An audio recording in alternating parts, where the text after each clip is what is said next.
a fateful love story spanning 3,000 years. The novel is set in ancient times, where the realms of gods, humans, and demons intertwine, and malevolent creatures descend upon the world, leading to relentless conflicts between the realms of humans and gods. Chapter 1. The Emergence of Demons. In ancient times, the realms of gods, humans, and demons were interconnected. While the divine beings adhered to their duties, the demons grew increasingly consumed by selfish desires and ambitions, deliberately endangering both the realms of humans and gods, which resulted in countless catastrophic events throughout the cosmos. The demons' arrival unleashed a torrent of vengeful spirits, ghosts, and malevolent entities, leading to incessant strife with the realms of humans and gods, turning the mortal world into a veritable hell. The celestial realm, unable to bear the sight of innocent mortals suffering, dispatched numerous divine beings to descend and vanquish the demons. The heavenly deities engaged in countless harrowing battles against the demonic forces to save both humans and gods. Yet, the most monumental conflict was the War of Sealing Demons that occurred 3,000 years ago.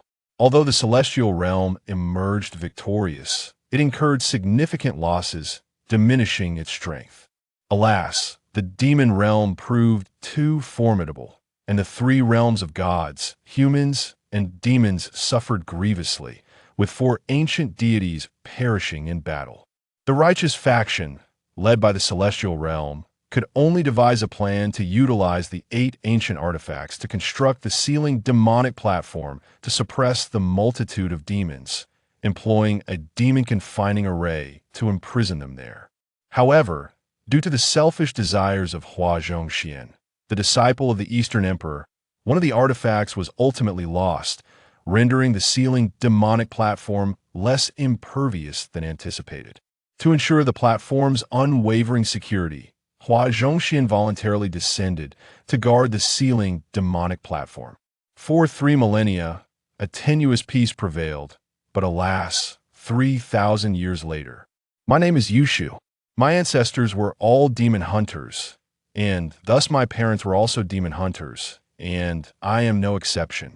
Having lost my parents at an early age, I grew up alone in this mountain wilderness.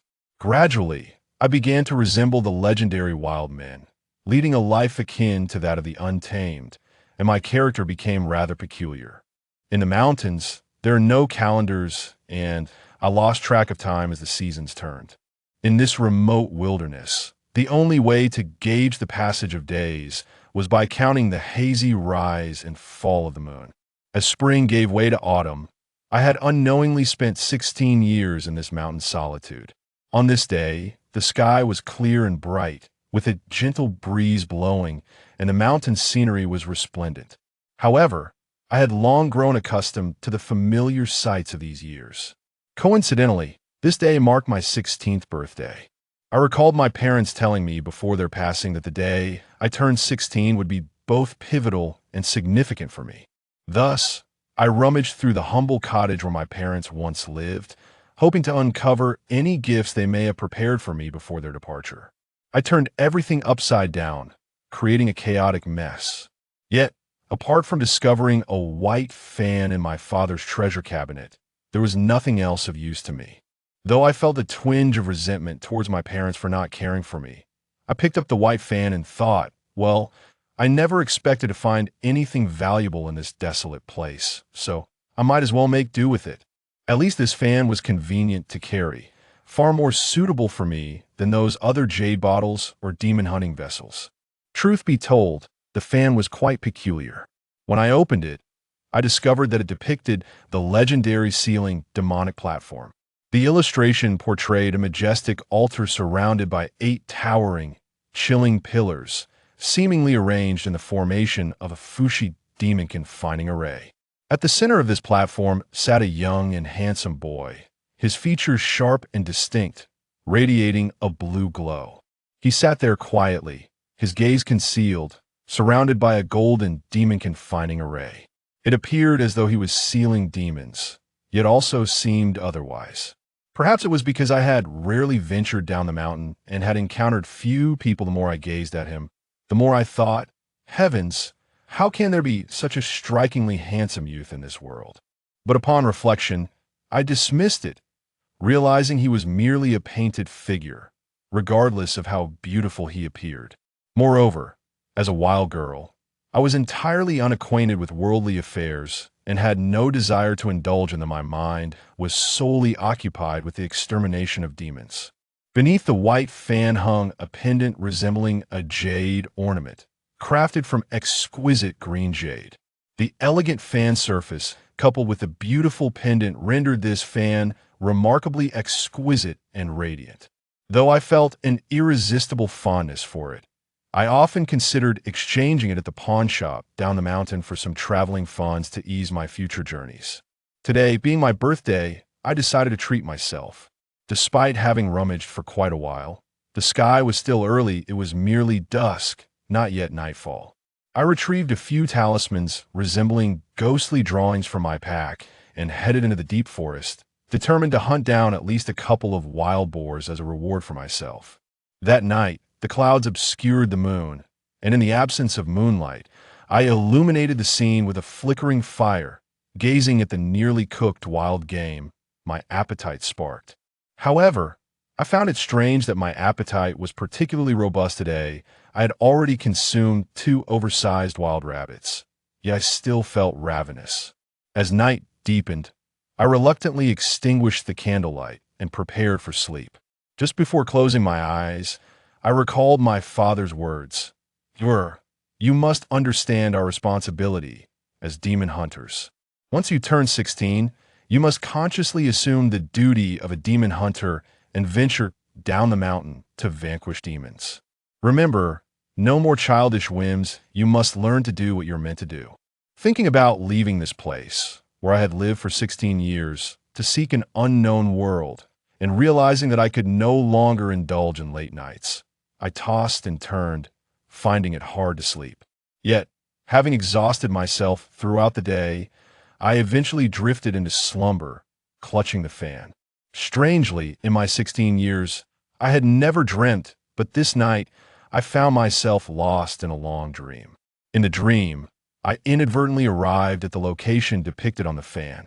This place resembled the ceiling demonic platform arranged in a Fushi 8 trigrams formation, with each position occupied by a magnificent pillar adorned with unique dragon patterns or exquisite carvings. Though the pillars stood independently, they were vital to the demon confining array. In other words, without these 8 pillars, the ceiling demonic platform could not exist. I hesitated, wondering, where has that handsome youth from earlier gone? Could it be that he was merely an artistic embellishment? I didn't dwell on it. I had never been to this place before and was filled with curiosity, having heard my parents speak of the ceiling demonic platform's wonders. I was utterly captivated.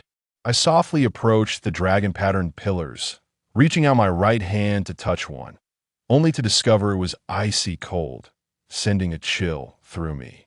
Aside from the slight coolness, there was nothing particularly extraordinary about this place, and I wandered around for a considerable time. Suddenly, a fierce wind howled past, and the ground beneath me trembled violently, as if the heavens were collapsing. My body swayed, making it difficult to maintain my footing. Then, I heard an array of chilling and sorrowful sounds surrounding me, akin to the cries of infants or the wails of lost souls, echoing with despair and longing. I realized these sounds emanated from the demons beneath the ceiling demonic platform. I stood there, separated from them by only the ground, feeling a shiver of fear. I thought, I must leave this cursed place quickly, otherwise, if this place ceases to function, I would be in grave danger. As I hastened to depart, I found myself trapped within the demon confining array as I reached the edge, unable to escape. Perhaps my rebellious nature contributed to my current predicament. The mere thought of being ensnared by this wretched array filled me with anger. Finally, unable to contain myself, I retrieved the fan I had found earlier. Lacking any real weapon, I could only use it as my tool, thinking, I hope my parents bless me if this fan is truly a magical artifact. then I won't be trapped here. Without further contemplation, I raised the fan without fully opening it and began to chant the demon-confining incantation with my left hand. To my astonishment, the fan suddenly emitted a radiant white light, filling me with excitement. I had no time to waste and swung the fan horizontally, noticing that the surrounding golden light had not diminished in the least. My frustration mounted, and I recited the most profound incantation my father had taught me while waving the fan. When the white light struck the golden glow, the latter suddenly vanished. I was so exhilarated that I nearly leaped in joy, muttering to myself, I never expected this fan to be so effective, of course. The demon-confining incantation my father taught me is no trivial matter. The old man, holding a floating dust in his hand, exuded an air of ethereal grace, clearly a celestial being, yet he bore no resemblance to the kind-hearted sages described by the world. Before I could speak, the old man glared at me with fury and barked, "Impudent mortal, how dare you recklessly disrupt the sealing demonic platform and unleash demons upon the world? Do you realize that your crime is unforgivable? Countless innocent lives may be lost because of you. Can you bear the weight of this responsibility?" As I surveyed the serene surroundings, I could hardly comprehend the gravity of his words. With a dismissive tone, I remarked, "Old chap, it seems you are indulging in alarmist rhetoric. Surely, the situation is not as dire as you claim?" Before my words had fully escaped my lips, the atmosphere around me abruptly transformed into a tempestuous chaos. Shadows loomed ominously, the winds howled ferociously, and the very earth trembled violently. Suddenly, a cacophony of sinister voices echoed, proclaiming, 3,000 years, 3,000 years, I have finally regained my freedom." Countless malevolent entities surged forth, breaking the seals of the demon suppression platform, scattering in all directions. The air thickened with a miasma of dark energy as the old man swiftly brandished a dust-covered talisman, signaling the celestial warriors to descend and vanquish the fiends. In an instant, a fierce battle erupted, the air alive with the sounds of clashing steel, anguished cries, and lamentations, creating a chilling symphony of despair. The scene transformed into a veritable hell on earth, strewn with countless fallen, as both demons and heavenly soldiers suffered devastating losses. Suddenly, several dark clouds of malice surged toward me. Unfazed, I retrieved a handful of talismans from my robe and swiftly recited incantations, sending the charms hurtling toward the encroaching shadows, which were instantly reduced to ash. Realizing these demons posed little threat, I grew increasingly audacious, muttering to myself, "It appears that the fiends beneath the demon suppression platform are not as formidable as I had feared." A tremendous rumble reverberated through the ground, shaking the very mountains as trees nearby crashed to the earth. The terrifying sound possessed the power to upheave mountains and seas, leaving me struggling to maintain my footing. Chapter 2. A great calamity approaches. A shroud of darkness enveloped the vicinity of the sealing platform, the air heavy with foreboding as a tumult of malevolent spirits danced wildly. Blazing radiance consumed all, tearing asunder the last vestiges of light in the sky. While thunder and lightning roared incessantly, countless remnants of clouds were swept upward, engulfed by the unfathomable black vortex above. An immense mass of dark demonic energy gradually ascended from the sealing platform, coalescing into a terrifying silhouette of blood black, towering to great heights. The malevolent entity unleashed a frenzied roar that reverberated through the heavens, as a sinister blood specter surged forth, exuding a dreadful aura that stirred the very essence of blood in the atmosphere. Accompanying this was a chilling voice, sharp as a blade, echoing, "Donghua Emperor, did you ever foresee this? You once went to great lengths to seal us away for 3 millennia, yet here I am, finally freed. I have previously proclaimed that the moment I break free from this confinement will herald a transformation of the world. You, the deities who have dominated the primordial chaos for eons, must now concede your reign to us." Suddenly, an elder figure soared towards the ominous magic energy above, issuing a stern command. "Woolly demon sovereign, cease your arrogance. Even if you manage to escape today, your demonic army may not share the same fortune. Rest assured, there will come a day when someone will eradicate you and these unleashed fiends, restoring tranquility to the three realms. The demon displayed remarkable audacity. Its blood-red eyes gleaming with fury at the heart of the swirling black mist, it suddenly emitted a chilling, spine-tingling voice that sent shivers down the spine. Oh, is that so? If I can break free from your sealing platform today, I shall find a way to dismantle it as well. You so-called deities shall not thwart my ambition to unify the three realms. Realizing further discourse was futile, the Donghua Emperor turned his gaze away from the malevolent entity, instead observing the fiends that erupted from the sealing platform, thrashing about in the dim twilight, their mournful howls and sinister laughter echoing through the air. The pervasive gloom, accompanied by chilling winds, sent my hair adrift. Moments later, the Emperor suddenly waved his dust fan, which transformed into a myriad of white beams, piercing through the darkness and hurtling towards the dark demonic energy. The malevolent mist erupted with a foul stench, conjuring a black barrier that thwarted the Emperor's assault. Undeterred, the Emperor chanted incantations while vigorously wielding the fan, augmenting his spiritual power, yet the black barrier remained impervious. The demonic energy, like a devil unleashed, opened its maw wide and swallowed the Emperor whole.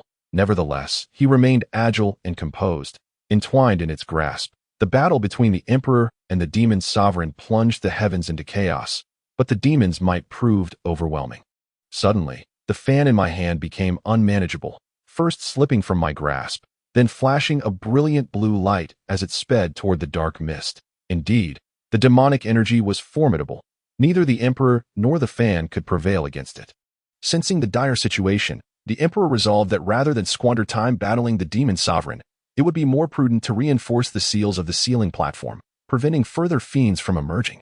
The Emperor, in a state of urgency, called out, "Immortal in the painting, let us together reconstruct this sealing platform that in due time, we shall devise a means to eradicate the demons that have emerged, restoring peace to the realm for all living beings." His words hung in the air. The elderly man and the fan master soared to the apex of the sealing platform. The Emperor, with fervent gestures, summoned a blinding golden light that struck the fallen pillar. Meanwhile, the fan glided beneath the pillar, erupting in a burst of azure radiance, lifting the toppled structure with the Emperor's aid. At that moment, the dark demonic energy had just managed to escape from beneath the sealing platform, still not fully recovered. Fearing the intervention of others from the celestial realm, it had already fled in haste. At last, under the might of the Emperor's formidable magic, the celestial pillar of the Kuan hexagram was restored to its upright position. Suddenly, the sealing platform revealed a golden Bagua seal. The demon exorcising formation began to rotate slowly atop the platform, restoring it to its original state. However, a nearby celestial pillar suddenly cracked, resembling a fissure the size of a finger. It appeared as if this pillar were on the brink of collapse. The elder, holding the floating dust, scrutinized the cracked pillar and instantly released his lifetime of cultivation from the dust, causing it to spiral around the pillar. After a brief moment, he managed to stabilize the fissure temporarily, yet ultimately could not mend it. The Eastern Emperor sighed to the immortal in the painting. The lifespan of this pillar has reached its end, though I have exhausted my cultivation to temporarily control it. It shall hold for no more than 81 days before it fractures or even collapses entirely. At that time, I fear we shall inevitably face a calamity of 3,000 years, I pondered, thinking that both the Eastern Emperor and the Immortal were such formidable beings. Surely their words were mere exaggerations not worthy of concern. Yet the casualties among the celestial soldiers and the demons surrounding us remained a grim reality. Just recalling the elder's previous ferocity made me want to flee. However, the elder suddenly flew over, blocking my path, declaring, "How can you escape after causing such a tremendous disaster? Come with me to the heavenly court to face the penalties of the extermination platform."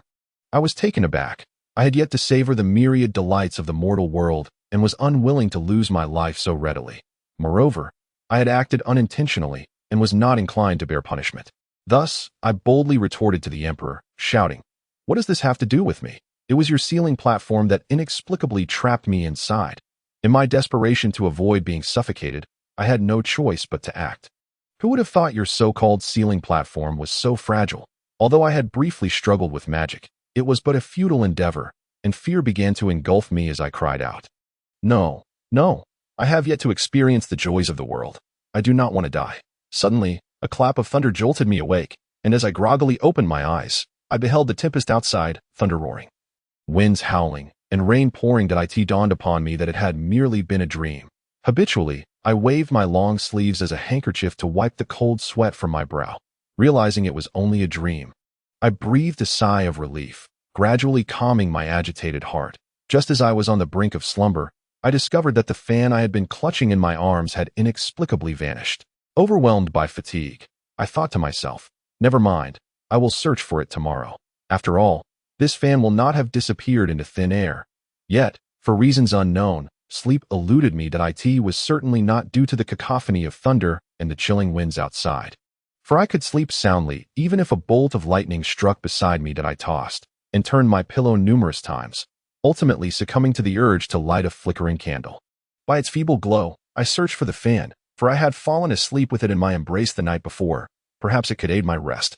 Alas, I scoured every nook and cranny beneath the bed, across the sheets, and throughout the room, yet its presence eluded me entirely, leaving me perplexed. Perhaps my weariness was too profound. As I yawned and resolved, I shall rest for a while before continuing my search. Before I could extinguish the candle, a gust of cold wind swept through, snuffing it out. An unexpected convenience. Just as I closed my eyes once more, I felt something delicate tapping against my head, occasionally brushing against my face. At first, I paid it no mind, but it soon grew increasingly bothersome, as though someone were stirring me from my slumber. I wondered if some malevolent spirit had come to disturb me. The entity tapped my head again, refusing to grant me peace. With no other recourse, I pulled the covers over my head, yet they seemed to be lifted by an unseen force. In my drowsy state, I was suddenly jolted awake by another tap on my forehead, and in my irritation, I swung a fist, only to strike my own face. Dismissing the pain, I reached out to touch the source of the disturbance, when it suddenly emitted a blue light and soared before me, accompanied by a gentle voice that softly urged, do not sleep. Rise quickly, for great peril approaches you." Surprised by its ability to speak, I rested my chin on my hands, gazing in astonishment at the white-painted fan. To my surprise, it possessed the power of speech, revealing itself to be a remarkable artifact of some significance. I pondered whether it would prove useful in my future endeavors to vanquish demons. Such an intelligent being could surely provide me with the means to enjoy a sumptuous meal. My heart swelled with joy, and I silently expressed my gratitude to my parents. However, I remained bewildered by the notion of impending danger. What great peril? I inquired. Aside from the tempest outside, what signs of danger lurk in the surroundings? Please, elucidate your words. Just as I sought clarity, it continued with unwavering breath. Yet heaven has a benevolent disposition, and with my intercession on your behalf, coupled with your unique lineage, the Emperor has agreed not to impose hardships upon you. However, you must henceforth take it upon yourself to eradicate demons and monsters, joining me in the effort to obliterate the malevolent beings that have emerged from the demon ceiling platform, thereby rescuing the common folk from their dire straits. It spoke with alarming urgency.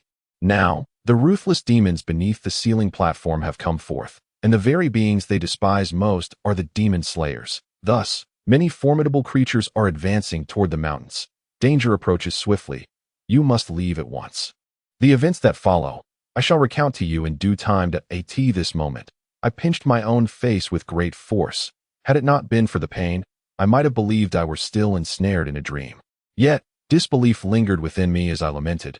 Surely not. How could this be? Was I not simply dreaming moments ago? As I beheld a fan fluttering before my eyes, a gentle voice spoke.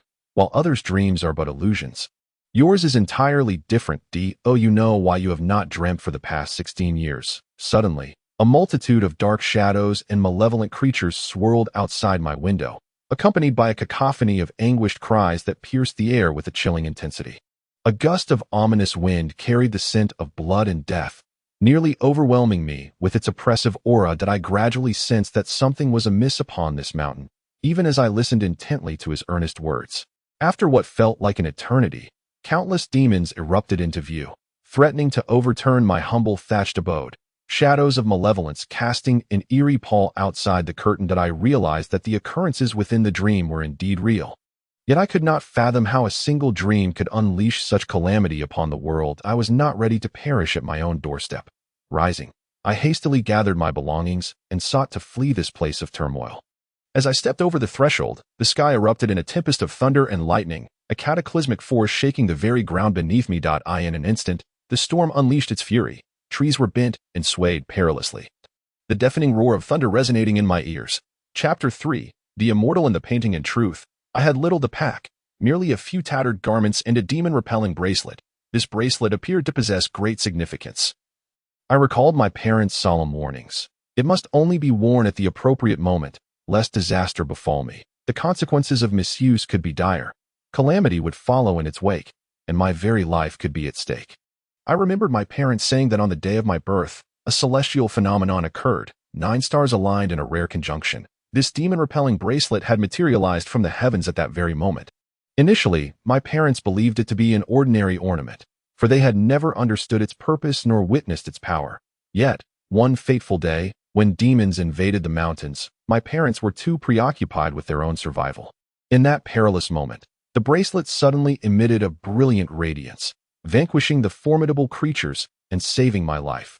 Thus, my parents cherished it as a treasure, bestowing upon it the name of the demon-repelling bracelet.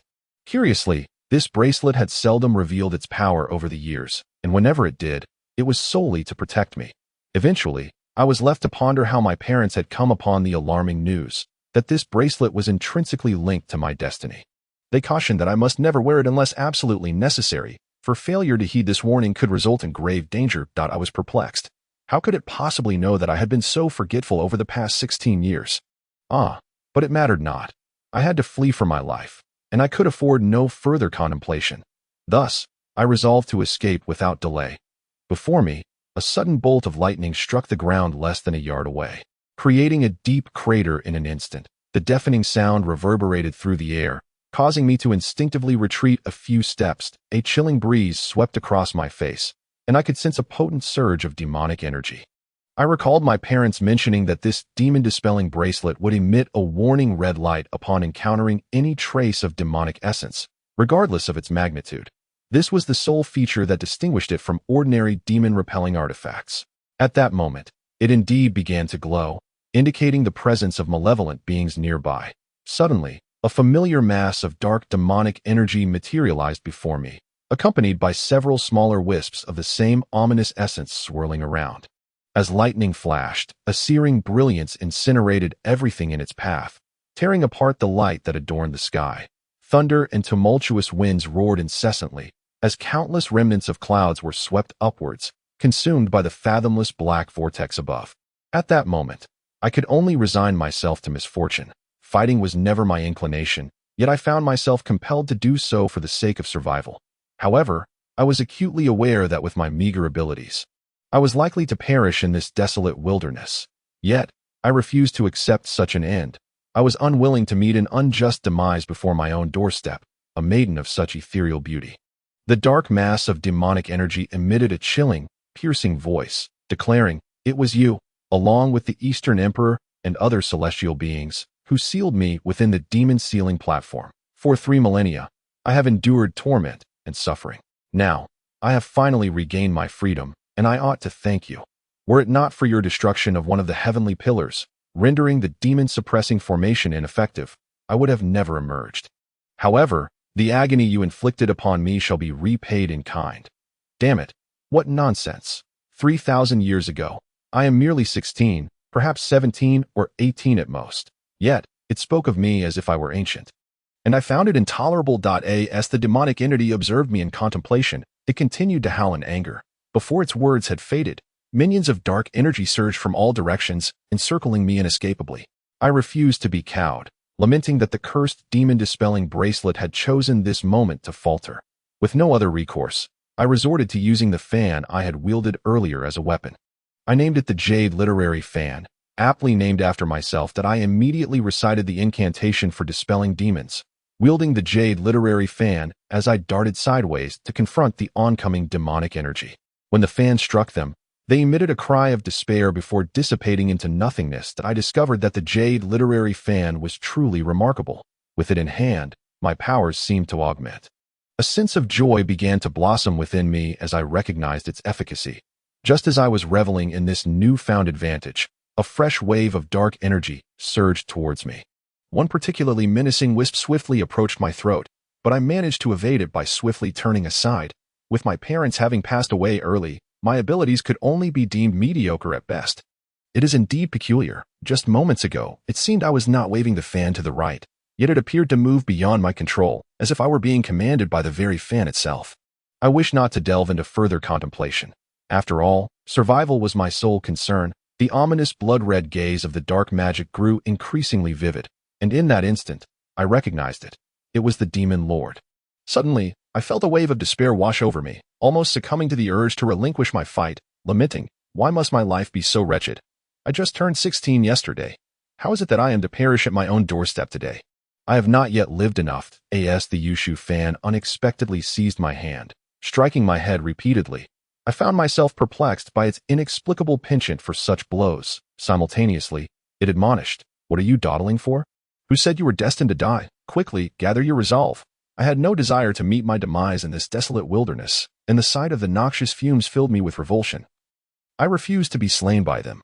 With the Yushu fan wielded like a sword, I aimed directly at the heart of the dark magic, only to witness it conjure a black barrier that effortlessly deflected my strike. With renewed determination, I pressed on. Yet at that moment, my hands and body felt as though they were being puppeteered, the fan's force intensifying, its speed accelerating. Initially, I had managed to breach its barrier, but soon it became clear that the demon lord was far too formidable. My assaults were utterly futile, met only with its derision. In a fit of rage and humiliation, as I raised the Yushu fan and silently recited the incantation to subdue demons, it darted toward me with alarming swiftness. Suddenly, the demon-suppressing bracelet nestled against my chest emitted a crimson glow that I believed it would withstand the onslaught. But alas, before my right hand could wield the fan, the dark magic surged through the barrier, piercing my very being. A sudden, inexplicable warmth surged through my throat, and I found myself involuntarily spitting blood. With a fierce glare directed ahead, the world around me descended into darkness that I felt as though a gaping wound had been inflicted upon me. Agony overwhelming my senses. Moments later, my rigid body crumpled onto the muddy ground. I closed my eyes as raindrops pelted my face, the thunder's roar echoing relentlessly. I thought I was destined to reunite with my parents. For in that moment, I felt utterly feeble, drifting into unconsciousness. In the mountains, there were no calendars to mark the passage of time, and I lost all sense of the days that slipped away. Strangely, although I often detested being touched, during these days of hazy slumber, I vaguely sensed someone intermittently striking my face and forehead. Perhaps it was the last, excruciating blow to my forehead that roused me from my stupor. I slowly opened my eyes, bewildered to find myself lying comfortably in my own bed, the pain somewhat diminished. The only lingering discomfort was a pervasive weakness and a dull ache on my forehead. Puzzled, I initially thought I might still be dreaming. With a sudden kick to the edge of the bed, I realized the sharp pain in my foot confirmed my wakefulness. At first, I presumed that a celestial being had come to my rescue. However, upon surveying my surroundings, I found only a solitary table, a chair, and a teapot. No other items graced the room, let alone any person. That fan, indeed, persisted in its antics. Upon seeing me regain consciousness, it seemed intent on striking my head once more. I instinctively touched my forehead, only to discover a swollen bump had formed. My ire flared, and I seized it with both hands, exerting all my strength to break it. Alas, no matter how fiercely I tried, it remained unyielding. In my fury, I exclaimed, "Are you seeking your demise? You continually strike me, leaving my beautiful forehead bruised and swollen. Do you believe I wouldn't incinerate you in a moment?" The fan suddenly broke free from my grasp, lightly tapping the bowl on the table before presenting me with a cup of bitter medicinal soup. The acrid taste pervaded the room, though I recognized its good intentions. As a young woman, I was unaccustomed to both hardship and the bitterness of medicine. Naturally, I was reluctant to drink it. As I silently recited incantations, it unexpectedly emitted a blue glow and extricated itself from my hold. With an air of triumph, it chuckled. "Well then, since you are awake, there is no need for further strikes. You should focus on resting and recuperating." Although I was prone to irritation, I was not ungrateful. With heartfelt gratitude, I inquired, "Was it you who saved me?" Witnessing its smug grin only deepened my appreciation. It replied, "Who else do you think would appear in this dismal place? It's quite commendable that you remember I saved you, though your previous actions seem rather ungrateful." Chapter 4. The meeting of brush and ink, I became acutely aware of my earlier impulsiveness, yet I would never admit fault nor possess a temper that could be described as amiable. For reasons unbeknownst to me, as I gazed quietly at the jade fan, reflecting on its act of salvation, I found myself softened, even inexplicably offering an apology. Thank you for saving me. Speaking of gratitude was far from my true nature. I, as the jade fan, had never uttered those two words to anyone. Having spent 6 years in the mountains without parents, aside from knowing a few elders, I was unacquainted with anyone else, yet I did not feel lonely or desolate. The jade fan swayed before me, saying, "You need not thank me. My actions were not solely for your benefit but also for my own salvation." As the guardian of the ceiling demon platform. My lapse in duty allowed you to inadvertently topple the celestial pillar 3 days ago, unleashing chaos upon the world. With a sigh, the jade fan continued to sway gently. I should have been relegated to the status of an ordinary fan. Rendered lifeless. Fortunately, the Eastern Emperor took pity on me, preserving my existence. Yet, the Emperor entrusted me with a significant task. Only by fulfilling this duty can I restore the ceiling demon platform and reclaim my place among the divine. Though I initially held little interest in such matters, for reasons I could not fathom, I listened attentively, questioning. Even if what you say is true, what relevance does your return to the divine realm hold for me? And you claim to be the guardian of the ceiling demon platform. When my parents were alive, they never spoke to me about the origin of this fan, and now I find myself filled with an insatiable curiosity about it. Alas, it merely smiled serenely and remarked, "Who said this is of no concern to you? This task can only be accomplished by you. Rest assured, since you hold such significance in my eyes, I shall protect you with my very life." Indeed, I am undoubtedly the guardian of the demon ceiling platform. I was perplexed by this revelation, especially since this fan not only serves as a magical artifact but also possesses the remarkable ability to revive me. Gradually, my fascination with it deepened, and I found it increasingly hard to part with. Thus, I extended my hand to grasp it, unfurling it in hopes of witnessing the true visage of this celestial fan. However, as I opened it, a beam of blue light surged forth, and the fan subsequently became an inanimate object, and no matter how I inquired, it offered no response. Before me stood a man of unparalleled beauty, his features chiseled like a sculpture, with distinct and angular facial contours that were extraordinarily handsome. Though he appeared carefree and unrestrained, an inadvertent glimmer in his eyes commanded respect.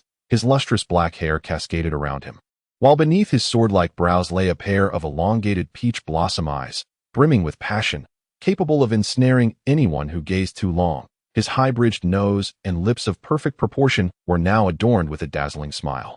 He exuded an air of aloofness and solitude, yet simultaneously radiated an undeniable strength that seemed to challenge the heavens. As I scrutinized him, I found myself utterly captivated by this striking youth. Entranced by his charm and allured, an irresistible magnetic force seemed to pull the fan from my grasp as he waved it with an effortless elegance. Then, a voice, seemingly gentle, inquired, "What has you so lost in thought? Am I truly so striking? No wonder you were smitten with me at first glance 3,000 years ago." His unabashed self-admiration was mildly irritating, yet my curiosity grew. Why did everyone speak of events from 3,000 years past and future? Nevertheless, his beauty was undeniable, and I found myself momentarily spellbound. After a gentle tap on my head, I gradually regained my senses and eagerly asked, "Who are you? Why are you here? What do you mean by 3,000 years ago and after?" He appeared somewhat reproachful as he replied, "You truly have a forgetful nature. Have you not noticed that I bear an uncanny resemblance to the person within this fan? Moreover, have you already forgotten who expended a millennium of spiritual energy and cultivation to revive you?" Upon reflection, I realized he indeed mirrored the man depicted in the jade fan. Yet, upon hearing the latter part of his statement, I was left uncertain whether to feel sorrow or gratitude, with a hint of melancholy. I asked, "Are you the master of the fan? But why would you willingly sacrifice 1,000 years of your cultivation for me?" I was unsure of the source of my sorrow. The young man suddenly smiled at me and said, "You err. Why must you be so concerned? I am not the master of this fan, for I am the fan itself. I am known as Wazhangshan, a disciple of the Eastern Emperor who has devoted countless years to cultivation alongside him since ancient times. By a stroke of fate, I transcended and ascended to the realm of immortals. During the great war among the deities, humans, and demons 3,000 years ago, I volunteered to serve as the guardian of the demon ceiling platform. A role that no one else wished to undertake. I have remained here for 3 millennia. I pondered. Not only is this man remarkably handsome, but even his name is strikingly elegant. Yet, upon reflection, I realized I too possess a certain charm. Although my name may not be as exquisite as his, I am still quite self-absorbed, considering myself to be fair of face, a beauty that could make fish sink and birds fall. Captivating enough to eclipse the moon and make flowers shy, he gently lifted the teacup from the table and took a sip. His graceful movement in drinking tea was indescribably captivating. Perhaps I was unaccustomed to others referring to me in such a manner. I found myself dwelling on his earlier address, feeling a twinge of resentment as I remarked, "You call me Yuer, and you claim to know me well?" He smiled nonchalantly, lightly patting the Yushu fan, and replied, "From the moment you were born, I have called you Yuer, and it was I who bestowed that name upon you. What would you have me call you otherwise? Naturally, I believe I know you quite well." He then proceeded to recount the troubles I had unintentionally caused that day. Ordinarily, I would have grown impatient with someone reiterating the same topic in my ear, yet I found myself listening intently to him. I felt a profound sense of guilt. After all, I am a demon slayer, tasked with the mission of vanquishing evil. Yet, I never anticipated that instead of eradicating the demons, I would inadvertently release them to wreak havoc upon the world. Such actions are unbefitting of a demon slayer, and I, too, possess a sense of responsibility. I do not wish to be scorned by society. Lowering my head in momentary sorrow, I express my remorse. Rest assured, esteemed immortal, although this calamity was not my intention, it indeed arose from my actions. Therefore, from this day forth, I shall diligently refine my skills and descend the mountain to exorcise demons. That I believe there will come a day when I can eliminate them all, and I shall spare no effort in assisting you to restore the demon sealing platform. His smile led me to believe he was mocking me, that he doubted my sincerity. Subsequently, I found myself in a heated argument with him. Though I claimed to be upset, it was merely my own unreasonable outburst. He remained completely unperturbed, conversing with gentleness. "Since you are a part of the fan, this cultivation should be of great significance to you. Without it, would you not revert to your original form?" I suddenly grew concerned for him. His laughter only served to irritate me further as he replied with ease, "If the master were to depart, what significance would the Yushu fan hold in this world?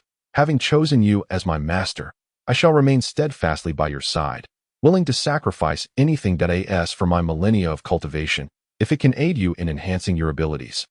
Would that not be beneficial for your future endeavors in battling demons?" I was taken aback. While I held a fondness for this fan, the notion of being its master made me uneasy, a feeling I was wholly unaccustomed to.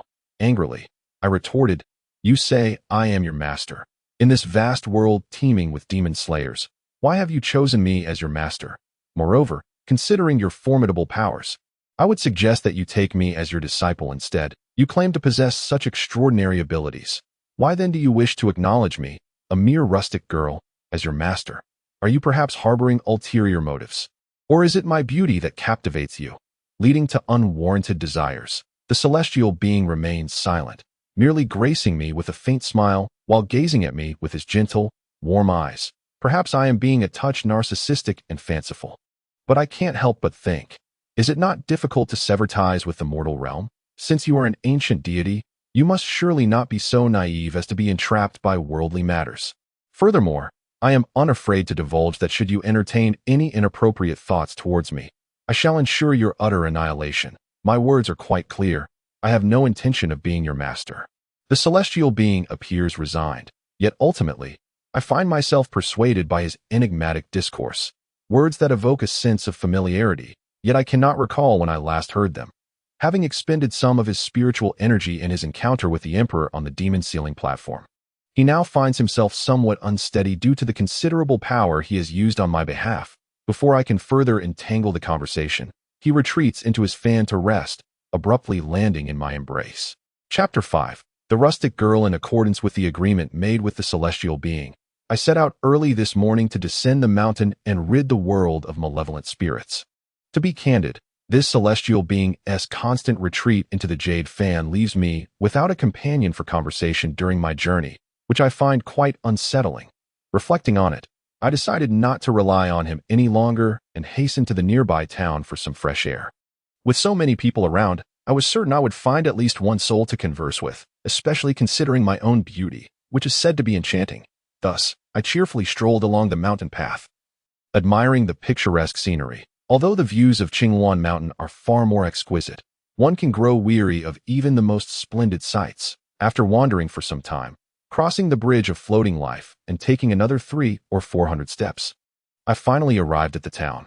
Having grown tired of the monotonous gamey fare offered on the mountain, I found myself longing for the local delicacies of the town. Since the passing of my parents when I was 10, I had never ventured down the mountain. Yet, the town remained largely unchanged. Upon arrival, I sought out a noodle stall and casually ordered a few bowls of noodles. When the server presented my meal, the long-forgotten aroma of food filled the air, and I, disregarding the potential scalding heat, devoured the dish voraciously. The cursed fan suddenly erupted in mocking laughter, as if deriding my lack of decorum and my self-imposed plight. I immediately contemplated pawning it off. As I walked through the bustling street, the array of enticing snacks proved irresistible. To abstain would be to deny my own hunger. Thus, I seized 2 skewers of lamb and consumed them in one go. Oh, the immediate satisfaction was overwhelming. However, the fullness soon became uncomfortable, making my gait appear rather peculiar, drawing curious glances from onlookers. Their expressions bore traces of mockery, prompting me to angrily shout a few words, which finally subdued their gazes. As I strolled past the pawnshop, contemplating whether to exchange this accursed fan for some traveling funds to continue my journey, the shopkeeper audaciously declared that the jade fan was worth not a single coin. Infuriated, I felt a strong urge to overturn his establishment in my rage. However, considering the fan's uniqueness and the fact that the celestial being had saved my life, I reflected that perhaps it would be rather petty of me to harbor such resentment. With this thought, I quelled my anger and resumed my path. Suddenly, the street was engulfed in darkness, an ominous wind sweeping through. In an instant, thunder roared and lightning flashed, plunging the world into chaos. Remarkably, the jade fan proved useful. Had it not been for its support, I would likely have tumbled to the ground in embarrassment. Yet, this sudden upheaval was fleeting, and soon tranquility returned. I stood up, brushing the dust from my garments. As I looked around, everything appeared ordinary once more. I found myself uncertain whether it was the jade fan or the celestial being's influence that spared me from ridicule, yet I felt a twinge of gratitude towards it. However, upon recalling its earlier mockery, my fondness swiftly dissipated. Were it not for this unexpected turmoil, I might have forgotten the promise made with the celestial being. Yet, since the situation had unfolded as it did, the mischief was done, and all I could do was attempt to remedy this profound chasm. My lineage, the Yu family of Qingwan Mountain, has long been dedicated to safeguarding the well-being of all. I could not deviate from this noble path. After days of relentless travel, I was utterly exhausted, drenched in sweat. Though the forest around me remained relatively serene, a gentle breeze offering cool respite, I leapt onto a branch, seeking a moment's rest to alleviate the heat. Just as I was on the verge of slumber, a rustling sound echoed through the woods, clear yet indistinct. Alert, I strained my ears and gazed about. Yet nothing seemed amiss. Without a proper sleep to rejuvenate my spirit, I knew I would be distracted should I encounter any lurking demons. Thus, I chose to surrender to sleep once more. Just as I was about to drift off, a thunderous roar pierced the air, striking terror into my heart, causing me to tremble and tumble from the tree. The celestial being within the fan, it seemed, was devoid of pity, missing an opportunity to rescue me. By chance, I fell directly into the arms of a rather handsome young man. "Are you all right, my lady?" he inquired, his gentle visage radiating warmth. I had never known. I began to feel somewhat displeased. "Do you really think it appropriate for a man to hold me so closely?" The young man's face flushed crimson, revealing a bashful demeanor as he gently set me down. It was then that I noticed his attire. A green robe and neatly tied black hair, his features sharply defined. With a nose so finely chiseled it was nearly exquisite. Yet, despite his striking appearance, there was an air of authority and pride about him. Though he had inadvertently saved me from my fall, one might expect boundless gratitude, and perhaps even an offer of devotion. After all, I remembered how my father had rescued my mother in a similar fashion, leading to their eventual union. Alas, I was merely a girl from the mountains, entirely indifferent to the notions of worldly affection. Even the immortal, who has expended a millennium of cultivation for my sake, has not stirred a single thought within me, let alone him. Thus, I offered a faint smile and said, "Very well, you may take your leave." Without waiting for his tiresome response, I turned to depart. However, I heard him suddenly exclaim, "Miss, you truly possess a remarkable personality. I have saved your life, and yet you choose to walk away without so much as a word of thanks." That seems rather ungrateful, does it not? His words caught me off guard. Despite having never been addressed in such a manner throughout my life, I found myself indifferent to it. Yet, it was evident that he was reproaching me for my lack of gratitude, which I found quite irksome. Feeling a twinge of annoyance, I turned to him and asked, "Did I ever request your assistance in saving me? Even if, for the sake of argument, you did indeed save me and I express my gratitude, what more do you desire? Do you expect me to offer myself in return?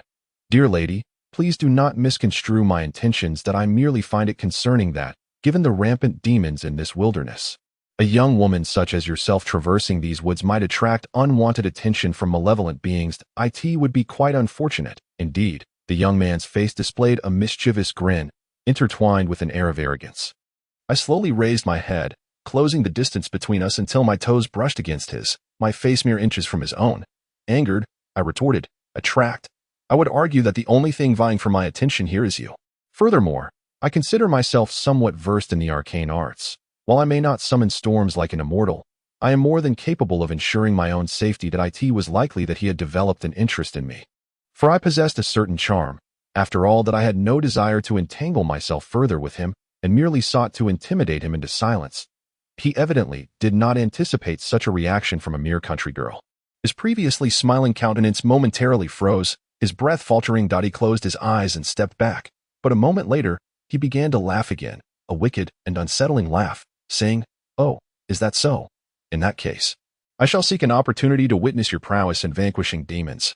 No sooner had he spoken than a long, dark shadow swiftly passed through the forest, accompanied by a noxious aura. We soon beheld a beast resembling a tiger, with long fur, a human face, tiger paws, tusks like a pig, and a long tail. It suddenly lunged at us from the side, its claws sharp as blades, aiming for me. Instinctively, I drew the jade fan from my waist, unfurling it in an instant, creating a crescent-shaped arc of sharpness aimed at it. However, this beast proved to be quite elusive, skillfully dodging my attack and lunging at me once again with a menacing display of claws and fangs. In my desperation, I resorted to the wind and thunder technique taught to me by my father. I raised the fan towards the heavens, reciting an incantation. Then, a bolt of celestial lightning descended from above the treetops. Imbued with tremendous force, I swung the fan toward the creature, and the lightning struck it directly. It let out a piercing wail that echoed through the woods, but alas, due to my insufficient spiritual power and cultivation, I was unable to deliver a fatal blow, allowing it to escape. I pursued it, but to my dismay, the green-clad young man followed closely behind, refusing to fade away. Originally, I thought that once he uttered those words, he might retreat in the face of difficulty. To my surprise, he approached me with unwavering determination, boldly thumping his chest and proclaiming, "We are but fleeting acquaintances, yet you, dear maiden, have shown me such heartfelt concern, which truly overwhelms me with gratitude. Coincidentally, I have spent several years studying the arts of exorcism and demon suppression atop the Kunlun Mountains. While I do not claim to be an expert, I assure you, I possess more than enough capability to deal with malevolent beings." It appeared that this fellow possessed some magical abilities, yet I could not fathom why he refrained from utilizing them to subdue the beast earlier. Perhaps he deemed my prowess superior, which held him back, though he certainly did not seem to lack confidence. Following the enormous footprints left by the Taowu as it departed, we swiftly tracked its whereabouts. The Taowu charged fiercely, and soon a fierce battle ensued, becoming an intense struggle between us. Meanwhile, the man remained remarkably composed, showing no inclination to intervene, his eyes filled with an air of haughty indifference. In a moment of distraction, the beast lunged at me, its claws aimed directly at my chest. In a flash of instinct, I hurled my jade fan, which soared through the trees and sliced at its forelimb. Drawing blood, It finally suffered some injury and collapsed with a resounding thud. Just as I believed I was on the verge of victory, I approached the creature to deliver a final blow. However, its erect fur proved impervious, and with a furious flap of its wings, it knocked me to the ground. The Taowu then raised its formidable front paws high, its razor-sharp claws threatening to rend me to shreds, revealing its fierce, bared teeth as we danced around each other. Suddenly, the man conjured two sharp blades in his hands and unfurled his grand, powerful wings, two vivid blue feathered appendages that appeared strikingly gallant.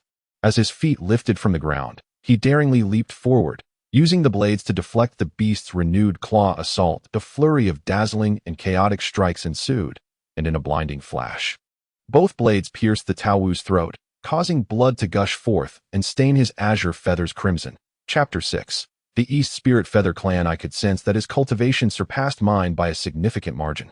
He made no further attempt to charge at me, and I refrained from striking first. Leaves cascaded down in the forest as the autumn breeze swept through, and a single leaf floated gracefully before my eyes.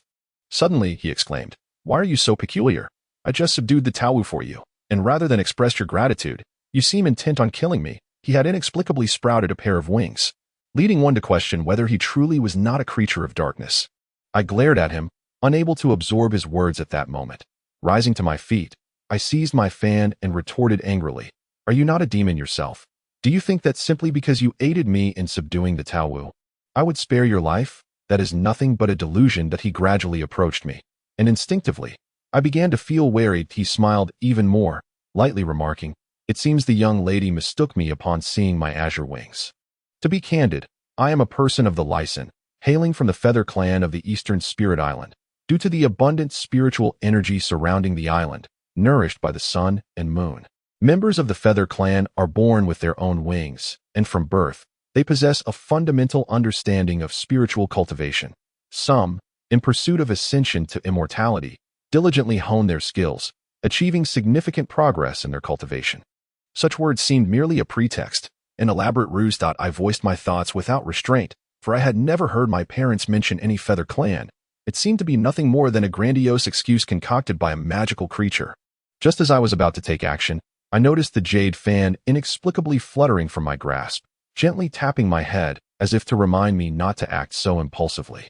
It then flew before me, lightly touching the demon-subduing bracelet around my waist a few times, which helped me regain some composure. The bracelet did not emit any light. I began to entertain the possibility that his words held truth. I clasped my hands in a gesture of apology, saying, "I was indeed rash just now. I hope you can forgive any offense I may have caused." Gazing upon the serene mountains under a gentle breeze and radiant sun, the scenery was truly picturesque. The forest resembled a celestial canopy, with branches and leaves intertwining. A sudden gust of cold wind swept over the treetops, awakening the forest from its slumber, causing the verdant leaves atop the towering trees to sway in unison, dispersing the wispy white clouds above the sea of trees. The lush, primordial forest was like an ocean of greenery. The Lycan stepped closer, his green sleeves billowing gracefully, his tone fervent. "There is no need. I should be the one to apologize. It was my prior concealment that led to your misunderstanding. In truth, I did not come from the Kunlun Celestial Mountain, and my earlier fabrications were mere lies. I hope you do not take them to heart. His identity mattered little to me, as long as he was not a demon. I pressed my hand against the wound on my shoulder inflicted by a beast. Grimacing slightly, I introduced myself. "My name is Yushu. You may call me that from now on. Given your profound cultivation, if you do not mind, would you join me in vanquishing demons? This way, we can look out for one another on our journey. And should we encounter more formidable foes, you will not find yourself without means to act." He clearly understood that I sought to recruit him into my ranks, intending to use him as a guiding force. I had expected him to decline, yet to my surprise, he readily agreed. The more I pondered, the more peculiar I found his name. Who would bear such an enigmatic title? Thus, I inquired, "Lycan, why is your name so unusual? Does it perhaps harbor some deeper meaning?" One whose heart is untainted by worldly affairs, treading upon the azure clouds in the heavens above. To be Lycan is to be without heart, that a heart unencumbered will not be disturbed by the mundane matters of this world. He replied, gazing with an air of superiority at the sky above the forest. "Truly, you are a person of the world beyond, capable of perceiving the affairs of this realm with such clarity and detachment. I hold you in great esteem. Though I too am not fond of the mundane, I still find solace in the warmth and dust of human existence." When I uttered these words, they were laced with a hint of sarcasm. One cannot help but wonder, given his peculiar nature and the pair of wings he possesses, which young lady would dare approach him. It is not that he is averse to worldly affairs, but rather that no woman dares to inquire into his life, leaving him in a state of solitary existence. Perhaps it was the residual dark energy from the beast that had seeped into my shoulder through its claws, causing me discomfort as I pressed my palm against the wound, staining it crimson. The figure known as Lycan approached with genuine concern, inquiring about my injury, and was just about to raise his hand to cast a spell to dispel the dark energy from my wound. However, the jade fan flew forth first, casting a beam of azure light upon my injury. In a mere moment. While the wound did not fully heal, the pain had entirely subsided. Lee Sin, filled with curiosity, gazed at the fan in my hand and, with a look of hesitation, asked, "Might I inquire what kind of divine artifact this jade fan is that it possesses the ability to heal its master?" It was as if it were a mystical entity. Undoubtedly a rarity in this world. I managed a faint smile, offering a slight veil of concealment, and replied, "As a demon slayer, this jade fan is the only talisman my parents left me before their passing when I was but 10 years old. They hoped it would safeguard me throughout my life, which is why I have never parted with it." Lee Sin did not dwell on the matter further, yet a sudden sympathy for my background washed over him as he lamented. "Did you, dear lady, become an orphan at the tender age of 10? How long must you have endured your solitude, and what tribulations have you faced?" A wave of sorrow overwhelmed me, and I could not help but recall my departed parents. However, I have always refrained from revealing my vulnerable side. As twilight descended, the forest began to cloak itself in a foreboding aura that I was uncertain of the dark creatures that might emerge come the depths of night. And thus I resolved to depart with Lee Sin to find refuge elsewhere. The forest was vast, and we had yet to find our way out, leaving us no choice but to spend the night in this eerie place.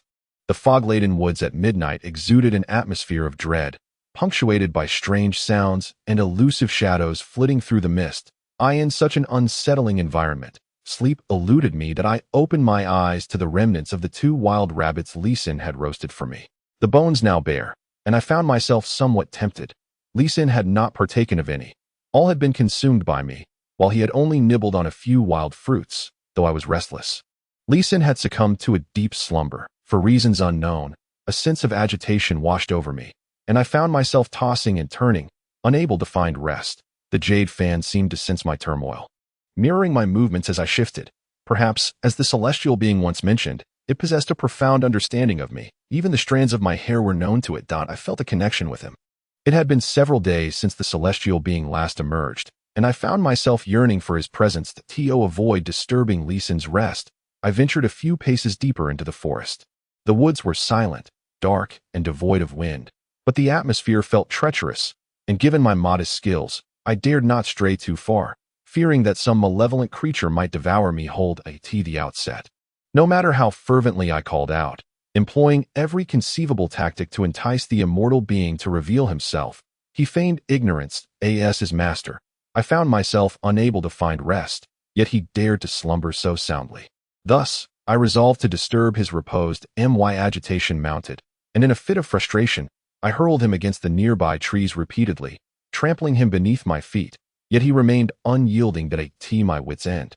I withdrew a talisman of fire from my bosom, pretending to recite an incantation to incinerate the fan. The blue flames flickered at my fingertips, gently scorching him for a brief moment, and finally, the immortal could no longer endure, shaking himself free from the fan. I ought to have missed him. Yet after enduring such a protracted struggle, my ire only deepened. I glared at the immortal and exclaimed in anger, "I thought you were dead and could not return. Why do you not simply perish?" The immortal chuckled, for each time he emerged, the fan became solely his, no longer belonging to me. He remarked, "Earlier, I observed you. You were appearing quite distressed, yet I was unaware of how to soothe your agitation, which is why I did not appear. Given your tempestuous nature, had I delayed further, I might have truly remained trapped. You still remember I am your master. Yet you are reluctant to heed even my simplest commands." I retorted, my frustration still palpable. Yuer's voice was so gentle that it inadvertently captivated me. "Your heart, akin to your countenance, radiates kindness and beauty. And I trust you would not hold my grievances against me. I despise flattery, yet I relish hearing others extol my virtues." Gazing through the canopy above at the cunning moonlight, accompanied by the gentle breeze, I gradually found my agitation subsiding. The immortal, perceiving my fondness for the moonlight, waved the fan, causing the trees beside us to part instantaneously. Moonlight cascaded upon the branches, adorning each grand tree as if draped in silver ribbons. The moon cast its soft glow, leaving behind enchanting reveries in the mortal realm. Suddenly, a cloud obscured the moon's delicate visage, yet the moon cast its luminous rays from around the cloud, as if framing itself in a resplendent halo, which gently caressed the cloud as it drifted past the moon's exquisite face. We both gazed upward at the dazzling starry sky. I have always cherished the bright moon and stars, a fact I do not deny. However, My perception of the night sky often differs from that of others. The more radiant the heavens appear, the more I sense their desolate chill. The immortal, unaware of the sorrow reflected in my gaze, remained entranced by the moonlight, and suddenly inquired, "What do you think, Yuer? Do you still find joy in this bright moon, gentle breeze, and the subtle clouds?" Chapter 7. Pear Blossom Village. The moonlight was hauntingly beautiful, the breeze refreshingly cool, and facing such a breathtaking night sky, I found myself somewhat entranced. The immortal gazed at me, now much softened, no longer the object of my earlier eye, in a neutral tone. He remarked, "Yuer, have you not realized that no matter how gentle or pure the moonlight may be, it pales in comparison to your beauty? As for your future, I am certain it shall be as flawless as you." Listening to him whispering in my ear for such a long while, I finally heard a phrase that delighted my heart, leaving me with a sense of bliss. Yet, I found it utterly perplexing that these words had escaped the lips of the immortal. I have never been one to shy away from compliments, but for some inexplicable reason, his praise brought a faint blush to my cheeks. I even sensed a hint of inappropriate desire and frivolity behind his words. The crimson flower is indeed beautiful. However, its blooms and leaves remain unseen for a millennium, and though the stars shine brilliantly, their splendor is but a fleeting moment in time, and no matter how hazy the night may be. There will inevitably come a time when the moon sets behind the western mountains. I have never been fond of conversation, yet I found myself engaging with him extensively, responding to his inquiries without any concealment or reservation. After a brief exchange, I finally recalled something of great importance that the immortal had yet to disclose. Thus, I inquired, "What must I do to assist you in returning to the demon sealing platform?" The immortal, displaying a considerate nature, smiled gently and said, "Do not worry. How could I possibly wish for you to undertake such perilous endeavors? You need only to accomplish 2 tasks. First, locate the lost heart summoning spell within the 3 realms. Second, find and master the ancient jade flute." Regarding these 2 items, I had never heard of them before, and I was utterly bewildered that I scratched my head, expressing my confusion. Curiously, I asked, "What are the heart summoning spell and the jade flute? What purpose do they serve?" The immortal, with an effortless grace and charming demeanor, replied, "The heart summoning spell is the incantation required to awaken and control the jade flute, which is a treasured artifact of the ancient wind and moon immortal. It possesses the ability to purify demonic energy and malevolence. The celestial melodies can subdue hordes of demons, while the flute's sound not only banishes evil spirits but also liberates wandering souls. Additionally, it can restrain the wickedness, greed, and desires lurking within the human heart." Although I was somewhat astonished, I still struggled to comprehend the significance of these 2 items, having never even heard of them before, let alone knowing how to seek them out or their intended use. That I simply remarked, "Must I find these 2 items to enable your return to the demon sealing platform?" The immortal gazed at my naive expression and, with a charming smile, continued, "Precisely because of this, you could easily overturn it. Furthermore, this demon suppression array and the sealing platform have not met the expectations we had during their establishment. Thus, even if you do not topple it, the sealing platform cannot endure for long. To remedy this flaw, and to reinforce the sealing platform before that pillar loses all its spiritual energy, this is the only viable solution. At that moment, I realized the extent of the trouble I had inadvertently caused. It also dawned on me that the immortal had saved me on 2 occasions and had tended to my wounds earlier in the day, which was more than enough reason for me to resolve to assist him. I spoke to the immortal with unwavering determination. "Rest assured, immortal, Yushu shall strive diligently to aid you in executing this plan, and I shall not disappoint your expectations." The ethereal figure in the painting suddenly seemed to be lost in contemplation, and just as I was momentarily distracted, it playfully tapped my head, smiled serenely, and said, "Next time you wish to summon me, there is no need for such needless fuss. Simply call my name, and I shall appear. Remember, you are my master, and I shall always heed your call." After sharing so many thoughts with it, a considerable weight of my recent troubles began to lift. A powerful gust of cold wind swept over the treetops, instantly awakening the slumbering forest from its deep dreams, which then erupted into a cacophony of bickering. As I lay down, I fell into a deep slumber, undisturbed until midday. The lush green thicket appeared solemn, dignified, and magnificent beneath the azure sky. The forest resembled a grand canopy, with branches and leaves cascading down. The emerald leaves atop the towering trees formed a continuous expanse, swaying gracefully and playfully, ushering the wispy clouds across the forest sea. The verdant primordial forest, with its waves resembling the ocean, exuded an aura of tranquility. The autumnal woods were shrouded in a lingering stillness, as if foretelling the approach of a tempest. My companion and I resumed our journey out of the woods, and before long, we arrived at a somewhat desolate village, where the thatched rooftops were clustered closely together. The village was not particularly large, and after inquiring with an elderly man, I learned that this place was called Pear Drop Village, a name that seemed rather unappealing. Strangely, as soon as we entered the village, an eerie chill enveloped us, causing my previously relaxed demeanor to shift into a state of alertness. The peculiar name was not the only oddity, despite it being midday. The village appeared devoid of life, with scarcely a soul in sight. It looked as if the village had suffered some calamity, with many homes standing vacant. Unable to contain my curiosity, I approached an elderly gentleman and asked, "Good sir, I observe that this village seems excessively desolate. Might I inquire if any misfortunes or disasters have befallen this place?" The old man gazed up at the overcast sky with a sigh and replied, "You must be from afar. Your accent betrays that you are not a local. I advise you to leave soon.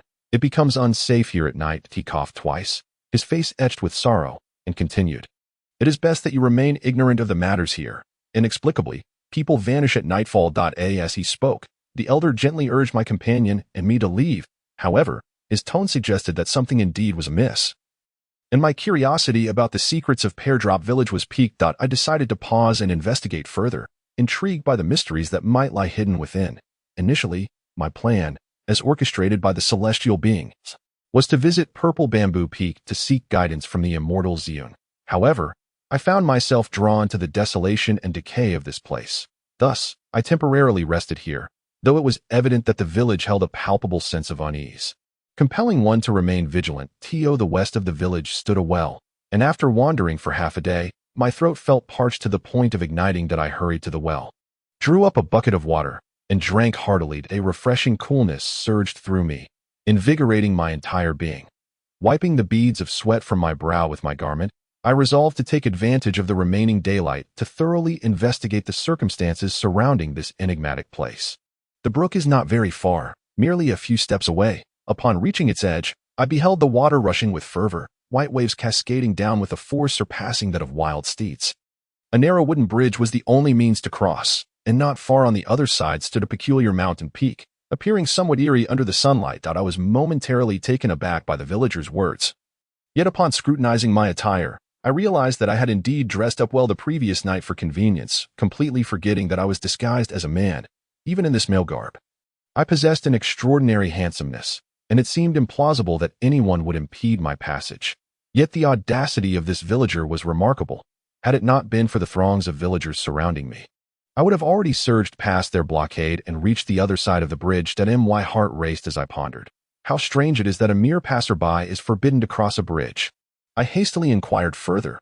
The villager replied, "The village is to hold a mountain deity ceremony in the coming days, and according to tradition, during the sacrificial period, no one is permitted to cross the bridge." Without exception, curiosity piqued. I wondered, could the villagers' recent disappearances be linked to this? The villager continued, "Indeed, it is to pay homage to the mountain deity. Otherwise, the village would face a water shortage and potential earthquakes. And who knows how many innocent souls would suffer calamity." Observing the villagers' demeanor, it was evident they held this mountain deity in profound reverence. I understood clearly that I must not reveal my intention to investigate the village, lest I provoke their obstruction, an outcome I wished to avoid. However, I resolved to conduct my inquiries discreetly to unveil the true nature of this mountain deity. I wandered back and forth for a while, pondering the desolation I had witnessed, which indeed seemed to stem from an earthquake, as evidenced by the nearby ruins of collapsed houses. Amidst the rubble, a venomous snake slithered, and moss had overtaken the remnants of what once stood. In my quest for clarity regarding this matter, I preferred to avoid unnecessary conflict. Yet I could not help but ask, "Good sir, I have pressing business. Might you grant me some leniency?" I noticed a modest inn in the northeast corner of the village. I thought to myself, why not inquire if there might be an alternate route across the river?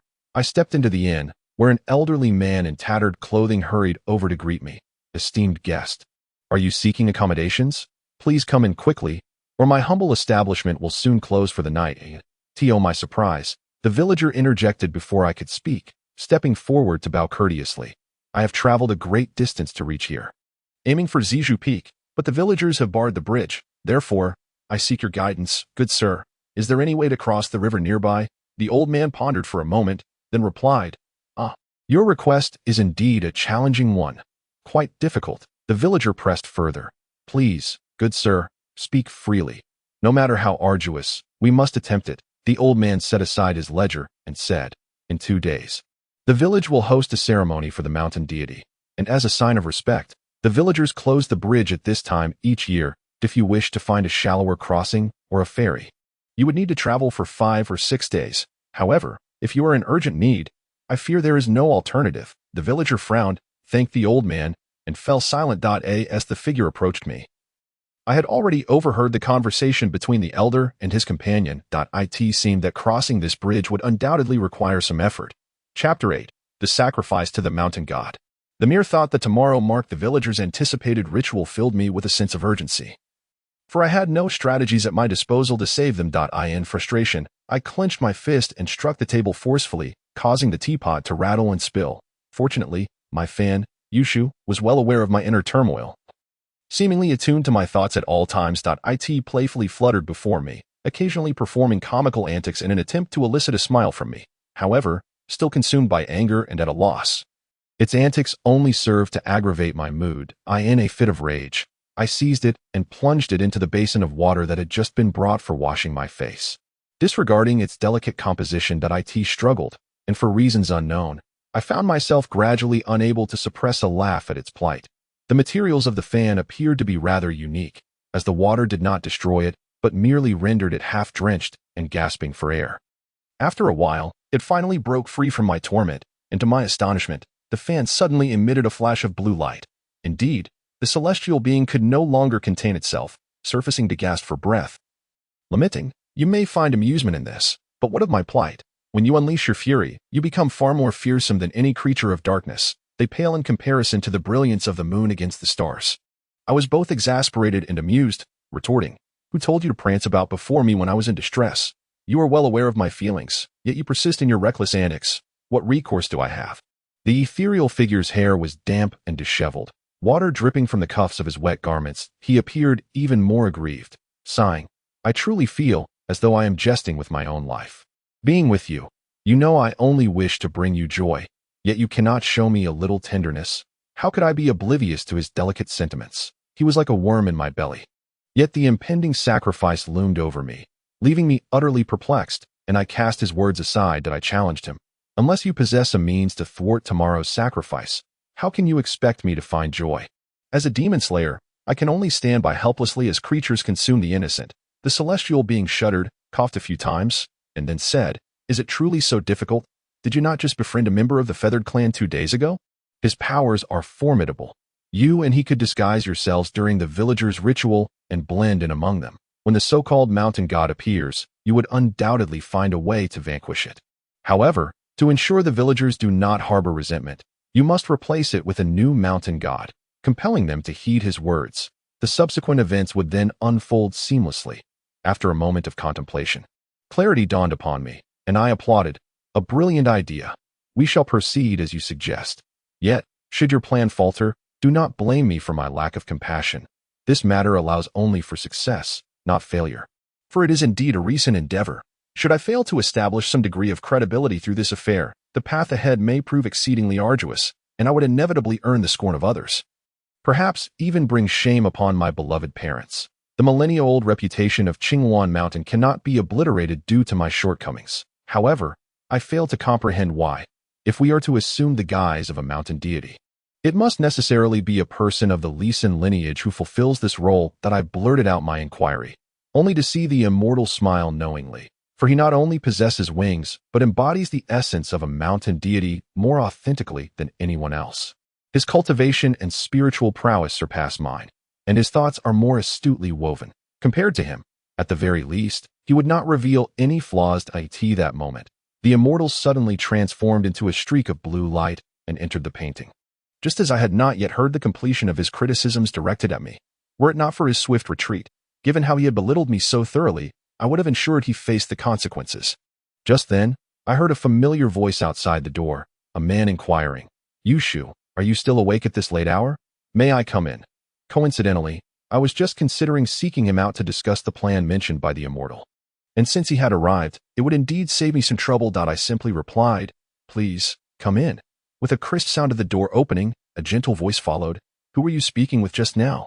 I could have sworn I heard a man's voice. The words of the lease in person were indeed as unpalatable as those of the immortal. His comment insinuated that I was harboring a man.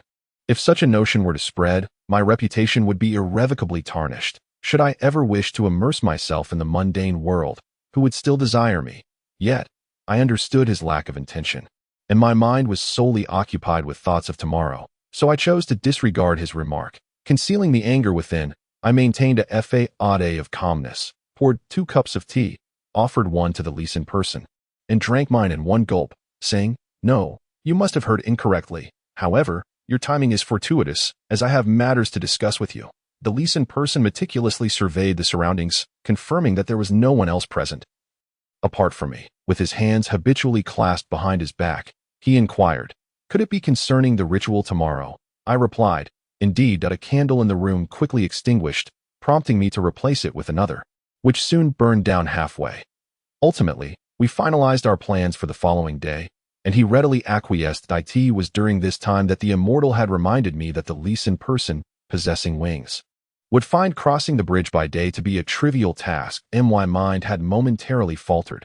However, since the lease in person was unwilling to utilize his wings to traverse the bridge, he must have his own reasons, and it would not be prudent for me to compel him to assist me in leaving. On the following morning, we rose early and arrived by the riverbank, where we encountered a middle-aged woman dressed in rags, who implored, "Please, kind souls. We are just this daughter." Overcome with grief, her eyes rolled back as if she might faint. A middle-aged man, resembling a village doctor, hurried over to support her, his own eyes brimming with tears, his expression profoundly sorrowful. A young girl then threw herself into his embrace, crying out, "Mother, I do not wish to die.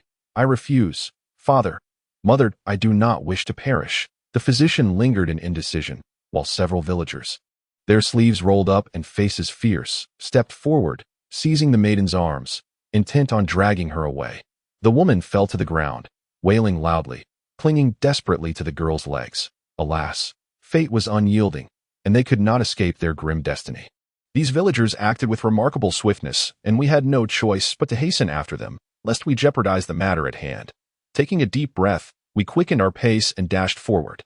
The bright moon hung low in the west as we finally transformed ourselves into 2 other figures, following them as they traversed the dense forest. In the distance, we glimpsed a massive opening in the mountainside at the forest's edge.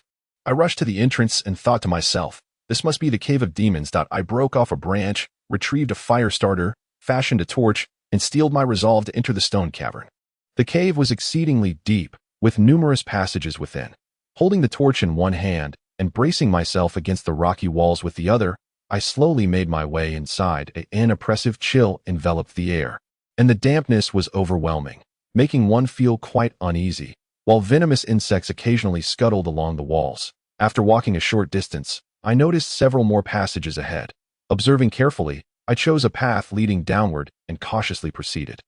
After about an hour of descent, I felt the pathway sloping ever lower, and soon, water began to seep from the ceiling above, making the stone floor increasingly slippery. Numerous forks in the road appeared, causing me to hesitate and lose precious time. After a brief while, I rounded a corner and was startled to see a glimmer of light ahead. I approached cautiously, crouching behind a rock to peer out. Before me stood a crowd gathered around a colossal cavern, with an altar set beside it. Through the gaps in the throng, I could faintly discern a large hole in the ground, beside which a young girl, perhaps in her early teens, was bound. As I moved closer, I saw several villagers gripping ropes, resolutely intent on casting the girl into the abyss, heedless of my presence. With a sudden burst of speed, I leapt forward, shouting, "Halt!" I was filled with dread, for there was still distance between us, and the villagers obstructed my path. In an instant, I saw a surge of fury as I unleashed my arms, transforming into 2 wings that beat against the cavern's walls, creating a chilling gust. I descended like an arrow, catching the girl midair, yet instead of bringing her up immediately, I placed her in a spot concealed from the villagers' sight. These villagers, having never encountered the extraordinary, mistook the demons within the cave for exalted mountain deities, so it was no wonder they would perceive me as a divine being. I began to enact the plan we had previously devised.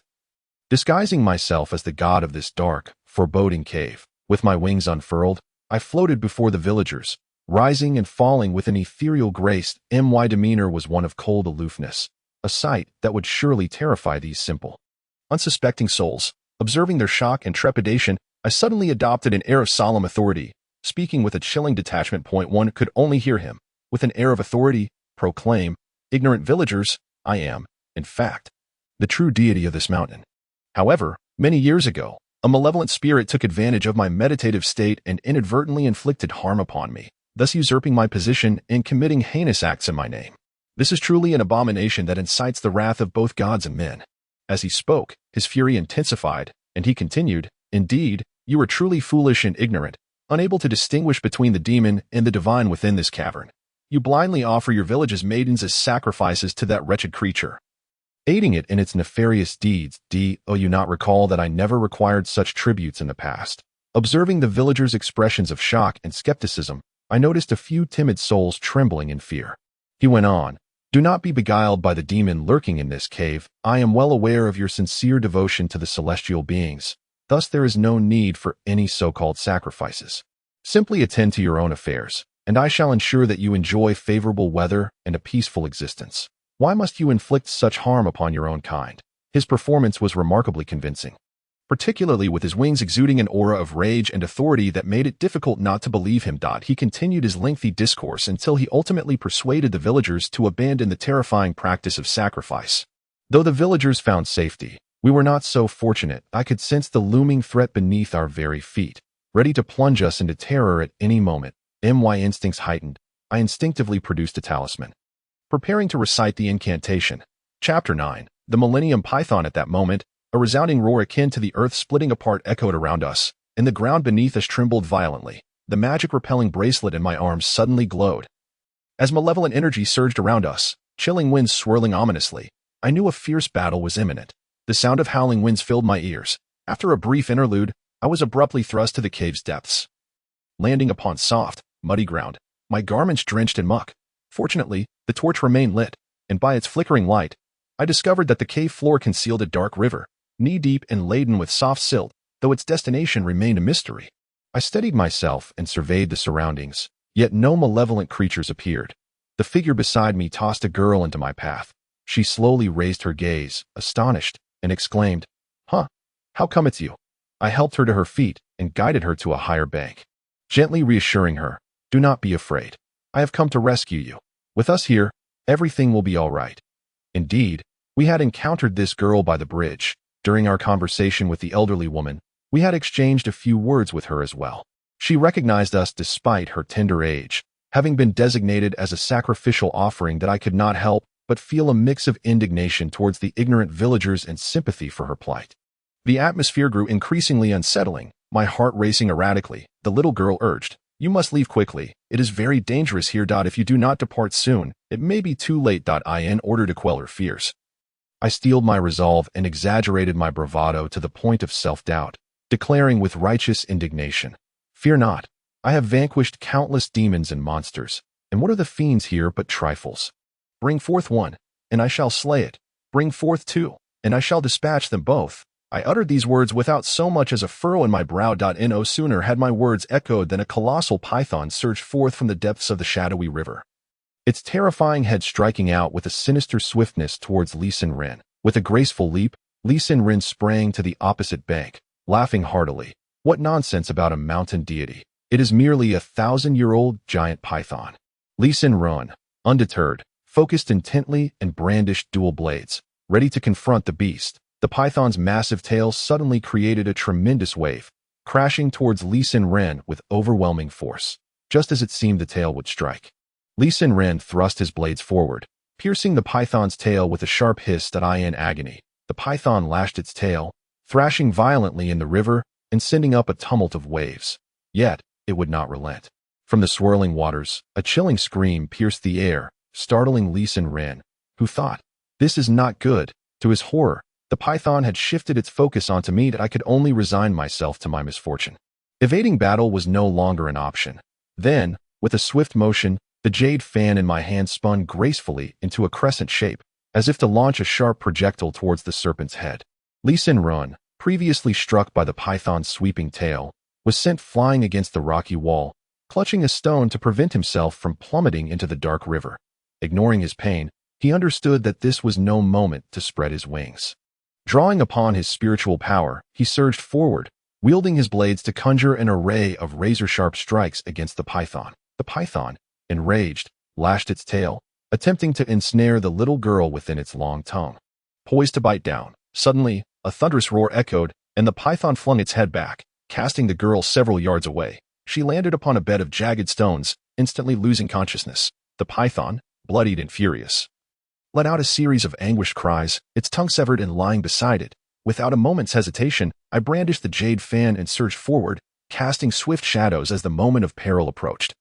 Just as we were about to reach the cave's mouth, a massive rock suddenly plummeted down, threatening to block our escape. That instant, I feared I was destined to remain eternally imprisoned within the cave, awaiting an inevitable demise. However, to my astonishment, the fan at my waist soared forth and deftly propped the stone aside, allowing us to dash out from beneath the looming boulder.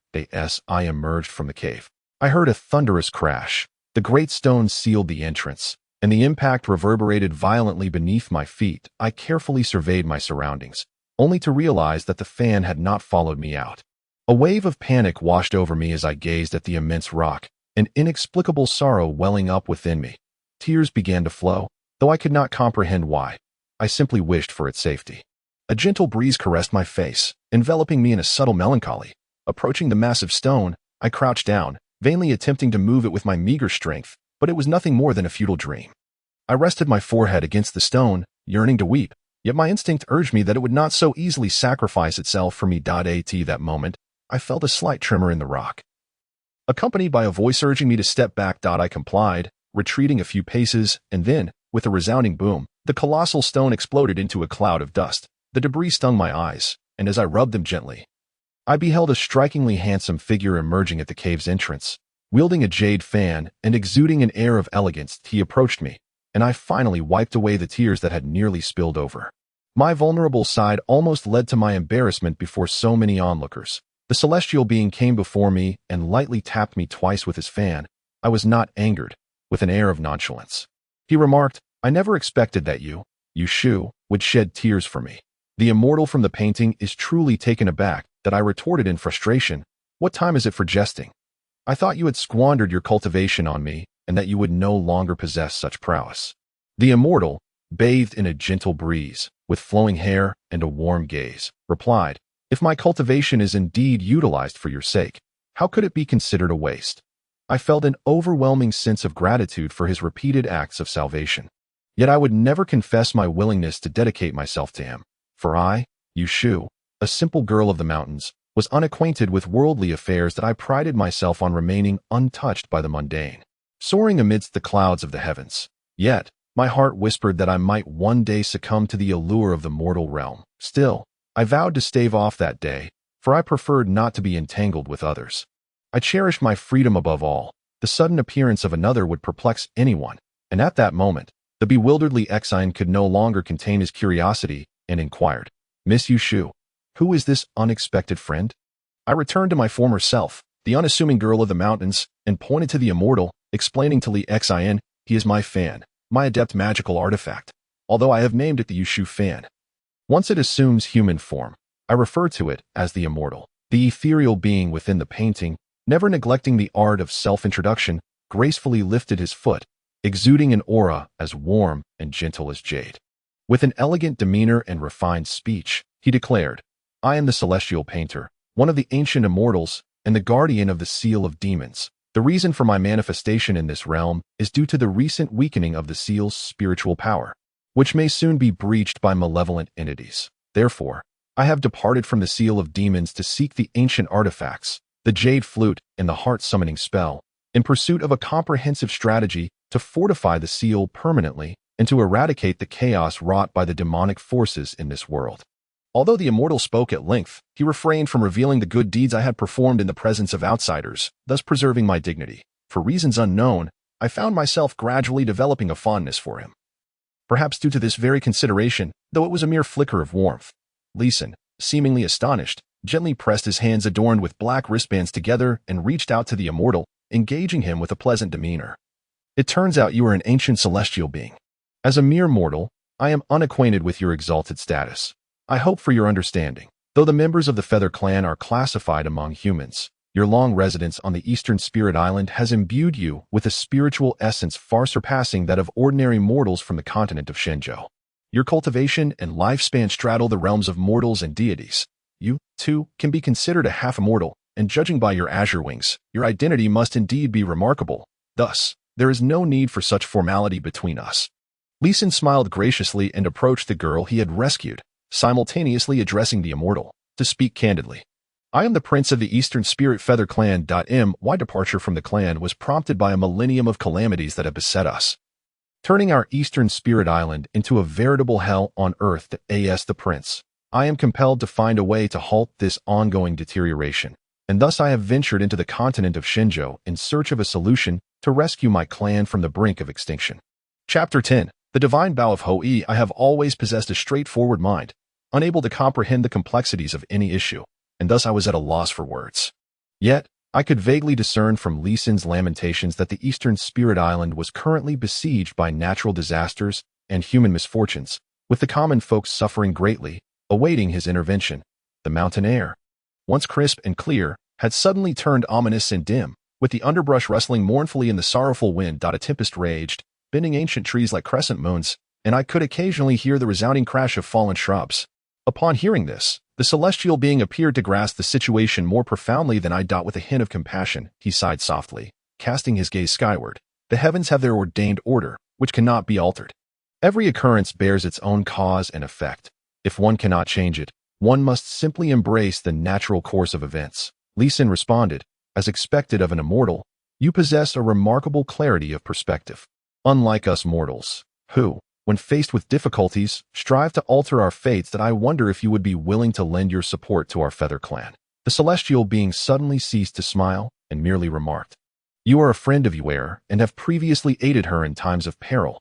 Therefore, as long as it does not exceed the constraints of my abilities and limitations, I am indeed most willing to assist. However, if even you are unable to alter the course of events, I fear I too may find it exceedingly difficult. This celestial being, once renowned as the new war god of the celestial realm, undoubtedly possesses formidable skills and magical prowess. If he were to lend his hand in aid, there might still be a glimmer of hope for my Eastern Spirit Island. Li Xinren spoke of the celestial being as if he were omnipotent. Upon hearing Li Xinren's words, the celestial being appeared somewhat elated and continued to converse with him. The two of them truly seemed to be kindred spirits, engaging in endless discourse from the moment they met. Were it not for the celestial being tapping me twice, I might have genuinely believed he had forgotten my presence. One villager even forcibly pressed a basket of freshly steamed buns into my hands, expressing gratitude by saying, thank you, young hero you, and young hero Li, for your assistance. After much commotion, I too felt fatigued, pondering where I would rest for the night and what hardships awaited me in the wilderness. My appetite finally got the better of me, and I could not resist the temptation to stay and enjoy a meal. Although nightfall had arrived by the time I finished, I knew I could not delay any further regarding the matters concerning the celestial being. Thus, I resolved to continue my journey towards Zizhu Peak under the cover of night. Before long, we arrived near Lilu Village, an area characterized by desolate mountains and wilderness, particularly bleak at night. In our haste to find the next place of refuge, we traveled tirelessly, day and night. As dusk descended, we finally reached a village, yet it seemed utterly deserted.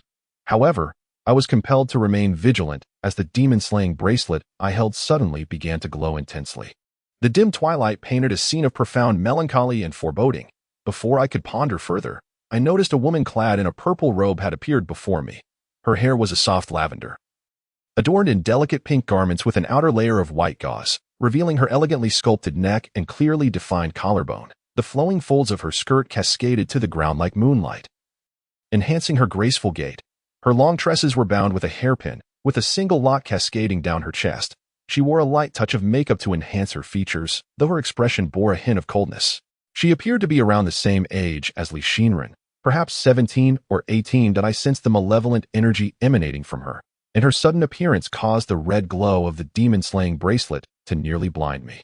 Without uttering a word, I unfurled the jade fan and invoked the demon-slaying incantation, a golden light entwining around the fan, soaring towards her like a crescent blade.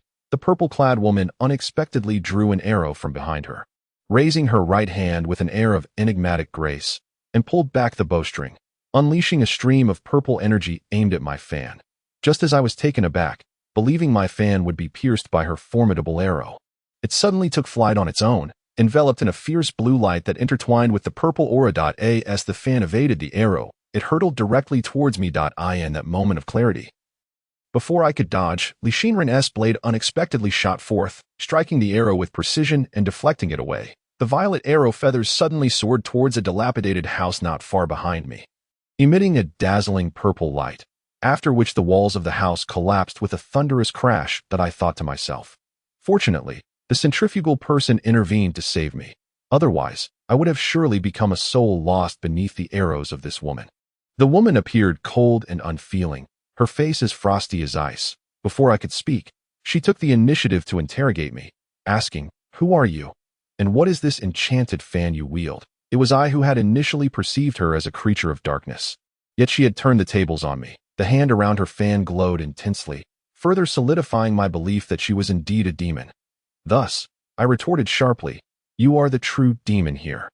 Speak. How many millennia have you cultivated to attain such formidable power?" The woman smiled, her expression devoid of warmth, and said, "What a joke.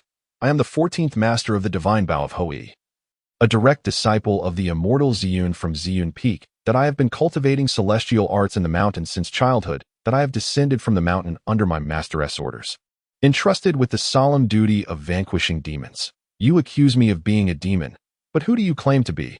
What a coincidence. I too am a demon slayer, and this demon-slaying bracelet of mine can sense any trace of demonic energy, regardless of its intensity. Why does it glow when it comes near you? Moreover, I have never heard of a demon slayer who dresses like you. My glare remained fierce, filled with suspicion towards her. Our exchange became a battle of words, each of us doubting the other's claims. With no common ground to stand on, our argument intensified, each of us glaring at the other. Yet, her gaze was so icy that when it pierced through to me, it sent a shiver down my spine. Nevertheless, I still regarded her as a demon, and thus I retrieved a fire talisman from my bosom, preparing to chant the incantation Hati. That moment, the centrifugal person suddenly stepped forward, positioning himself between us on the verge of conflict. He exhaled lightly, followed by a warm smile, saying, "It appears this is all a misunderstanding. I am the prince of the Yu clan from Dongling Fairy Island, and she is a demon slayer from Qingwan Mountain. Her family has been dedicated to demon hunting since ancient times, and she acted out of a mistaken belief that you were demons. If there were any impulsive actions or offenses, I hope you can overlook them." The woman in purple finally lowered her black-red bow, displaying more courtesy than I had. She clasped her hands in a gesture of respect and said, "It turns out we are all of the same path. I initially thought you were demons emerging from the demon ceiling platform, and thus I acted. I apologize for my offense. Yet, I remained puzzled. If she was not a demon, then why did my bracelet glow?" I was at a loss for understanding. The centrifugal person, noticing my rapt attention on the woman's bow and arrow, smiled and inquired, "Could this be the legendary divine bow of Hoi?" The woman continued, "My name is Ma Fuling. You may call me Fuling if you wish. However, I advise you all to be cautious, as this place is not peaceful. Do you know why this village is devoid of any inhabitants?" Before I could speculate, a chilling wind suddenly swept through, causing me to shiver uncontrollably. Thunder rumbled ominously overhead, though the absence of rain only heightened the tension in the atmosphere. Pear Blossom Village was not particularly large, yet not small either. Counting the dilapidated tile-roofed houses, it was evident that there had once been at least 30 or 40 families residing here. Yet this place ultimately remains desolate, devoid of villagers. In the midst of the emptiness, the centrifugal warrior unfurled his wings, joining the fray against the great black bird. His cheepa billowed without wind, hair disheveled by the breath of battle, while black wrist guards grasped two snow-white blades nearby, which spun grotesquely in his hands, swift as a dragon soaring towards the great black bird.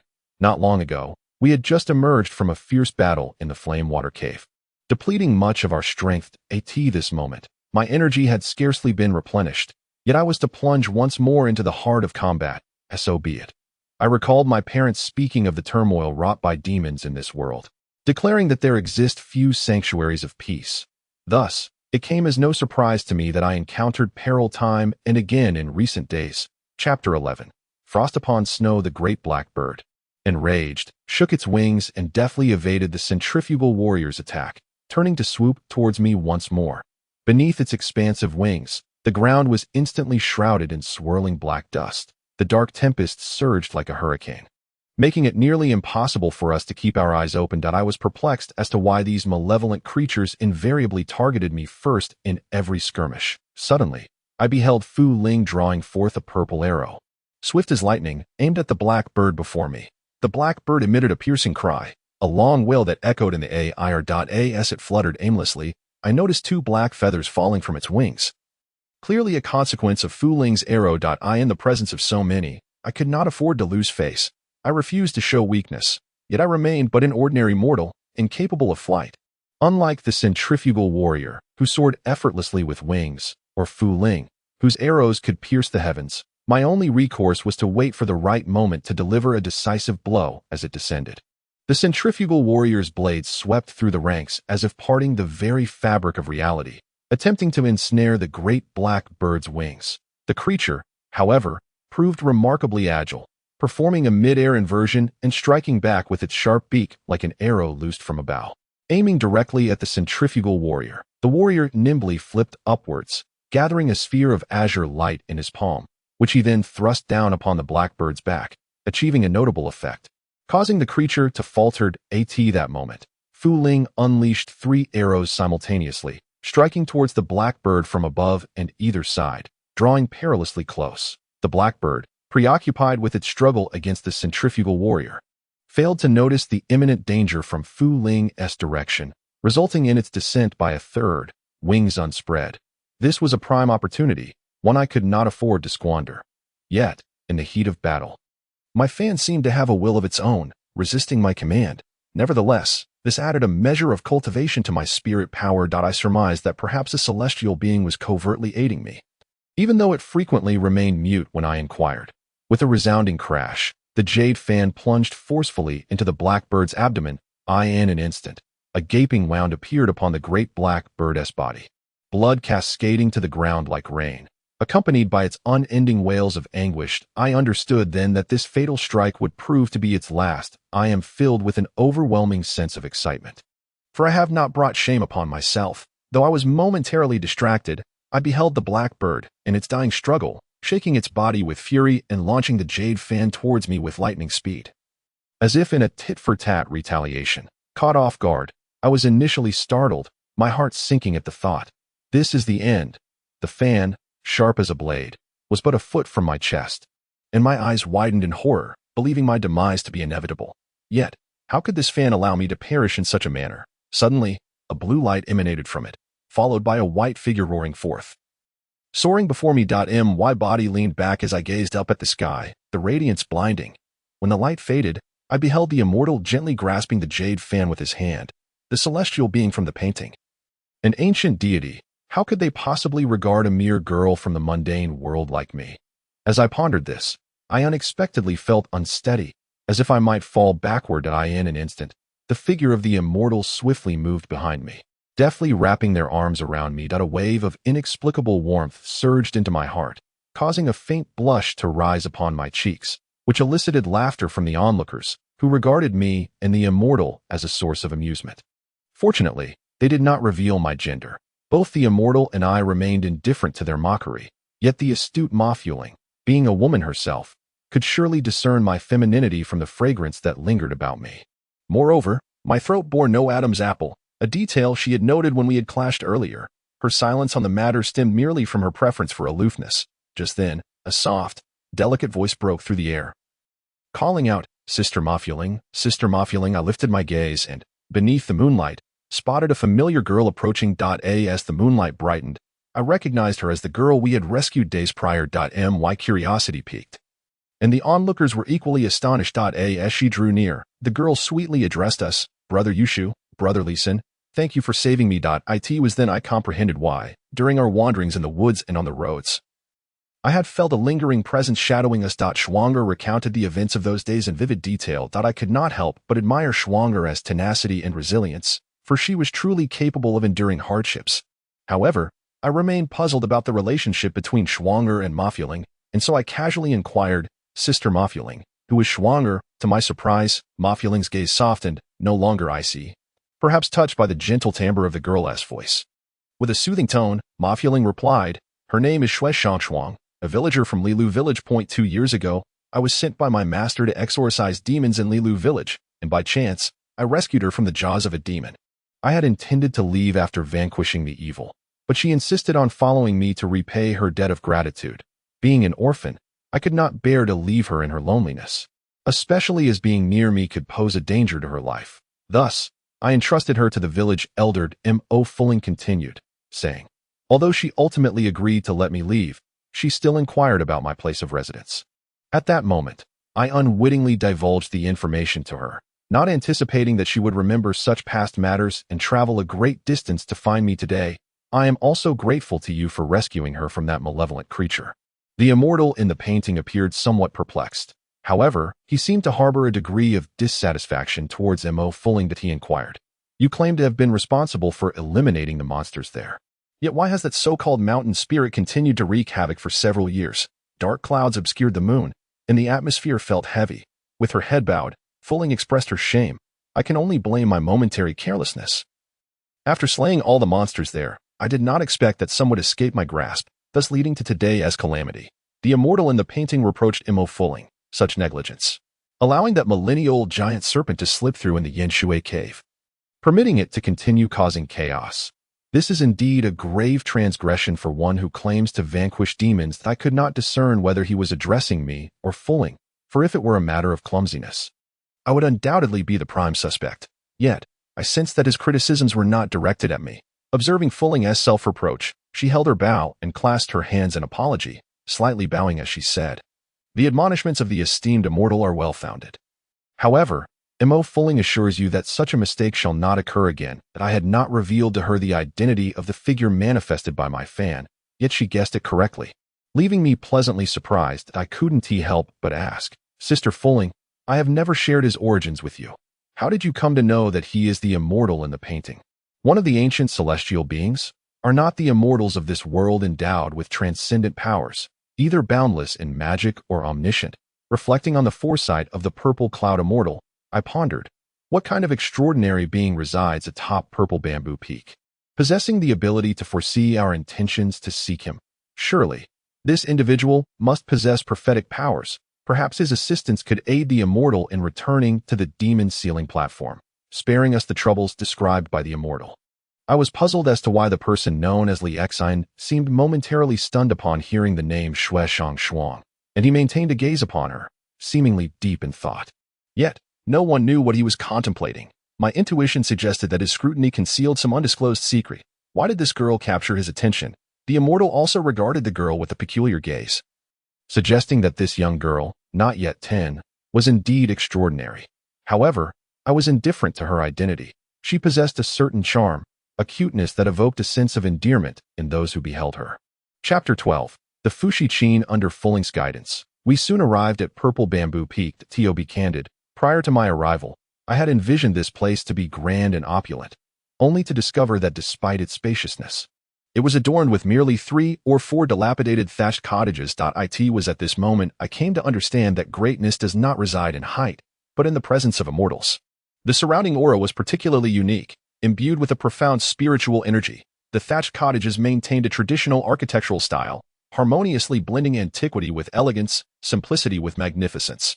They embraced nature as their sanctuary, embodying understated beauty and subtle sophistication.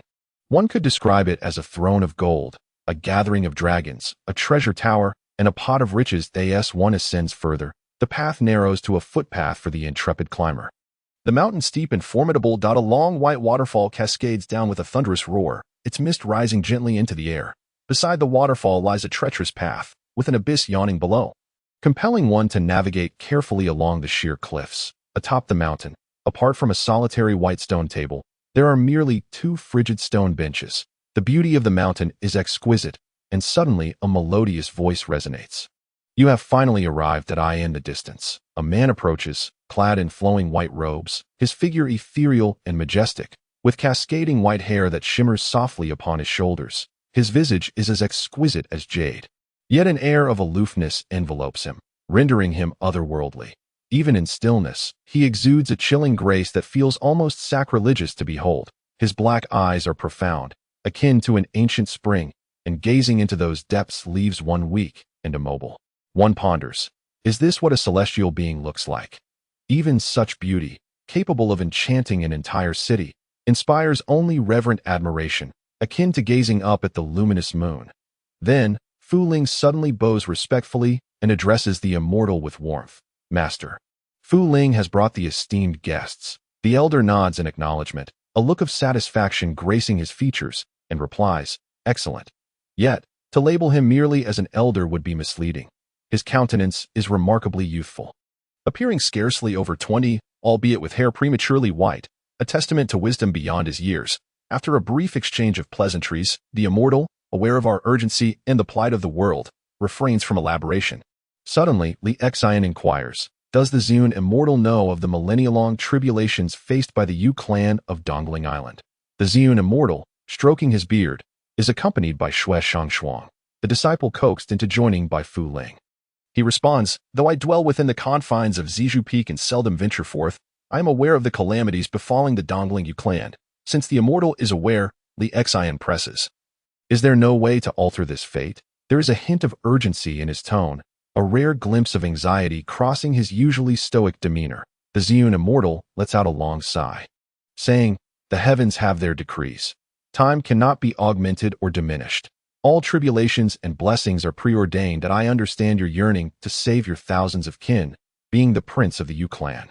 Yet once reality has set in, it becomes immutable. Observing Li Xian's despondence, the immortal pauses, then reflects aloud. However, it is not entirely devoid of hope, though the solution may not be practical. The immortal appears to grapple with the weight of his words. Yet Li Xian cannot abandon this flicker of hope, for his very existence hinges upon the lives of countless members of the Yu clan. With utmost respect, he implores, great immortal, please enlighten me, even if it proves difficult. I am resolute in my pursuit. The Zun immortal concedes, very well, but first you must comprehend that your clan suffers divine retribution due to defiance of heavenly mandates.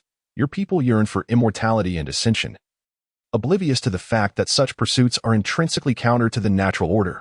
While a few among your kin may have achieved the status of immortals over millennia, it is vital to recognize that far more have perished during their ascension trials, losing their souls and essence in the process. The centering figure gazed up at the somber sky, his voice low and resonant.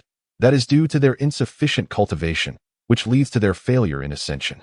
Furthermore, the centering figure understands that the path of mortal cultivation defies the natural order. I have earnestly advised them against pursuing immortality, yet their yearning for survival and eternal life has rendered my counsel unheeded. Moreover, your Dongling Feather clan, in your quest for transcendence, has audaciously imprisoned the earthly spirit veins within Dongling, attempting to harness this pure spiritual energy to achieve ascension. You are fully aware that these spirit veins rightfully belong to no single locale. They must circulate in harmony with the celestial paths, nourishing all living things. Yet, you have selfishly claimed them as your own. The words of Ziyun sound peculiar, leaving one perplexed. I, for one, am utterly bewildered. However, the centering figure, being deeply involved, engaged in a spirited dialogue with the immortal Ziyun.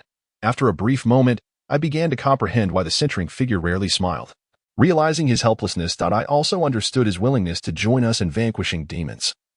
For the immortal had once promised him that once the world's evils were eradicated, there might be a chance to save the thousands of feathered kin of Dongling. Thus, his hopes rested upon the immortal. Yet he would not abandon the unorthodox methods suggested by Ziyun. Filled with sympathy, I reassured him, do not worry, listen. As long as I and the immortal are here, we shall find a way to assist you, ensuring you never fight alone. Li Xin expressed profound gratitude, saying, in that case, I am endlessly thankful, and it seems my friendship with you has not been in vain. Rest assured, should your sacrifice be necessary, I would never willingly allow that. Moments later, I recalled the previous instructions from the person within my waist fan, questioning why he himself did not inquire directly, but instead sent me. After bowing to the immortal, I asked, right, Immortal Ziyun, the immortal in the painting instructed me to inquire about the jade-flowing flute and the heart-calling spell upon meeting you. Might you have any knowledge of these two? The immortal recited, Flowing Cloud Gate, Xianyuan Ancient Tomb, Dongling Immortal Island, Hunyuan Village. These 4 locations are not only your destined places, but also intertwined with the fate of all living beings. Whether the heart-calling spell and the jade-flowing flute can be found depends solely on these 4. I grasped his implication that we should seek clues in these locations. Upon hearing Dongling Immortal Island, the centering figure's eyes suddenly sparkled with clarity as he blurted out, "Might I ask why the Immortal mentioned Dongling Immortal Island?" The Immortal, embodying his nature, either remained aloof in silence or spoke at length, occasionally offering grandiloquent justifications. He replied, "This is a secret of the heavens that cannot be divulged." Having asked what needed to be asked and learned what was intended to remain unknown, I resolved to hasten to Flowing Cloud Gate and thus decided against lingering. Just as I set off, I heard the elders say, "Though this mountain appears barren, your noble selves have traveled thousands of miles to save the common folk. Therefore, I must ensure your journey is not in vain, even if not for my own sake." Within the serene embrace of Zizhu Peak, though I possess no formidable weapons, I am fortunate enough to have a Fushichin nestled within this dilapidated thatched cottage. This Fushichin is renowned as one of the 10 divine artifacts, capable of governing the hearts and minds of all beings. Since fate has intertwined our paths today, I shall bestow this precious instrument upon you. However, there exists but one Fushichin, and it shall be up to you to determine who among you shall be worthy of its possession. That I distinctly recall my parents once stating that divine artifacts actively choose their masters. Thus I hastily inquired, "Immortal, forgive my ignorance as a mere mortal, but I have heard that ancient artifacts possess inherent sentience and will automatically select their fated masters if none among us is deemed suitable. Would that not be a disservice to the Fushichin?" Observing the Ziyun Immortal delicately pinch his white beard, he spoke with a hint of solemnity, "You are indeed correct. It is as you say. Every divine artifact across the heavens selects what it deems to be its fated master, and aside from the one it acknowledges, no other may wield its power." The Immortal's words were enigmatic, as he often preferred to tease our curiosity with half-spoken truths, leaving me eager to retort. Yet, faced with such a gathering, I refrained from displaying any rudeness, for I did not wish to be perceived as uncouth. Thus, I remained silent, allowing him to continue. As the Fushichin is an ancient artifact, it too is no exception. Its rightful master lies among the 4 of you. The Ziyun Immortal's statement left me astounded. I had never fancied myself burdened with such a responsibility, nor did I wish to claim the Fushichin as my own. Naturally, given my mediocre abilities, I doubted it would even acknowledge me as its master. I began to mentally tally the others: Lixinren, Fuling, Zishangxuang. Controlling the Fushichin is no trivial matter, and with my skills being rather ordinary, often requiring the Immortal's intervention, I could easily exclude myself from consideration. I glanced at Lixinren, who appeared quite ethereal and possessed impressive powers. Fuling, though aloof, wielded formidable strength akin to the divine bow of Hui, and Zishangxuang, though merely a child, possessed the intelligence and wisdom that might enable her to master the Fushichin. The Yushu fan in my hand seemed restless, oscillating before me. Suddenly, it dawned upon me.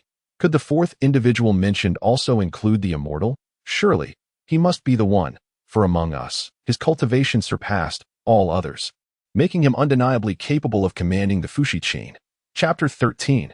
Unfinished business of the past. A gentle breeze caressed the silver locks of the Ziyun Immortal. I remained lost in thoughts, pondering who among us might be the destined master of the Fushichin. Fuling, Lixinren, or perhaps the Immortal himself. I approached the matter with a rather perfunctory attitude. When the Immortal spoke, "Do not question. My friends, I do not intend to assess whose musical skill is the most refined.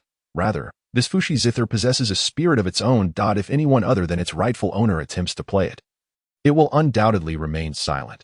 Conversely, if the individual is indeed its designated master, it will emit a resplendent red glow in affirmation of its use." Upon grasping the Immortal's intentions and thoughts, I could only feign compliance. However, as a habitual troublemaker, I dared not aspire to be the master of such a divine artifact. Moreover, I had never harbored any extravagant desires for divine weapons. I was indifferent, caring little for whom it chose. As long as it did not select me, that I certainly did not wish to bear the burden of this cumbersome zither in the future. Thus, I let each of them take their turn.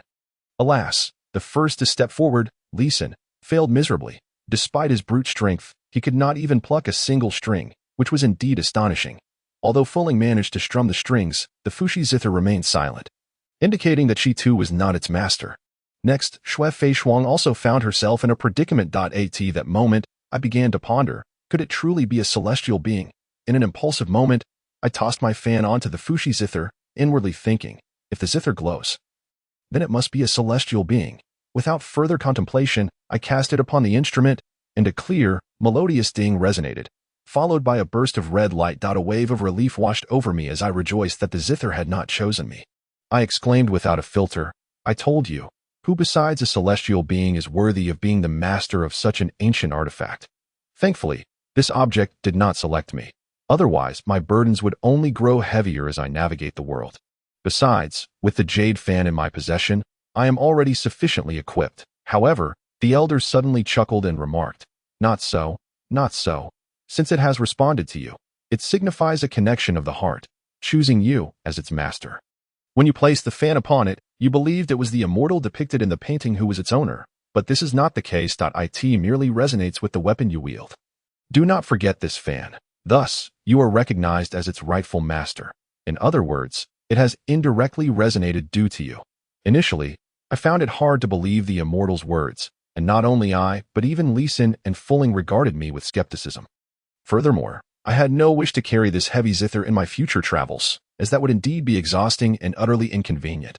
Consequently, I firmly declined the title of master of the Fushi zither. Yet, the immortal suddenly appeared and proclaimed, since this divine instrument has rejected all others, yet resonates with you, it silently grants you permission to use it. The Fushi zither will choose only one suitable master in its lifetime. Should this master one day depart from this world, it shall fall into eternal slumber, awaiting the next reincarnation of its true owner. It has waited for you for 3,000 years. How can you bear to forsake it? Upon hearing these words, I was left momentarily speechless, exclaiming in disbelief, what, are you saying I am its master, and that it has waited for me for 3,000 years? How can I possibly believe this?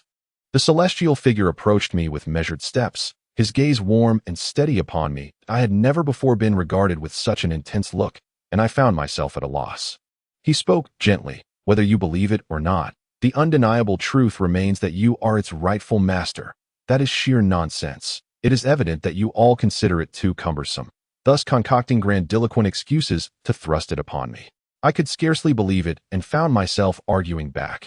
Yet, the immortal, Zune, cast a spell that summoned events from 3 millennia past before my eyes and those of the others. I beheld that the individual who wielded the Fushi Chin alongside the celestial in the battle against malevolent forces bore an uncanny resemblance to myself.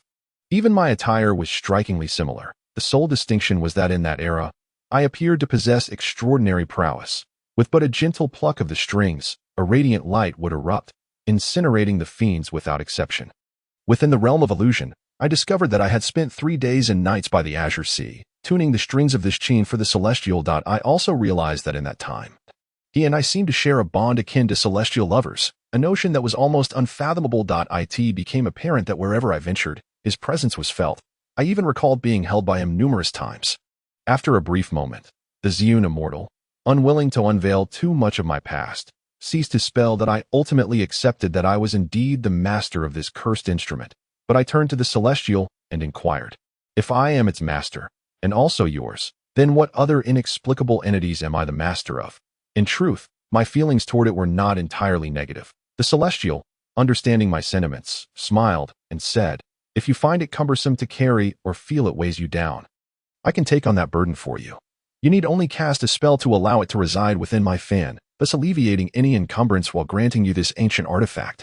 Moreover, whenever I appear, you would not be disarmed, nor would your powers diminish, for with the Fushi Chin, you will always have a weapon to aid you against malevolent forces and to protect yourself. Upon reflection, I realized he was indeed correct. Furthermore, I suddenly perceived that the celestial genuinely cared for me, and this concern seemed to transcend the bounds of mere friendship and even familial ties. His kindness left me feeling wary. I had initially wished to uncover the events that transpired, to understand how I had inexplicably transformed from a celestial being into a mere girl of the mountains. However, the immortal abruptly withdrew, dismissing my entreaties with a resolute claim of the inviolability of heavenly secrets. After departing from the purple bamboo peak, we observed the position of the northern dipper and hastily made our way to the unknown location of the flowing cloud gate. Along the journey, I gained an additional companion, Sister Fulling. Though she often appeared somewhat aloof and frosty, I sensed that this demeanor was not her true nature. She had been assigned by the Zune Immortal to assist us in vanquishing demons and restoring peace to the world. aiding me and the Celestial in rebuilding and reinforcing the demon ceiling platform. We traversed for several days without pause, and fatigue weighed heavily upon my legs, which felt as though they might give way at any moment.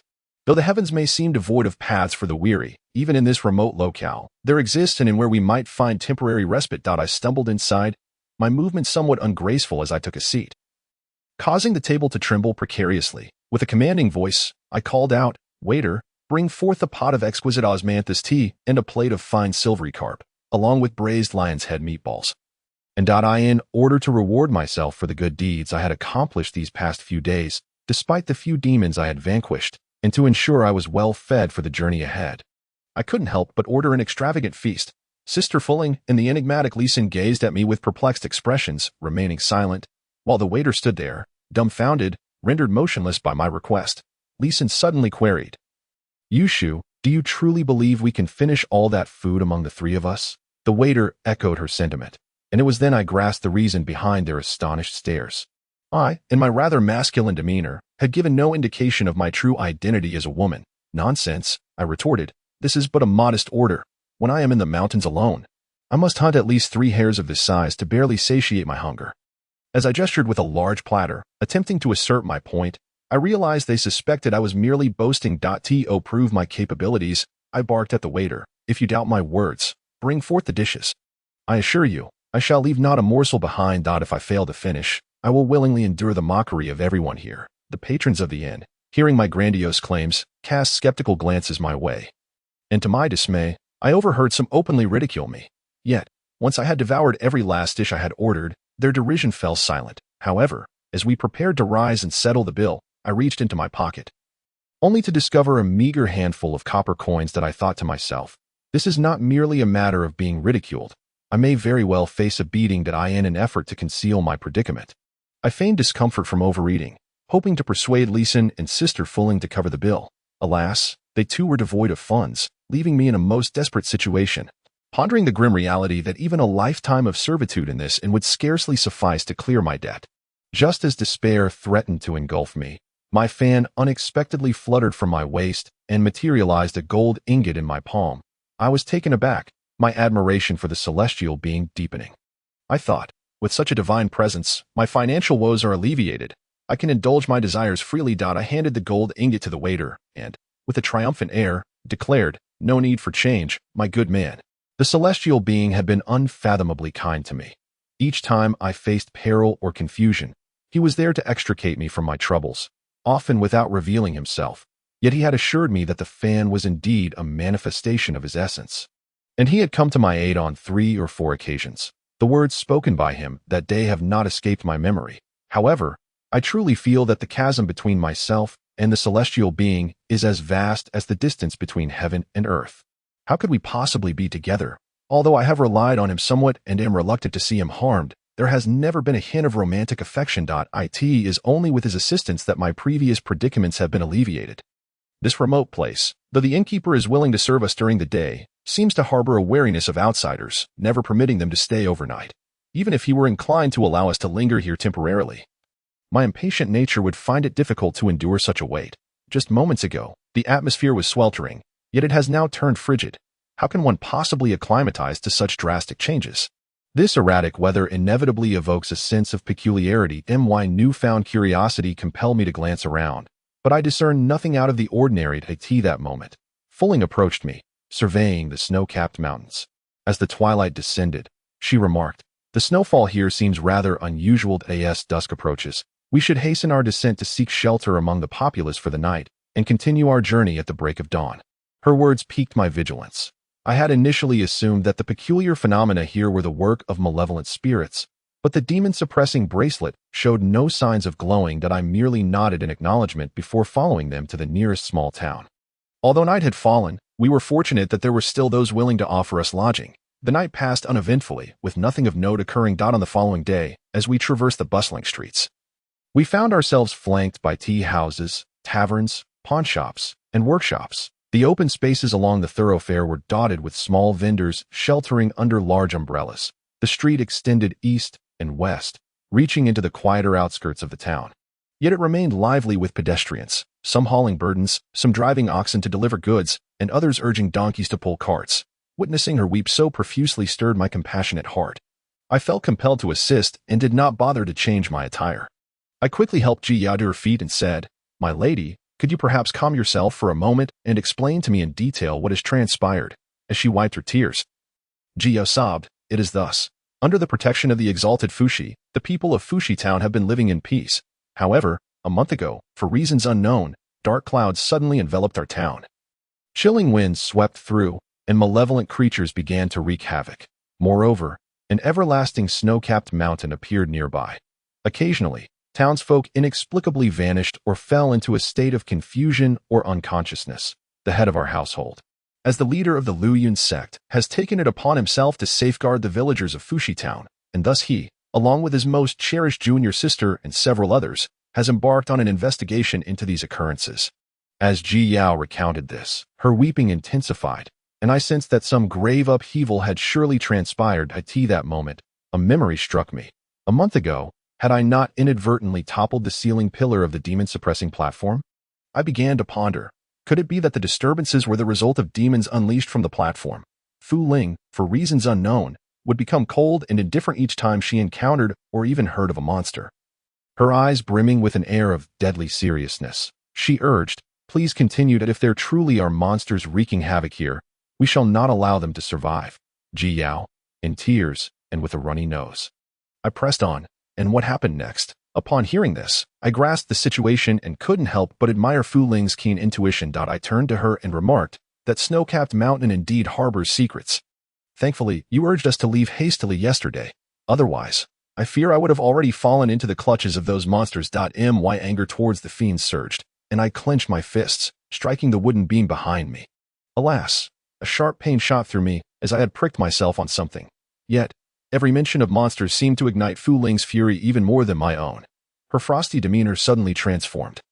Her eyes ablaze with righteous anger. As I endured the sting from the sharp object, blood began to trickle forth. Ji Yao suddenly apologized, saying, "I sincerely apologize.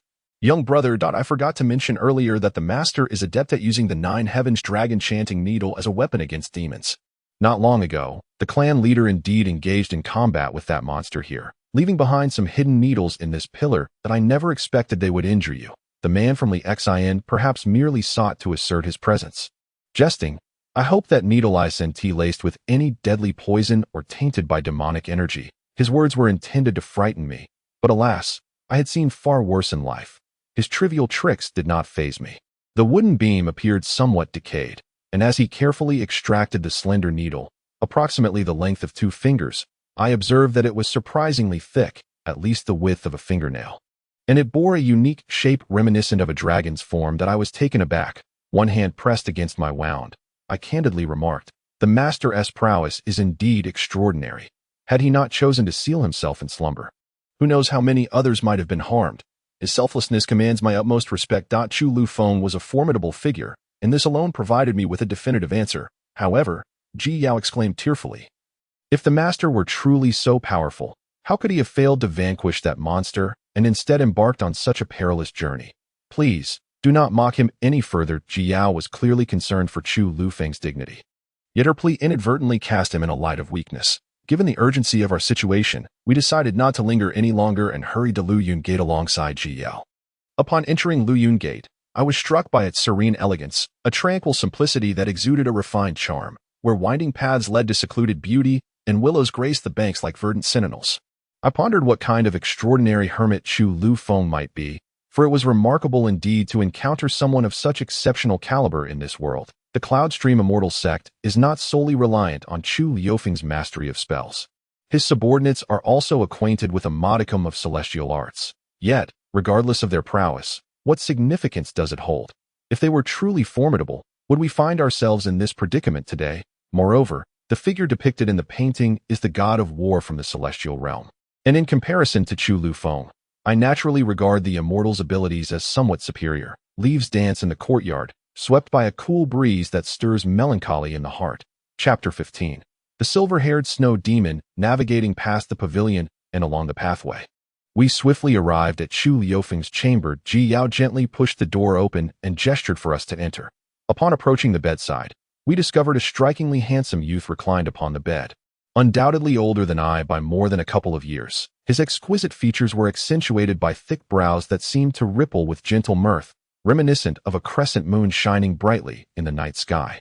Upon closer inspection, his ethereal demeanor bore a resemblance to that of the immortal. At that moment, Ji Yao knelt before the bed, fervently imploring us to awaken him, though I felt a surge of sympathy. I remained at a loss as to how to bring him back to consciousness. Perhaps sensing my distress, she intensified her pleas. After helping her to her feet, I glanced at Fu Ling and Li Xinren. Both equally perplexed, I was unwilling to witness her sorrow, so I resolutely declared, "Rest assured, I shall take it upon myself to resolve this matter. Within 3 days, I guarantee that I will awaken him, returning you a lively Chu Lu Feng." Upon hearing my words, Ji Yao was overwhelmed with gratitude, inquiring how she might assist. Yet, I had no knowledge of what to do, and after uttering a few vague reassurances, I dismissed her. The three of us soon found ourselves in the courtyard, and after wandering about the uniquely designed space, we settled beneath the shade of the trees.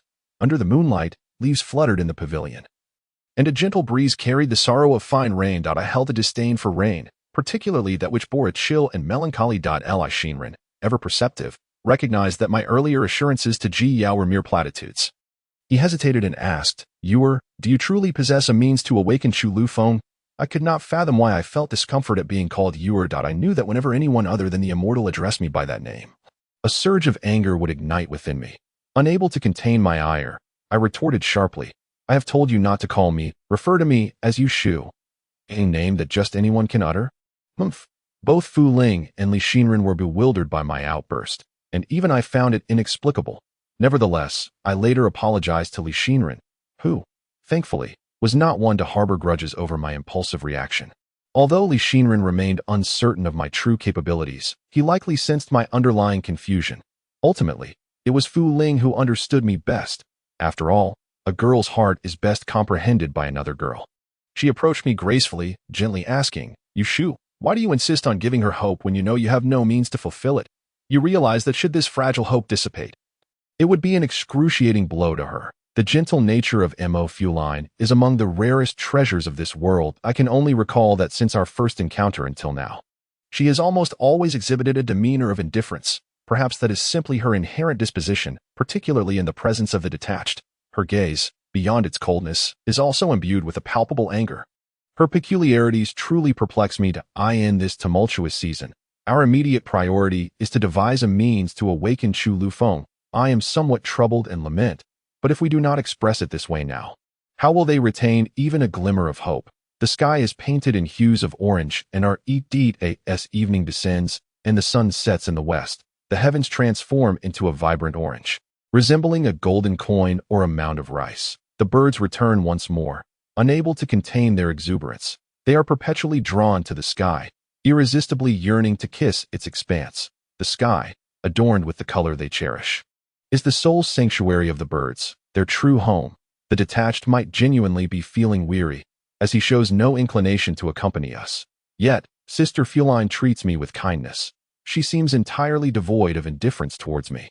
Unlike her demeanor with the detached, perhaps everyone is equally kind to me, possibly due to my ever-smiling countenance that charms all who behold it. The inky sky must harbor stars, hence I fondly refer to it as the starry sky. As I traverse the desolate streets, shrouded in the darkness of night, perhaps influenced by the ancient snow-capped mountains, the chill here feels particularly biting. The northern wind howls, and poor me, clad in light attire, cannot help but shivered. I notice Fuline's concerned inquiry. "The wind is too fierce here. Be cautious not to catch a chill." This is the most tender voice I have ever heard, surpassing even the celestial words that fill my heart with gratitude. Suddenly, a white figure flits past the wall overhead, prompting both Fuline and me to give chase. Alas, that white shadow moves with such swiftness that it vanishes in the blink of an eye. We scour the vicinity, yet fail to uncover the nature of this elusive entity. As the cold wind sweeps through, I shiver once more, and for some inexplicable reason, Fuline suddenly turns vigilant, exclaiming, "Yushu, this creature is lurking nearby. We must search separately, but you must be cautious. Should you encounter any peril, simply blow this whistle, and I shall come to your aid. If it is in my vicinity, I will shoot a purple arrow into the sky to signal you." I comprehend now. Her concern for my insufficient prowess is the reason for the whistle. Yet, this whistle is no ordinary trinket, according to Sister Feline. It possesses the ability to communicate with spirits and transmit messages across distances. Shortly thereafter, we part ways. Mo Feline heads towards a secluded corner of the northwest street, while I meander towards the southeast, where the breeze is gentlest. Walking alone along the desolate avenue inevitably evokes a sense of solitude, prompting me to lament that the celestial beings lack an understanding of cherishing delicate hearts. Before I can ponder further, the magic bracelet in my possession begins to glow, signaling the imminent emergence of the creature. The demon-subduing bracelet proves to be somewhat effective, at least granting me foresight of danger. However, I find it quite disconcerting. Why can I not wear this bracelet, especially since the celestial being warned me against donning it recklessly? Lest calamity befall me, I venture into a secluded area, widening my eyes as I follow the bracelet's guidance, traversing past 100 or so households. At long last, I discerned a household that had suddenly illuminated with the flicker of candles.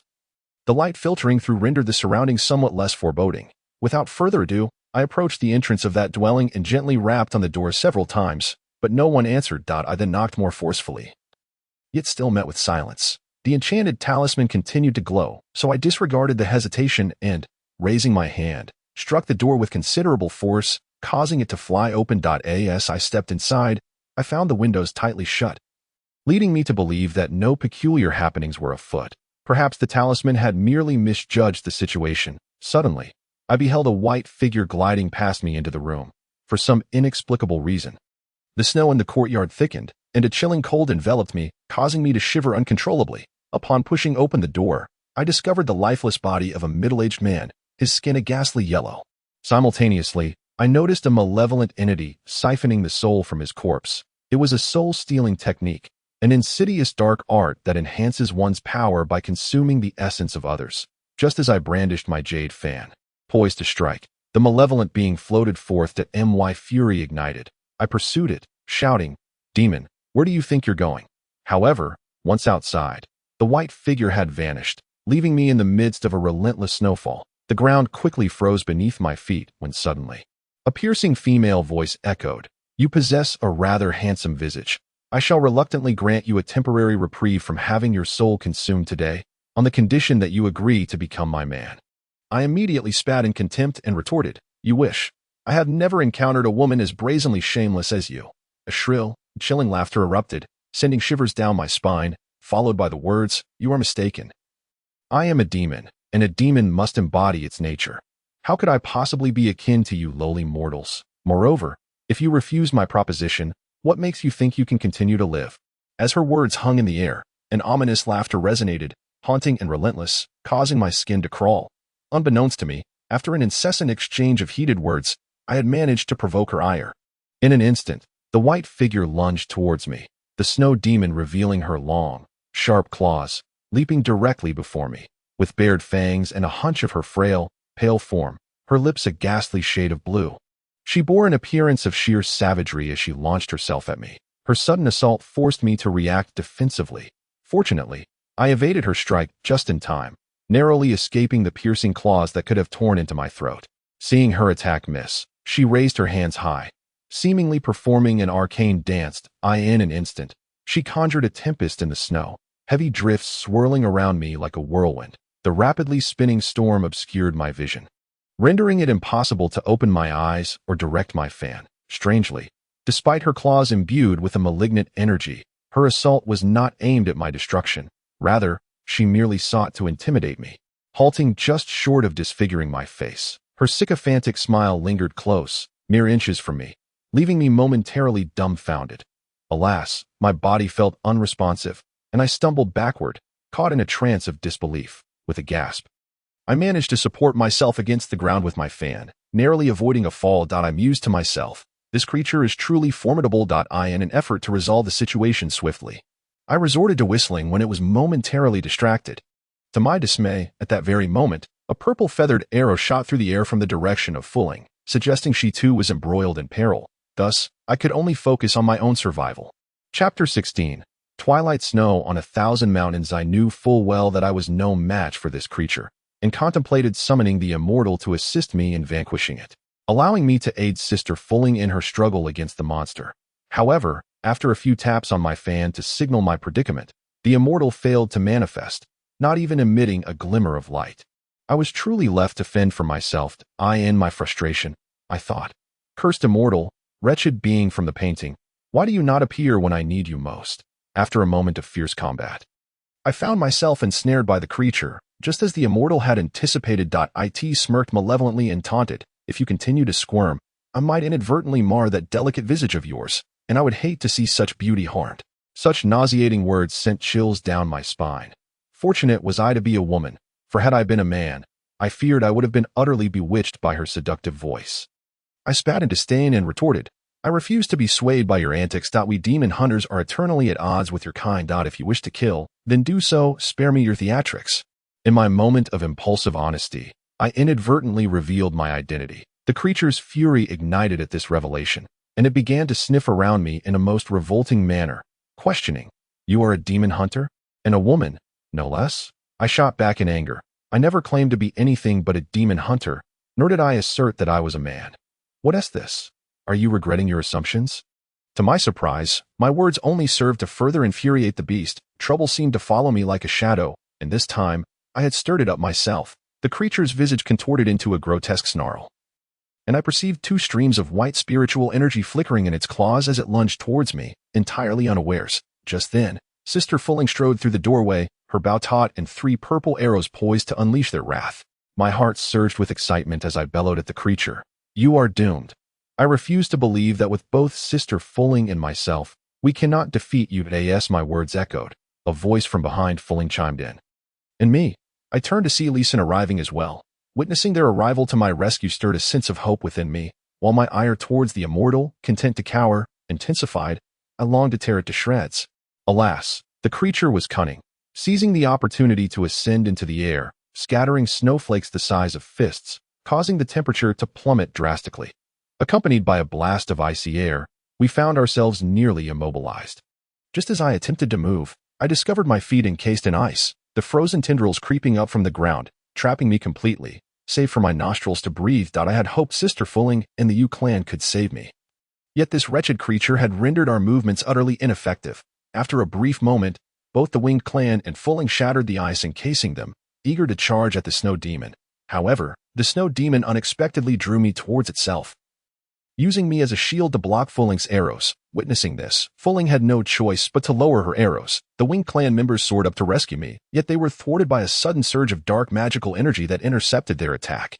For reasons unknown, I found myself gently swaying the fan in my hand and soon succumbed to a drowsy slumber. When I awoke, I discovered that I had been captured by the snow demon and taken to an icy cavern. Its walls stark and frigid, clad in thin garments, I trembled from the cold. Surrounding me were the stark, glacial halls, exuding an oppressive chill. The smooth snow-covered ground made movement nearly impossible. Observing the foreboding atmosphere, I couldn't help but lament my fate, complaining about the celestial being who seemed indifferent to my plight, turning a blind eye to my suffering. Strangely, the celestial being appeared to possess an uncanny awareness of my thoughts, as if he were a worm in my belly, knowing my every sentiment. In this desolate place, it was just him and me, yet I felt no solitude. Suddenly, he leapt from the fan, gently tapped my head, and spoke softly, "My wearer, I am pained for you, and how could I bear to let you perish?" Yet, I sensed something peculiar in her demeanor, an impression that it was not her true self. Thus, I surmised she had orchestrated our presence here to investigate further, for how could one claim the tigeress cub without entering its den? For reasons unknown, upon hearing his voice, my previous anger diminished significantly, particularly when he called me where, instead of feeling ire as I did towards the one who had abandoned me. I found his words to be extraordinarily endearing. I could not tell if it was the illusion I had witnessed from Z and Stanner that had shifted my feelings, nor could I discern whether we had truly shared a monumental romance 3,000 years prior. All I could think was, a demon is but a demon. What true form could it possess? Moreover, in this intensely cold and sinister realm, I was frozen to the point of immobility. Soon, I feared my very life would be extinguished, rendering any thoughts of saving the world utterly moot. The ethereal being smiled softly, his eyes radiant and gentle, his voice melodious as he reassured me, "Fear not, my word, I have vowed that as long as I am here, I shall not allow you to suffer the slightest harm." let alone witness your demise. And no sooner had he spoken than he cast a spell upon me, and I found the cold dissipating entirely, finally feeling like a normal person again. That I was immensely grateful to him. Just as the words of thanks were about to escape my lips, he interrupted me with a question. By the way, my Yuer, there is something I do not understand. Why was it that when you heard the one called Lee Sin call you Yuer, you seemed to lose your emotions? I have called you so countless times, yet you have never directed a single word of anger towards me, that I found myself momentarily stunned, scratching my head in confusion. Yet, as I gazed upon the gentle visage and enchanting smile of the immortal before me, I felt an inexplicable warmth welling up within me, as if I were in the presence of someone familiar. I unexpectedly uttered, "That is because you are unlike them. Only you may call me Yuer. No one else can, neither Sister Fulling nor anyone from the Lee Sin clan, nor any other soul." The immortal suddenly ceased the rhythmic motion of his fan and regarded me with a tranquil gaze, inquiring, "What distinguishes me from them?" He spoke softly. "Can you guess?" Anger surged within me as I retorted, "Guess? What nonsense. I am merely a wild girl from the mountains. Even if you truly harbor feelings for me, I am unworthy of your company. You should abandon this folly. Moreover, I, Yushu, have never intended to be ensnared by the mortal realm. Do not say I did not warn you. Those who love me shall find no fruitful outcome." The immortal smiled silently. As if my words had cast doubt upon him, I was disinclined to engage further.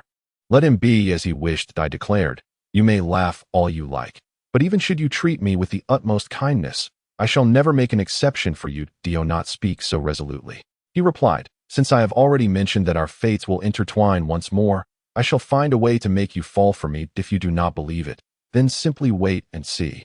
His tone was firm, yet I remained unperturbed. I surveyed the frigid landscape of ice and snow surrounding us. My heart, akin to the cold, felt utterly incapable of loving him. That I chuckled softly.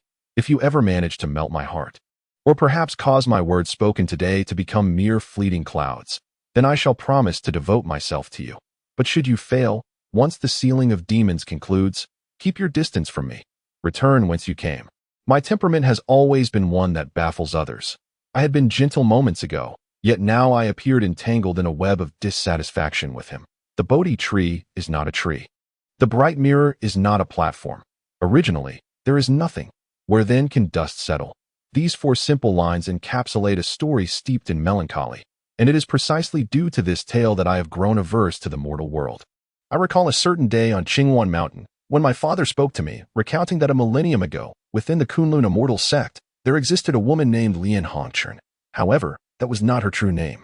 Her original name was Hongchen Xianzi. This fairy possessed formidable powers and embraced the duty of vanquishing demons.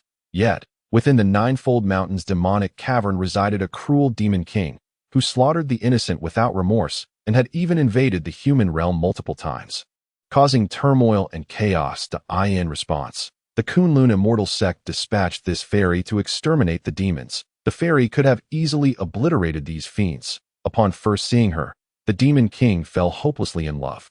Yet she harbored no affection for him.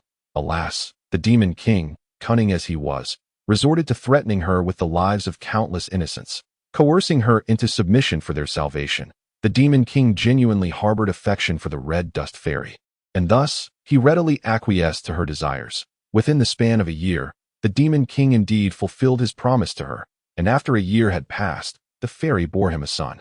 From that moment forth, the two vowed to be devoted partners, standing in mutual respect. Alas, such bliss was short-lived.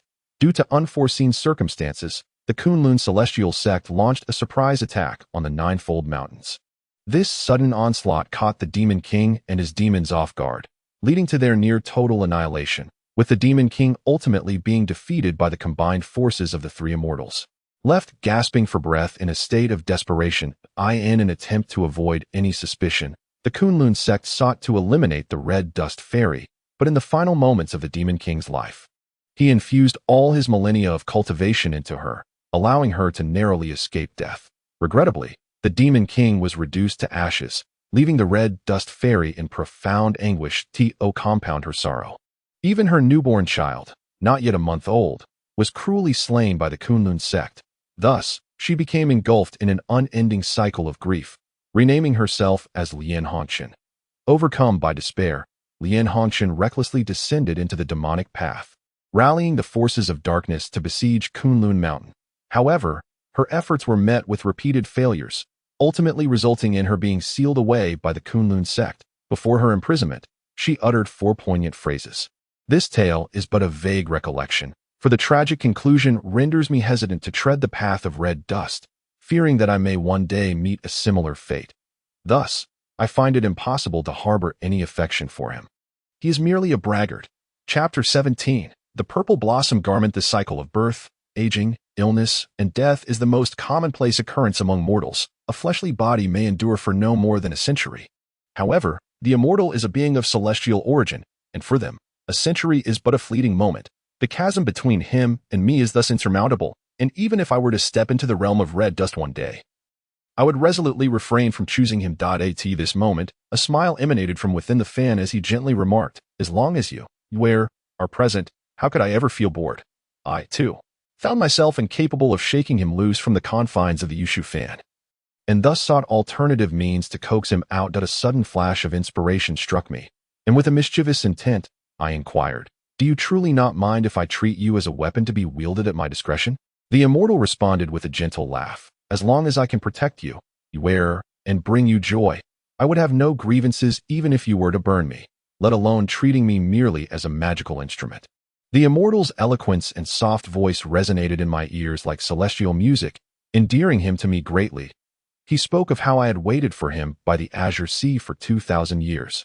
Yet he too had spent 3,000 years awaiting my return. He recounted how I had played the flute solely for him, day and night, during that time, and expressed how deeply we had loved each other.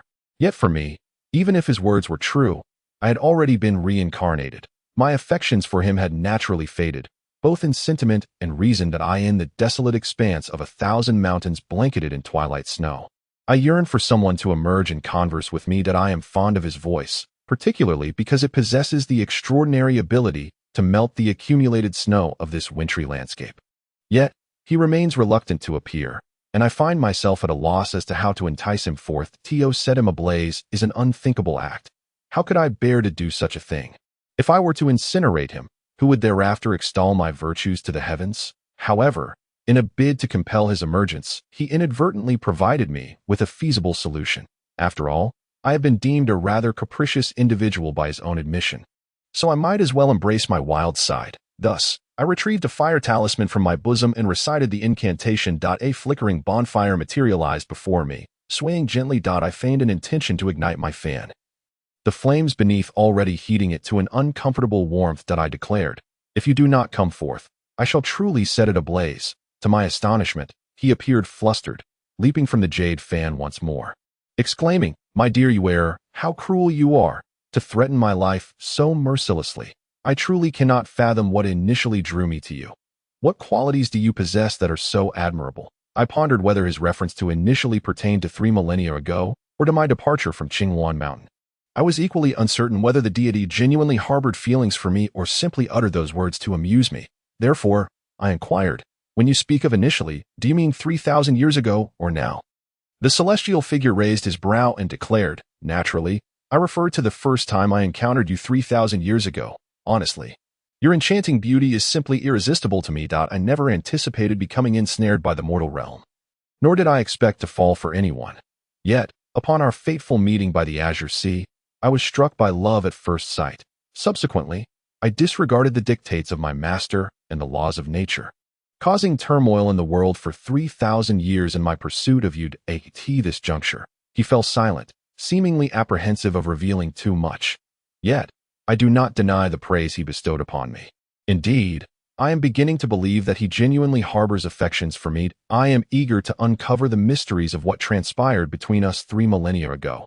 However, when I pressed him for details, he simply stated, "You need only know that what you witnessed upon Zizhu Peak was all genuine, and every word I have spoken to you is true. As for the events of 3,000 years ago, when the time is right, I shall not conceal it from you." He seemed to perceive that this wild girl of his harbored little inclination towards worldly affairs, yet he remarked, "My Yuer, I know you are filled with resentment towards me, for I wronged you 3,000 years ago, and thus you cannot bring yourself to forgive me.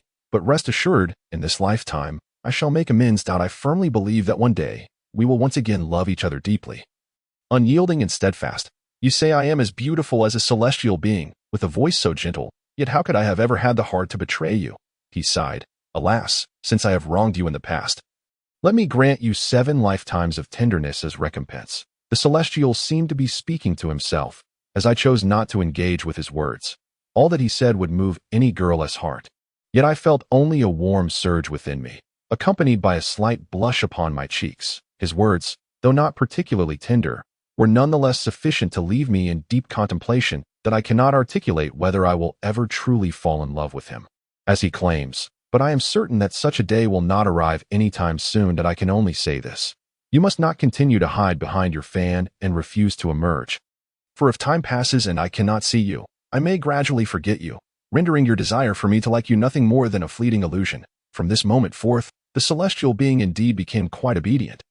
Ceasing to conceal himself, or perhaps it is more accurate to say that he is genuinely afraid of my indifference towards him, as we traversed the exceedingly winding ice cave, we soon arrived at the ice palace. To my astonishment, this rumored uninvited guest, the twilight snow of 1,000 mountains, hosted such a magnificent and opulent palace. Within the palace stood 4 white jade pillars adorned with dragon carvings, and on either side of the icy throne were intricately carved dragons, upon which sat a young woman. Yet, a swirling mass of dark demonic energy coiled above her head. The woman appeared to be struggling, her expression tinged with anguish. Perhaps I was too foolish to comprehend. Mistakenly believing that the dark energy was allied with her, seizing the opportunity during her moment of weakness, I chanted the ancestral incantation of demon suppression, casting a golden talisman that entwined with the woman ensnared by the dark energy. Caught off guard, she suffered an injury and spat out blood. However, the dark energy seemed to surge even more violently upon contact with her blood. Exuding an aura of malevolence. I contemplated asking the celestial being to retrieve my Fushi zither. He abruptly interjected, saying, No. You see, you have caused trouble again. The true culprit behind her actions that day, and the cruelty she displayed, is this dark energy, not her. If my deductions are correct, she must be Zijinji, the disciple of Chu Lufeng, as Jiao once mentioned. She is under the control of this malevolent force. I was taken aback, gazing intently at her pained countenance, which truly appeared to evoke sympathy, causing my heart to soften momentarily. The celestial being continued to whisper in my ear, Fortunately, this demon has yet to fully manifest. It still requires a living vessel to inhabit. Once we separate it from this vessel, it will be at its most vulnerable. And then we can devise a means to eliminate it. I was enlightened. Yet I still could not fathom why it specifically chose Zijinji as its vessel, so I inquired of the celestial being. Is Zijinji indeed its current vessel? Does this mean that anyone could potentially become its vessel? Am I not in grave danger? The ethereal figure raised his brow and gazed at the tumultuous mass of dark energy, exuding an air of grandeur as he replied, Not everyone can become its vessel. This dark energy is of extreme Yin. Thus it seeks a suitable host whose birth chart must not contain a single trace of Yang. Only a pure Yin individual will suffice. Initially, I had harbored concerns that I too could fall under the control of this demon, but upon hearing his words, I could not help but breathe a sigh of relief. Then, the celestial being continued, Remember, Mayuer, you were born in the year of Wushu, in the month of Wushu, on the day of Renzi, at the hour of Wushu. I wonder if my recollection is correct? Moreover, with my presence, even if it truly seeks you as a vessel, how could I possibly allow it to succeed? His skill in captivating hearts is indeed unparalleled. Each time he softly whispers his concern in my ear, his voice is so gentle, and his kindness overwhelms me, leaving me utterly bewildered. The mundane world, should I truly step into it? I vaguely recall hearing once that entering the mortal realm is as deep as the sea, with the unknown of life and death looming. The demonic presence here has become increasingly tumultuous, yet he still finds the inclination to jest and bring me joy. Most outrageous of all, his words distract me, and he seems unconcerned that my distraction might lead to my demise at the hands of this monster. Zijinji is ensnared by the creature, completely under its control. She desires to struggle but finds herself unable to break free. It seems that Zijinji fully aligns with what the celestial being had foretold at this moment. The foul stench of the black demonic energy intensifies, permeating the entire ice palace, accompanied by a chilling voice that reverberates. Hua Zhong Xian. Yushu Xianren, you have finally arrived. M. Wires perk up, and I glance around. It is only the celestial being and myself here. I ponder. Could this Yushu Xianren possibly refer to me? How is that conceivable? The creature, indeed, offers no reply, yet the name bears an uncanny resemblance to mine, prompting me to question it. Please clarify your statement. Could this Yushu Xianren truly be me? I then hear the terrifying, eerie laughter echoing from the black, demonic energy. Had you not asked, I might have forgotten that you are merely immortal, your profound cultivation notwithstanding. You remain but a flesh and blood being. Thus, I need not fear you. From this voice, I glean a definitive answer. This cannot be mere coincidence. The celestial being then turns to me and states, At last, you comprehend why I named you Yushu, do you not? Because you will always be my precious jade. You were so in the past, you are so now, and you will be so in the future. Even in the face of impending doom, the celestial being still harbors the thought to utter such meaningless words. I find myself reluctant to engage, yet the tenderness in the term jade beckons me to hear him say it once more. The black demonic energy grows increasingly oppressive, especially as I gaze upon the furious, blood-red eyes within it that I can no longer contain myself and shout to the celestial being to retrieve my Fushi Qin, allowing me to vanquish this malevolent entity, cradling the zither with both hands. I position it upright, unleashing radiant arcs of light from the Fushi Qin. The black demonic energy cackles wildly. Who would have thought that after 3 millennia, the Fushi Qin would still choose you as its master? I perceive this as sheer ignorance and retort. Are you unaware that the Fushi Qin has recognized only one master since its inception? How foolish of you, a so-called invincible woolly demon lord, to lack such basic knowledge. Suddenly, the creature howls furiously, becoming even more brazen before me. You need not remind me, for I nearly forgot that the Fushi Qin indeed acknowledges you as its sole master. However, it should have vanished with you 3,000 years ago, yet due to one person's selfishness, it has fortuitously survived alongside you. My animosity toward the malevolent creature was already profound, and its bewildering words only served to further incite my ire. Within the icy cavern, a biting chill enveloped the air, a somber atmosphere steeped in sorrow. Without further ado, I declared, prepare yourself. Before the echoes of my voice faded, I had already seized the Fushi Qin. My hands poised upon its strings. To be candid, this was my inaugural encounter with such an extraordinary artifact, and I was utterly at a loss regarding its use. Gazing at each string, I felt a profound sense of awkwardness. Unsure of how to proceed. As the immortal had rightly stated, without the aid of this celestial instrument, my cultivation was nearly non-existent. Thus, I remained engrossed in my study, seizing the moment of my distraction. The dark demonic energy surged forth with tempestuous force. However, the immortal suddenly brandished a fan, and with a blinding flash of azure light, the plane of the fan leveled with the ground. Then, with a deft flick from left to right, the immortal unleashed a resplendent beam of light that repelled the malevolent entity. That I discerned that this creature was likely a manifestation of the demon lord I had encountered previously. The immortal's voice rang out with authority. Though your sorcery knows no bounds, you were sealed beneath the demon sealing platform not long ago. It stands to reason that you have yet to regain your full powers. Furthermore, by the very nature of your presence, you are merely a fragment of the woolly demon lord. Should you truly be the woolly demon lord's true form, perhaps I would not stand a chance against you. Yet, as you are merely a trifling avatar, what harm can you inflict upon me?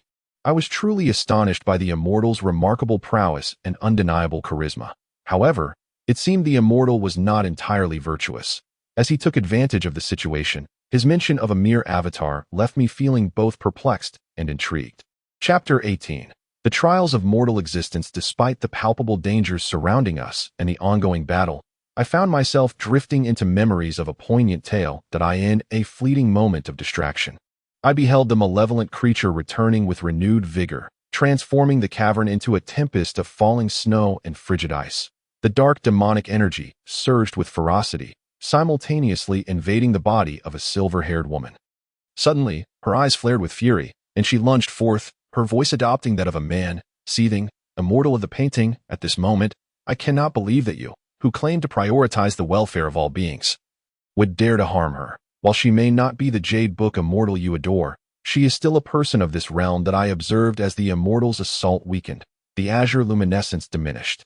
Yet, regardless of how the demonic claws assailed from all directions, he skillfully deflected them with the fan's surface. The immortal did not exhibit anger. Rather, his tone remained gentle. I had never witnessed him in a state of wrath.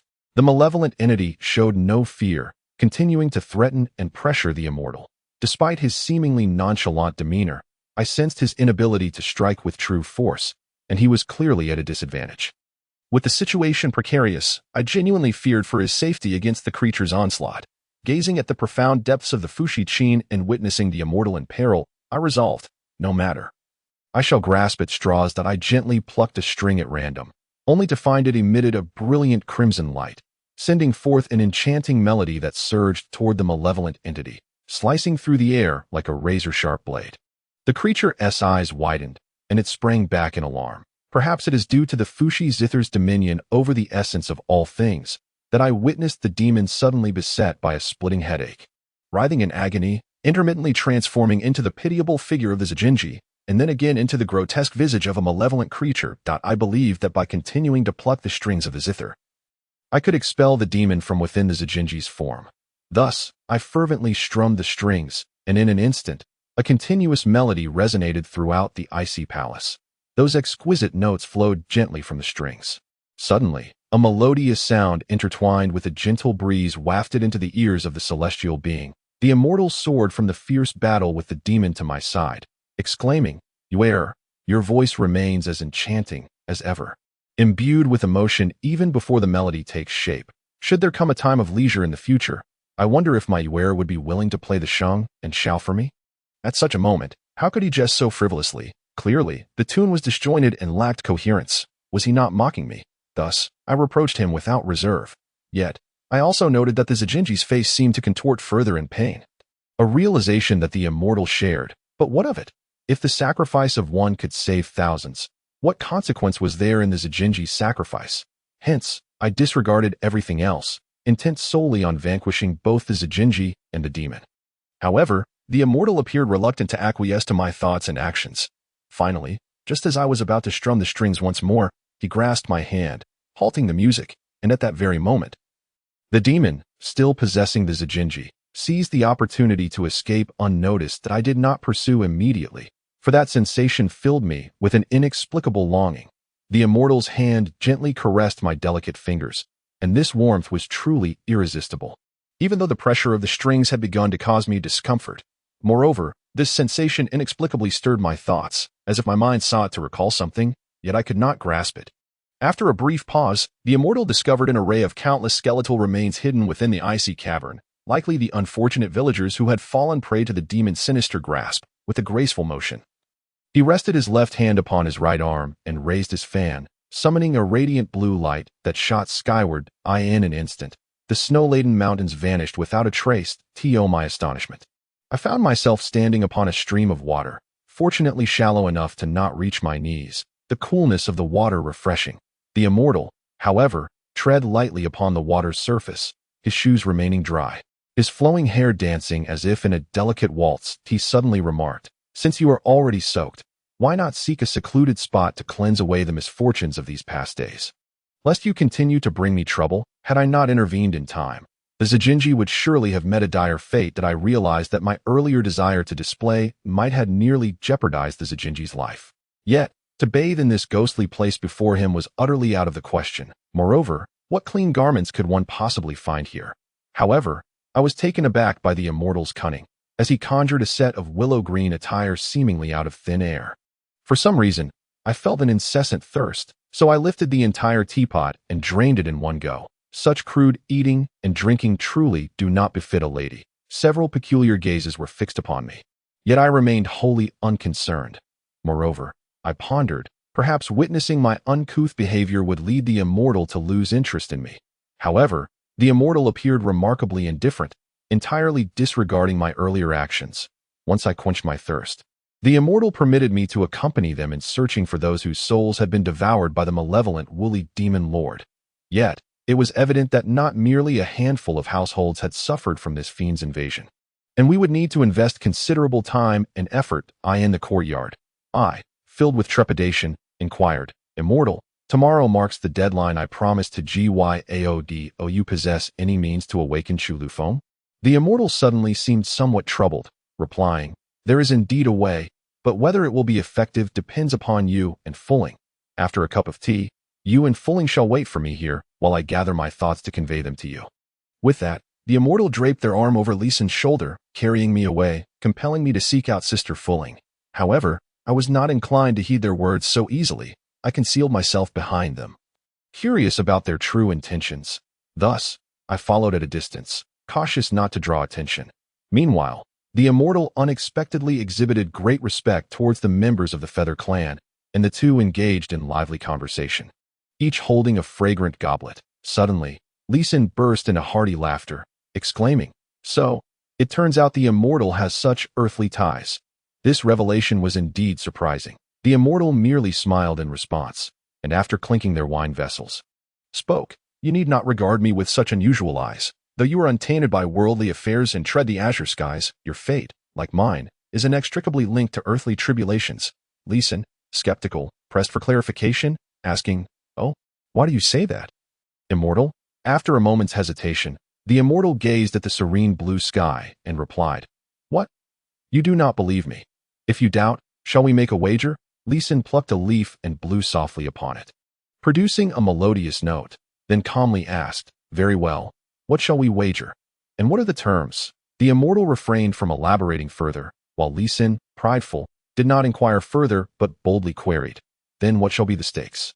The immortal replied nonchalantly, "Should I lose, I shall forever hide within the Yushu fan and never emerge, promising to exhaust all efforts to alter the misfortune of the Feather Clan. Conversely, should you lose, you must relinquish the desire to change the current circumstances of the Feather Clan and assist them in departing Dongling Immortal Island to live as ordinary folk on the Shinjo continent.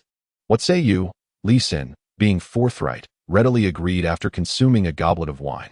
Looking up at the sky, it occasionally resembled a silk handkerchief, exquisitely translucent, with delicate clouds scattered across the blue expanse, akin to white magnolias embroidered upon a gauzy scarf.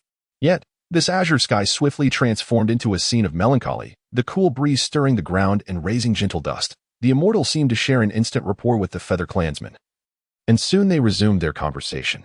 Nevertheless, I needed to find Sister Fulling first, so I hastily departed from the scene. Thus, I did not have the opportunity to comprehend the meaning of the phrase reversing fate that they mentioned in passing. In the 19th chapter, the misty ghost forest, within the courtyard, leaves danced gracefully in the air. Aside from Ji Yao, there were merely a handful of devoted disciples of the Lu Yun sect, fewer than a dozen, anxiously awaiting the awakening of Chu Lufeng. Their concern for Chu Liufeng's well-being was palpable, as many were seen praying fervently. Indeed, I too yearned for Chu Liufeng's revival, eagerly anticipating his awakening to share with me the secrets of the heart-calling spell and the jade flute. However, the immortal had stated that aside from Chu Lufeng, no one else possessed knowledge of these matters, leaving me powerless. As a chill breeze swept through, the moon waxed and waned, and several hours passed. Yet Ji Yao remained enveloped in sorrow. With a haggard visage, she inquired, "Young master, tomorrow marks the third day you mentioned, yet why has the sect leader not awakened?" I found myself in a quandary, rendered speechless by the fear of revealing my own helplessness. Nevertheless, the moonlight was bleak, and the autumn wind was mournful. I could not bear to deceive her, contemplating that perhaps the immortal possessed a solution. Noticing my distress, Ji Yao continued, "I should not impose this burden upon you, yet you are aware of the critical state of Fuxi town, and the sect leader is an essential figure. Therefore, I sincerely hope that young master you can rouse him." That I felt torn, my gaze lifted towards the clouds obscuring the moon. That I, in truth, the immortal could not bear to see my struggle, stepping forth to clear his throat and proclaim, "Rest assured, I indeed have a method to awaken your sect leader, but it will require 3 more days. Hence, I implore you to exercise patience and refrain from excessive sorrow." They seemed reluctant to accept his words. Yet the immortal, with his silver tongue, managed to convince them with just a few eloquent phrases. With his intervention, I found some relief from my own feelings of helplessness and lamentation. To be honest, ever since the passing of my parents, this mountain girl had known no affection. Yet the appearance of the immortal revealed to me that there were indeed others who cared for me beyond my parents. In the moonlit pavilion, only the 4 of us remained. Although Li Xinren and Sister Fu Ling were present, Li Xinren had already succumbed to slumber in a corner, while Mo Fu Ling seemed ready to depart. The night was too deep, and I could not help but doze off. The immortal would not permit Li Xinren to sleep so soundly, nor would he allow Mo Fu Ling to leave. Pointing to the Fu Shiqin in my hands, the immortal remarked, "The Fu Shiqin possesses the power to influence the human heart and can awaken those ensnared by demons or under their control. A fact you should have recognized yesterday. Upon hearing this, I realized that the immortal did not intend to accompany us. The thought of his departure left me with a sense of longing. And with a tear-streaked face, I implored, "Immortal, will you not join us?" This feeling of reluctance, which I had never experienced before, can hardly be described as mere reluctance. Rather, it is a yearning for him to always come to my aid whenever I encounter trouble. The celestial figure smiled gently and said, "Monsters are adept at hiding. An increase in numbers may inadvertently draw their attention. Extremes inevitably lead to counteractions, hence I shall not go. Moreover, the use of the soul-binding technique inherently defies the natural order of life and death. Thus it necessitates a certain cost to be paid to the heavens to enable a return to life. Therefore, I must remain here to find a way to break this forbidden technique and to repay the price that must be settled with the heavens. Furthermore, you and Fulling are the most crucial elements of this mission. If it were a matter of Fulling subduing demons, she would unhesitatingly seize the heavy Hoi divine bow and charge into battle at the mere mention of a demon's mischief. However, upon hearing the celestial figure refer to herself as Ki, she was taken aback and turned to the celestial being, asking, "Celestial, there is one matter that eludes my understanding, having heard your previous words. I comprehend the gravity of Yushu's responsibilities, but why did you state that I am also pivotal?" The celestial figure, with effortless grace, closed her fan and pointed at the Hoi divine bow behind Fulling. Explaining, "It is quite simple. Firstly, Yushu is not particularly familiar with the Fushi chain, while you, having followed the Ziyun Immortal since childhood, possess some knowledge about it. Thus, your presence will undoubtedly assist her in determining when and how to employ it effectively. Secondly, that monster is unlike any ordinary creature. The only artifact capable of completely vanquishing it among our four is none other than yours. Ultimately, Fulling could not grasp what was meant by none other than you." And the celestial figure chose not to elaborate further. He appeared to be deliberately concealing something he was reluctant to share with me and Fulling. However, Fulling and I understood that to rescue Zijinji, it would require our combined efforts. I felt an immense gratitude towards the celestial being, who always considered the well-being of a troublemaker like myself, entrusting Fulling to protect me. Lost in my thoughts of his kindness, I momentarily became absent-minded, prompting Fulling to suddenly inquire, could it be that even the dual blades of the wind god, born from the convergence of earthly spiritual energy, are insufficient to slay that monster? Pray tell, Celestial, what manner of being is that creature? I was taken aback, realizing at that moment why the dual blades of the heart-seeking individual were always so sharp and blinding. Their origins were indeed significant. I also noticed that from the moment our four paths converged, Fulling had consistently displayed a frosty indifference towards the heart-seeking individual, frequently referring to him as a demon. Occasionally, I witnessed Fulling glaring at him with fury, especially upon hearing the term monster, as if she regarded him as the embodiment of evil, brimming with animosity. Perhaps it was due to the heart-seeking individual possessing wings at times that led her to perceive him as a monster.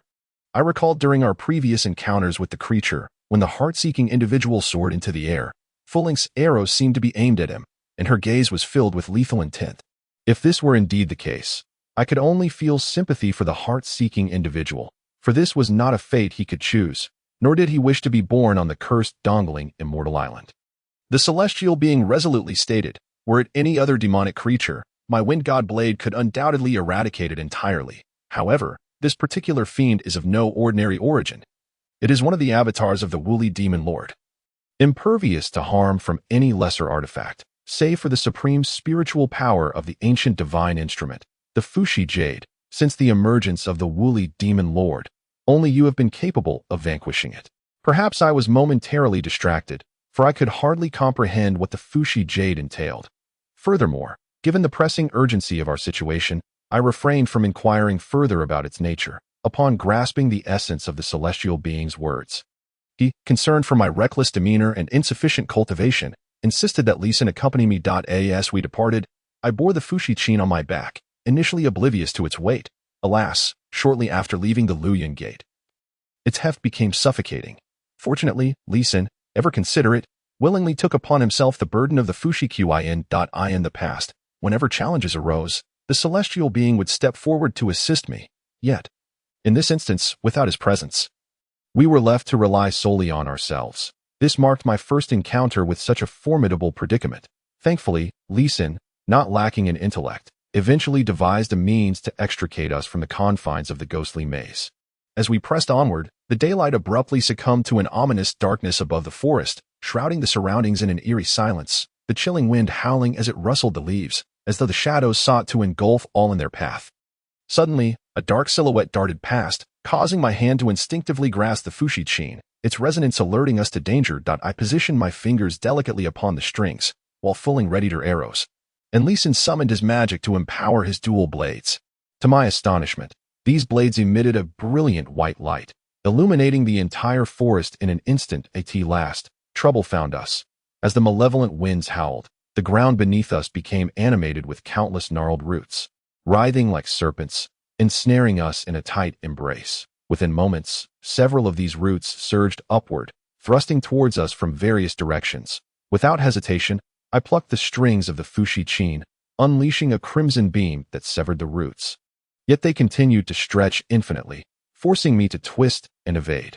Meanwhile, Fulling leaped into the air, her arrows flying forth in rapid succession, shattering the roots in her path. The feathered kin, unable to unfurl their wings in this place, resorted to wielding their twin wind blades, spinning and hurling them in arcs that cleaved through the roots surrounding us. Yet, the roots multiplied with alarming ferocity, and no matter how much we cut, we could not eradicate them completely. Just then, Fulling, leaning against my shoulder, anxiously urged, "This place is not suitable for prolonged stay. We must find a way to escape." Recognizing the tenacity of these fiends, Lee Sin concurred. "You two go ahead. I will hold them off. We shall regroup shortly." As we approached a towering ancient locust tree, I thought we might finally find refuge, allowing us a moment to catch our breath.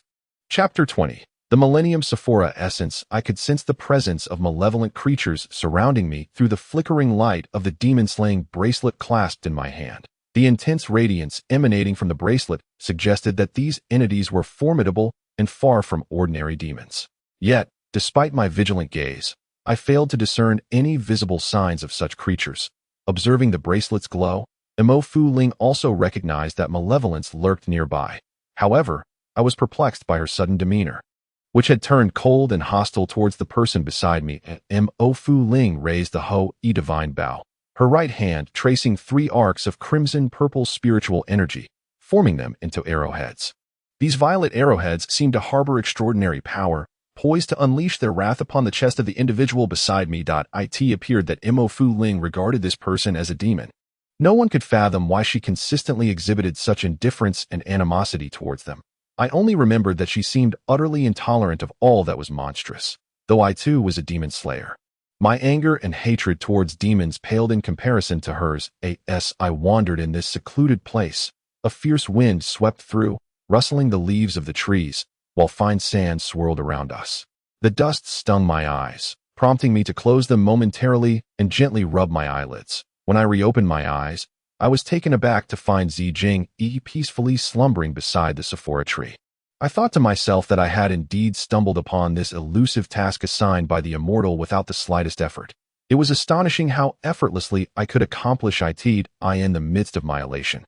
I was about to approach her when, in an instant, countless ancient roots erupted from the ground, sweeping towards us in a relentless tide that completely encircled us. These roots were far thicker and swifter than those we had previously encountered, imbued with an overwhelming force. Accompanying this assault was a chilling voice that echoed ominously. 3,000 years have passed. 3,000 years. Why you Shu Xianrun? 3 millennia ago, you took advantage of my unguarded moment to launch a surprise attack, sealing me within this fog-laden ghostly forest, preventing me from moving even a step. Little did you know that the cycle of heaven and fate would come to fruition after 3,000 years. You are destined to enter my maw. We were not without our own strengths, and we managed to withstand the initial onslaught of its attacks. However, the creature proved to be far more troublesome than we had anticipated. Despite Mo Fu Ling's Ho-E divine bow gathering some power and severing its roots, it swiftly summoned more roots and branches to assail us. The Sephora essence truly lived up to its reputation as a malevolent being with 5,000 years of cultivation. Swiftly overwhelming us, the creature ensnared me before its grotesque maw, intent on devouring me. I shouted in anger, "I have told you repeatedly that I am not Yushu Xianren. Consuming me would be futile." Yet, the Sephora essence erupted into raucous laughter, declaring, "Look at your mediocre cultivation. You merely resemble her." Even if you are not she, your ethereal bones are extraordinary, and consuming you could enhance my cultivation by at least 200 years. As for the woman in the purple attire and this youth, their cultivation is commendable as well. Consuming them may very well allow me to break free from this seal and regain my human form. I have come to an understanding. It appears that this malevolent creature is determined to feast upon us today. Yet, what recourse do we have? At this moment, even our mightiest ally, the centrifugal being, is ensnared tightly by the locust tree spirit.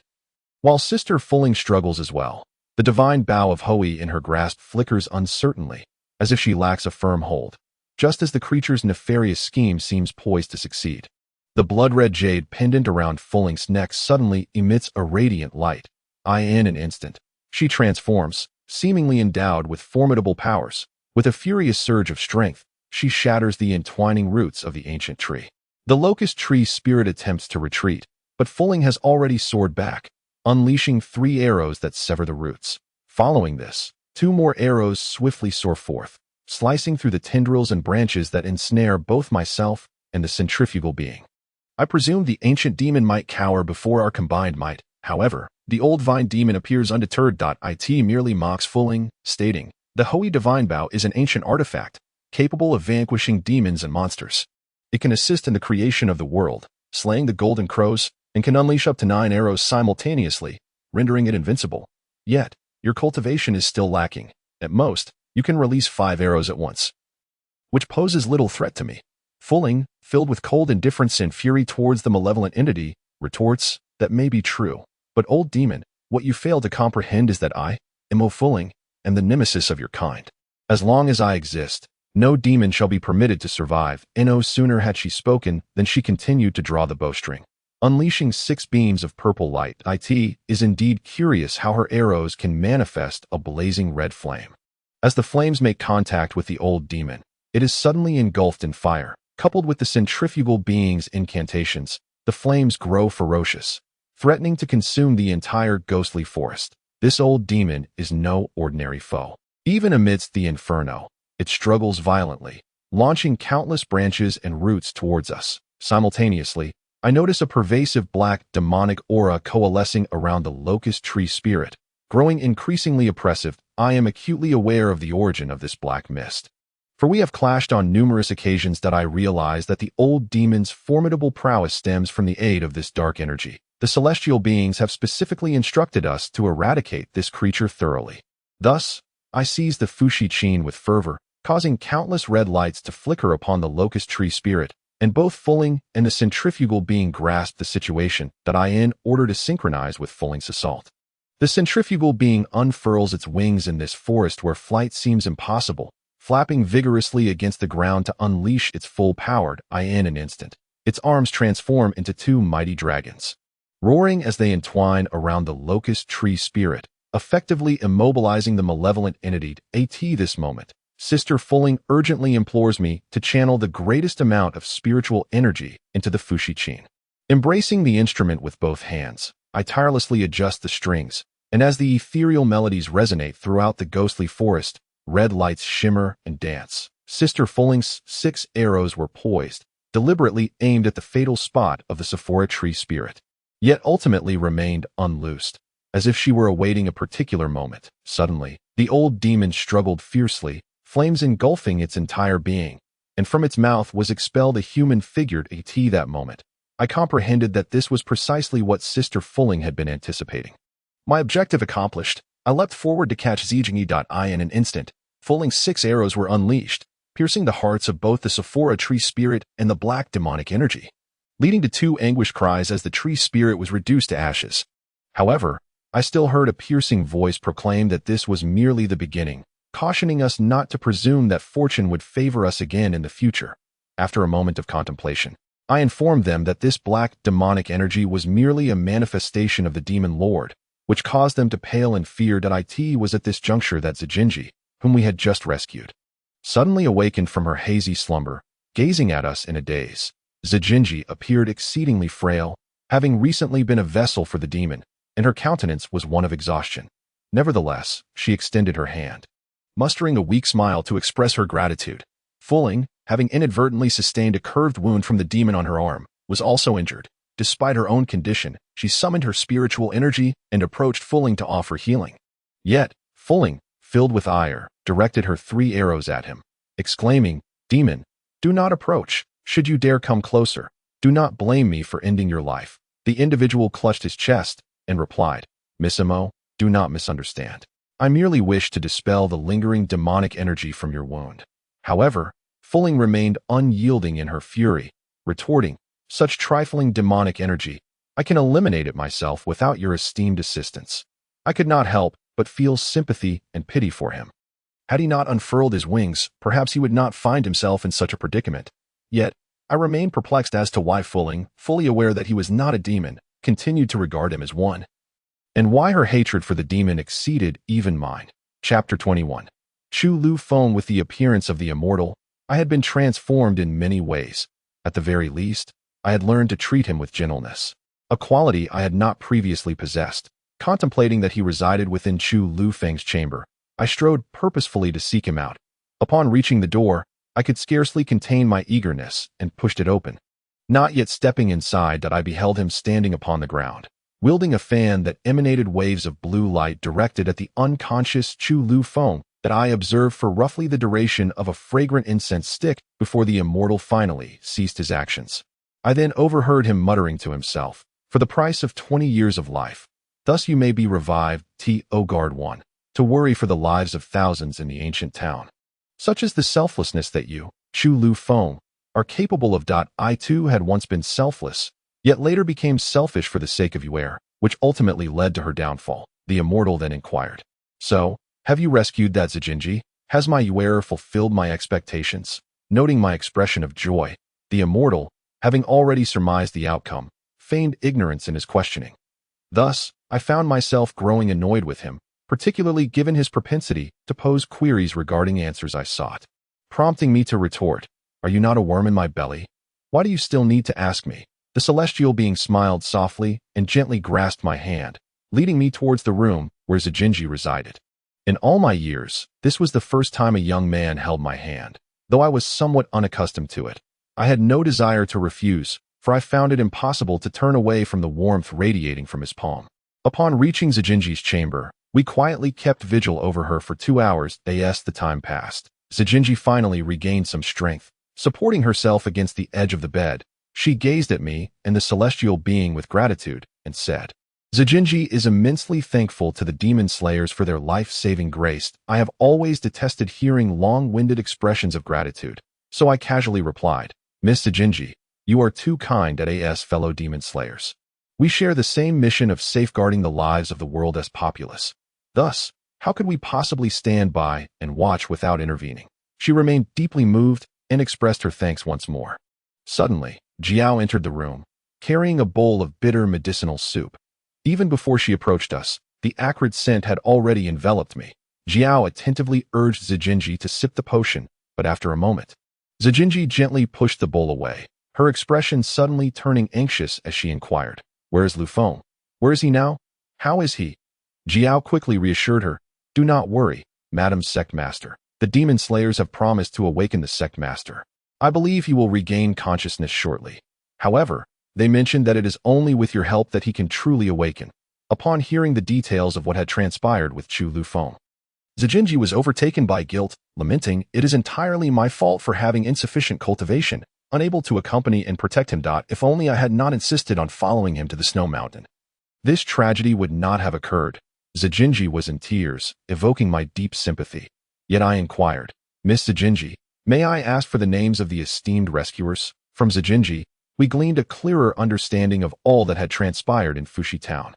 I could not help but feel admiration for both Zijinji and Chu Lu Feng. From her words, I learned of the hardships they had overcome to be together, enduring life and death, remaining unwaveringly loyal to one another. Soon, at Zijinji's call, coupled with the celestial being's magical influence, when a tear from Zijinji inadvertently fell upon Chu Liufeng's face, he may have sensed her sorrow. Yet, even as tears exchanged between them, he remained unresponsive. Within the span of half a tea time, I indulged in tea to quench my thirst, while Fulling and Lixinren had long departed. After another 2 hours, night had fallen outside, the moon concealed by dark clouds. Finally, Chu Lufeng awakened. To be honest, I would have preferred if he had never regained consciousness. He was even more loquacious than Zijinji, inundating us with an endless stream of thanks, which became quite irksome. I wished fervently to cast a spell to render him unconscious once more. Alas, the celestial being tapped my head gently. Chu Lufeng then turned to me, expressing his gratitude. Thank you, young master Yu, along with the celestial being and the other demon slayers for your rescue. I could bear it no longer. Witnessing the couple's back-and-forth exchanges of thanks was even more unbearable, realizing that there seemed to be no further connection between myself and the esteemed immortal. I strode purposefully out of the room. The following day, we were eager to seek out Chu Lufeng to clarify the connection between the heart-calling spell and the jade-flowing flute. However, we discovered Jing Yi alone in the courtyard, weeping as she gazed at the gruesome sight of a dozen corpses. It was a scene too harrowing to behold. I crouched slightly to examine the throat of one of the deceased, only to find that the blood still radiated warmth. Scattered on the ground were several familiar white jade dragon silver needles. After a brief inquiry, I learned that these individuals had fallen victim to Chu Liufeng's hand. My heart surged with indignation, clouding my reason as I hurriedly made my way towards the trail of blood. Upon reaching the town, I encountered a frenzied creature, its visage grotesque, eyes aflame with rage, claws glinting with lethal sharpness, and hair disheveled, obscuring its features. Yet, despite the horror, this figure was unsettlingly familiar, though I could not immediately recall from where. This creature was devoid of humanity, mercilessly slaughtering anyone in its path. Leaving a trail of carnage. In the bustling streets, a dozen or more had already succumbed to its savage claws. I noticed several individuals from the Lu Yun sect, their faces pale and taut with anxiety. Encircling this deranged fiend, the creature's blood-red gaze bore down upon them. Its claws stained with crimson, it advanced ominously towards the sword-wielding group. They retreated a step, afraid to be the first to confront it, lest they become the next victim. Though my own abilities were modest, I had faced numerous demons of varying strength in recent days. The fan in my hand had transformed from a clumsy instrument to one of deftness and agility. I executed horizontal cuts and swift slashes, the fan twirling gracefully at my wrist as I lunged at the creature. Its claws, razor-sharp, lunged towards me, but I evaded, only to find it relentlessly pursuing me, entangling me in a fierce struggle. After an intense exchange, as I once more lifted the fan to strike at its throat, the wind from the fan swept aside the creature's hair, revealing a startling truth. That not Chu Lufeng. I gasped in shock. How could he have become this? My momentary distraction allowed the creature to launch a sudden attack on my arm, its claws nearly grazing my flesh. Though I initially assumed he was possessed by dark energy, the absence of a glowing bracelet left me perplexed as to how he had transformed in such a manner. The battle raged on. And suddenly, Zijing Yi appeared, brandishing her snow-white sword, launching herself towards the creature that was pouncing from behind me. She skillfully deflected its attacks without any intent to harm. In her desperate state, she pleaded with the lost Chu Lufeng to awaken from his madness. To my astonishment, as the creature's claws momentarily fell, it seemed as though Zijing Yi's words had reached him. Yet, in the blink of an eye, his furious gaze returned, and he raised his claws, intent on piercing her. Without hesitation, I leaped forward, grasping the creature's arm with one hand, and recited an incantation. The fan emitted a brilliant golden light, blinding the creature momentarily, allowing me to rescue Zijing Yi from peril. Chapter 22. The Indifferent One. I wore an expression of deep grievance, uncertain whether her actions were justified or not. Moments later, the malevolent creature soared into the air, unleashing dozens of white jade dragon silver needles that cascaded down like autumn rain, aiming directly at us. I dared not embrace her any longer. Instead, I gently nudged her to the right, and then wielded the jade fan to deflect the shimmering light toward those silver needles. In an instant, the needles struck the ground or embedded themselves in the pillars of the nearby shops, penetrating deeply. I recalled the celestial being once telling me that this jade fan was impervious to blades and bullets. And at that moment, I realized that those needles could indeed not pierce it. Yet, he had also mentioned that I was the sole exception to this rule. In other words, I could burn or drown him. And he could not withstand the cruelty I directed towards him. As for Chu Lufeng, he truly lived up to his title as the leader of the Lu Yun sect, his cultivation seemingly on par with that of Sister Fulling. I was no match for him. In the blink of an eye, two flying needles were already upon me, one sliced through my arm, while the other aimed for my throat. Habitually, I leaned back, tilting my head to gaze at the sky, my entire body arching backward, supported by the fan against the ground. The silver needle grazed past my face, sending a chill down my spine. That moment, a cold wind swept by, knocking my hat to the ground and causing my hair to tumble wildly, scattering in disarray as my hairpin fell to the earth. In that instant, I heard the onlookers nearby exclaim in admiration, "Oh, who would have thought she was a woman of such celestial beauty?"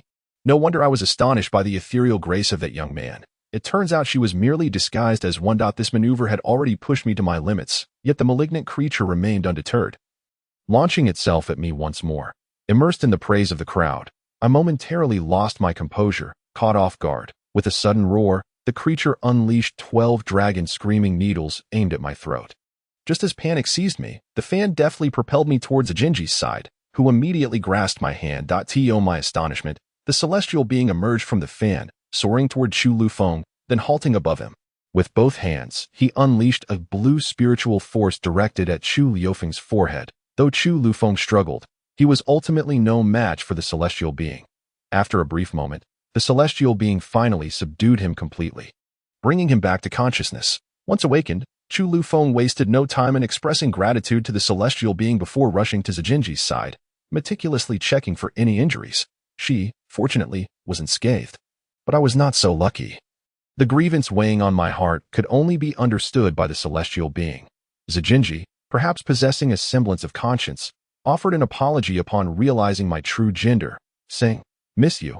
It turns out you too are a woman."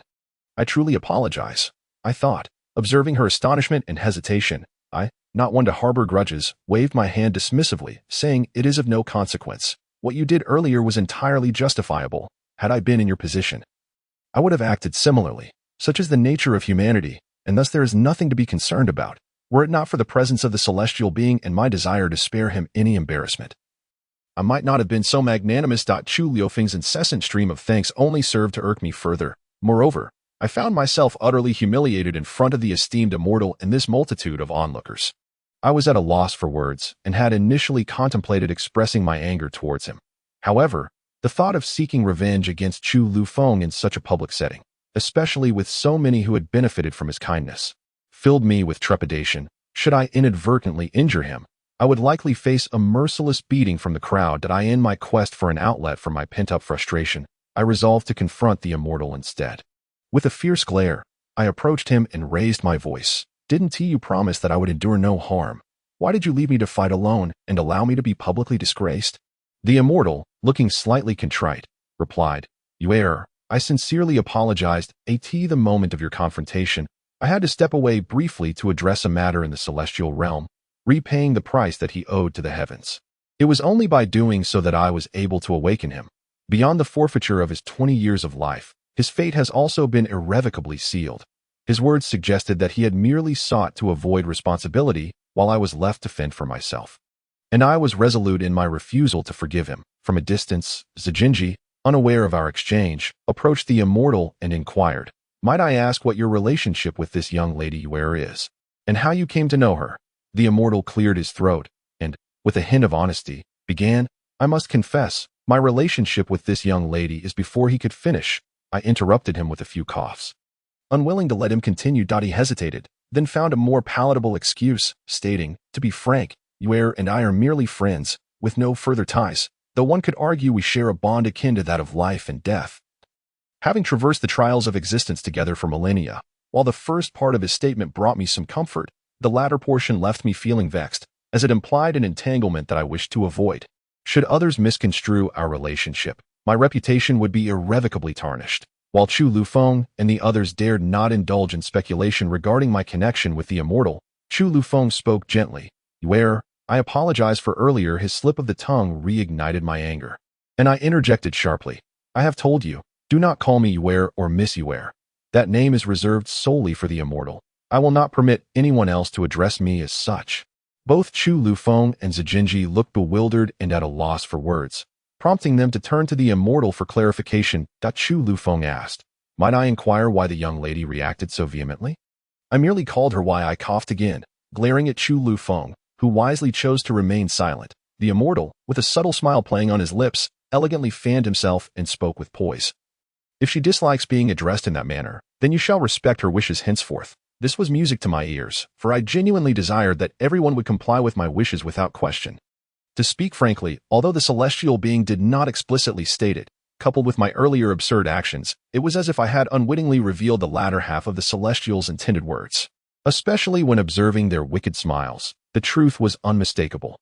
Upon returning to the flowing cloud sect, both Chu Lufeng and Zijinji seemed to have undergone a transformation, having previously expressed their gratitude with utmost respect. Yet now they appeared solely engrossed in their own affections, seemingly unperturbed by any jealousy I might harbor. As I walked past the side courtyard with the celestial being, intending to seek out Fueling and the members of the Feather Clan, I overheard Chu Liufeng's voice. My lady, it was all my fault for being controlled by the demon, nearly causing your demise. That I thought to myself, have I not yet crossed your threshold, with so many witnesses present? How can you put me in such an awkward position? I noticed Zijinji's face was even redder than before, resembling the fiery glow of the rising sun. Chu Lufeng, with a mischievous grin, responded, isn't that already an established fact? It was bound to happen sooner or later. Zijinji playfully retorted, how dare you assume I won't change my heart? What if I were to develop feelings for another man? Chu Lufeng, resolute, plucked a flower from nearby and nestled it into Zijinji's hair. Continuing to smile, no, Jingy would never like anyone else. Just look at how well I treat you. This display of affection was so nauseating that I could no longer bear to listen, and thus I took my leave. Though the Flowing Cloud sect was not particularly vast, it boasted a lovely lake, especially gentle under the moonlight. The stillness of the water was soothing, with willow trees gracefully lining the banks and a pavilion nearby. The evening was still young, and I had no desire to retire early, so I decided to take a stroll with the celestial being. Strangely, we found ourselves beside the pavilion, where I discovered Lixinren and Fueling were unexpectedly present. However, it seemed as if a deep-seated animosity existed between them. Upon meeting, they either clashed or Fueling suddenly grew cold and silent. At that moment, Lixinren, disregarding Fueling's fierce glare, moved closer and inquired with genuine concern. Miss Fueling, is your injury improving? To this, Fueling abruptly interjected, no need for the demon to concern itself.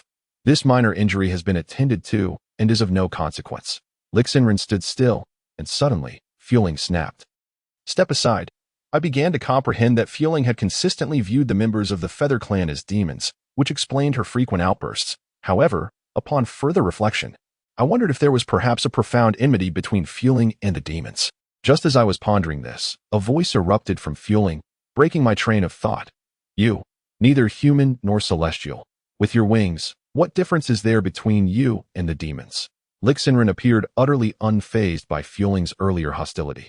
Striding confidently toward me and the celestial being, with a mocking smile, he declared, Celestial, what transpired moments ago is painfully clear. In our wager, you are surely destined to lose. The celestial being, observing the discord between Fueling and Lixinren, merely smiled and remarked, today may be so, but the future remains uncertain. It seems that she was unable to dispel the malevolent energy, and the celestial being perceived this as well. He merely instructed Sister Fueling to release her left hand, and from the palm of his hand emerged a flicker of azure light that danced over Fueling's wound, causing the dark tendril of energy to dissipate into nothingness. At the same time, the celestial being spoke. Miss Fueling, your injury is no longer of grave concern. With a few more days of rest, you shall fully recover. Sister Fueling, with great gentleness, expressed her gratitude. Thank you, esteemed celestial. At that moment, emboldened, I boldly inquired, Sister Fueling, what is the nature of your relationship with that malevolent being? Before I could finish, she became enraged, her furious crimson eyes fixed upon me, sending chills down my spine. And I dared not pursue the question further. Yet, I remained perplexed as to why she often exhibited such coldness. Chapter 23. The Fraudulent Monk. The reason I disguised myself as a man was merely for convenience, as I wished to avoid the troubles that my extraordinary beauty might attract. However, the reality had now been laid bare, and I no longer wished to hide. Moreover, I was keen to avoid a recurrence of the entanglements with the snow demon that had previously vexed me, prompting my decision to revert to my female form. Unfortunately, in a moment of carelessness, I had misplaced my belongings and was left without my feminine attire. Contemplating my predicament, I was at a loss for solutions. Suddenly, I recalled the enchanting outfit the celestial had conjured for me last time, but alas, I had carelessly discarded it. Upon finding the celestial being, I conveyed my thoughts to him, and to my astonishment, He effortlessly materialized a stunning garment for me once again that he truly understood my taste in clothing. Yet this time, I was determined not to let him off so easily that I insisted. I know you are an omnipotent celestial, capable of transforming stone into gold with but a word, conjuring anything from thin air with ease. But cannot you spare some time to accompany me as an ordinary person? I desire your company to shop for earthly garments, not these magical creations. The celestial, clearly reluctant to refuse or utter a single negative word, acquiesced, which pleased me greatly.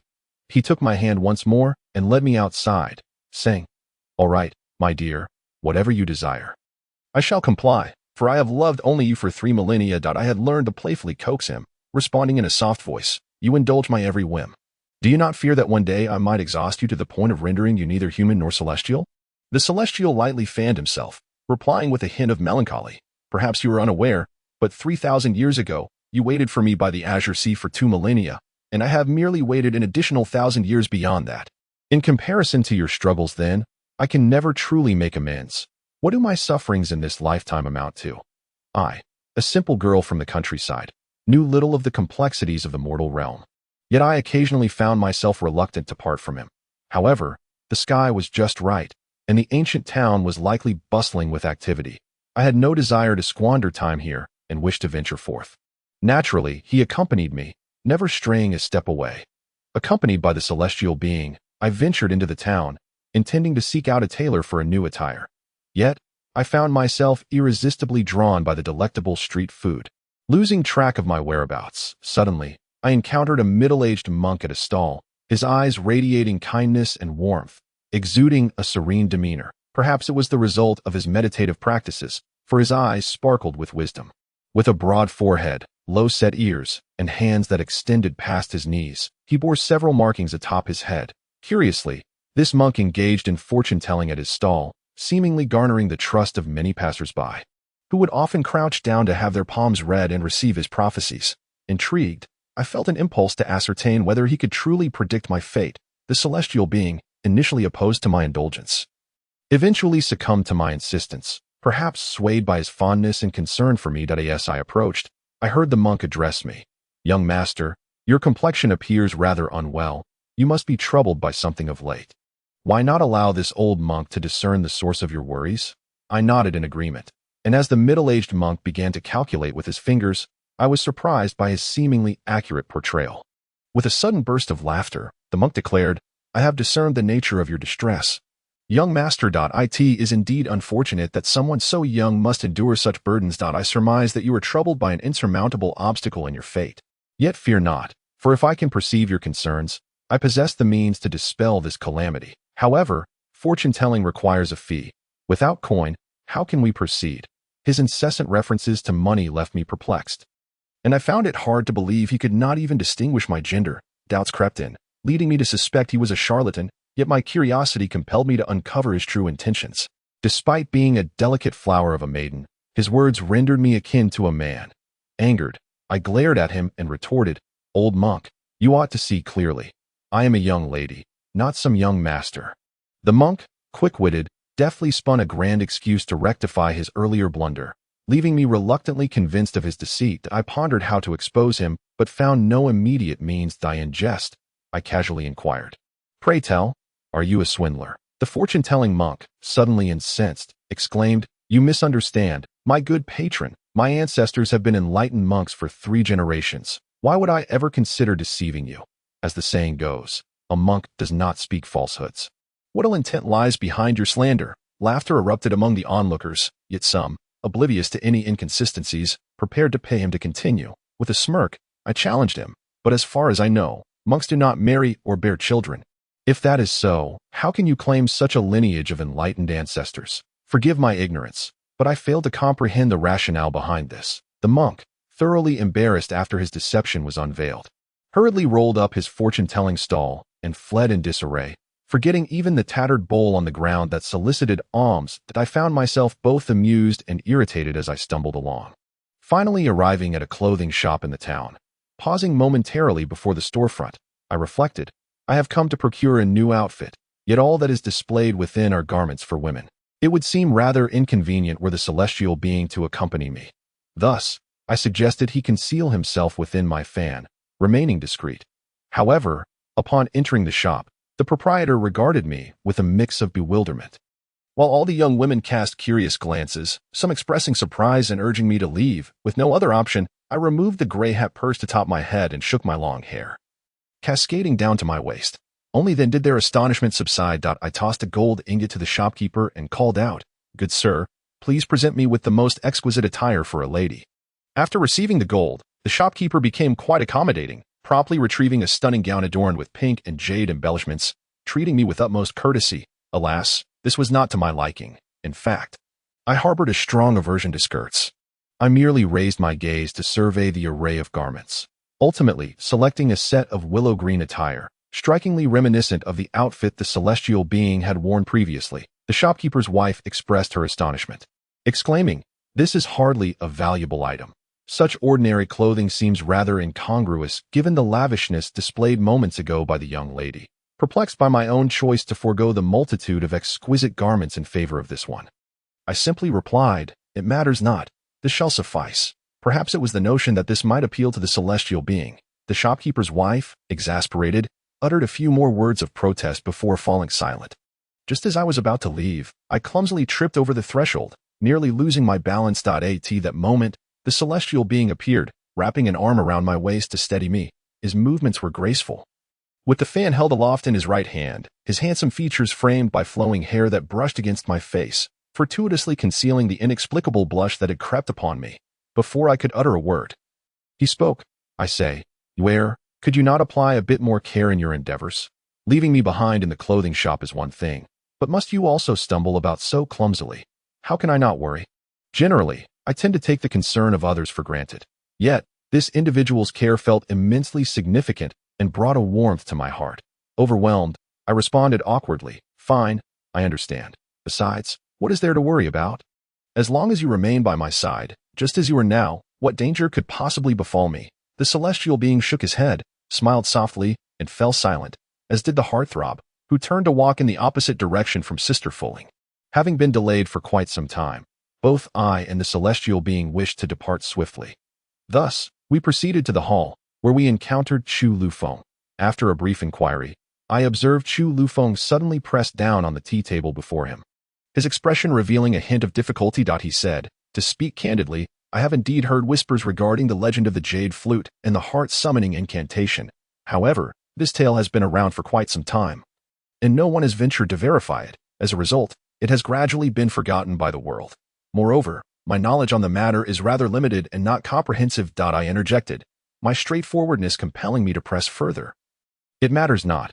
Please share whatever you know. It is certainly better than having no leads at all." Chapter 24. The Sea Jiao Fish People. Chu Lufeng lowered his head in contemplation for a moment, sipped a cup of light tea, and raised the empty cup thoughtfully, stating, "There may be some clues to be found at the ancient Xianyuan tomb in the land of Beijing.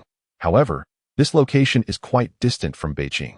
Should we travel day and night, it would take at least half a month, and possibly over 30 days. Therefore, it seems inevitable that we shall face a long and arduous journey. I see that you have already traveled great distances and endured considerable hardships here. Thus, why the rush to depart? It would be prudent to linger here for a few more days while I send someone to ascertain the details before we decide whether the journey is truly worthwhile, so as to avoid leaving you disappointed and empty-handed." Chu Liufeng's meticulousness was indeed commendable, as he took great care in his actions and thoughts.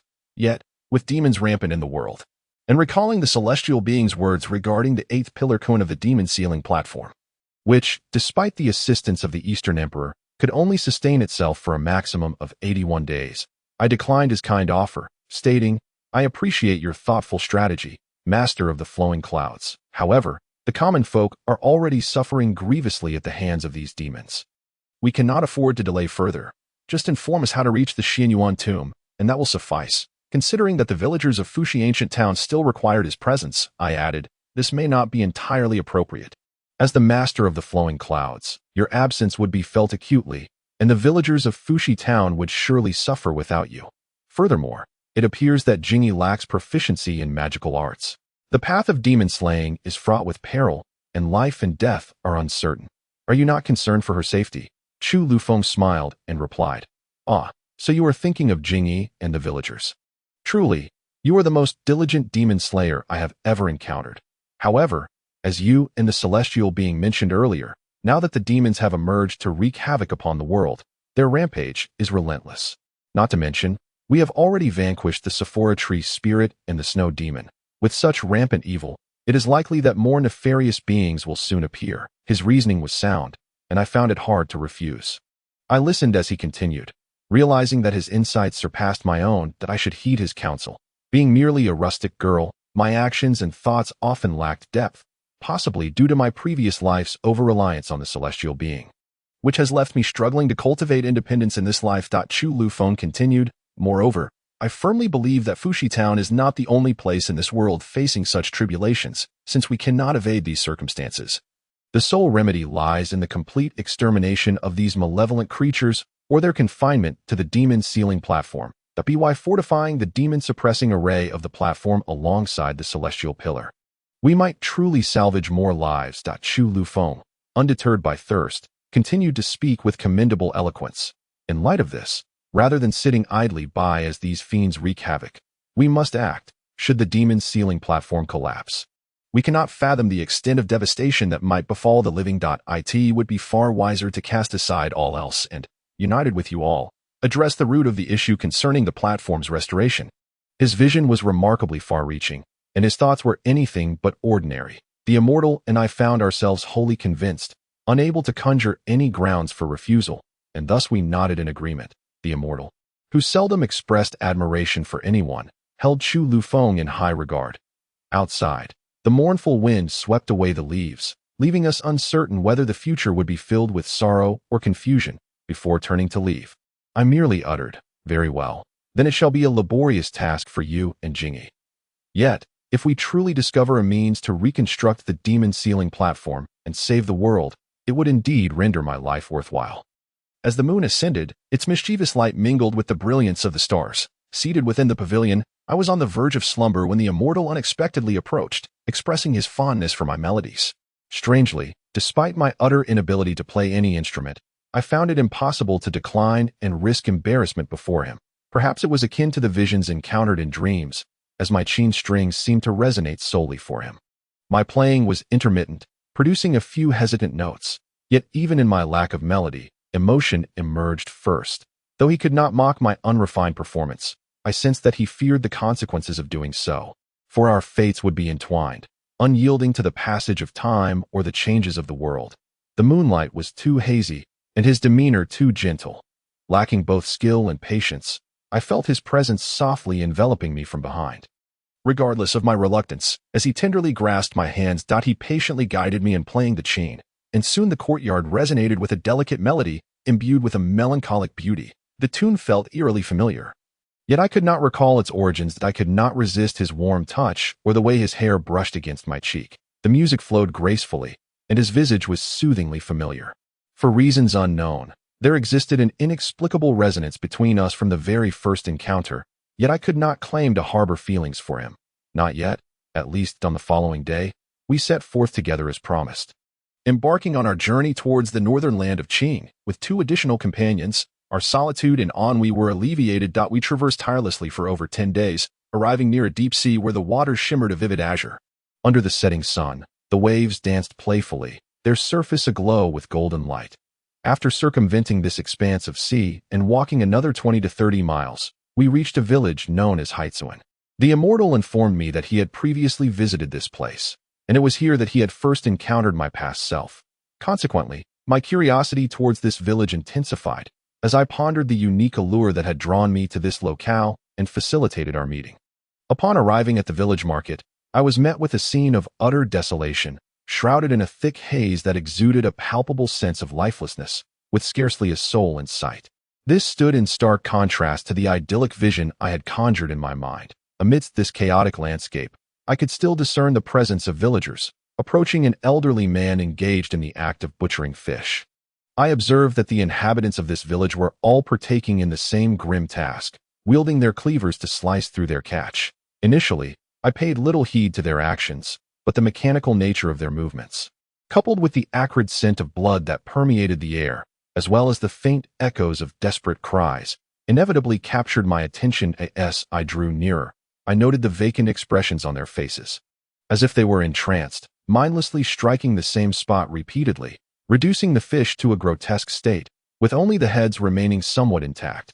Unaccustomed to such a sanguinary atmosphere, I began to feel a wave of nausea wash over me after standing there for too long.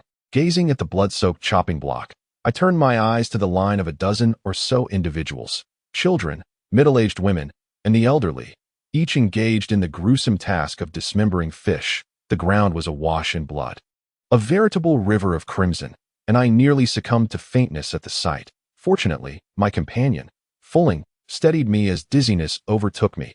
Noticing my visceral aversion to the bloody scene, she spoke with urgency. "Yushu, if you find this unsettling, it's best not to look. Moreover, I can't shake the feeling that this place is profoundly eerie. Observe the villagers' vacant stares. We should leave at once and return tomorrow when the light of day offers us clarity." Without needing to inspect further, I sensed that something was amiss among these people. I muttered my agreement, as did my companion. Yet the enigmatic figure known as Lee Sin suddenly interjected with a revelation. "They are not human," Lee Sin exclaimed. "Look closely. They all have tails behind them, and what lies on that chopping block is anything but fish. We must tread carefully." No sooner had the words left his lips than I found myself bewildered, intent on approaching the villagers to seek the truth. However, I was taken aback as the dozen or so villagers abruptly stood upright, their fish tails trailing behind them, their eyes glowing an unnatural green, and their sharp knives raised ominously towards us. Their faces bore an expression of profound detachment, as if they were under the thrall of some dark entity. Intrigued yet apprehensive, I stepped forward and inquired, "Who are you? Why do you cause such turmoil here? Where have the true villagers gone?" In an instant, their eyes flared with an eerie luminescence, and they lunged toward us, their blades poised to strike. I barely managed to evade their frenzied assault, thanks to the swift intervention of my companion, who deftly fended off the approaching fish-like assailants with a flick of her fan, simultaneously dislodging the shimmering instrument known as the flowing light chain from my grasp. Fulling, armed with her divine bow, prepared to unleash a devastating strike from the side, only to be halted by Lee Sin, who pressed down on her arm, diverting her aim and causing her purple arrow to veer off course. Though misdirected, the arrow still held a semblance of potency, momentarily bewildering our attackers. At that moment, Fulling suddenly pushed Lee Sin away, raising her bow with righteous fury, redirecting 3 arrows towards him as her target. "Demon," she cried out, "why do you impede my quest to vanquish evil?" Lee Sin, a hint of sorrow in his voice, replied, "I do not seek to thwart your endeavor. I simply wish to prevent you from committing acts of unjust slaughter. For they are not demons. Die. 2. Wish to avoid the massacre of the innocent." I asked in a state of bewilderment, "What manner of creatures are they?" The heartbroken figure before me replied with palpable sorrow, "They are the merfolk we encounter by the sea during daylight. Though they possess fish tails, they are still considered human, much like us, the winged clan, who, despite our wings, are undeniably human as well. The manner of one's appearance is profoundly intertwined with the environment in which one thrives." Chapter 25. The transformation of the living. The immortal being approached, gracefully waving a fan with their right hand, conjuring a blue barrier that repelled the advancing merfolk. As the azure light swept across, the merfolk suddenly froze in place, ensnared by the spell of the immortal. Yet, they remained clutching their bloodied kitchen knives, their green eyes glaring at us with a menacing intensity that sent chills down my spine. I trembled with unease, but the immortal exuded an air of calm composure. In a tranquil tone, they remarked, "Indeed, from the shape of their fish tails, they are unmistakably merfolk." Both I and Fulling were eager to pose a question, but I was the first to speak. "I have never heard of these merfolk. What manner of fiend are they?" Observing my confusion, the immortal continued to elucidate. "The yang spiritual energy that blessed the mortals on Eastern Spirit Island granted them wings, leading to the emergence of the winged clan after 10 millennia. Conversely, the yin spiritual energy, which fell near the Azure Sea, influenced the locals to develop fish tails.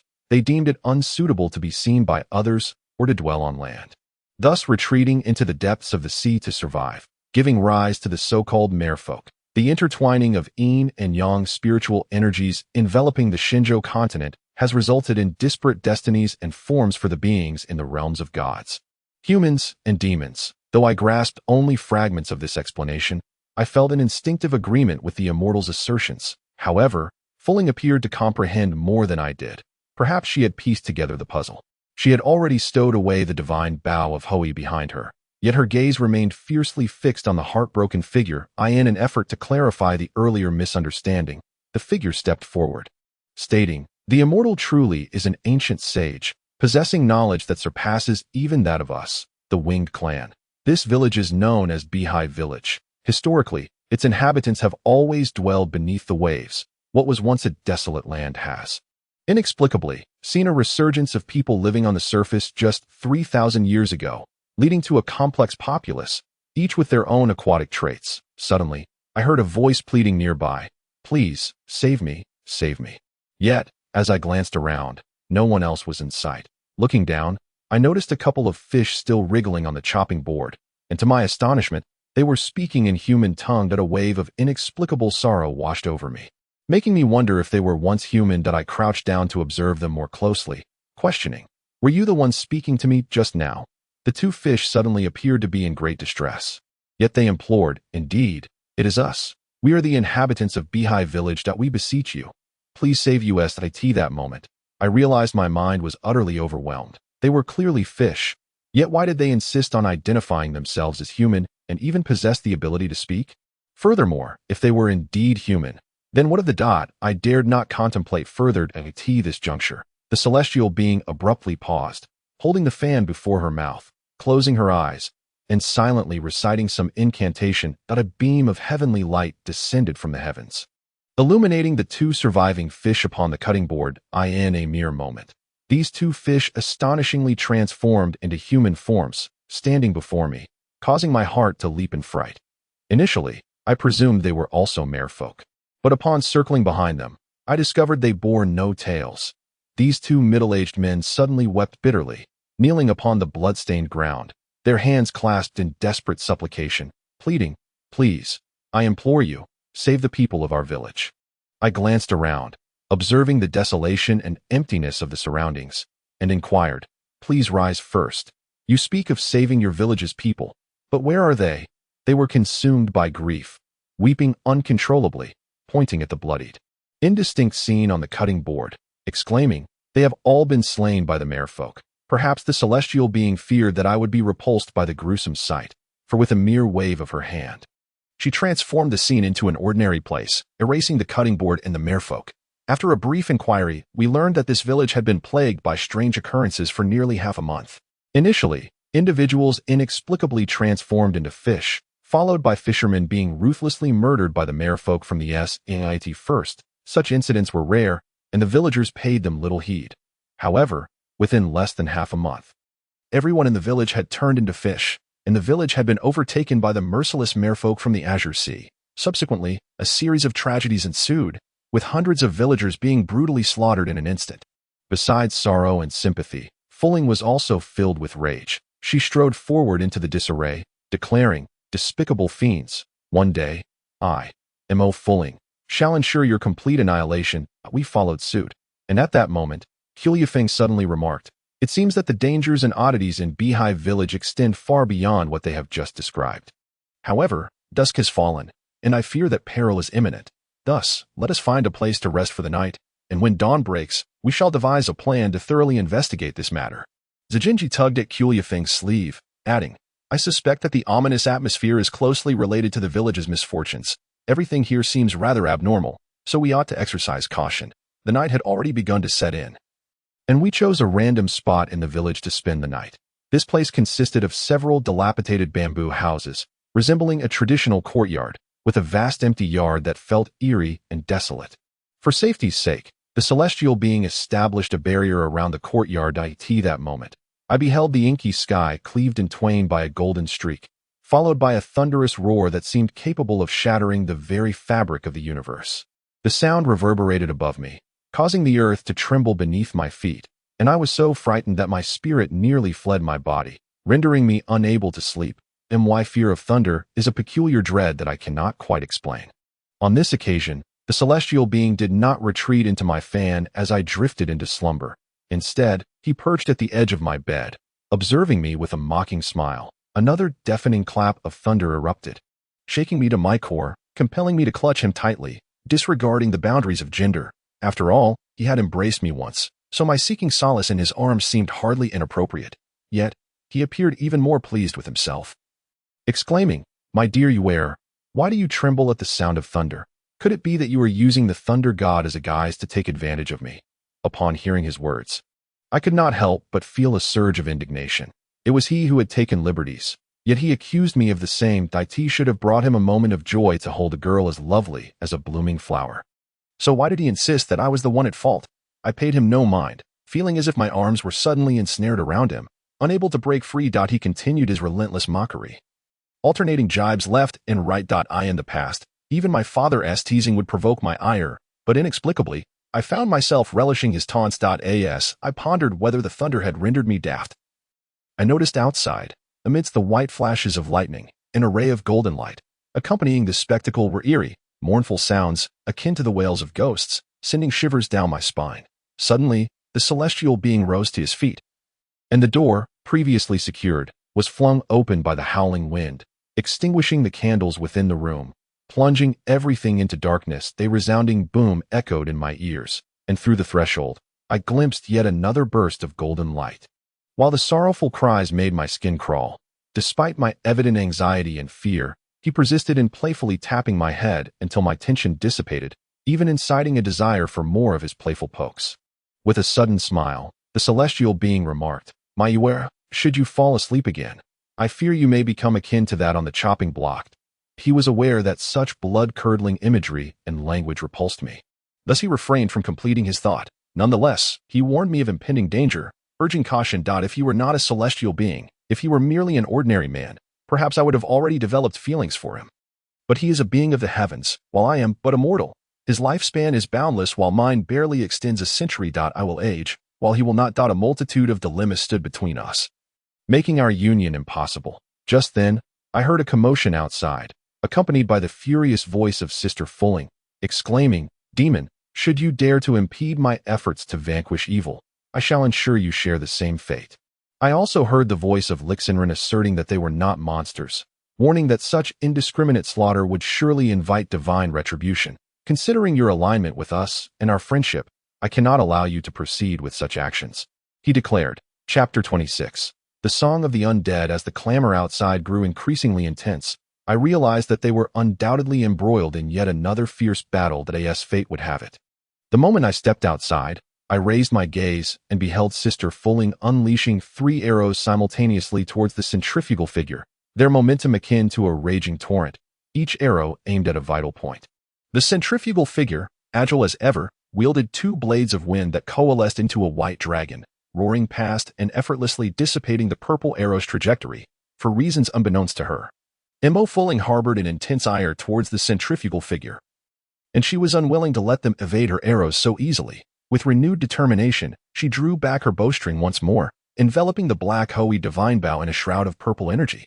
5 arrows, forged from concentrated spiritual power, surged forth toward the centrifugal figure's chest, yet they executed a deft aerial maneuver and narrowly evaded the onslaught. The arrows struck against the barrier conjured by the celestial being, igniting a dazzling golden light that intertwined and flickered ominously. The radiance was both strange and terrifying. It was evident that Mo Fulling sought to eliminate the centrifugal figure entirely. That moment, I noticed that the barrier set by the celestial being had been triggered by a horde of malevolent spirits. These wandering souls emitted mournful wails, their heads bowed, arms outstretched forward, fingers pointing downward.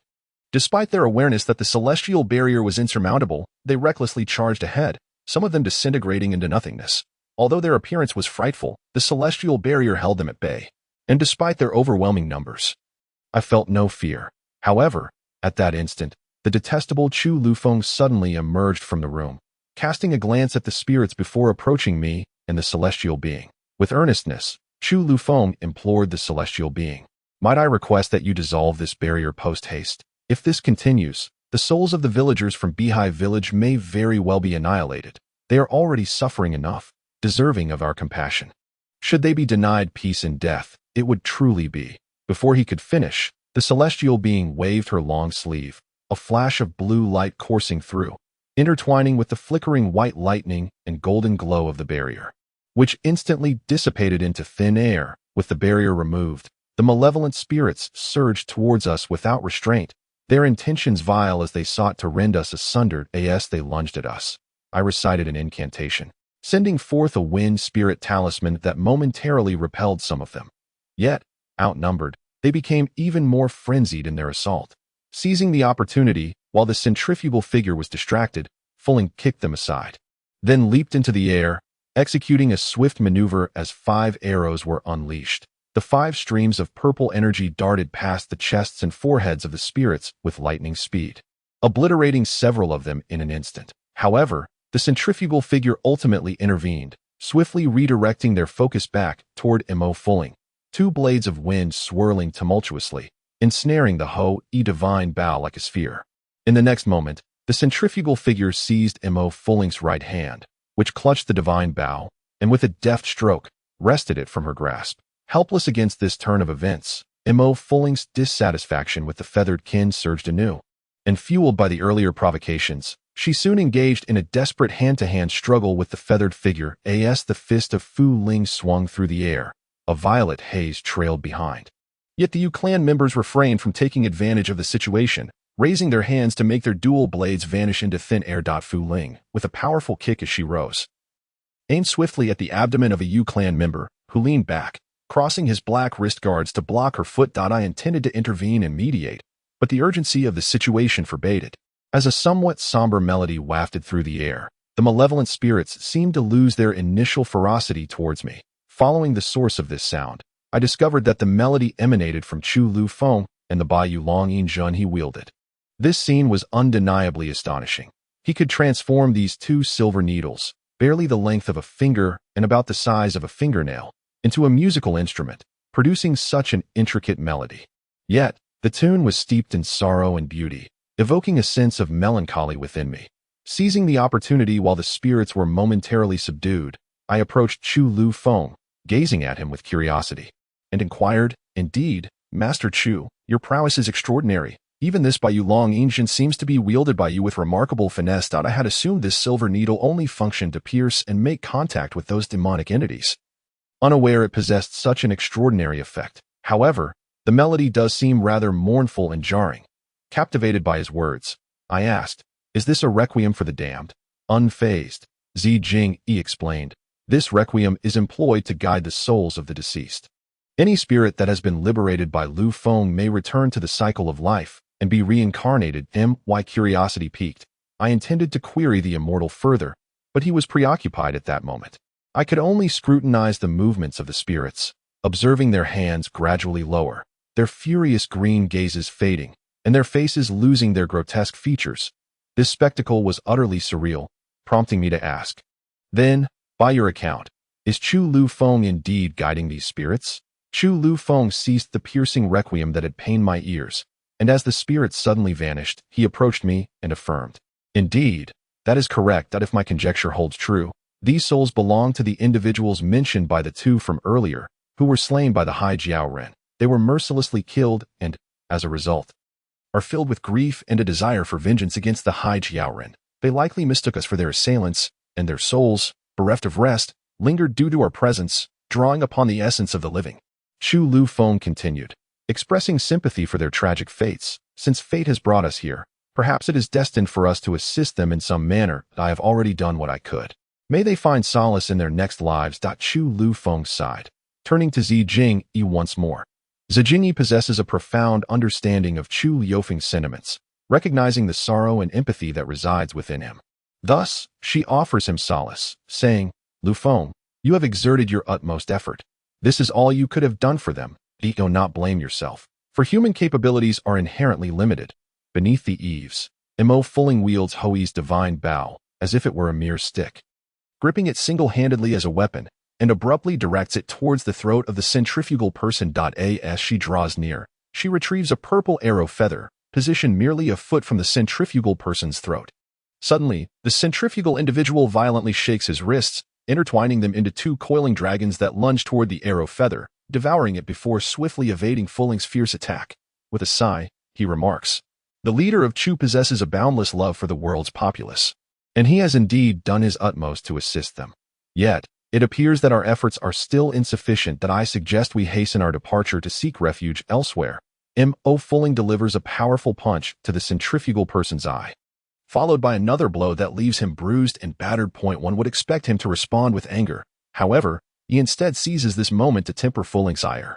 When the centrifugal individual finally raises his hand to signal a cessation of hostilities, M.O. Fulling regains her composure, that I cannot help but chuckle at the sight of the centrifugal person, now sporting a battered visage. The lightning in the sky remains relentless, and another bolt crashes down, striking perilously close to my heels, prompting an involuntary jump from me and a public display of embarrassment. I find little concern in my humiliation, for should I falter, the immortal would not escape unscathed.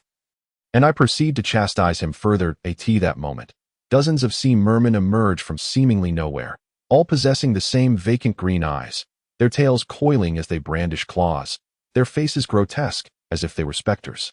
Their arrival thrusts us back into combat. These sea mermen seem inexhaustible. At this rate, we will surely succumb to fatigue. Despite their fearsome appearance, they are mere mortals, not truly formidable, and we dispatch them with ease. Strangely, however, the more we strike them down, the more invigorated they appear, their eyes glimmering with an even more furious green. Moments later, we find ourselves gasping for breath. That I express my grievances to the immortal, saying, "If this continues, we shall soon be torn to shreds. You must devise a plan swiftly." Before I can finish, I witness more sea mermen emerging in the courtyard, on the rooftops, in the trees, and from every corner of the yard, which frightens me immensely. Again, I lament, is it truly fated that I should perish in this wretched place? Suddenly, the immortal immobilizes the sea merman beside him and approaches me, smiling. "Mayur, fear not. How could I ever allow you to perish in a place like this?" My irritation mounts, for his words seem utterly meaningless, and I retort in anger, "You incessantly call me Mayur. Does it not tire you?" The celestial being, seemingly unfazed by my anger, found amusement in my ire. His voice a gentle melody that was utterly irresistible. He remarked, "You are, after all, my precious jade. So how could I ever be vexed with you?" I had never admitted to harboring even the slightest affection for him, nor had I ever claimed to be his jade. Yet he perpetually behaved in this manner, rendering me incapable of sustaining my fury and leaving my heart in disarray. I end the 27th chapter, titled Fushi's Jade. The six of us swiftly re-engaged in this interminable battle, only to find our adversaries growing increasingly numerous and tenacious, an endless onslaught that seemed impossible to quell. Our cultivation and spiritual energy were being thoroughly drained by the relentless and indomitable sea-dwelling mermen.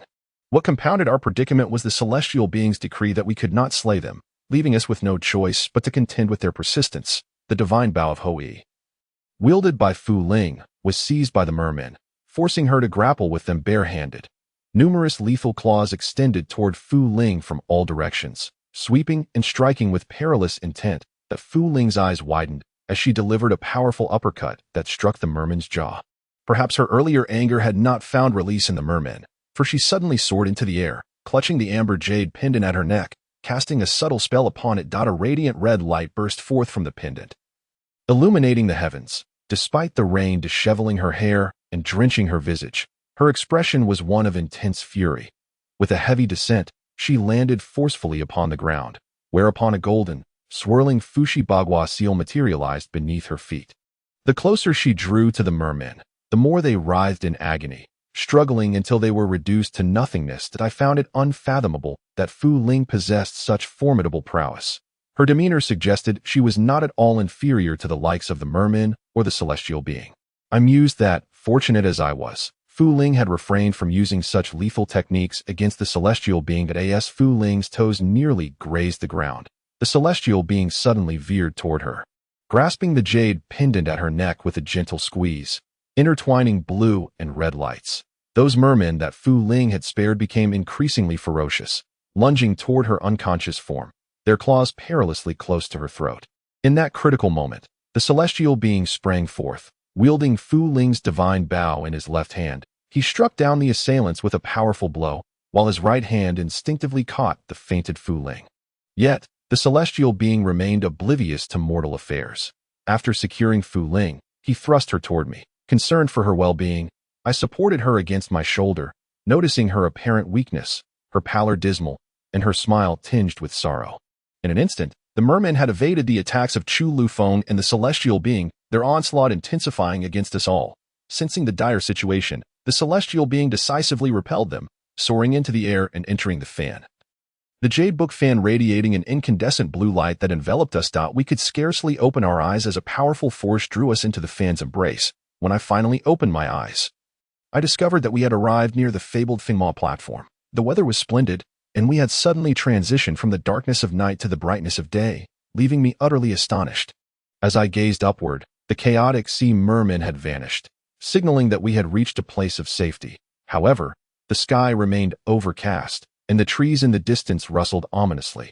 After a moment of contemplation, Lee Sin pointed to the Taiji symbol on the ground and inquired, "Esteemed immortal, this must be the legendary Fingma platform, correct? And what I stand upon should be the demon suppression array." The immortal, who was often cheerful and amiable in the presence of others, responded with a gentle demeanor, "Indeed, this is the Fingma platform. Yet, you may not be aware that this is also the place where I truly belong. In other words, it is my dwelling." The immortal's words frequently left us both enlightened and perplexed, as he seldom offered further elaboration that I could not fathom why, despite my past life being long gone, he continued to entwine himself with me in this existence. Hearing his proclamation once more, I curiously inquired, "What is it about this rustic girl from the mountains that has captivated you so? You speak of me as yours without explanation and insist that I must not be disappointed again. Moreover, if that is indeed the case, how did you let me down 3,000 years ago?" This rascal had the audacity to call me capricious, and I found myself less inclined to heed his latter words. Yet, I could not deny that he was not entirely incorrect. Perhaps I, a mere girl of the mountains, did possess a hint of stubbornness. I vowed, however, that these traits had only emerged after his arrival. My gaze shifted to the unconscious Fulling on the ground, prompting Zijing to ask, "Might I inquire, esteemed immortal, what has befallen Miss Fulling? She appeared to be perfectly well just moments ago. How has she suddenly succumbed to unconsciousness?"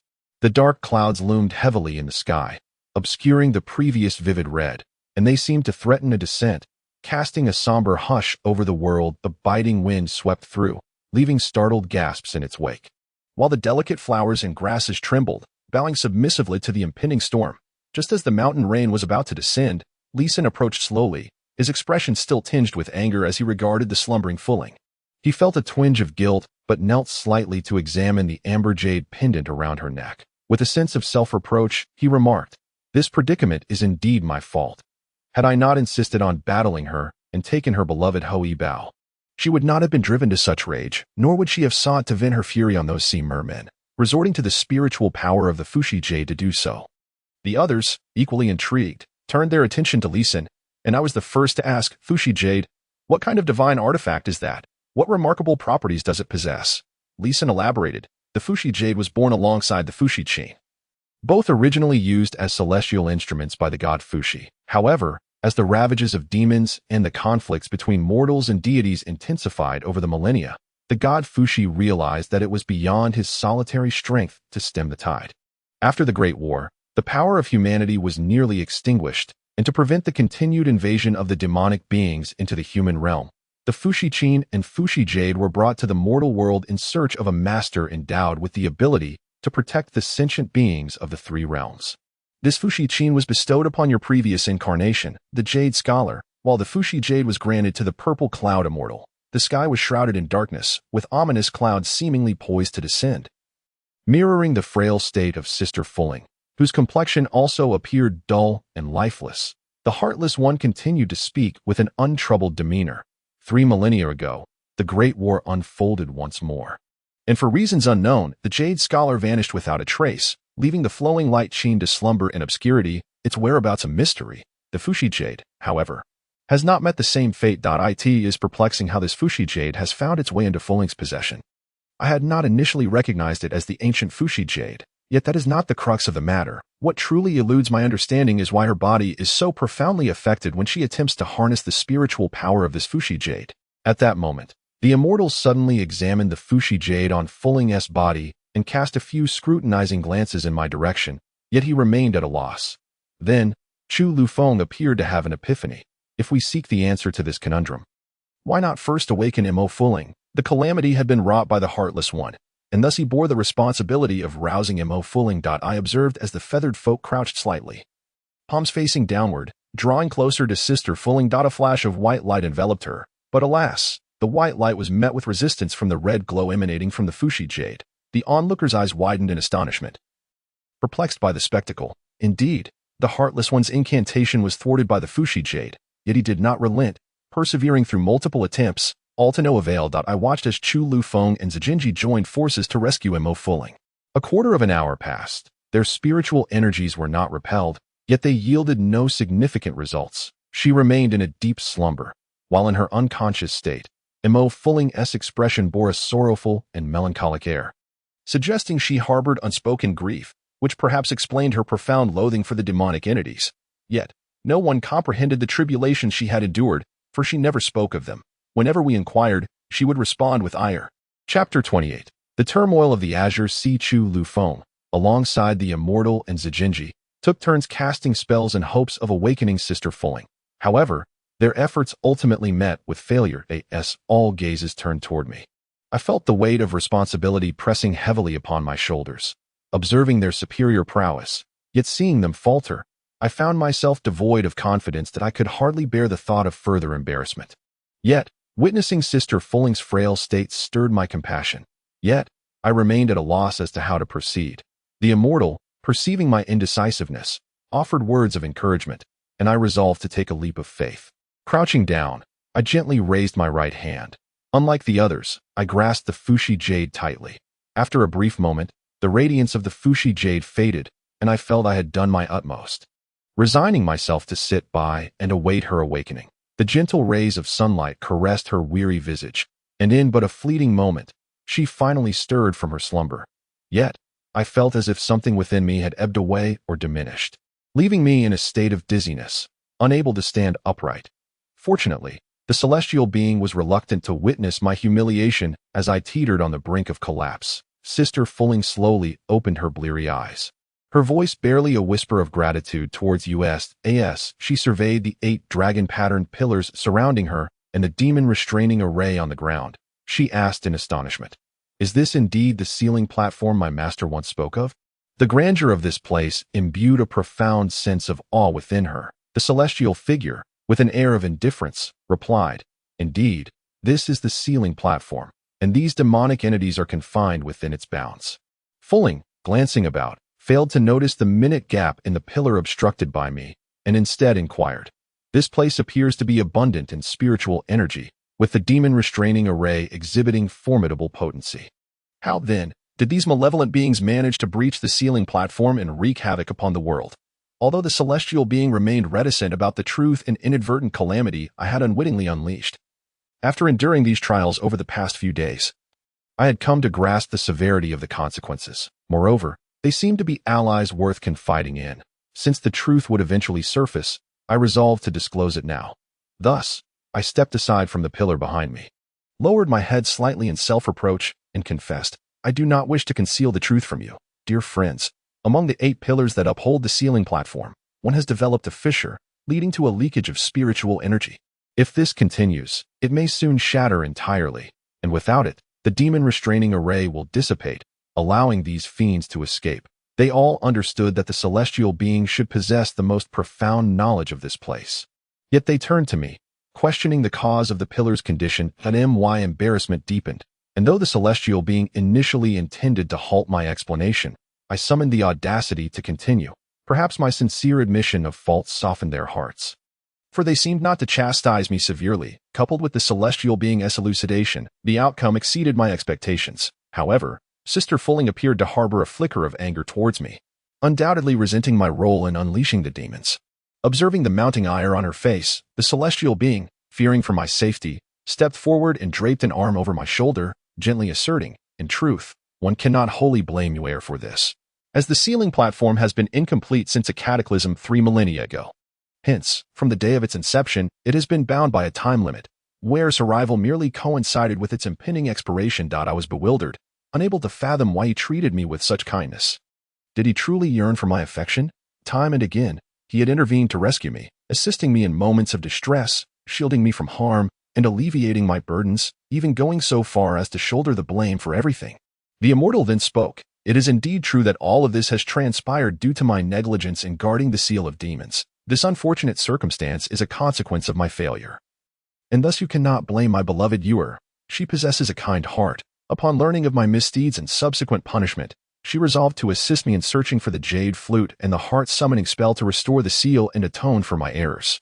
I found myself increasingly moved by his words, especially as he affectionately called out to Ewer, warming my heart. In an instinctive gesture, I leaned into his embrace, and he did not reject my reliance. Upon our return, I noticed that the sea mare folk had already departed, allowing me a moment of respite. The sky was clear, yet after a night of turmoil, I had not a single moment to rest. Accompanying the immortal and others to the shores of the Azure Sea to investigate the villagers' transformation into fish and the merciless metamorphosis of the sea merfolk, I was met with a tempestuous ocean. The sea roared, the winds howled, and colossal waves surged forward, crashing against the rocks and all that obstructed their path. Ultimately, the waves shattered against the stones, sending shards of foam cascading forth, splashing upon me and causing me to shiver. Just yesterday, when we first arrived, the waters were calm. How could it have transformed into such a tumultuous spectacle? This bizarre turn of events truly perplexed me. Suddenly, Zijinji inquired about the strange occurrences in Azure Sea Village. Questioning why the sea itself was affected, Chilyafeng gazed at the waves crashing against the shore. As the water quickly soaked our shoes, he remarked, "I fear that the sea demon has once again stirred trouble, causing considerable harm." Upon hearing the mention of the sea demon, the reasoning seemed sufficiently compelling, linking various events together in a coherent manner. However, both the immortal and Sister Fulling, along with myself, sensed that the Azure Sea's mysteries ran deeper than mere surface explanations. Although we did not voice our suspicions, they lingered in our minds that a multitude of putrid sea merfolk corpses drifted toward us, the stench overwhelming. Sister Fulling, Zijinji, and I, being young women, were naturally repulsed to the point of nausea. Nearly retching up the food we had consumed over the past few days, I pinched my nose, reluctant to look, yet I knew that ignoring this clue could sever our chances of unraveling the mystery. With great determination, I forced myself to confront the scene. Suddenly, Leeson spoke. "Surely, the chaos wrought by the sea demon cannot fully account for all these enigmas." Chilyafeng, observing the gruesome sight of corpses strewn across the sea, noted how Zijinji cowered in his embrace, seemingly coming to a realization that he simply stated, "Perhaps you are right."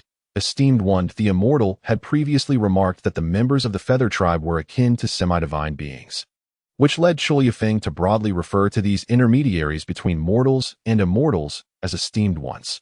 Leeson had several titles, and I often followed Sister Fulling's lead in calling him the Feather Tribe member. But more frequently, I addressed him by his full name. While the immortal omitted the last character .as for the immortal, I could think of no other way to address him than simply immortal. As I gazed upon the bodies of several mermen, entangled in the fishermen's nets and marred by the implements of their trade, I speculated that these unfortunate creatures had fallen prey to the unknowing villagers. I further conjectured that the mermen, in their quest for vengeance, had unleashed their fury upon the nearby inhabitants. Both Leeson and Chu Lufeng concurred with my hypothesis, yet the immortal and Mo Fulling held a different view. At first glance, I noticed a subtle weave of dark demonic energy enveloping their forms. The acrid scent that assailed my nostrils compelled me to cough involuntarily as the foul wind returned. I detected an oddly rancid odor, one that could not possibly emanate from decaying corpses. With myriad questions swirling in my mind, we were eager to plunge into the azure depths to uncover the truth. We wandered along the shoreline, pinching our noses for quite some time, yet found ourselves at a loss. It was then that the immortal spoke. "How can one expect to capture a tiger without venturing into its den?" He suggested we explore the ocean's depths to ascertain what malevolent force was at work. Reluctantly, I resigned myself to the unfortunate circumstance. Yet the thought of immersing myself in that accursed sea filled me with dread. The sight of the bodies was repulsive, and the atmosphere was palpably unsettling. The immortal, astute in his understanding of my trepidation, waved his fan and restored the sea's surface to its previous serene state, as beautiful as it had been when we arrived the day prior. With a smile, he declared, "I have dispelled the disturbances that troubled you. Now, let us descend together." However, no one acknowledged him, and I couldn't help but find it amusing, sensing that they had merely been placating the immortal. Perhaps none dared to imagine the horrors that lay beneath the waves, nor the perilous nature of that realm. The immortal, perceptive of their apprehensions, elegantly closed his fan and chuckled. "Are you concerned about holding your breath and succumbing to the depths?" He continued, "Fear not, for I possess a means to alleviate your worries." Before his words had fully settled, he cast a spell upon us, proclaiming, "I have now bestowed upon you the extension breathing technique, which will slow your respiratory rate. In simpler terms, you may breathe countless times within a quarter of an hour, yet you shall not draw a single breath until half a day has passed. Thus, the seawater shall not invade your bodies, allowing you to traverse the ocean with the same ease as on land." Chapter 29. The Sea Siren Queen, Part 1.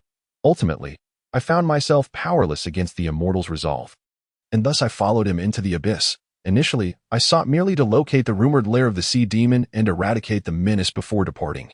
Yet unexpectedly, the ocean floor revealed itself to be a labyrinthine city. From the crumbling remnants of this submerged metropolis, it appeared that it had once been a place of opulence and grandeur, spacious and resplendent. However, beneath my feet lay nothing but ruins, entwined with tendrils of the same dark energy that clung to the merman corpses. An oppressive chill pervaded the air, and although the water could not touch us, it still felt unnervingly cold. In this pitch-black realm, only the faintest glimmer of cold light illuminated the surroundings. As I scanned the area, I discerned no signs of life, and the demon-repelling bracelet I held offered no indication of any presence. Suddenly, something entangled our feet, instilling a sense of unease within us. It was then that the enigmatic figure spoke, declaring that this was not a place to linger. Pointing towards the expanse of ruins, he suggested that perhaps at its end lay the clues we sought. We hastened to investigate. We traversed along the path of ruins on the northwest side, and after a while, we found ourselves before a resplendent palace. The exquisitely crafted white jade floor shimmered with a gentle radiance, while in the distance, a hazy mist enveloped the palace, rendering it ethereal. The eaves, carved from fragrant sandalwood, depicted phoenixes poised for flight, and the floating windows, intricately sculpted from azure tiles, adorned the walls built from precious stones. At the end of a straight path, a vast plaza descended gently with jade steps, and in the center stood a monumental altar, crowned by a towering column intricately carved with lifelike dragon motifs, gazing back at the phoenix above the palace. Yet, beyond this magnificent spectacle, the ground was littered with the corpses of several sea sirens. It was evident that this submerged labyrinth harbored mysteries, and this should indeed be the dwelling place of the sea sirens. Yet, we remained oblivious to the calamity that had transpired here. The moment my bracelet began to glow, the demeanor of my companion, Rueling, turned frigid as ice. In the blink of an eye, her bow was poised for action. Guided by the unique intuition of a demon slayer, Rueling strode purposefully towards the palace's entrance, and we followed closely behind. Initially, our progress was unimpeded. However, after traversing 100 steps, the bracelet's illumination intensified. As we engaged in casual conversation, we found ourselves encircled by a dozen sea sirens. Their eyes, a fierce shade of green, glinted with lethargy yet exuded hostility, brandishing tridents as their weapons. I realized that we were inevitably on the brink of a fierce battle. True to my apprehensions, while the enigmatic figure jested with Rueling, the sea sirens raised their long forks and charged at us. In an instant, the celestial being flicked my fushi zither from her fan, and as I grasped it, I swiftly plucked its strings. Two crimson beams, sharp as blades, sliced towards them. However, under the celestial's directive to spare their lives, I could only force them back. Rueling, on the other hand, acted without hesitation, before the enigmatic figure could intervene. 3 ethereal bowstrings surged forth as a violet whirlwind towards the sea sirens, instantly slaying 4 or 5 of them, reducing them to ashes. Yet, as she attempted to release another arrow, her aim was inadvertently deflected by the enigmatic figure. Fate seemed to conspire against us, as 2 arrows from the divine bows of Hoi hurtled towards me. Bewildered, I swiftly turned to aim my fushi zither at the incoming projectiles. As I drew the strings, an eerie silence enveloped us, abruptly pierced by an unsettling melody. The red energy clashed against the purple arrows. 2 torrents of irate forces vying for dominance. Due to my lesser prowess compared to Rueling, I was staggered by the violet-red brilliance, retreating 2 steps and shielding my eyes from the blinding light. Once more, the enigmatic figure and Rueling engaged in combat, and despite the efforts of Chu Lu Feng to mediate, it was clear that only the Celestial could intervene. In the blink of an eye, the Celestial stood beside Rueling, gently advising her. Rueling, could you not remain calm? The enigmatic figure merely sought to prevent you from committing an act of wrongdoing, concerned that your indiscriminate slaughter may invoke divine retribution. He does not wish to impede your quest to vanquish evil. Rueling seemed impervious to reason, though she did not draw the bowstring. she wielded the divine bow of Hui as if it were a mere staff. Grasping its center and swiftly rotating it to point menacingly at the throat of the person from the Feather Clan. It was a perilous moment, fortunate that the sharp tip of the divine bow did not pierce deeper. Remaining a mere half-finger's breadth away, with a voice laced with fury, Fulling declared, "Demon, I, M.O. Fulling, have no need for your pity or sympathy. Should you dare to act thus again, I shall show no mercy." The Feather Clan individual remained unperturbed, responding calmly, "You may slay the sea mermen as if they were mere beasts, but do you truly believe it will be so simple to regard me, a member of the Feather Clan, in the same light? You must understand that we are not demons, and we have been equally engaged in the extermination of evil these past days." M.O. Fulling appeared disinclined to converse further, raising her hand to thrust the divine bow into the throat of the Feather Clan individual. Yet the immortal restrained both the bow and her hand, rendering her magic ineffective, despite her attempts to break free. She was ultimately no match for the immortal's prowess. Relinquishing her struggle, Fulling glared at the immortal, exclaiming, "Immortal of the painting, even you stand with this demon? How misguided my master was to urge me to heed your counsel based on your past friendship." The immortal, unperturbed by Fulling's sudden shift in demeanor, smiled faintly and replied, "It is precisely due to the millennia of friendship with your master that I do not wish to see you stray from the righteous path.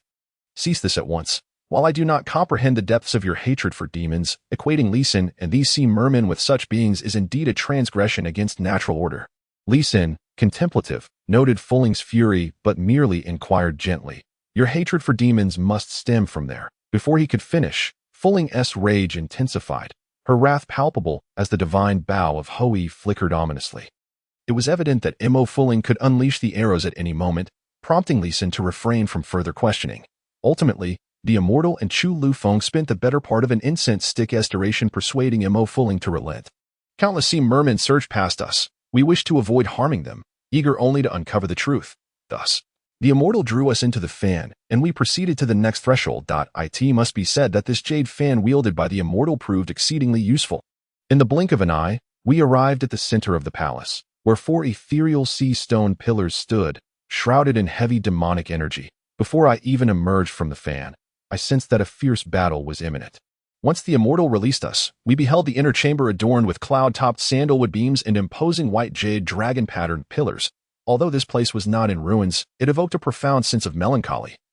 The reason for which eluded me. It was starkly desolate, eerily quiet, and the stillness was unnerving. The seaweed on the floor swayed gently, while a turtle crawled slowly, only to suddenly turn pale and lifeless.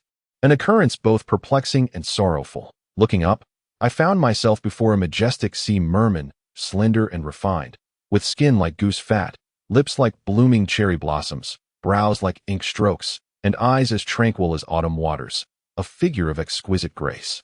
Clad in a gown of emerald green, she stood in stark contrast to the murky rain, appearing extraordinarily vibrant and fresh. The immortal informed us that she was the queen of the sea merman tribe. Yet a moment ago, this woman exuded gentleness, and now her emerald eyes blaze with fury as she brandishes a trident, its distinctive serpentine embellishment coiling around it, a testament to her noble lineage and exalted status. As the queen summons her trident, she is the first to launch an assault against me. Instinctively, I raise the Fushi Chin to deflect the sudden onslaught, fortunate that it remains unscathed, refusing to heed the admonitions of the celestial being, who has repeatedly commanded against the slaying of the sea sirens. My attacks lose some potency, and I dare not pluck the strings of the instrument. Instead, I wield the divine bow as a mere weapon, deflecting her trident with a swift motion. Unlike the ordinary sea sirens, the queen possesses profound cultivation and formidable spiritual power. Her trident slices through the water, unleashing torrents that roar past us. The celestial being evades with agility, while Chu Lu Feng seizes Zijing Yi's arm, lifting her into the air, as the double blades of the centrifugal man clasp the trident. However, as the dark energy erupting from the trident crashes into the 2 spiritual pillars, a thunderous explosion resounds, shattering the columns into fragments. The ground quakes violently beneath us, teetering on the brink of collapse. Underwater, the dynamics differ greatly from those on land. Casting spells here necessitates overcoming the resistance of the ocean, rendering our movement sluggish. We are no match for the Sea Queen, who has long thrived in these depths. With a mere flick of her trident, the water around us morphs into pillars or whirlpools, encircling us. The whirlpools grow increasingly frenzied and expansive, nearly drawing me into their grasp. Thankfully, Zijingi kicks me away just in time, yet I cannot forget the pain of her strike, for it was unlike any I have endured before. Alas, the battle rages on, leaving me no time to seek vengeance or to pluck the strings of the Fushi Qin, as I attempt to harness its ethereal light against the queen, hoping to subdue her. Chapter 30. The Sea Queen, Part 2. Perhaps my memories from a past life are tinged with sorrow, which is why the celestial being has always been reluctant to share them with me. I yearn to understand what manner of person I was 3 millennia ago, and why it warranted his enduring wait through the trials of time. Once, I was merely a Na'vi girl of the mountains. Yet now I find myself hopelessly enamored with him, though I know I must not allow myself such feelings. Boulders tumble and thick smoke chokes the air, making it difficult to breathe. Suddenly, a massive stone plummets towards Fulling. Ensnared tightly by the sea sirens, the centrifugal man, filled with rage, unleashes his life force from the trident, propelling himself like lightning towards the recently repelled Mo Fulling. In an instant, he flaps his wings, stirring chaos around us, and with one hand, he grasps Mo Fulling's arm, swiftly rescuing her from beneath the falling boulder. Despite his speed, the boulder descends too rapidly, and he is struck first by the weight upon his wings. In a fit of wrath, he beats his wings, sending the boulder hurtling towards the trident. The queen's eyes gleam with anticipation as the trident expands, intercepting the boulder while simultaneously bearing down on the celestial being. The celestial being deftly raises the jade fan, wielding it like a blade as it spins towards the boulder, slicing it cleanly in 2.1 half hurdles towards me, while the other veers towards Chu Lufeng.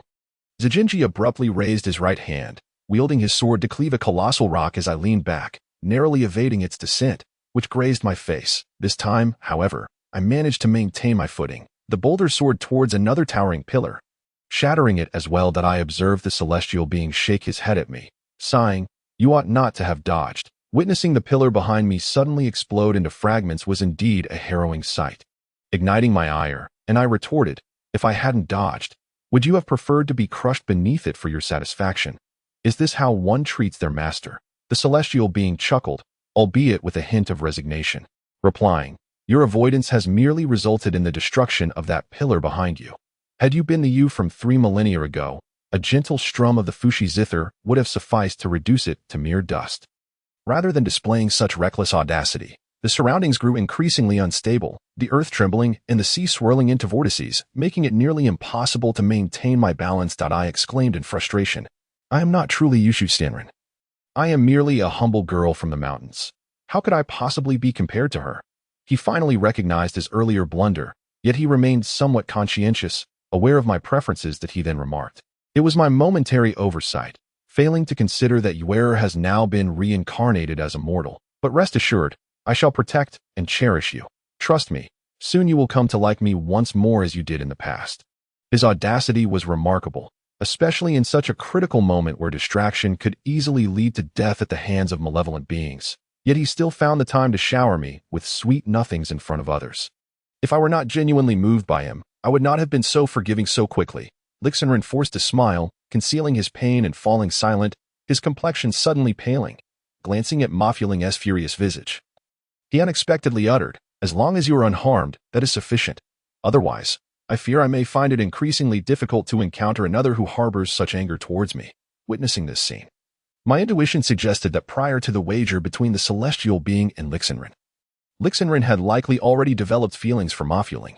Otherwise, he would not be so willing to jeopardize his life for her sake. Yet I was perplexed. If that were the case, why did he agree to the wager with the celestial being? In an instant, the trident of the sea Jiao transformed into the head of a serpent, unleashing a torrent of black bubbles that swirled before us, multiplying and occasionally lunging towards us. That I took several steps back, clutching the Fushi zither, intending to reach out and discern the nature of these bubbles, when the celestial being suddenly cried out, "Yuer, do not touch that. Be careful." My vision cleared momentarily, and I thought to myself, these bubbles are astonishingly enigmatic. Even the white jade dragon silver needle cannot pierce them. As the celestial being approached me, I inquired, "What precisely are these bubbles? You warned me against touching them, yet they appear remarkably solid." I regarded him with uncertainty, and he merely nodded in tacit agreement. Yet, the enormous black bubbles encroaching upon us multiplied, confining the 6 of us to a narrow space. In such cramped quarters, we were unable to exert our full capabilities. compounded by the fact that the underwater city was collapsing, further hindering our movements. In a swift turn of events, both I and Zakinji found ourselves enveloped within a dark, ominous bubble. Inside, I was engulfed by a pervading darkness and an overwhelming stench that suffocated me. I could faintly hear the celestial beings outside attempting to pierce through the bubble with their fans, yet after what felt like an eternity, I remained ensnared. The thought that even such formidable deities could not extricate me from this predicament led me to a moment of surrender, as I contemplated giving in to despair. However, I had yet to savor the delights of the mortal realm, to indulge in its exquisite cuisine, or to engage in a passionate romance of art and literature with him. Thus, I could not succumb to death just yet. I endeavored to use the ethereal power of the Fushi-chin to shatter the bubble, but the haunting melodies that pierced my ears proved futile. Though the person known as Lee Sin possessed considerable magical prowess, he too had been wounded in his attempt to rescue Mo Fuling. With the sounds of battle nearly fading away, I realized that even the celestial beings and my sister Fuling had likely fallen victim to foul play. Resigned, I ceased my struggles and awaited my fate. Suddenly, innumerable needles pierced the soft bubble, neither entirely breaking it nor leaving it intact. I understood that Chu Lufeng had not yet been ensnared. He was our sole hope. Through the murky haze, I caught a glimpse of Chu Lufeng, driven by concern for Zakinji's safety, recklessly unleashing his full powers. Grasping 6 white jade dragon needles, he thrust them towards our bubble. This time, the needles, like piercing darts and dragon whiskers, accompanied by the resonant sound of a dragon's roar, swiftly penetrated our dark prison. We were saved, yet the black magic only thickened in the presence of stronger adversaries, leaving the celestial beings and Lee Sin still trapped within. Seizing the moment while the queen reveled in her victory, I finally, in a fit of anxiety, plucked at the Fushi-chin, unleashing a radiant light akin to a phoenix that pierced through the queen's form. The 3-pronged divine fork in her grasp clattered to the ground. That instant, the celestial being emerged, using the Yushu fan to shatter the bubble, while simultaneously, as the queen thrashed in a frenzy, he shouted to Mo Fuling. Mo Fuling, swiftly employ your divine bow to slay her. Fuling hesitated, uncertain of the celestial being's intent, unable to muster the resolve to strike. Lee Sin, having burst forth from the bubble, urged her. Fuling, she is now a demon, not a mere sea siren. You may kill her without hesitation. Upon hearing the word demon, Fuling glared at the queen, resolutely drawing 3 arrows and releasing them in an instant, striking the queen's body. In that moment, she exploded, creating a massive whirlpool in the sea. At that juncture, I could not help but exhale a sigh of relief, murmuring, at last, it is over. We have emerged from peril unscathed. Gazing at the ruins of the underwater city and the 3-pronged divine fork of Enwa embedded in the cold ground, I observed the approaching sea sirens, their green eyes ablaze with fury. Suddenly, the celestial being appeared to be filled with self-reproach, realizing, Lee Sin, we have both erred. The queen of the sea sirens is not the root cause of the calamity that befell Bai Hai village and the sea. As the underwater city teetered on the brink of collapse, Lee Sin bowed his head in sorrow, declaring, I have brought harm to Fuling. If slaying this queen of the sea sirens incurs any divine retribution, let it be I, Lee Sin, who bears the burden alone. The immortal gazed at us, whose eyes were clouded with confusion, and I perceived an unprecedented sorrow and self-reproach within him. He spoke, I bear part of the responsibility in this matter. It was my misjudgment. If it is truly unavoidable, then the immortal in the painting is willing to shoulder some of the blame for a friend. He continued, the time for this extension technique is nearly upon us. Let us step outside and discuss further. The immortal refrained from elaborating on the reasons behind his words. With a thunderous roar, the walls of the underwater city began to collapse, and the homes of thousands of sea sirens faced imminent destruction. A profound lament filled my heart. The last spiritual pillar also fell, leaning toward us. The immortal transformed and entered the fan, drawing us within, aiding our escape. As we soared above the ocean's surface, we emerged from the fan, finally able to breathe freely. Although the sea appeared tranquil, the plight of the underwater city was undeniable. To thoroughly investigate this matter and restore justice to the sea sirens, we would need to invest more time. Chapter 31. Plunged into the ancient tomb, the immortal sighed, perhaps fearing that I would reproach him upon discovering the truth. He had retreated into the fan, unwilling to emerge. It was the first time I recognized him as someone who evaded responsibility, and my fondness for him diminished by a third in an instant. Only Lee Sin approached Sister Fuling, expressing his remorse. Fuling, I am truly sorry. Yet it was only at that moment I realized that the sea sirens were corrupted and controlled by malevolent energy. Although they killed these innocent villagers, their crimes do not warrant death. Alas, it was our momentary negligence that led them down the path of extinction. Had we merely traced the source of this dark energy, we might have saved them. But now, observing the feathered clan members bowing their heads in sorrow, Fulling continued to perceive the sea sirens as mere monsters, refusing to listen, exclaiming, "I killed only monsters. What divine retribution is there? Moreover, it was you and the immortal who urged me to act." Chu Lu Feng, witnessing the feathered clan's dejection, seemed to know something that he approached with Jing Yi's hand in his, and asked Li Xin. It is true that the sea siren queen perished by Fulling's arrows. However, if this leads to the downfall of the Azure Ocean maze and the extinction of thousands of sea sirens, then the blame rests with all 6 of us. Besides, you two were momentarily negligent at this juncture. All we can do is ensure they do not perish unjustly. I grasped their words only partially. Understanding that they were suggesting Sister Fulling had caused some calamity and must face some divine punishment. Concerned for her safety, I stepped forward, gripping the collar of the feathered clan member, admonishing him. If anything were to befall Sister Fulling, I would not hesitate to disregard your ties with the immortal. The sea breeze was gentle, the sound of the waves soothing. The crimson sun hung half in the water, half in the sky, casting vast rays of golden light that stained the endless azure waves. Amidst the tumultuous passage of time, the smoke of longing dissipated with the wind, and the sea's cries had long ceased. I pondered why I felt such a deep attachment to the Azure Ocean. Could it truly be the place where my love with him began in a past life? Why, after the passage of 3 millennia, does the sea breeze here continue to carry the gentle yet melancholic strains of a zither, whose fingers could have conjured such melodies? Yet I feel that this must be the very person I encountered in my reverie. The one who played in a past life. As I strolled along the azure shore, a celestial being suddenly appeared before me, proclaiming, "By the azure sea's edge 3,000 years ago, your existence and mine have always intertwined. How could I possibly be absent now?" Fortuitously, the sun blazed overhead, and twilight had yet to descend. The wind's flow seemed to sharpen my senses, as I caught a whiff of dark energies approaching from afar. Fearing that the azure sea might harbor unforeseen disturbances to hinder our investigation, I allowed him to lead us toward the source of this ominous aura. After distancing ourselves from the coastline for 2 or 3 days, we arrived at a region of rolling hills and plains. During these days, opportunity had afforded us no respite. Thirst and hunger gnawed at us. At last, we stumbled upon a small river, flanked by thick reeds.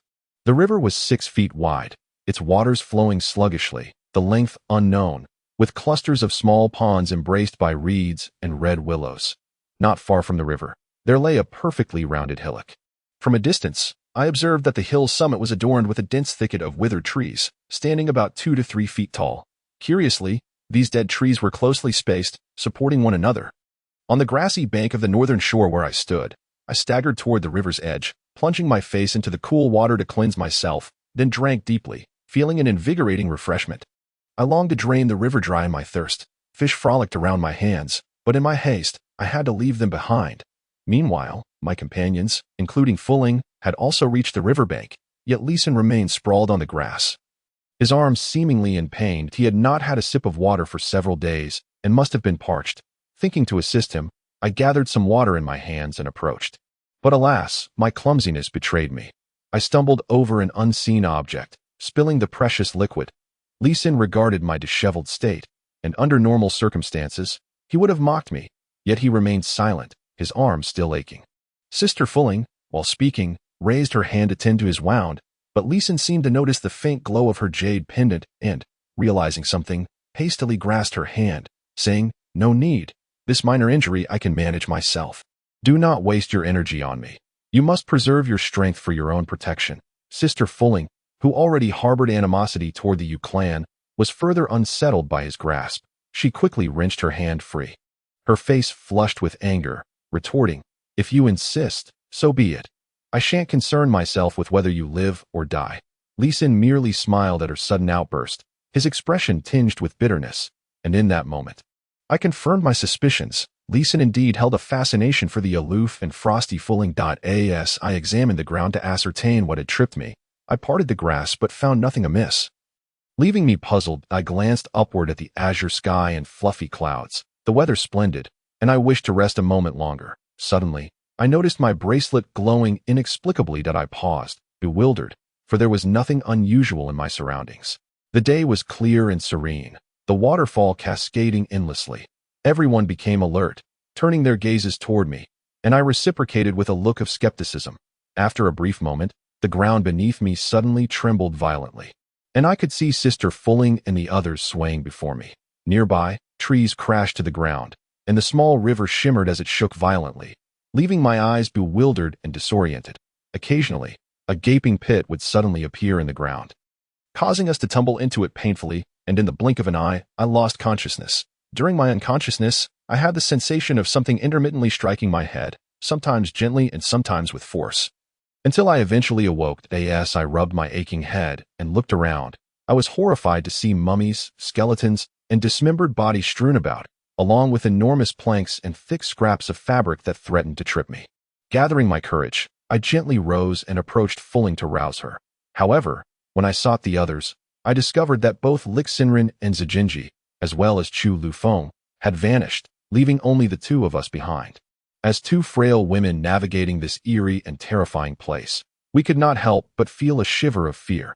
Moving further, we encountered an atmosphere thick with coldness and dread, with bones littering the ground, prompting me to involuntarily exclaim, "Sister Fulling, wait for me." The bowstring in Fulling's hand was taut with tension as she replied, "Yushu, what is it? This place may be desolate and foreboding, but we have already lost contact with the Yu clan. Though we are women, we cannot allow fear to overcome us. We must conquer our apprehension and hardships to reunite with them, for we cannot afford to be ridiculed."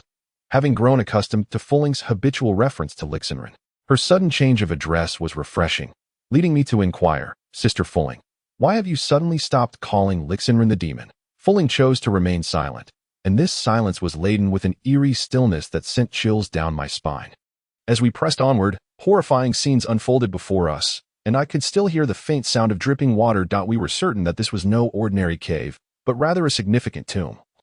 And we had arrived at this unsettling location. With each step deeper into the darkness, our curiosity gradually quelled our fears.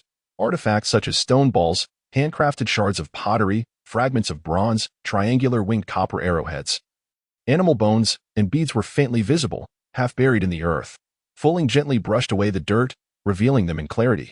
Additionally, there were stone knives, spears, arrowheads, tiny stone leaves, and cores dating back thousands of years.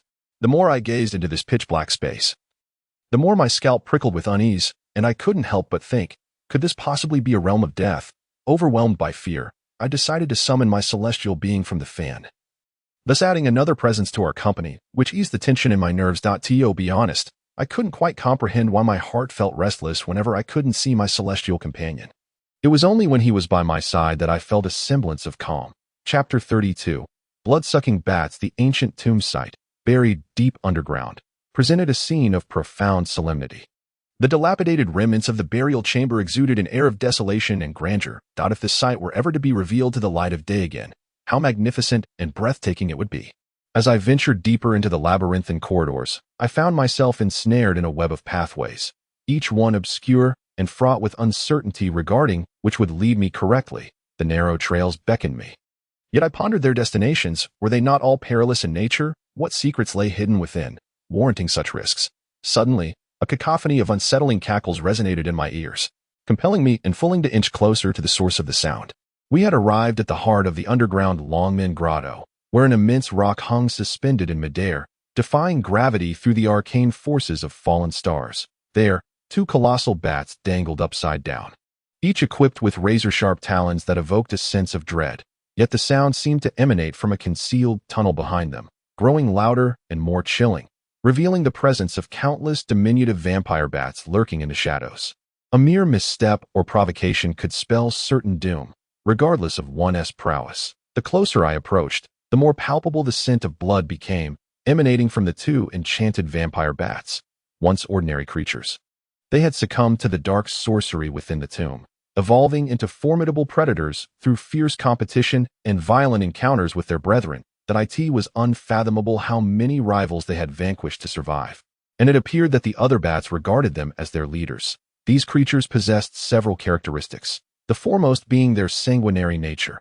Each physical assault they executed drained the life force from their adversaries, If they were injured prior to an attack, they could replenish their vitality with the blood they siphoned, simultaneously injecting venom into their foes. Within a mere 10 minutes, this toxin could course through a victim's organs, inducing violent convulsions and ultimately leading to a skeletal demise. That moment, the immortal being stepped forth from behind me, extending his arms in a protective manner, exuding an air of expertise that I felt an overwhelming sense of warmth. Realizing how fortunate I was, yet simultaneously worried for this individual before me. Could the words he spoke hold any truth? He had vowed to safeguard me for eternity, even at the cost of his own life. Without hesitation, should I truly remain by his side? Was it possible for us to forge a path together? My heart was a tumult of conflicting emotions. The immortal patted my shoulder and remarked, "What difficulty lies in this? Focus on caring for Fulling. Seize the opportunity to stealthily eliminate one bat, and the rest will follow suit. If I am not mistaken, they are the leaders. Once they are vanquished, the remainder will be thrown into disarray. I fear that if we delay, we may lose our chance to escape." Thus, it was imperative for us to silently dispatch the 2 vampire bats without alerting them. But, although your powers are boundless, the sheer number of these dark creatures poses a formidable challenge, even for you. What of you, Shu? It is too great a risk. Fulling interjected anxiously as the immortal concluded his words. He vanished into the shadows, yet his voice lingered in my mind. One aspect stirred dissatisfaction within me. Why could he not undertake this task himself, insisting instead that I should be the one to act? However, upon reflection, perhaps he intended for me to seize this moment for personal growth. After all, with him by my side, I would remain unharmed. Suddenly, I recalled certain things that my parents had once said. After some contemplation, I came to a realization. I have thought of a solution. I had heard that bats are blind. They rely on their keen hearing to hunt their prey. At this moment, a sound could disturb them, would it not? You mean to suggest that I should strum the guqin? That might not be feasible, for any sound would likely startle them, and they would swarm upon us, leaving us truly helpless. Furong lamented my lack of foresight. At this juncture, she pondered. I seemed to recall my master mentioning a spell that could temporarily capture sounds in stone, which could subsequently be released after a certain period, all without any leakage of sound during the spell's operation. Perhaps it could prove useful in this situation. At long last, I devised a plan and shared it with Furong. In that moment, she gently released her grip on my hand, her fan softly brushing against my gentle, pure face, her features as picturesque as a painting. Feeling a rush of shyness, I turned to flee, my cheeks aflame. That I was taken aback by the speed of the 2 creatures. Yet, retreat was no longer an option. I darted and weaved, hiding beneath the stones, using my celestial being as a magical artifact to slink around the base of the rocks, tracing a perfect arc while channeling considerable spiritual energy. Yet, it seemed to inflict little harm upon them. It turned out that an invisible barrier lay atop the stones, only manifesting when under attack. A single failed strike could invite dire consequences, and they had already sensed the danger.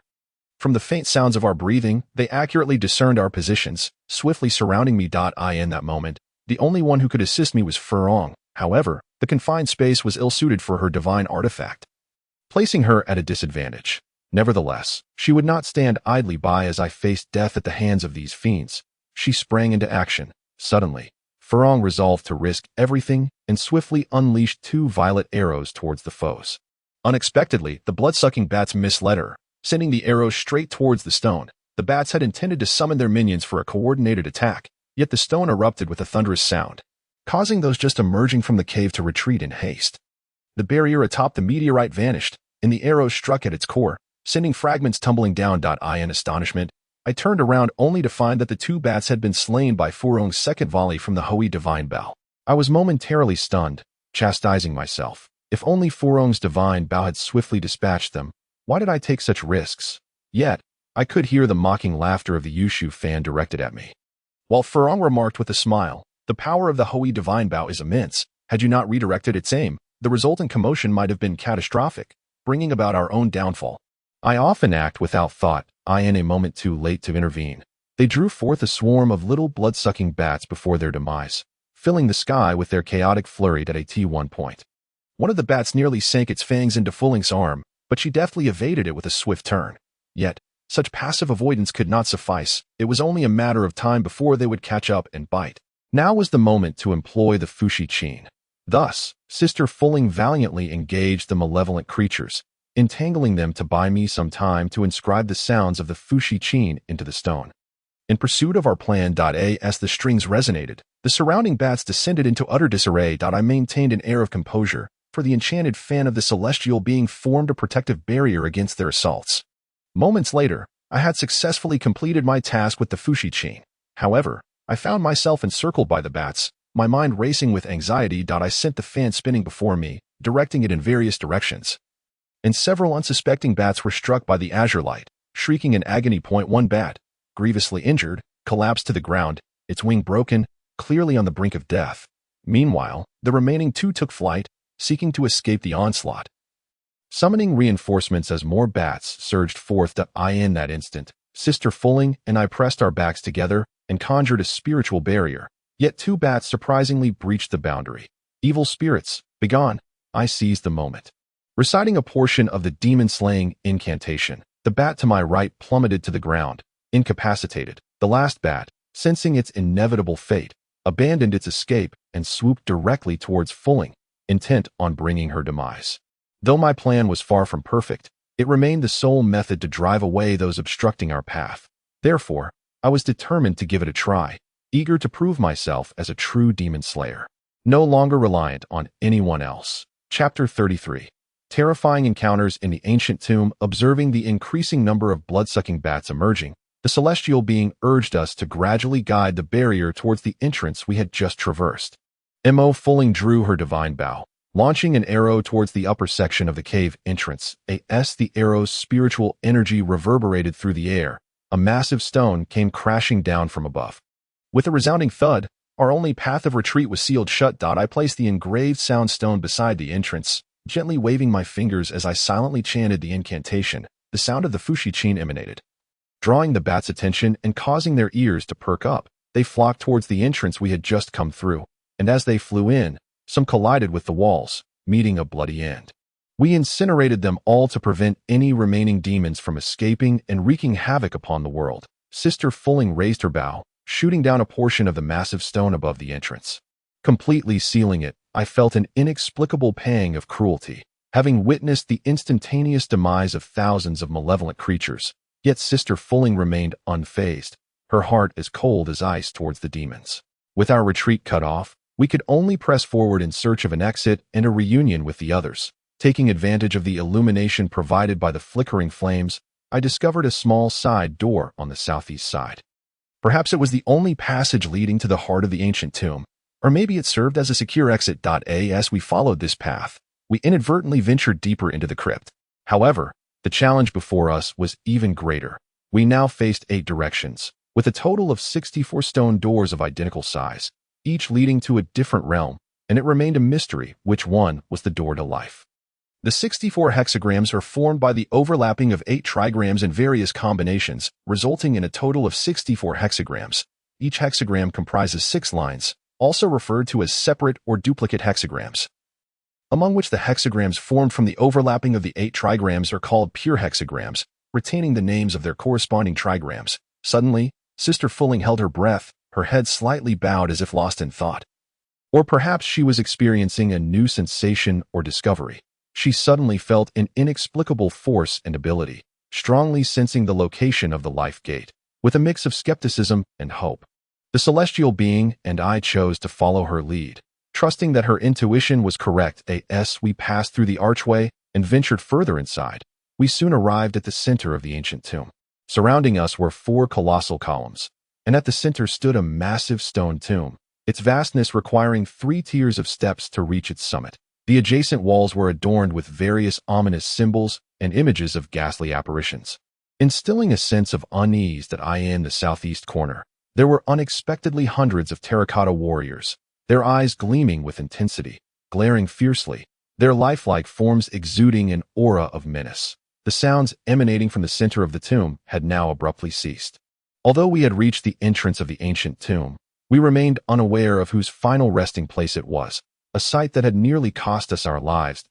Anger welled up within me, prompting me to inquire, "Celestial being, is this truly an extraordinary sepulchre?" The Yushu fan fluttered momentarily before gracefully landing on a pair of dilapidated Xianyuan war chariots, producing a confident sound as if it had clarity of purpose. I believe we have fortuitously stumbled into the Xianyuan tomb spoken of by the immortal Ziyun. This opportunity has come without any effort on our part. After surveying the eerie surroundings, I found myself momentarily stunned, inadvertently stepping awkwardly on a stone, exclaiming, "Is this truly the legendary Xianyuan tomb? It shouldn't be as foreboding and perilous as it appears." After all, the tomb of the Yellow Emperor should be a place of celestial spirit. The celestial being retorted with a hint of sarcasm, continuing, "Have you ever heard of a tomb being a place of abundant spiritual energy? My dear girl, your penchant for jest is increasingly evident." Unaccustomed to his mockery, I felt a shiver of dread at his words, which seemed to contradict my thoughts. Turning to Sister Fulling, I tugged at her sleeve, asking, "Sister Fulling, could there be malevolent spirits or ghosts lurking here? And what, pray tell, is the source of that terrifying sound we heard earlier?" Sister Fulling, fixated on the prospect of confronting any lurking malevolence, disregarded my concerns and proceeded towards the source of the sound. Yet, a stone door barred our advance, preventing anyone from entering the inner sanctum. We surveyed our surroundings for quite some time, yet we could not locate any further entrance. All we discerned was a fist-sized depression at the center of the stone door, its depths obscured from view. I cast a glance, seeing nothing, and was on the verge of surrendering when I heard footsteps approaching from the dim left side.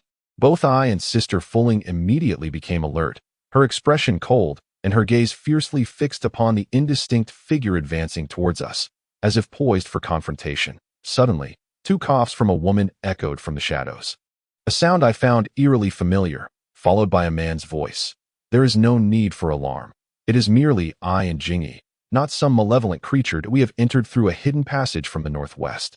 Relieved that it was not a fiend, my anxious heart began to settle, and I casually remarked, "So it was you. If you hadn't spoken up, Sister Fulling and I would truly have." After listening to Chu Lufeng and Zijinji recount their tales, I realized that the perils encountered were not solely my burden, nor that of the immortal and Sister Fulling. Chu Lufeng had inadvertently injured his hand while dealing with a monster, and Zijinji had sprained her ankle while fleeing through the desolation. Observing the swollen and painful area on Zijinji's foot stirred a complex array of emotions within me. Zijinji was always full of inquiries, and though I was less inclined to concern myself with them, she seemed even more preoccupied than I. Suddenly, she asked, where is the immortal? Has he also become separated from you?" The Yushu fan soared from the stone door, transforming into a handsome youth wielding a white fan, who promptly inquired of Chu Lufeng, "Do you possess any means to open this tomb's door?" Noticing Chu Liufeng's anxiety, I impulsively remarked, "Why would you trouble others with something that even you cannot accomplish?" To my surprise, Chu Lufeng chuckled suddenly, retrieving a white jade dragon silver needle from his waist. Perhaps the darkness of our surroundings heightened its brilliance, as the silver needle shimmered radiantly. With a calm smile, he replied, "Not necessarily." With a resounding rumble, the colossal doors trembled violently, gradually shifting apart. That I found myself drawn forward, gazing intently, only to discover a haze of murky smoke within. Chu Lufeng had to retreat immediately, as a golden light erupted from within, dispersing the darkness. I exclaimed, "Oh, how unexpected! But why were we unable to open the tomb door after such a lengthy search, while you managed it with such ease?" Sister Fulling asked, "Could that white jade dragon silver needle be a conduit of spiritual power?" Zijinji scratched her head, expressing her bewilderment, yet moments later, she began to lavish praise upon Chu Lufeng, seemingly oblivious to our presence. Chu Lufeng merely sighed. "Ah, this is ultimately fate." Contemplating whether this hidden passage bore any relation to the vengeful spirits within the tomb, the three of us ventured into the secret pathway, although enveloped in an eerie silence. We encountered no apparitions, and our journey progressed smoothly. In a short time, we came upon a concealed door, the gap between its two panels adorned with a ghostly sigil depicting a divine axe. I reached out to peel it away, but the immortal hastily stopped me. "My dear Ware, could you not employ some common sense? It seems you were not so foolish 3 millennia ago." "What if this is a trap?" I refrained from responding, my frustration causing me to stomp my foot in annoyance. The celestial being commanded the crowd to step back, his left hand gripping the jade fan.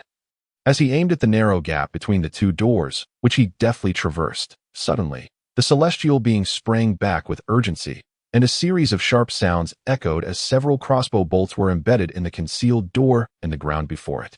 When illuminated by a fire stick, the arrowheads glimmered with an eerie blue light, clearly coated with a lethal poison, reminiscent of a corpse poison that could swiftly reduce the afflicted to mere bones, their lives extinguished in the depths of despair. Thanks to the celestial being's meticulousness and composure, a timely warning was issued. Otherwise, had we clumsily pulled it aside, several lives would have been forfeit. That I furrowed my brow and remarked, "Is this place truly fraught with such perilous traps?" Chu Lufeng chuckled. "What is this? Merely a trifling device. Generally, the most formidable traps lie within, and I've encountered far more fearsome mechanisms than this." Suddenly, a dark door materialized before us, imposing and weighty, which the celestial being gently pushed open. The door creaked ajar. The four of us hastily sidestepped, fearful of any concealed projectiles. Fortunately, nothing amiss ensued, though a wave of decaying air assaulted our senses. The five of us grimaced, holding our breaths as we cautiously ventured into the innermost chamber. The hall was modest in size, its decoration stark and unembellished, far less grand than the previous two magnificent halls.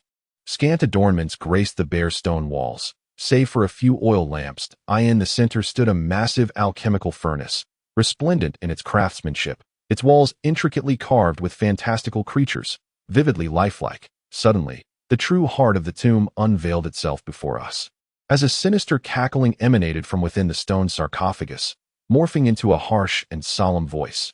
"Who dares to intrude upon the ancient tomb of Xianyuan? Have you not seen the fate of those who trespass?" With a resounding thud, the stone lid flew open, releasing a plume of black mist, within which a towering figure materialized.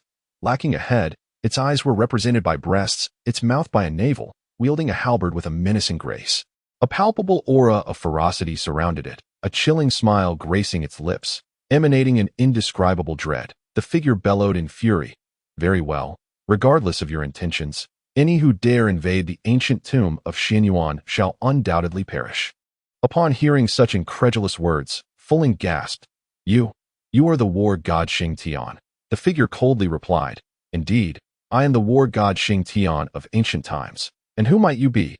Fuling, in utter shock, exclaimed, But you were supposed to be dead. How can you be here?" Xing Tian roared in rage, "Dead? I am an immortal being, unparalleled across the three realms. You mere mortals, who are you? What is your purpose in coming here?" Feigning indifference to death, I recalled the tales my parents had recounted about Xing Tian, and with a mocking tone, I challenged, "You claim to be unmatched as a war god, yet I distinctly remember that you were ultimately beheaded by the heavenly emperor. It seems you are not as formidable as you proclaim." His face twisted in fury. He seemed reluctant to revisit the past, but abruptly fell silent, only to roar in greater wrath. "Enough? I have no desire to waste words with you doomed souls. Since you have arrived here, do not expect to leave. Upon your arrival, why must you remain confined? Even if you are a god of war, reason must prevail, must it not? Do refrain from terrifying us at every turn." I found myself utterly perplexed by his fury, and I harbored no fear of him whatsoever. Suddenly, the sinister eyes beneath Xing Tian's chest transformed into a peculiar glare, and from the mouth near his navel, he bellowed, "What a joke! How could this god of war allow you to intrude upon this sacred place?" He continued, "In the past millennium, have you ever witnessed anyone enter this domain and emerge unscathed?" His words were cryptic, leaving me bewildered, and before I could decipher his nonsensical utterances, I observed his colossal axe descending upon us five that we swiftly scattered to evade it. I clutched the Fushi zither tightly and summoned 6 streams of spiritual light to strike at him. Alas, with a mere flick of his giant axe, a torrent of black energy surged forth, obliterating my crimson flow, and it surged towards me with ferocity. My eyes widened in alarm as I anxiously plucked the zither strings. But to no avail. I instinctively leapt to the left, only for the force of that energy to brush past me, whipping my hair as if it might tear my scalp from my head. Sister Fuling unleashed 6 purple arrows, forged from concentrated spiritual power, targeting Xing Tian's form, yet they proved futile against his impenetrable defense. He roared furiously, wielding his massive axe with the force of thunder, descending upon us. The sheer might of Xing Tian compelled Sister Fuling to stagger back several paces, nearly retreating from the heart of the ancient tomb. Xing Tian then turned, swinging his axe towards the Jinji. The celestial figure leapt upward, directing a mighty downward fan, coalescing a sphere of azure light. With both hands, the celestial invoked a spell, causing the fan to expand to several times its original size, matching the dimensions of Xing Tian's weapon, and it miraculously intercepted the blade's deadly edge. However, the fan was forced downward, nearly grazing the ground. A sense of urgency enveloped me. Should the fan be destroyed, the celestial would meet the same fate. Thus, I hurled the Fushi zither fiercely at Xingtian. I soared forward, my feet firmly planted on the ground, hands clasped tightly against the formidable axe, which loomed taller than I, its sharp edge hovering perilously above my brow.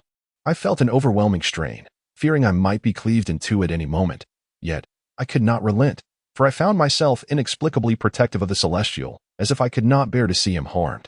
Sister Fulling implored me to release my grip, as did Zijinji and Kuliafeng, yet I remained steadfast. The Celestial above intensified his incantation.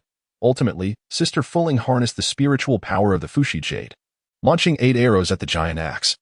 While Kuliafeng and Zijinji struck in divergent directions, however, their efforts seemed to yield little effect, merely prompting Xingtian to raise the axe slightly. The feathered kin, hindered by their injured wings, found themselves unable to soar in midair. Weakened, they could not secure my grasp, and I plummeted from the heights. Yet, the Celestial caught me in a timely embrace, gently lowering the fan as we descended. His visage was striking, and his eyes radiated warmth. In this moment, my body was pressed closely against his, our faces nearly touching. Particularly, as he held my waist tightly, an inexplicable warmth enveloped me, causing my heart to race almost to the point of bursting. A wave of heat surged from my heart to my face, bringing a rosy flush of shyness. His embrace was undeniably warm, instilling a sense of longing within me that it was as if, at that instant, I recognized my profound familiarity with him, a feeling akin to DJVU. However, at that moment, the colossal axe of Xingtian came crashing down, the Celestial being cast me aside towards Zijing before returning to battle. The Yu clan members had indeed exhausted their powers during the confrontation in the underwater city. Now, Dan Qi knelt, caressing his wounds while gazing at Xingtian in the fierce combat between Imo Fu Ling and him. The artifact of the Lisan people, the Dragon Soul Wrist, was originally wielded by the ancient adept Du It had fallen to the mortal realm under mysterious circumstances, lost to time. Yet, one fateful day, during Lisan's 17th year, 2 dragons, one black and one white, wreaked havoc in Dongling, tormenting the Yu clan. Through unparalleled wisdom and skill, Lisan managed to subdue them after a grueling day and night. That it was then revealed that they were manifestations of ancient artifacts. Henceforth, Lisan utilized them as celestial tools, significantly enhancing his powers and combat prowess. Mo Fu Ling and Chu Lu Feng surged toward Xingtian from opposite directions. With a flick of her wrist, Zi Jingyi's sword sliced towards Xingtian's neck, only to find that the strike was futile. After a brief, intense skirmish, it seemed that Xingtian had discerned something, but in a fit of rage, he demanded, "Who are you? Why do you all wield ancient artifacts?" The celestial being replied with calm assurance, "We do not wish to deceive the war god. The immortal in the painting has yet to clarify our purpose." Leading to this unfortunate misunderstanding in the ensuing battle. "You are an immortal. If so, why do you come to this ancient Xianyuan tomb?" Xingtian set down his colossal axe, striking the ground with a force that echoed like a cataclysm. He then turned to Fu Ling and inquired, "Is that ancient artifact you possess one that belonged to the descendants who once stood alongside me as war gods?" Xingtian was no demon. And thus Fu Ling appeared less enraged and aloof, simply responding, "I am the 14th master of the Ho-I divine bow, indeed the legendary bow of Ho-I, gifted to me by my master, the immortal Ziyun, when I was 17 as of now. I have yet to wield it for even 6 months." Xingtian's prattle seemed unending. Upon hearing Fu Ling's words, he then inquired about the Fushi Qin in my possession. I offered only a few perfunctory remarks, unwilling to elaborate further, as my knowledge was limited. Moreover, I detested being subjected to such an intense glare, rendering it impossible for me to engage with him. The celestial being, seemingly unperturbed, continued, 3 millennia ago, during the great battle, we found ourselves unable to completely eradicate the demonic forces from the abyss. Thus, alongside the ancient immortals, we constructed the demon sealing platform, driving all malevolent beings into its confines to prevent them from wreaking havoc upon the mortal realm. For the past 3,000 years, relative peace has prevailed. However, just over a month ago, the seals of the demon sealing platform unexpectedly weakened, resulting in the collapse of the divine pillar, which allowed the demons to escape and plague the 3 realms. Although our master, the Eastern Emperor, managed to restore the divine pillar, it is merely a temporary measure to suppress the escape of these fiends. The original state will ultimately be difficult to restore. Therefore, we have come here to seek the ancient jade flute and the heart-calling spell to mend the demon sealing platform and restore peace to the world. Once the celestial being elucidated the circumstances, the god of war ceased to trouble us further, though he expressed profound regret for being trapped here for nearly 4,000 years, unfamiliar with the affairs of the world and the hasty skirmish that had just transpired. We empathized with him, yet we remained puzzled as to why he was here. I could not help but inquire about the god of war's presence and the essence of the Chiyu soul he had mentioned earlier. In a deep, resonant voice, the god of war replied, "You may not be aware, but the invasion and devastation of the Julie tribe was never the true intent of Chiyu. He was merely a pawn in the hands of the primordial malevolence known as Chaos Demon. This Chaos Demon, a wandering spirit adrift in the three realms, possesses unparalleled magical powers. It incited a cataclysmic war between the demon and divine races, although the gods and mortals united to combat this evil. The demons were exceedingly formidable, relentless in their advance and adept at duplicity. While the divine race managed to achieve a narrow victory, they could not annihilate the foe, merely defeating it. Henceforth, I dared not claim the title of God of War and chose to retreat into obscurity. 8,000 years ago, after suffering defeat, the Chaos Demon, unwilling to concede, descended to the mortal realm, splitting itself into 2.1 half transformed into the unrivaled Demon Lord, while the other remained as the Chaos Demon. Both continuing their reign of terror. A millennium ago, the Chaos Demon found its most fitting host in Chiyu, seizing control of his body, intent on leading the demon race to conquer the Julie tribe and subjugate humanity. Aiming to unite the demon and human races to breach the divine realm. However, Chiyu ultimately met his demise in a battle against Xinyuan 1,000 years ago. Though Chiyu perished, he could not accept defeat. His spirit was filled with resentment and fury, leading him to incite chaos. He even breached the recently established barriers connecting the demon race with the human and divine tribes, allowing the three realms to intertwine once more. Suddenly, Xing Tian sighed. Due to its previous possession of Chiyu's form, this fragment of the Chaos Demon has come to be known as the Chiyu Soul. In my capacity, I pursued the Chiyu Soul here, intending to obliterate it, yet it proved to be cunning and treacherous. After a relentless battle spanning 3 days and nights, I could only seal it here with my golden shield and millennia of cultivation. Upon mentioning the Chiyu Soul and the unrivaled Demon Lord, the celestial being appeared to grasp a deeper understanding, his expression betraying an unusual discomfort. Perhaps he was aware of this malevolent entity, yet ultimately chose to remain silent. After all, it had only been a millennium since these events transpired. He seemed deliberately reticent about certain matters. I find myself utterly perplexed by Xing Tian. Does he truly remain oblivious to the events surrounding the demon sealing platform from 3 millennia ago? Why does he refrain from mentioning it? Were he to bring it up, I might have had the opportunity to inquire about what transpired at that time. Moreover, I distinctly recall that Wu Li, the demon sovereign, was indeed the very fiend I liberated from the confines of the demon sealing platform. Who would have imagined that such a nefarious entity would possess such a formidable background? Fortunately, the celestial immortal is indeed worthy of being the new war god of the heavenly realm, managing to fortuitously vanquish the still weakened Wu Li, thus saving me. Xing Tian expounded at length, his words flowing like a torrent. The reason I initially obstructed your endeavors was out of concern that you might inadvertently or intentionally release him. Should he be set free, the three realms would know no peace. Since your intentions are for the sake of the common people, I shall not hinder you further. You may search for the artifact you speak of here, but you are strictly forbidden from releasing any demonic beings. Once you have found it, you must depart the ancient tomb immediately.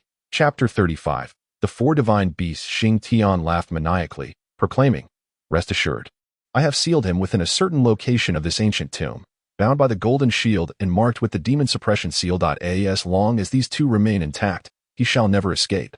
You may continue your search here, but do remain vigilant of the demonic entities he may bring forth. This place has been tainted by demonic energy for this very reason, as the malice and resentment of Chiyo's soul and the demonic beings within the tomb swell. The demonic aura here intensifies. Recently, there have been occasional leaks of demonic energy. Despite my utmost efforts to contain it, I find myself inadequate." The celestial immortal paused momentarily, as if grasping the gravity of the situation. A newfound panic flickered across his countenance as he remarked, "This does indeed make sense. The disturbances in Beehive Village are likely due to the invasion of this leaked demonic energy. I had not anticipated such formidable power from Chiyo's soul and the denizens of the tomb. If we do not act swiftly to reinforce the seals and containment, allowing this demonic energy to continue its escape. I fear that countless places may suffer a fate akin to that of Beehive Village. Could it be that the calamity in Beehive Village stemmed from the leakage of demonic energy from this ancient tomb? Given that Beehive Village lies several dozen miles away and could not escape such disaster, it is to be feared that the nearby villages are equally at risk if this is the case. Sister Fulling suddenly asked in astonishment. The celestial immortal interjected. At this juncture, there exists no means to prevent or alter the course of events. Fortunately, as far as I am aware, the population of nearby villages is quite sparse.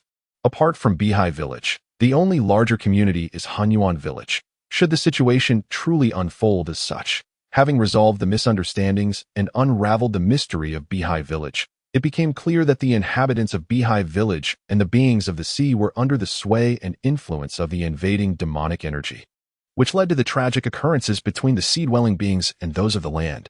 The thought of it fills one with sorrow and indignation. I cannot help but exclaim, this Chiyo's soul is truly despicable. Should I encounter it, I shall undoubtedly obliterate it. Yet, the dread of more locales suffering similar fates weighs heavily upon my heart. After expressing my gratitude to Lee Sin, I urged the celestial immortal to hasten our journey. Intent on locating the Yulyo flute and the Huaxin spell before making our departure, seeing the distress of the person at the center of her heart, Fulling felt a pang of empathy for the first time. Approaching him despite the facade of indifference she had maintained, she reached out, offering her hand to help him rise. The person, noticing that Fulling no longer seemed to harbor the same animosity towards him, extended his right hand in return. Fulling's palm gently grasped his hand, pulling him up. Grateful, he gazed silently at Mo Fulling's frosty visage, expressing his thanks. Thank you. Yet, Mo Fulling dismissed his gratitude with a curt command. No need. Let us continue. They traversed through numerous areas shrouded in malevolent energy. Remarkably, Fulling remained steadfastly by his side, actively supporting him.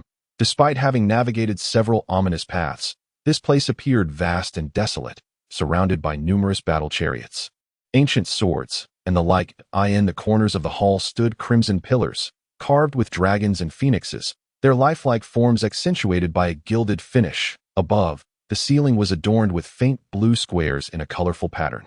Encased within ornate golden frames, 6 octagonal lanterns hung from the ceiling, illuminating the space. At the center of the tomb lay a square ancient well, approximately 2 zhang long and half a zhang wide, rising over 2 feet above the ground, with each corner aligned to the cardinal directions. Upon closer inspection, distinct mythical beasts stood at each corner: the azure dragon of the east, the vermilion bird of the south, the black tortoise of the north, and the white tiger of the west. Each creature appeared vividly alive, exuding an impressive aura that I could not help but be awestruck by this majestic assembly. It was evident that this was indeed the burial site within the ancient tomb, with the deceased resting beneath. Surrounding the area lay various scattered ceramics, bronze weapons, and other debris, suggesting signs of a previous struggle. Strangely, an unsettling atmosphere permeated the light within, heavy with a sense of foreboding.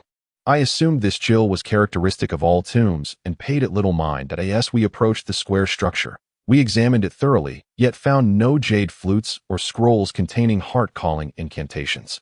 Instead, we discovered a thick layer of dust covering the stone coffin. Faced with our predicament, we sought to open the ancient tomb, but it was sealed tightly, seemingly impervious to our efforts. Striking it proved futile, and spells failed to penetrate its defenses. The celestial being employed various techniques, yet only emerged drenched in sweat, which pained me to witness such a waste of his spiritual energy. Consequently, I urged, esteemed one, perhaps it is best to refrain from further attempts to force open this tomb. Otherwise, you will only squander your cultivation and energy. Did you not say that your power and energy belong solely to me? In that fleeting moment, he pressed his lips to my forehead, and I felt a wave of tenderness wash over me. Although not a kiss in the traditional sense, the public display stirred within me a hint of shyness. Just as we found ourselves at an impasse, Chu Lufeng approached with a light laugh, saying, I possess a method to open the stone lid, though it may not be ideal. Perhaps, not waiting for him to finish, I interjected, if you have a solution, why are you hesitating? Hurry up. Upon perceiving my impatience, he reluctantly confessed, saying, in truth, the 4 divine beasts are the key to unlocking the stone lid. However, only the individuals corresponding to their respective positions can infuse the necessary spiritual energy to accomplish this. I was utterly bewildered by his words, filled with confusion, and inquired, What does it mean for an individual to possess the spiritual energy corresponding to a specific position after surveying each of us? Chu Lufeng slightly extended his hand, casting a beam of azure light, which he concluded shortly thereafter. He then addressed me, fulling. Your spells and spiritual energy derive from the Ziyun immortal of the purple bamboo peak in the southern regions of Xinzhou. Thus, the southern vermilion bird shall be entrusted to you. Without hesitation, fulling circled to the position of the vermilion bird. Chu Lufeng continued, you hail from the eastern immortal island, and the spiritual energy of the east shall be wielded by you. Lixinren, however, it appears that you have excessively exhausted your powers while in the undersea city, thus it may be unwise to deplete your spiritual energy further, although my abilities may not match yours. I can assist from any direction. Lixinren released his embrace and nodded in agreement. I pondered the logic behind this arrangement. What was the basis? Furthermore, each had their role, but what of me and the immortal? Yet, upon reflection, I realized there were still 2 positions remaining. Why was I in such a rush? Observing that their designations were based on geographical positions, I mused. Qingwan Mountain is situated in the northwest. Thus, it is only fitting that I take the western position, or perhaps the northern. I noticed Chu Lufeng gently caressing the face of Zijinji, who, in front of so many onlookers, turned even redder than before, which made me inwardly chuckle. The most suitable person for the western position is undoubtedly you, Zijinji. Are you capable of this? Rest assured, Lufeng, I can manage it, Zijinji replied with unwavering confidence, albeit with a hint of playful charm. Then I shall assume the northern position, I thought, convinced of my earlier speculation. Yet, Chu Lufeng turned to the immortal, gently patting his shoulder, and remarked, the immortal is not only a celestial being, but possesses spiritual energy that surpasses ours. The absorbing force required for the northern black tortoise is crucial and demands the greatest expenditure of energy. Conveniently, the immortal's energy originates from the northwest, making him the most suitable candidate. Throughout our descent, whenever we encountered demons or peril, it was invariably the immortal who aided me. Moreover, Lixinren and Chu Lufeng often seemed to mock my reliance on the immortal, though they never voiced it. I could sense it nonetheless. Thus, I yearned for the opportunity to prove my independence. Yet, Chu Lufeng appeared deliberately intent on undermining me, denying me this chance. Fueled by indignation, I exclaimed, are you intentionally trying to thwart me? The immortal and I both hail from the northwest. Why is he able to absorb the northern position while I cannot? Suddenly, Chu Lufeng chuckled and remarked, the spiritual energies of heaven and earth are dispersed in various directions, each possessing distinct quantities and qualities. The divine beasts of the 4 corners correspond to these needs. I initially intended to allow you to replace the centrifugal individual, but after observing you for quite some time, I genuinely cannot discern the origin of your spiritual power. This opportunity to unlock the ancient tomb is singular and crucial. Thus, it is imperative that no mistakes occur, compelling me to temporarily exclude you from this endeavor. I clearly hail from the northwestern Qingwan Mountain. Yet you claim you cannot perceive this. What does that imply? I seethed, forcefully stomping on Chu Lufeng's foot. When he displayed no sign of discomfort, I intensified my pressure, but he remained unresponsive. He merely smiled, which irked me further, saying, the attribution of spiritual power is not strictly aligned with geographical directions. Rather, it is contingent upon one's lineage or cultivation type. I truly cannot discern the source of your cultivation and spiritual energy. However, I find it perplexing that, despite your formidable spiritual power, you have never made use of it. Chapter 36. What is the world of mortals? I am but a pitiable country girl. When I was 10, both my father and mother departed from this world, and from that moment onward, no one taught me the art of exorcism nor how to love another. I recall the days when my parents were alive. They were truly devoted to one another, inseparable even in their outings. I, however, was often left alone in our humble abode, tightly locked away, forbidden from venturing outside or allowing any demons to enter and consume me. I did not understand what the world of mortals entailed, but I occasionally overheard my parents mention that it was an experience everyone would undergo, something one would comprehend upon reaching maturity. A form of self-taught wisdom. I had grown accustomed to solitude and never felt loneliness within my heart. Yet, the appearance of the immortal gradually taught me to forget the essence of independence, making me aware that if he were absent from my sight, I would succumb to feelings of isolation and melancholy. In truth, I had only known him for a brief period, and though the days were few, they had been filled with countless experiences. He was mistaken. My confusion only deepened with his words. Setting aside his nonsensical claims regarding geographical orientation, he was fully aware of my modest abilities, that even the most ordinary of demons posed a challenge for me to vanquish. I was certain he was mocking me, and thus I retorted, "You are blatantly ridiculing me. Where do you see any formidable spiritual power within me? Do not presume that just because I am not your rival, you can bully me." This was a facade of strength I feigned, and without continuing, I approached the immortal, expressing my grievances with a mix of charm and distress. "Yes, it is he who has persistently mocked and tormented me. Did you not say you wished to see me untroubled? Please, teach him a lesson to silence him. If I were truly that powerful, I would not require your protection." That I in that moment, I felt a sudden disillusionment towards the immortal. Not only did he disregard my sentiments, but he also joined Chu Lu Feng in his mockery, provoking the ridicule of all present. That my fondness for him diminished significantly, while they cast their spells to lift the stone cover. I, feeling aimless, yearned for a place to vent the fury and indignation that brewed within my heart. As they infused spiritual energy into the divine beast, a gentle breeze stirred, and fine sands danced lightly. Moments later, for beams of distinct colored spiritual light surged from before them. Ascending into the heavens, I sensed that the stone lid was on the verge of being opened. Alas, it appeared they had not succeeded. As the stone lid remained immovable, and they persevered in channeling their cultivation and spiritual energy into it without reservation, this was none of my concern. Feeling agitated, I wandered aimlessly, kicking at everything beneath my feet. Suddenly, I found myself in a somewhat secluded area, distant from the celestial beings. Here, it seemed, there was little light to illuminate the surroundings. Moreover, I faintly heard what seemed to be a melodious sound emanating from within, though it was very faint, which captivated my attention, compelling me to take a few steps forward. To my surprise, the source of this sound appeared to be the imposing black cauldron before me.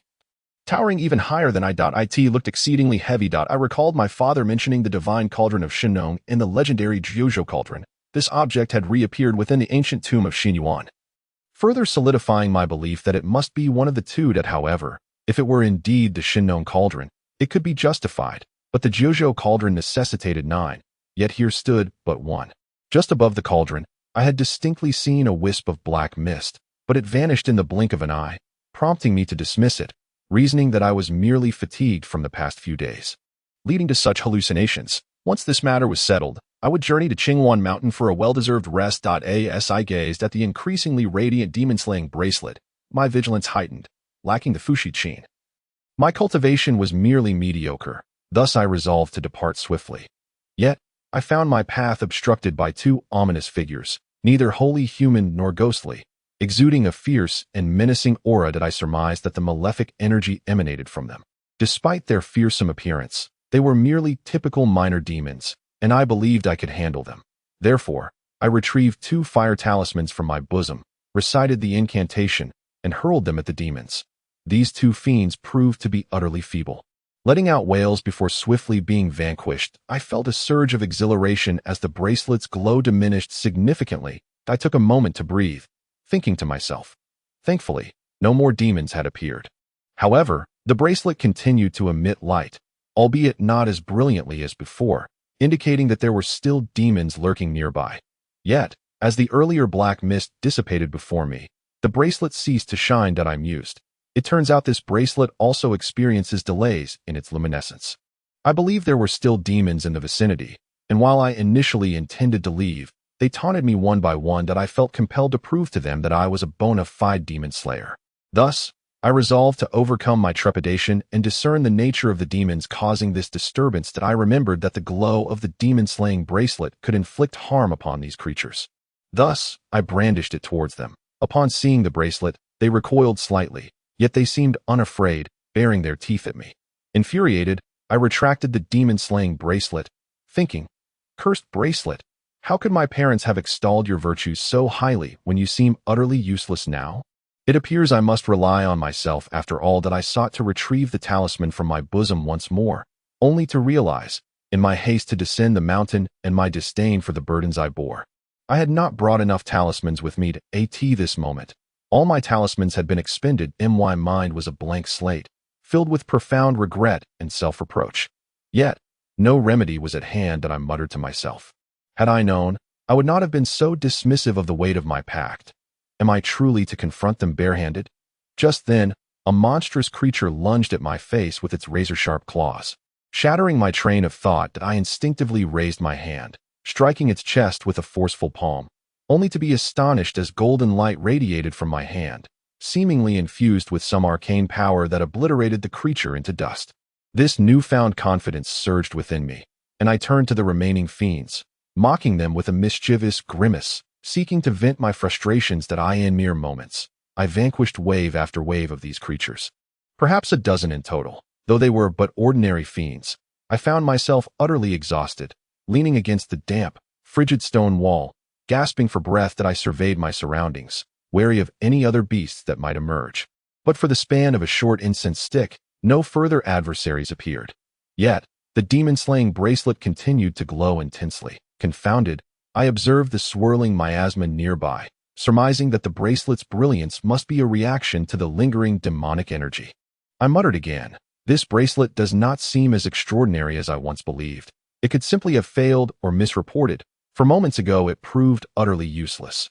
Ignoring the bracelet's luminescence, I approached the black cauldron. Enchanted by its melodic resonance, after a prolonged examination, I discerned nothing amiss, save for some incomprehensible characters etched upon it. Rising onto my toes, I strained to peer inside, only to find it empty. Leading to a profound sense of disappointment, I resolved to turn away, having taken several steps, when a formidable surge of dark energy assailed me from behind. The bracelet's glow intensified, revealing its true efficacy, that I fled desperately, yet the miasma ensnared me. And despite struggling for what felt like an eternity, I remained ensnared, its power overwhelming. Soon, I realized I had succumbed to its control. My mind first swirled in chaos, then succumbed to emptiness, as I lost my clarity. Entirely subjugated by the fiend. My dazed gaze slowly shifted from above the cauldron to below. The demon-slaying bracelet shone ever brighter, unlike anything I had witnessed before, as if on the verge of explosion. The subsequent events became a blur, but as clarity returned, I noted the characters on the cauldron had been erased. My hand rested upon it, seemingly entrapped, unable to move. Moments later, the cauldron erupted with a deafening boom, hurling me several meters away. Stunned by the thunderous sound, I was jolted into full awareness. Before me, the bracelet flickered ominously as an immense sphere of black energy, as large as a round table, materialized, wreathed in swirling smoke. With eerie eyes that glowed blood red, instilling a deep sense of dread, the miasma emanated a chilling, mournful voice, echoing with sinister resonance. After 4 millennia, I, the true essence, have finally broken free from my seal to bask in the light of day once more. Xing Tian, what can your golden shield and demon-slaying seal accomplish? In the end, they merely confined me for 4,000 years. Now, after the passage of 4 millennia, does the fate of the 3 realms not ultimately lie within the grasp of my Chiyu soul? As the words fell from that wretched being, the air around us resonated with an extraordinarily piercing and chilling laughter, a sound that emanated with a sense of unbridled arrogance. The foul stench radiating from it filled me with revulsion, nearly causing me to retch the exquisite delicacies I had previously consumed. Chapter 37. The Ancient Tomb's Affection. The ancient tomb itself was shrouded in darkness, an atmosphere of profound cold that inevitably instilled fear within one's heart. At this moment, the black demonic energy had completely enveloped and consumed the tomb, and the echoing, chilling laughter sent shivers down my spine, akin to the sudden cessation of a plucked string, the sound of a blade striking flesh, the crack of bones, and the choking gasp of a severed throat. The sheer brutality of it all was enough to instill a deep-seated terror. Though it laughed, the terrifying sound felt as though I had plunged into an abyss of endless darkness. I gasped in astonishment and inquired, "Are you indeed the insufferable Chiyu soul, but were you not sealed by Xingtian?" The being replied coldly, "Indeed, I am the Chiyu soul, since you are aware of my identity. There is no need for further elaboration. A millennium ago, though I was defeated, I absorbed the demonic energy of the demon realm for 1,000 years to cultivate my powers and spiritual essence. Finally attaining boundless magical prowess. I had anticipated that the time was ripe for me to lead them in reclaiming the 3 realms, yet my emergence has stirred the attention of the war god Xingtian." The demon suddenly raised its voice, commanding, "Logically, Xingtian is hardly my adversary. However, his treachery led him to lure me here, and while my guard was down, he utilized the power of the Shinong Ding within the ancient tomb, coupled with his own golden shield, to seal me within the Shinong Ding. With the golden shield as the seal and the demon suppression seal as the mark, I have been trapped here for over 4,000 years, confined in this eternally sunless tomb, which has incited my utmost fury. The demon appeared reluctant to dwell on past grievances, instead growing more arrogant. After a millennium, I am finally free, across the entirety of the three realms. Who can rival me? Ultimately, these realms belong to me. What is a mere mortal realm worth? Ha ha! The Chiyu soul laughed with reckless abandon. Yet within that laughter lay a deep-seated malice, akin to the mournful cry of a vengeful owl. Causing involuntary shivers to run down my spine, the sound pierced my ears, and I could not help but cover them. You proclaim yourself as the essence and ambition of Chiyu, yet in the blink of an eye. Millennia have passed, and he has long since become naught but a pile of bones, no longer existing. Your corporeal form is gone. As his soul, why do you not seek to reincarnate and cleanse yourself of the sins you have committed in the past? I could not discern where I had erred, for the Chiyu soul erupted in anger. Nonsense. My great vengeance remains unavenged. How could I simply relent? Since Xianyuan is dead, I shall immediately emerge, slay all gods and mortals, and dominate the three realms to vent the grievances I have harbored for millennia. I retorted in indignation. How can you be so cruel? With such boundless ambition, how can you harm the innocent with this rage? Moreover, if you truly annihilate both mortals and gods, will the three realms not be left with only the demon realm? Who would permit your kind to run rampant in such a manner? Continuing on, I was at a loss as to what I had said to provoke its fury even further. It roared and bellowed, its chilling voice reverberating through the ancient tomb as if the very mountains were crumbling, the structure teetering on the brink of collapse. Occasionally, stones would tumble from above, instilling a sense of dread in me. I had no desire to be the subject of their mockery. I yearned to prove myself as a demon slayer. Unfortunately, fate did not seem to favor me in this endeavor. Perhaps they had always genuinely cared for me and had not mocked me at all, yet at some point, my mind had become a tumultuous mess. I had inadvertently unleashed this malevolent entity, and it was imperative that I find a way to subdue it. I could not allow it to escape the tomb and wreak havoc upon the world. Thus, I wielded the demon-subduing ring, regardless of its efficacy, brandishing it like a weapon before the creature. First dispersing the dark energies before lunging towards it, I was engulfed in a sense of revulsion and suffocation. And in that moment of impending death, I found myself reluctant to part from him, as if we had once shared a deep bond. Yet, I did not wish for him to be harmed. Even if he understood my plight, his arrival could only mean risking his own life. Gradually, my vision blurred, and my breaths grew more frantic, yet my thoughts remained fixated on him, just as I felt myself on the brink of asphyxiation. I saw the jade fan soar through the air, a blue light enveloping me and rescuing me from the clutches of the demon, that I then found myself in the embrace of the celestial being, who carried me several paces away from the creature. Just when it seemed we should descend, he ostentatiously displayed his celestial powers, holding me tightly as he continued to retreat, heedless of whether I wished to be held in such a manner. This time, I was not embarrassed. Rather, I wished for him to maintain his grip. Alas, he gently set me down beside him, then unfurled the fushi zither from the fan and presented it to me. Aware that I had caused trouble, he nonetheless refrained from reproaching me, his gaze remaining tender. Perhaps he was the only one capable of eternally tolerating my every flaw. Did he truly love me so? I could scarcely believe it. As I indulged in such fanciful thoughts, he lightly tapped my head several times, and in an instant, my discomfort lessened, my spirits lifted. I knew he had expended his spiritual energy on my behalf, and the realization that he had depleted a significant portion of his cultivation in the tomb's secret chamber brought a sharp pang to my heart. Shortly thereafter, Lianxin, Sister Fulling, Chu Lufeng, and Zijinji arrived at the scene. Chu Lufeng, observing the fury of the Chiyu spirit, remarked, "Chiyu spirit, who would have thought that after a millennium, you have not only failed to reflect and repent within this Shinong Ding, but have instead become increasingly unhinged? You incessantly proclaim your intent to conquer the three realms. Pray tell, who bestowed upon you such audacity?" The Chiyu spirit erupted in rage, its voice sharp as a needle, causing one to wince in pain. Moments later, I noticed Sister Fulling's anger had intensified beyond previous levels. We each voiced our disdain towards the Chiyu spirit, only serving to incite its wrath further. The Chiyu spirit's murderous intent surged forth as it intoned darkly, "You are all descendants of Xianyuan, and thus deserve death. Now, with your insolent words, I shall make you my offerings today.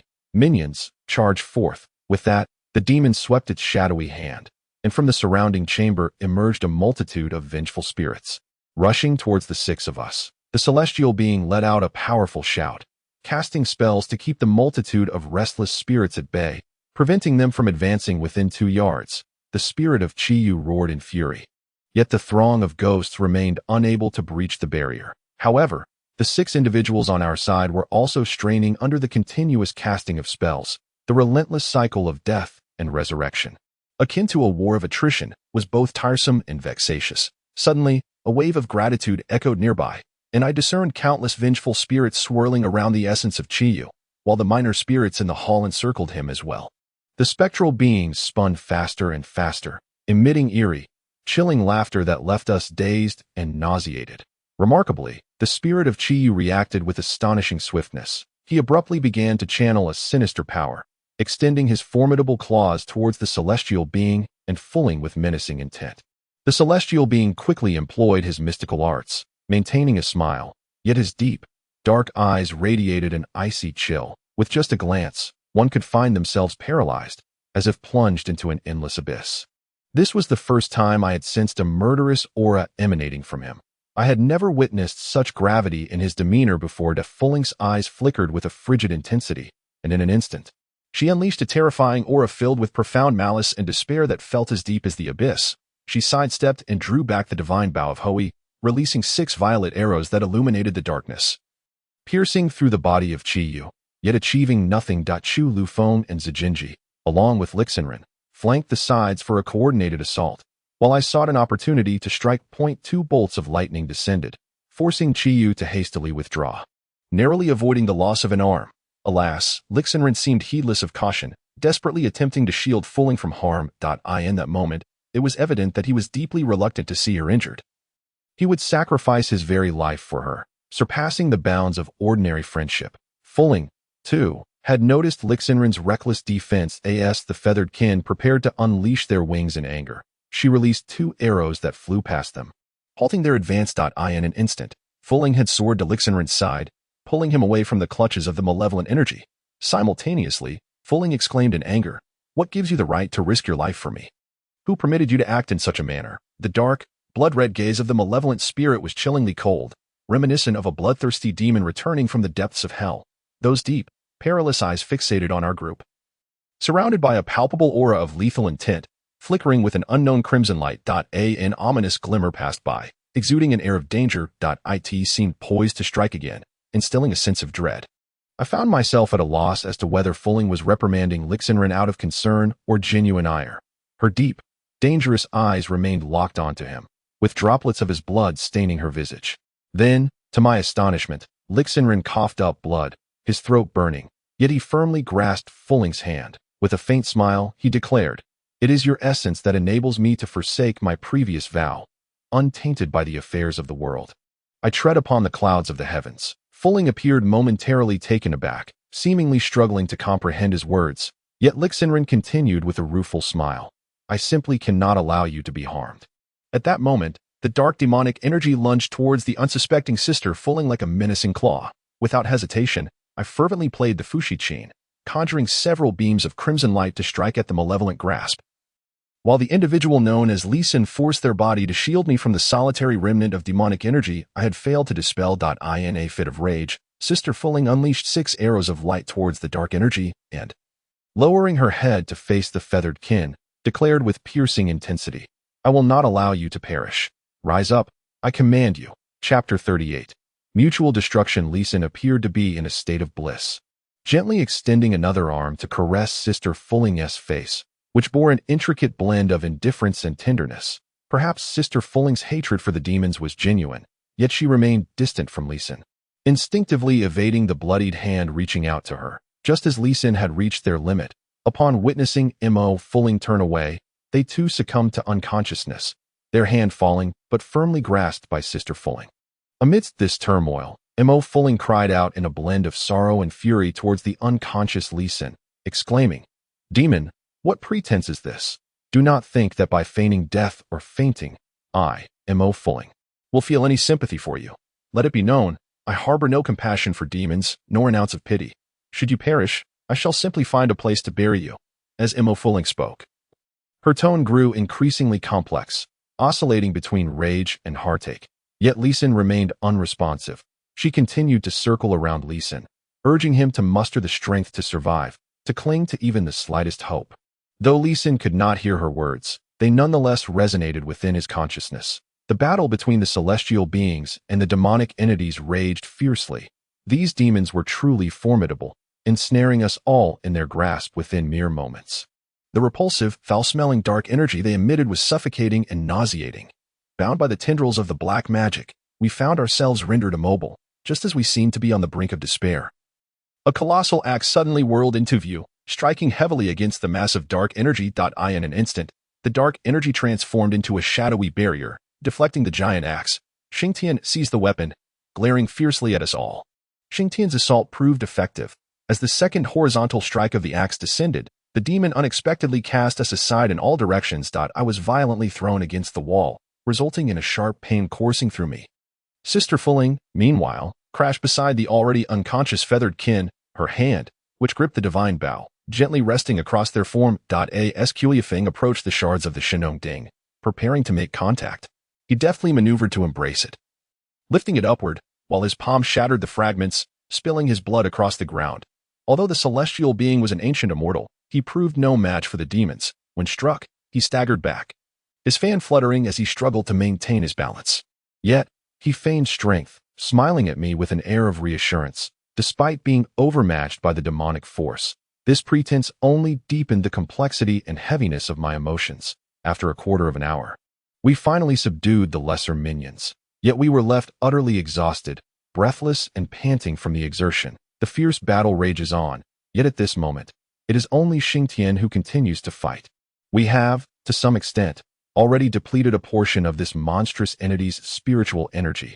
Given that the creature's cultivation is nearly on par with Xingtian's, their clash is particularly intense. The monster transforms into a colossal sphere, ensnaring the giant Xingtian within its grasp. His form is shrouded, obscured from view, but Xingtian's furious gaze pierces through the dark demonic aura, revealing only his wrathful crimson eye and colossal axe. Suddenly, the creature boasts with wild abandon. Xingtian, though you fortuitously managed to seal me here a millennium ago, it cost you the majority of your power. Yet I, on the other hand, have absorbed nearly 1,000 years' worth of Yin spirits and demonic energy. My cultivation now far surpassing what it once was. Even if I cannot escape this ancient tomb, I can still achieve my aims by spreading my malevolence into the mortal realm, as evidenced by the destruction of Bihai village. Indeed, according to the creature's own words, coupled with its formidable strength, we can easily surmise that its emergence predates that of Chiodai. In other words, it is likely that Chio's descent into madness was, to some extent, influenced by this entity. As for the timing of its own appearance, it may merely be a tactic to deceive you. At this moment, we are further convinced that the annihilation of Bihai village and the sea itself is a direct consequence of Chio's soul's machinations, igniting our fury and prompting us to join Xingtian, the god of war, in a fierce confrontation with this monstrous being. Fushi Qin resonates, unleashing waves of crimson light that pierce toward the creature's blood-red eyes. Yet, the monster swiftly evades my onslaught, rendering my attack futile. The celestial being wields a fan in his right hand, its tip aimed directly at the core of Chio's soul, simultaneously casting a spell to purify the demonic energy. Attempting to cleanse the soul fraught with resentment and fury, but ultimately to no avail. The long needle of Chu Lu Feng and the Wangxin sword of Zijinyi, though they momentarily drew closer to the creature, were quickly ensnared by it, their attacks rendered ineffective in an instant. Alas, we still find ourselves overmatched. Xingtian raises his hand, swinging his colossal axe to unleash a brilliant golden light, although it pierces the dark demonic energy, inflicting some damage upon Chio's soul. The incorporeal nature of the spirit proves to be a formidable challenge. As the dispersed dark energy swiftly converges once more, Xingtian manages to create a barrier that forces the monster back 3 steps. Given this situation, it is evident that Chio's soul possesses the power to obliterate the heavens and the earth, and I fear we may all perish here. Yet, in that moment, the already wounded Chu Lufeng suddenly steps forward, wiping the blood from the corner of his mouth, and declares with a smile, "Chio's soul, do you still recognize me?" Upon hearing this, the dark demonic energy separates from Xingtian, coiling around Chu Lufeng, scrutinizing him for a moment before it roars, "It is you? You are the guardian of the Xianyuan tomb. I almost failed to recognize you after nearly 1,000 years, but even if you are the guardian of the Xianyuan tomb, what can you do against me?" We stand, momentarily stunned by the exchange between Chio's soul and Chu Lufeng, while Zijinyi is equally perplexed by Chu Liufeng's revelation. with a mix of belief and skepticism. I inquire, Chu Lufeng, what do you mean by guardian of the tomb? Chu Lufeng turns to me with a smile, affirming, indeed, I am the guardian of the Xinyuan tomb, and I apologize for never having disclosed this to you all before. I have finally come to trust the whispers my ears have caught, reflecting upon the peculiar events that transpired since our encounter in the ancient tomb. Indeed, he is quite enigmatic. Firstly, despite spending 3 or 4 hours with the celestial beings in contemplation around the grand entrance of the tomb, we could not unravel its mysteries. Yet, upon his arrival, he effortlessly unlocked the ancient portal. Secondly, he possessed profound knowledge regarding the 4 divine beasts within the tomb and their respective functions. Furthermore, if it were not for his familiarity with the tomb, how could he possibly know the exact path I took that led me to this perilous situation, enabling him and the celestial beings to rescue me in a timely manner? Initially, I believed these occurrences to be mere coincidences, but it now appears otherwise. That I in astonishment, I inquired, is your ability to unlock this ancient tomb's entrance attributed to your role as the tomb guardian? Chu Lufeng chuckled softly. Indeed, for I am not only the guardian of the tomb, but also the key to its grand entrance. Otherwise, how could you have ventured into this place? The celestial being expressed his own perplexity. Chu Lufeng, so the name Flowing Wind holds such significance, as it symbolizes the obstacles that prevent any external winds from entering the tomb. Yet, I still fail to comprehend why, as the guardian, you would depart from this place to manifest in Fuxi town, and how you became entwined with the Lu Yun sect. To be candid, he replied, my ascension to the position of the Lu Yun sect's leader is indeed a consequence of Jing Yi's influence. She was destined to be the ideal successor of the Lu Yun sect. However, 20 years ago, Fuxi town was engulfed in turmoil, and for the past 2 decades, it has been anything but peaceful. By sheer chance, I became acquainted with Jing Yi and thus formed a connection with the Lu Yun sect. Yet, as for the enigmas you seek to unravel, it ultimately hinges on whether I possess the fortune to divulge them to you. No sooner had the words left his lips than Chu Lufeng turned towards Zi Jingyi, smiling for an extended moment, his gaze seemingly optimistic and undistracted. Was it a fade? None could fathom why his smile bore such a weight upon the heart. The dark demonic energy surged fiercely, swiftly enveloping Zi Jingyi, while on the other side, Chiyu's soul engaged in a fierce battle with Xing Tian. Xing Tian cast a brief glance at Chu Lufeng and barked, it is you, the tomb guardian. Since you have returned, have you discovered a way to completely eradicate Chiyu's soul? Chu Lufeng, with a tight-lipped expression and furrowed brows, finally responded, though I lack a definitive solution. There may be a trial worth attempting, at least to significantly diminish its life force. Just as the situation grew dire, Chu Lufeng had yet to contemplate further or articulate more when, at that moment, he abruptly transformed into a magnificent white jade dragon silver needle, revealing his true form. It remains unclear what subsequent discourse transpired between Chu Lufeng and Xing Tian, but it appeared that Xing Tian acquiesced. Suddenly, Xing Tian's colossal axe morphed into 4 blades that encircled the dark demonic energy from all sides, while the white jade dragon silver needle emitted a blinding radiance from above. The dark demonic energy seemed to struggle, yet it laughed with unparalleled arrogance. In fury, the dark energy bellowed, what can mere weapons and the key to an ancient tomb accomplish against me? Do not forget, I am the unparalleled demon lord. Suddenly, with an air of authority, the formidable Xing Tian declared, Chiyo's soul, as the god of war, I shall not betray this titled Asa deity. I shall never permit the emergence of demonic entities to wreak havoc upon the 3 realms. Today, I shall ensure our mutual demise. Before he could finish his words, Xing Tian abruptly spread his arms wide, emanating a deep black luminescence that absorbed the encumbering dark demonic energy into his being. The dark energy, seemingly resistant, writhed in struggle as Xing Tian, with his colossal form, drew it into himself, swelling and surging. Grasping his mighty halberd and colossal axe, he roared, Humigu, hurry, swiftly. At that moment, the white jade dragon silver needle, transformed from Qiuyifeng, suddenly darted from the front of Xing Tian's body to the rear, radiating a blinding brilliance and causing fissures to erupt. Yet the dark demonic energy remained defiant, taunting, Xing Tian, do not presume that you can perish alongside me. I shall not die, nor shall I be defeated. Mark my words, this is far from over. With a thunderous crash, Xing Tian's form suddenly exploded, and the dark energy dissipated, illuminating the tomb significantly. Qiuyifeng reverted to human form, propping himself up with one hand, coughing blood. yet resolutely standing as he approached Zijinji. Upon witnessing the gravely injured Qiuyefeng, Zijinji could not help but weep, her tears resembling delicate blossoms in the rain. Qiuyefeng, with his unsteady gait, reached her side and gently brushed away her tears. He then softly reassured her, "Do not weep, Jingyi. As the tomb guardian, my duty is to protect this ancient sepulchre from intrusion." However, following Chiyo's soul's invasion 4,500 years ago, everything began to change. "Perhaps this is my destiny, but it should not be yours," observing her sorrowful expression with a hint of confusion. I inquired, "Master Tuming, could you elucidate your words a bit more clearly?" Qiuyefeng coughed a couple of times, facing us with a forced smile. "I do not have much time left. My final moments should be devoted to Jingyi. Thus I can only convey this to you."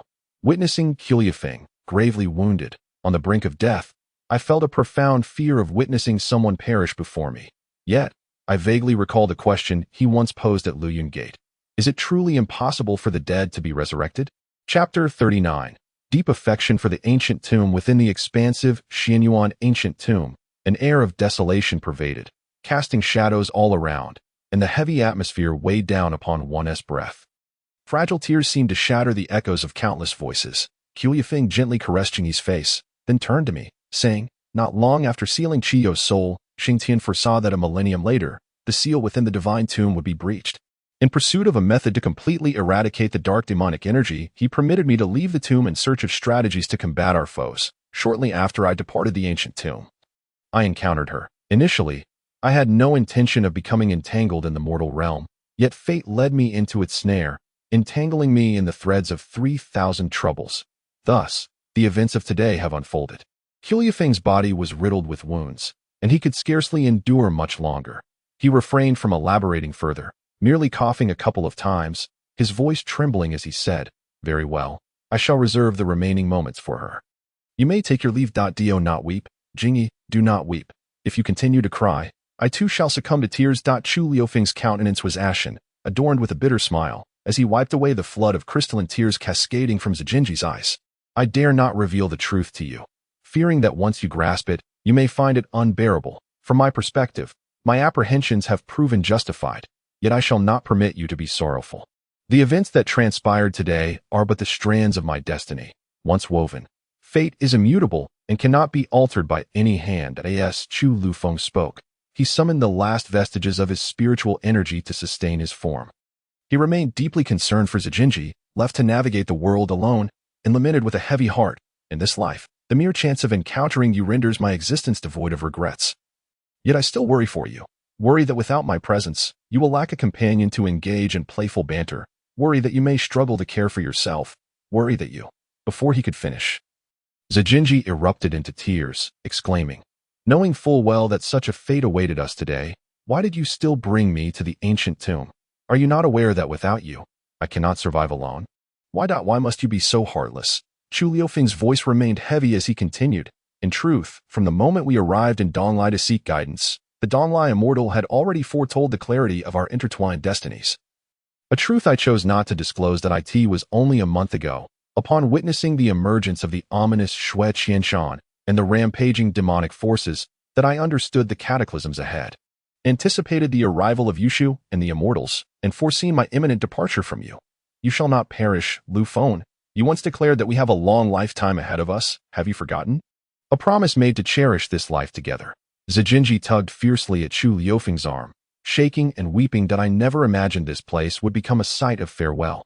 After their parting, Chu Lufeng still had words for Zijinji. "I must soon take my leave. Yet there remain many enigmas surrounding me that I have yet to elucidate for Yushu and the others. When the time comes, should they inquire, you must share everything without reservation. Promise me, will you?" Zijinji raised the Wangshin's sword to her neck, intent on taking her life, declaring, "No, if you die, I shall not live either. I shall be with you in every lifetime." Yet Chu Lufeng deftly deflected her blade with a white jade silver needle. "You cannot perish. You are aware of my fate. If there are still uncertainties, know that on the eve of my departure from Liyunmen, I meticulously chronicled every moment we shared and placed it beneath your pillow. In due time, you shall understand. This is my destiny, unchangeable by any means. Finally, I have managed to relinquish the mantle of the Tombkeeper, yet as a friend, I owe a debt to Yushu and the Immortals." Therefore, you must aid them until the soul of Chi-Yu is entirely vanquished, ultimately slaying the woolly demon lord and restoring the seal of demons, ensuring a world free of malevolence. The celestial being is not a cold-blooded creature. Naturally, it too can be swayed by emotions. Suddenly, the celestial being appeared lost in thought and inquired, since both the demon Lord Wu Li and the soul of Chi-Yu are parts of the chaotic demon, and you have departed from the ancient tomb for a millennium, have you perhaps discovered a means to vanquish these two entities? Chu Lu Feng coughed up a pool of blood, his voice frail as he replied. In truth, what Xing Tian stated is not entirely accurate. From what I have gathered, the soul of Chi-Yu is merely a non-essential part of the chaotic demon, for its primordial spirit does not reside within it. Rather, the primordial spirit of the chaotic demon exists within the portion belonging to demon Lord Wu Li. Only by annihilating the primordial spirit of Wu Li can we ensure the complete extinction of the chaotic demon. Jing Yi, would you smile for me, please? Your words cause me great anguish. Your smile is my final wish. Promise me you will never cry or feel sorrow for my sake. All right? Initially, Zi Jingyi found it impossible to smile. Yet she did not wish for Chu Lu Feng to depart with regret, and appearing unable to refuse his plea, she forced a smile. Ultimately, after bidding farewell to Zi Jingyi, Chu Lu Feng's spirit departed. Zi Jingyi broke down, weeping inconsolably, her cries tearing at the heart. Neither I nor Sister Fu Ling knew how to comfort her. She gathered all the white jade dragon silver needles that Chu Lu Feng had used, salvaging them from the ancient tomb, cradling them in her bosom, yet she picked up one and wept for it in silence. I recalled that upon entering the ancient tomb, Xing Tian had mentioned that it was besieged by demonic entities. While it was true that the greatest of these was indeed the soul of Chi-Yu, the dark demonic energy that seeped forth was also a consequence of its presence. However, there were still other demons lurking within the tomb. Recognizing that this place was not suitable for lingering, I inquired of the celestial being whether anything had been uncovered within the tomb. Both the celestial being and Sister Fu Ling shook their heads, sighing in silence. I suspected I knew the answer. Observing the tragic events that had unfolded here, all stemming from a single source, I could not help but succumb to guilt that I yearned to shed tears. Yet the celestial being forbade it. Suddenly, two shadowy figures of darkness crossed the chamber. Injured as we were, we could not discern the nature of these demons, yet we understood that we could no longer remain in this place. Even if we failed to find what we sought, we certainly did not wish for our lives to be forfeited here. The chamber trembled violently, and I felt my body sway uncontrollably, unable to find firm footing. Sister Fu Ling carried the wounded member of the Feather Clan and quickly retraced our steps. Though massive stones tumbled down around us, we were fortunate to emerge unscathed. The five of us returned to the previous location, only to discover that they had not managed to lift the stone cover. Returning with disappointment, we were all deeply saddened. As we fled from the ancient tomb's secret chamber, intending to continue our escape. Both the celestial being and I turned to behold a mysterious dark light emanating from the stone cover behind us. Suddenly, the four divine beasts became vividly animated, albeit briefly, captivated by this spectacle. The celestial being and I paused in curiosity. I dashed through the cascading debris towards it, only to see him suspended in midair, casting spells towards the stone cover, entirely oblivious to the looming peril. I exclaimed in frustration, "What are you doing? If we do not leave now, we truly shall not escape." The great doors on either side of the tomb suddenly drew tightly together, attempting to imprison us within. I could only hear the celestial being shouting at me, "Where?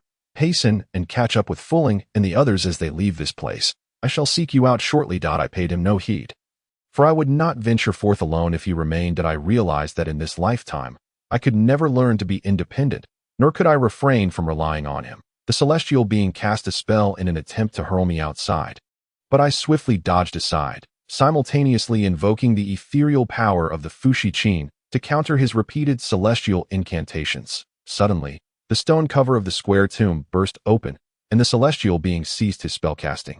Approaching the tomb with his head bowed, with a single palm, he sent the half-closed stone cover flying, and his eyes suddenly gleamed with a brilliance as if he had glimpsed something extraordinary. I yearned to approach, yet the descending boulder obstructed my path, rendering me unable to advance. However, I refused to surrender. When I was merely 2 or 3 paces from the celestial being, I witnessed him retrieve a dark yellow scroll from within. Overwhelmed with excitement, I inquired, "Is this the heart-summoning spell? If so, let us take it and depart." The celestial being opened it slightly and pondered for a moment before sighing. "I cannot ascertain its authenticity, But I can assure you that even if it indeed contains the heart-summoning spell, it is at most only a fragment. Nevertheless, this journey shall not be in vain. I hope their sacrifices were not in vain. Bowing his head, he sought to continue his search, but alas, the rocks around us suddenly collapsed in that instant.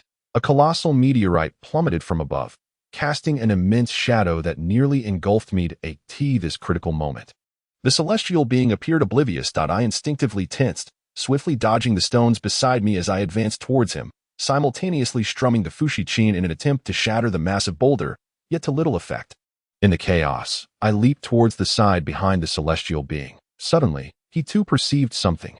Abruptly turning to stand from within the tomb, that was the first time I had seen his eyes widen so dramatically.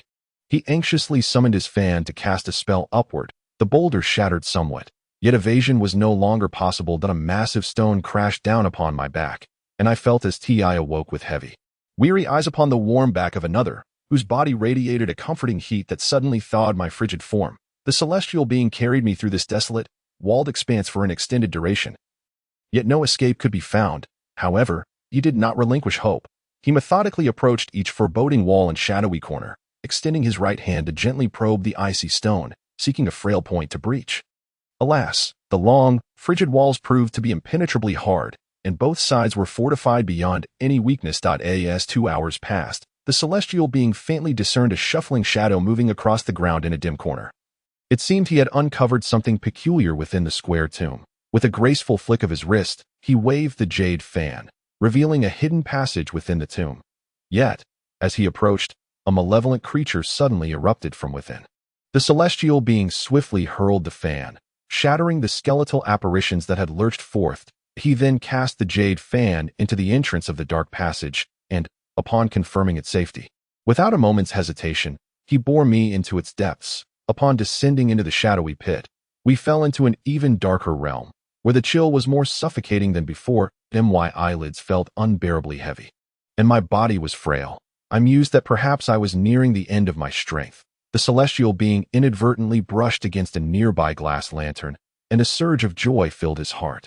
Fortunately, with a sweep of his fan, he ignited the lantern, allowing my dim vision to faintly perceive the color of his garment, a blue and white attire, now stained crimson with my blood. Suddenly, a thunderous sound echoed from above. The tomb had begun to collapse. I thought to myself, if we cannot find an exit here, we would be truly trapped. My endurance was fleeting. Should I perish, it would matter little, but I wished to spare him from a similar fate.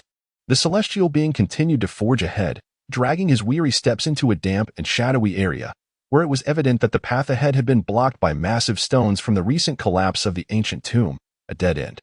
I pondered the nature of the malevolent creatures within the tomb that sought to ensnare both him and me. As the rumbling of the rocks intensified, I glanced back to see a colossal stone sphere, measuring 4 to 5 feet in diameter, barreling toward us with alarming speed, its thunderous approach unmistakable, perhaps due to the exhaustion he had suffered from the fierce battle and his injuries, compounded by his selfless concern for my safety. I noticed he appeared weaker than I. Thus, I could not resist taunting him. Celestial being, it seems your cultivation and spells are inferior to mine. Moments later, he forcefully conjured a sudden burst of blue light, halting the stone's advance, yet I heard him cough. However, the space available to us was exceedingly narrow. We were nearly immobilized, with the massive stone merely half a yard away. In such dire circumstances, hope was all but extinguished. Despair enveloped me, and I longed to call out to the celestial being, urging him to cease his frantic search for an exit. But alas, he could not hear my pleas. I am uncertain whether he is driven by a fear of death or by a dread of my demise. If it is the latter, then there is no need for such concern. The atmosphere here is both dreary and cold, penetrating to my very bones. Once more, I find myself expelling blood, my vision blurring, and an overwhelming fatigue enveloping me. I ponder, perhaps this time I shall finally succumb to death. Yet, I wish to leave no final words behind, so I begin to speak to the immortal. It is so cold, so chilling that I truly feel exceedingly weary. At this moment, the immortal gazes intently at me, holding me tightly in his embrace, my face pressed against his chest. That I believe I can hear the rapid beating of his heart. His breath slightly labored. He must have expended at least 2,000 years of cultivation for my sake, and having just battled that colossal rock, he is utterly fatigued. I hear his voice, seemingly trembling. It is not cold. Not cold, my dear Yuer. You must be strong. Do not let my recent efforts and sacrifices go to waste, that I will certainly rescue you. Come, let me impart some of my cultivation to you. His words carry a tender reassurance. His gaze unwavering as he looks at me, his eyes softer and more delicate than the moonlight itself. Yet, I still feel my eyelids heavy with exhaustion. I am overwhelmingly weary, my eyes fluttering open and closed. But I dare not truly close them to rest. In this moment, I feel as though my heart is on the verge of breaking. I can comprehend the magnitude of his sacrifice even when standing on tiptoe. I am merely an ordinary woman, naturally desiring to be protected, cherished, and loved. However, all of this was lost to me after my parents departed. After 6 long years, I never anticipated that I would once again find such care in the presence of a youth. And this warmth and protection seemed to linger in my heart, despite knowing that the path ahead is obstructed by a massive stone, sealing our fate. I find myself experiencing a bittersweet sensation. Even as hope wanes, I savor this most beautiful moment. Immortal, shall we perish here? I suddenly find myself gripped by a fear of death, unsure of the source of my terror. Yet the immortal responds. What foolishness are you speaking, my dear Yuer? I have told you that I once wronged you, and in this life, I am determined to make amends. Therefore, I will not allow you to die. Do you understand? His words remind me of a question I have long yearned to ask, perhaps sensing that if I do not inquire now, I may never have the opportunity to understand. The immortal gently asks, do you truly wish to know? I nod in affirmation. I had anticipated he would reveal the truth, considering my imminent fate, but unexpectedly he says, I am sorry, Yuer, but I truly cannot tell you at this moment. Please forgive me. I am filled with feigned anger and question. Why? What time is it now? You are aware that I may collapse at any moment, yet you still refuse to tell me. Were your words at Zizhu Peak and by the Baihai but lies?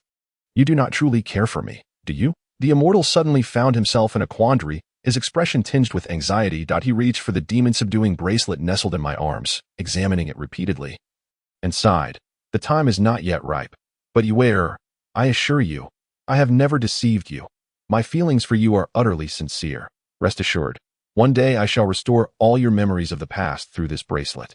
His unwavering conviction made me hesitate to inquire further, for I did not wish to burden him. But I pondered that for one who stands on the brink of death, knowing such matters would be of little consequence. Rather than being troubled by knowledge, it might be more peaceful to embrace a serene my body felt icy cold, inadvertently chilling the immortal beside me. Why is it that your embrace always radiates such warmth? I mused as I lifted my gaze from his chest, my voice growing softer. I was famished, my stomach growling. Mortals require sustenance. Unlike immortals, to alleviate my suffering and pallor, he, unbidden, expended his own vitality while I slept. Suddenly, the sensation of hunger vanished. I should have been in a deep slumber, yet I was roused by a crisp cough. Observing his frail form, I was unsure if my concern for him prompted my sharp rebuke. Yet he merely smiled and replied, It's nothing. You must have misheard. It's likely an auditory hallucination caused by your severe injuries. What a masterstroke of denial. Did he truly think me foolish? He had already confessed without my asking. Although he was clearly troubled, he feigned nonchalance, which pained me. I ached to see him hurt. As a woman unversed in the ways of the world, I had unwittingly found myself ensnared in the depths of his affection. In the cold, dark passage of the ancient tomb, he had sacrificed a significant portion of his essence for me, nearly touching his own primordial spirit, rendering himself exceedingly weak. He simply stated, My Yuer, I find myself a bit weary. May I take a moment's respite within the fan? Unexpectedly entangled in the web of earthly desires, I had awakened to a myriad of troubles. I could have awaited death without a care. Yet inexplicably, I felt a newfound attachment. I could not bear the thought of him becoming a solitary figure after my departure, nor could I overlook the sacrifices he had made for me. My heart ached, and I softly replied, and a profound sense of guilt washed over me. I could not bear to be a burden to him any longer. Thus, as he soared into the jade fan for a moment's rest, I too closed my eyes, shedding the facade of strength. In that moment of closing my heavy eyelids, an unquantifiable weight of longing and reluctance filled my heart. On the precipice of death, I struggled to comprehend why I would disregard my own life for his sake. Was I truly mad? All I knew was that I could not allow him to perish, not even from a minor injury. The chill intensified, and at last, my consciousness slipped away entirely. I thought, perhaps this time, death was indeed unavoidable. Yet in the mountains, where there are no calendars, I lost track of time, unaware of how many days had passed on that day. The mountains appeared hazy, the sky clear, and a gentle breeze wafted through. I was unaware of how long I had been in a state of unconsciousness, but gradually, I began to regain a vague sense of awareness, and my entire body felt as though it were on the brink of shattering. The pain overwhelming to the point of unbearable torment. Though I could not open my eyes, I fainted once more. "You are aware? How are you? Why are you so foolish?" I in my clouded mind. It felt as if someone was incessantly whispering these words in my ear. I had always been sensitive to others calling me foolish, and under normal circumstances, I would have leapt up to engage the speaker in a heated debate. Yet this time, my injuries were too severe. I was unable to rise, my consciousness barely flickering. Once a fragile woman who had long abandoned hope for survival, I sensed someone continually infusing me with waves of potent spiritual energy. Supported by this energy, my body began to recover, and the torment lessened. Gradually, I managed to open my bleary eyes, not out of sympathy for the gentle, mournful voice I heard, but from a sudden concern that the one expending their energy on my behalf might suffer harm. I did not wish for their life to be sacrificed for my sake. As I lifted my heavy eyelids, I discovered my body was weak and feeble. Although the pain had subsided, I found myself lacking the strength even to speak. I vaguely perceived the immortal continuously channeling his energy into me, aiding my recovery. The blue light that enveloped me brought a measure of comfort. I gazed at him with tender emotion, feeling both heartache and anger at the thought of him exhausting himself for me. Without hesitation, I supported myself on the edge of the bed and pushed him away. "Leave me be," I exclaimed in anger. My intention had been to scold him, yet I realized that in his presence, I had only learned the language of gentleness. On that day, the once innocent girl from the mountains found herself inadvertently entangled in the complexities of the mortal world, unable to extricate herself. I deceived myself, asking, "Even if you expend more of your energy for me, even if you have saved me countless times, I will ultimately never come to like you. Therefore, do not squander your spiritual energy on me any further. For I am not worthy of such devotion." That I anticipated that he would merely repeat the tiresome reassurances I had heard before. However, he softly replied, "For you, there is no question of worthiness. My energy spent on you, no matter the cost, is my own willing choice. Even if you do not harbor any affection for me, even if you despise me for the events of 3,000 years ago." His words grew gentler with each passing moment, so tender that it became impossible to refuse his affection, so tender that even I, a woman accustomed to deception, found myself honestly revealing my innermost thoughts that I was unaware of when he had begun to weave traps for me to fall into. I heard the immortal feigning complaint, "My where, 3,000 years ago, I treated you with such kindness for merely one mistake, yet you choose to remember only that error, forgetting all the good I did for you. Very well, since 3,000 years ago I wronged you, how could I now dare to hope for your affection? Even if I could merely gain a sliver of your forgiveness, it would render my life worthwhile." Upon witnessing his sudden display of feigned grievance, he lamented, "My you no longer cares for me, no longer cares for me. Under normal circumstances, I would be inclined to feel irritated and indignant at such pretense.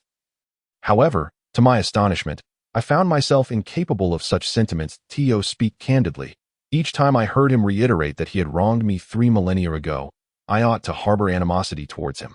Yet, an inexplicable sense of his unwavering devotion enveloped me, assuring me that he would never truly betray my affections. After all, how could he willingly endure 3,000 years of torment only to seek me out once more atop Qingwan Mountain? Yearning to rewrite the narrative of our past lives together, I could not discern whether his tears were genuine or contrived. Nevertheless, his incessant complaints provoked my impatience, with a mix of annoyance and bashfulness. I retorted, "I did say I do not harbor feelings for you, yet I never claimed I would not offer my heart. I am willing to commit myself entirely to you. What more do you have to complain about? What is there left to be dissatisfied with? Furthermore, how could he be so naive? I find it hard to believe that someone who professes to understand me so deeply could fail to grasp that my words merely disguise my true feelings." Observing him continue his charade, I was fully aware it was a trap, yet I leapt willingly into the snare he had laid for me. Tilting my head slightly towards him, I attempted to unveil his pretense, only to discover that my hands were gently yet firmly grasped by him. He would pull faces at me, eliciting laughter despite my irritation. How vexing he was, seizing my hands, and then audaciously leaning in, attempting to kiss me. At this juncture in my life, I had yet to experience a kiss, and thus I was resolute in not surrendering my first kiss to him. Consequently, I shook my head in refusal. Evading his advances, he seemed to possess a certain tenderness, Or perhaps he genuinely feared my ire, for he refrained from harboring any inappropriate intentions. Yet, despite the absence of kisses, he drew me close into his embrace. His warmth was intoxicating, making it difficult to part from him. Reflecting upon the sacrifices he had made for me, a wave of warmth surged within me, welling up to my eyes, and I found myself inexplicably vulnerable. On the verge of tears, I appeared frail and powerless, unable to suppress a few coughs. Yet he continued to extend his hand, striving to restore my energy. Gently, I reached out my feeble hand and pushed aside the arm of the immortal, saying, "No, do not expend any more of your energy on my behalf. I am not worth such sacrifice, and you must reserve your strength and spirit for vanquishing demons and protecting the innocent. Your aspiration to return to the function platform remains unfulfilled. That is your singular wish." It was then that he seemed utterly oblivious to the nuances of compassion, reproaching me. How can you be so foolish? So foolish as to disregard your own life that if you were gone, even if I were to discover the heart-calling spell and the jade flute, what would it matter? No matter how profound my cultivation. If I cannot revive you, what purpose does it serve? In comparison to restoring the seal of demons, my is undoubtedly far more precious. From this moment forth, I have come to the profound realization that even the celestial beings experience sorrow and melancholy. He too harbors worries and anxieties. Perhaps I even discerned a flicker of fear in his gaze. It felt undeniably strange. Yet I found myself reluctant to unravel the reasons behind it. I have discovered that he treats me with an unparalleled kindness, so extraordinary that words fail to encapsulate or express it. As I gazed upon his hands, still tirelessly channeling energy into my being, an inexplicable anger surged within me, compelling me to demand, "Pray tell, how much of your essence have you expended on my behalf?" I yearned to unleash my fury upon him, yet I found myself devoid of strength, for he continued to wield his fan, casting spells to heal my wounds. It is often said that a woman is eternally a man's nemesis, and this adage holds true. I spoke, and he dared not retort. Thus, confronted with my command, he ultimately acquiesced, halting the motion of his fan. That I had never witnessed such tenderness from a celestial being towards anyone other than myself. He gently inquired, "Are you feeling any better now? Allow me to carry you outside to behold the beauty of this mountain." Yet, I cannot ascertain what transpired thereafter. Before he could lift me into his embrace, I succumbed to unconsciousness once more, likely due to the severity of my injuries which had not yet healed. When I awoke again, I found myself resting upon a bed. Perhaps during my initial awakening, I failed to take note of my surroundings, preoccupied with forbidding him from exhausting his energy for my sake, thus missing the opportunity to comprehend where I truly was. For reasons unknown, as soon as I regained consciousness, thoughts of him flooded my mind, igniting an urgent desire to see him immediately. Lying alone on the bed, I felt utterly unaccustomed to his absence. In a frenzy, I clambered out of bed, disregarding my frailty and the risk of falling, calling out his name as I crossed the threshold.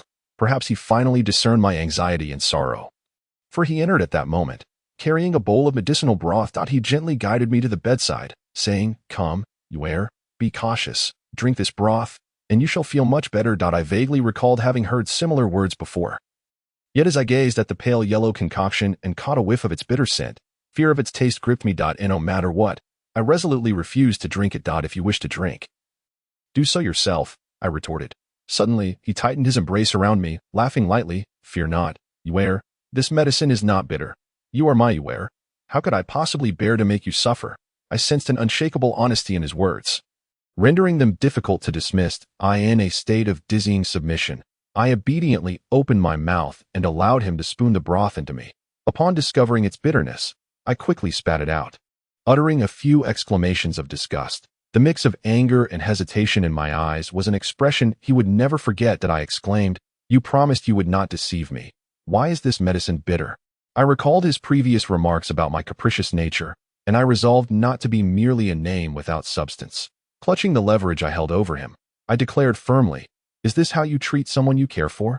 If your affection for me is genuine, then you must share in my suffering." The immortal, with an air of resignation, disregarded my struggles and gently pried my lips apart with his fingers.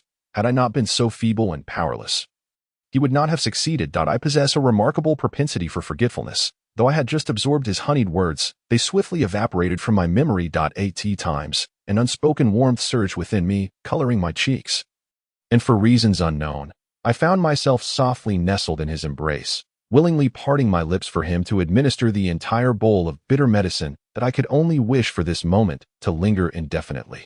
Longing for time to freeze at this very second. Embracing him tightly, I dismissed all notions of suffering. Chapter 42. Under the moonlight with flute and reed on the frigid peak of Qinghuan Mountain. The moonlight glimmers, illuminating my heart as you resemble the bright moon. Your embrace is so warm. How could I not be tender? In days gone by, I shunned the affairs of the mortal realm. Yet now, should you bestow upon me a jade hairpin, I would gladly weave my hair for you. Having shed all superficiality, from this moment forth, I shall traverse the twilight of life with you. At this juncture, I am the epitome of gentleness, gazing at him like a docile lamb. The immortal, while ladling the concoction, softly remarked, I recall when you first departed from here, you did not exhibit the same dependence on me as you do now. Nor did you treat me with such tenderness. What has caused the sun to rise from the west today? As a woman of ethereal beauty, albeit occasionally a tad unruly, I predominantly presented myself as a gentle stream in his presence. A perfect match for the dashing immortal he pursued me for so long, and now that I have finally developed feelings for him, he seems less than pleased that I paid no mind to his reluctance to be ensnared by my affections. After all, he was the one who introduced me to the intricacies of the mortal world. Thus he must bear the responsibility for my heart that I sweetly declared, I care not. From this moment forth, I shall forever rely on you, entwining myself around you, refusing to let you go. I desire to be intertwined with you for a lifetime. After all, who urged me to fall for you so relentlessly? Addressing me with such endearment, my wearer, that I cannot help but wish to be forever called by you in that manner. As I lifted my gaze, I inadvertently caught sight of the immortal smiling once more. I often sensed an undertone of skepticism and mockery in his laughter, as if he were ridiculing my inability to achieve independence. Doubting whether I was sincere, a wave of indignation surged within me as I exclaimed, Do you not see that I truly care for you? I have already sacrificed myself for you once. How many more times must I prove my devotion before you believe me? Moreover, is this not what you long to witness? What you cherish? Or do you detest me? No, I do not wish to witness you in your current state. His words prompted me to strike at him in a flurry of frustration. Perhaps he merely spoke in vague terms. Lacking clarity, but my impatience compelled me to ask softly, Then how do you wish for me to be? What do you desire to see from me? You have genuinely captured my affections, and I have shown you tenderness. Are you truly still unsatisfied? The celestial being hastily grasped my hand, pressing his forehead against mine, warmth flowing from his brow into the depths of my heart. He was quite eloquent as he spoke. No, I genuinely wish to see you recover swiftly, so that you will no longer appear as feeble and drained as you do now. What I desire is a lively and spirited viewer before me. At that moment, my heart melted completely under the weight of his words. Yet, as my thoughts shifted to Fu Ling and Li Xian, as well as Zi Jingyi, I realized they might still be trapped within the ancient tomb. And recollecting that all this calamity stemmed from my own actions, I was overwhelmed with grief for the lives I had inadvertently taken. I wept inconsolably, despite the celestial being's attempts to comfort me. I could not cease my tears or self-reproach that I buried my face in his embrace, crying out, Have I caused yet another disaster? First, I shattered the ceiling platform and released the demonic entities. Then, I nearly brought harm to Sister Jing-yi during the twilight of snow-laden mountains in by High Village. I caused yet another uproar, and now, I have also brought about the demise of Sister Jing-yi's most cherished Chu Lu Feng. And the god of war Xing Tian has perished completely. Everyone has suffered greatly because of me. And now, Li Xian and Fu Ling's fates are uncertain. The more I pondered, the more my tears surged forth. The celestial being suddenly fell silent, and I sensed he must share my sentiments, perhaps even harboring resentment towards me. Yet, unexpectedly, I heard him say, Do not fret.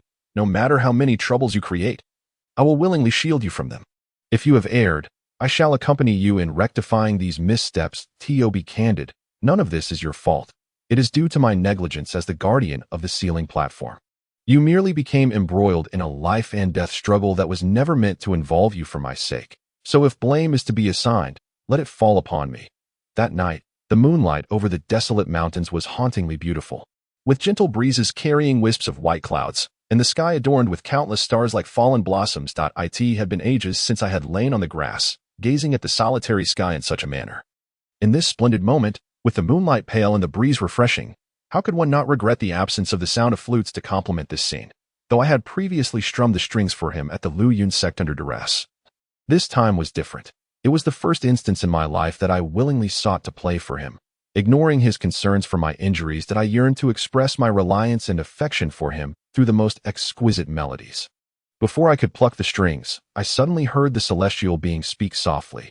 Once, I listened to the high flute for 3 consecutive nights. With you shew not for the mundane world, but for you alone. As long as you do not disdain me, I wish to remain by your side from this moment forth, unwavering and unyielding. As I listened to these words entwined with my name, and recalling the high flute, it required no further contemplation to realize they were echoes of my own sentiments from 3,000 years ago, words I had once shared with him. Little did I expect that 3 millennia later, he still remembered them. As I was touched by this revelation, I heard him say, "My Ewer, do you recall the words you once spoke?" I remained silent. And suddenly, an impulse surged within me, prompting me to exclaim, "In the early days by the high, the flute was heard for 3 nights. You are like the bright moon, while the melody resembles blooming flowers. The immortal in the painting dared to fall in love at first sight for the immortal maiden. Henceforth, the celestial being shall belong solely to you, regardless of the upheavals of time and the vicissitudes of fate." Only then did the celestial being, Yinran, gently laugh and say, "So my dear Yue, you have not forgotten the words I once spoke. That it seems that you too cannot easily forget me. In order to ensure that he remembers me for a lifetime. Every string I plucked was akin to treading on thin ice, fearful that a careless mistake might ruin the melody. He listened with remarkable seriousness, and at least my efforts were not in vain. Yet, I would have preferred if he had not paid such close attention. The more he cherished the music, the more anxious I became, dreading any error that might render it unpalatable to his ears. The moonlight, cool and serene, bathed Qingwan Mountain, gently caressing my cheek. From the rise of the moon to its descent amidst the cawing of crows, I played without pause. Fatigue began to creep in, compounded by my lingering injuries, and my body struggled to endure. My eyes grew heavy and my hands weak. Nevertheless, I refused to abandon my performance, for I had yet to complete the forgetfulness melody. After a brief moment, as the light before my eyes flickered, I inadvertently misstruck a few strings, sending an imperfect tune to the ears of the celestial being. Yet, he did not reproach me. Instead, he quietly moved from the grassy knoll beside me to position himself behind, gently grasping my hands and tenderly saying, "My Yue, if you're tired, you should rest for a while. Otherwise, if you exhaust yourself, it will truly pain me." For the sake of his concern, I felt compelled to finish the forgetfulness melody. Thus, I mumbled, "No, I cannot." He, resigned, allowed me to indulge my whims. Fearing that my delicate hands might be injured by the strings, he sat quietly behind me, gently holding my hands, teaching me to play while preventing any harm. The music flowed softly and endlessly, akin to a mountain spring winding its way through a secluded valley. I was utterly exhausted. Before long, I could no longer sustain myself and, succumbing to drowsiness, closed my eyes. Resting gently in his embrace, on the verge of slumber, the celestial being, however, was not a paragon of virtue. Believing I had fallen asleep, he took the liberty of lifting me slightly. He was quite insufferable. Yet I felt assured that he would not overstep his bounds, allowing me to drift into sleep. Unexpectedly, my lips were lightly brushed by something, a warm sensation spreading from my mouth, rousing me from my slumber. Yet, the warmth made me reluctant to open my eyes. His lips lingered softly against mine, but only for a fleeting moment. I suddenly opened my eyes wide, gazing intently at his gentle visage, seeing my drowsy eyes flutter open. He dared not further intrude. He gently withdrew his lips from mine, the comforting warmth dissipating. To be candid, that sensation was truly irresistible and lingered in my mind, making me gaze at him in hesitation. I longed to inquire about the significance of that moment, yet I found myself too timid to ask. The celestial being regarded me with an expression filled with reproach, swiftly apologizing, "I am sorry. My word, I should not have overstepped. Please forgive me." His contrition seemed sincere, rendering me unable to scold him. That I am but a pure and innocent maiden, and my first kiss has been taken from me. I should have been furious, yet I found myself unable to summon such wrath. Silently, I gazed at him, who appeared utterly flustered, and felt compelled to provide him with an answer, a means by which he might understand how to earn my forgiveness. I merely stated, "Having already stolen my first kiss, I cannot believe you would harbor no ulterior motives. If you dare to entertain such thoughts, why then do you not dare to act upon them? Moreover, given your prowess, should you truly wish to impose upon me, how could I possibly resist?" To be frank, as I uttered these words, My cheeks must have reddened several times over. Fortunately, the moonlight was dim enough to conceal my flushed complexion from his gaze. I had initially believed that, despite my words, he would lack the audacity to proceed further. However, to my astonishment, he became even more brazen, replying wickedly, "You said it yourself. Do not blame me later today." As his words faded, he suddenly enveloped me in a tight embrace, rendering me utterly immobile. His head dipped, and his lips once more met mine, but this time he was even more audacious, disregarding my struggles and ignoring the fury in my eyes. Kissing me to the point of breathlessness. At first, I had the strength to resist, but as warmth flooded my veins, I became weak all over. I surrendered my defiance and found myself embracing him in return, completely losing my sense of self as I reciprocated the kiss. After what felt like a quarter of an hour, perhaps it was the heat of my flushed face that finally prompted him to release me. Thankfully, apart from kissing me, he did not venture into more egregious actions. Otherwise, I would never have been able to forgive him. Exhaustion overtook me, and I quietly fell asleep in his arms, oblivious to whether that insufferable being had taken further liberties with me. Chapter 43, Shallow Affections, Deep Bonds. For 3 more days, Qingwan and I were inseparable, immersed in books and paintings. Throughout this time, the immortal remained steadfastly by my side. When I was weak and unable to walk, he was ever so thoughtful, supporting me. That I expressed my fondness for the moonlight, and he carried me outside, where we sat in serene solitude, gazing at the luminous moon, indifferent to the tempest and gloom surrounding my humble abode. Although the immortal initially wished to spare me from further exertion, he ultimately could not resist my wishes. Unless he ceased to care for me, I would always be able to make my own choices. He mentioned that it was Zijinji and Fulling who had later rescued us, thus ensuring their survival, which eased my troubled heart. Listening to his constant concern for my well-being, I found myself, despite my obstinacy and wild nature, utterly unable to resist his tender care. Yet, I relished in being capricious with him and asserted, "My body belongs to me alone. It is not yours. Why do you persist in worrying about it? You should be more concerned about your delicate Yuer's fragile heart." The immortal, with a mischievous glint in his eyes, retorted, "Since you are my Yuer, your body naturally belongs to me, and thus I must indeed take an interest in it." His words ignited a blush upon my cheeks, and I was grateful that Fulling did not overhear his remarks or witness my embarrassment. That I could only exclaim, "Could you possibly be any more insufferable? Should you ever dare to provoke me, I would hold you accountable for a lifetime, ensuring that you can never repay the debt of affection you owe me." The celestial being laughed wickedly, yet remained silent. That I cast a few furtive glances towards Sister Fulling, but did not see Lixinren or Xianxianren. Upon noticing our arrival, Sister Fulling discreetly wiped away a tear, masking the sorrow within her heart. Then, forcing a smile, she inquired, "Sister Yushu, celestial being, when did you arrive?" Seeing her tear-streaked eyes stirred my sympathy, prompting me to take a few steps closer and gently pat her shoulder, with a hint of sadness. I asked, "Sister Fulling, what troubles you? Who has caused you distress?" Sister Fulling, in her sorrow, remained silent, leading me to speculate. Could it be something has happened to the Yu clan? She was preoccupied with concealing her earlier tears when suddenly anger surged within her as she declared, "Demons are demons. I, Imo Fulling, shall never coexist with them. Why should I grieve for him? If he were dead, it would be better, but to see him in this half-alive state is utterly vexing." I understood that her words were contradictory, yet I was perplexed as to when she began to worry so deeply for the Yu clan's safety, unable to fathom why she had previously concealed her emotions so profoundly. After we painstakingly uncovered the situation, she inadvertently confessed that her concern stemmed from Lixinren's uncertain fate. Given the urgency of the matter, we could not afford to linger. Thus, Sister Fulling guided us to Xianxianren's abode, where Lixinren lay. Xianxianren had taken only 2 disciples in her lifetime. Apart from Sister Fulling, the other was Xue Shangshuang. That I recalled Xianxianren and the celestial being had once remarked on Xue Shangshuang's extraordinary lineage, asserting she was no ordinary being.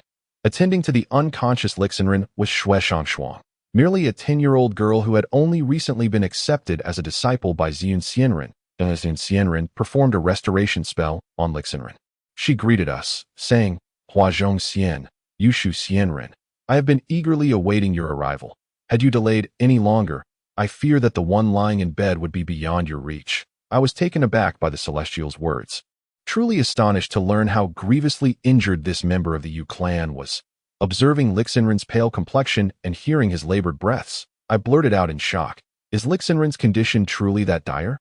I, too, suffered severe injuries recently, yet it seems he should not be in a worse state than mine. Why is it that I am nearly recovered, yet he remains unconscious? I could not comprehend the subsequent remarks of Xianxianren, initially intending to inquire further, but her statements had left me utterly stunned. My concern shifted towards the one wielding the Yushu fan, and I could not help but reproachfully ask, "Did you not assert that you merely expended 3,000 years of cultivation for my sake? Celestial being, how could you deceive me?" The celestial being merely smiled enigmatically, offering no reply, but directed a disdainful glance towards Xianxianren that he wished to voice his thoughts, yet was abruptly interrupted by the esteemed Xianxianren, who remarked, "Do you truly believe that if neither of us speaks, she shall remain forever oblivious? Yushu has always been astute and clever.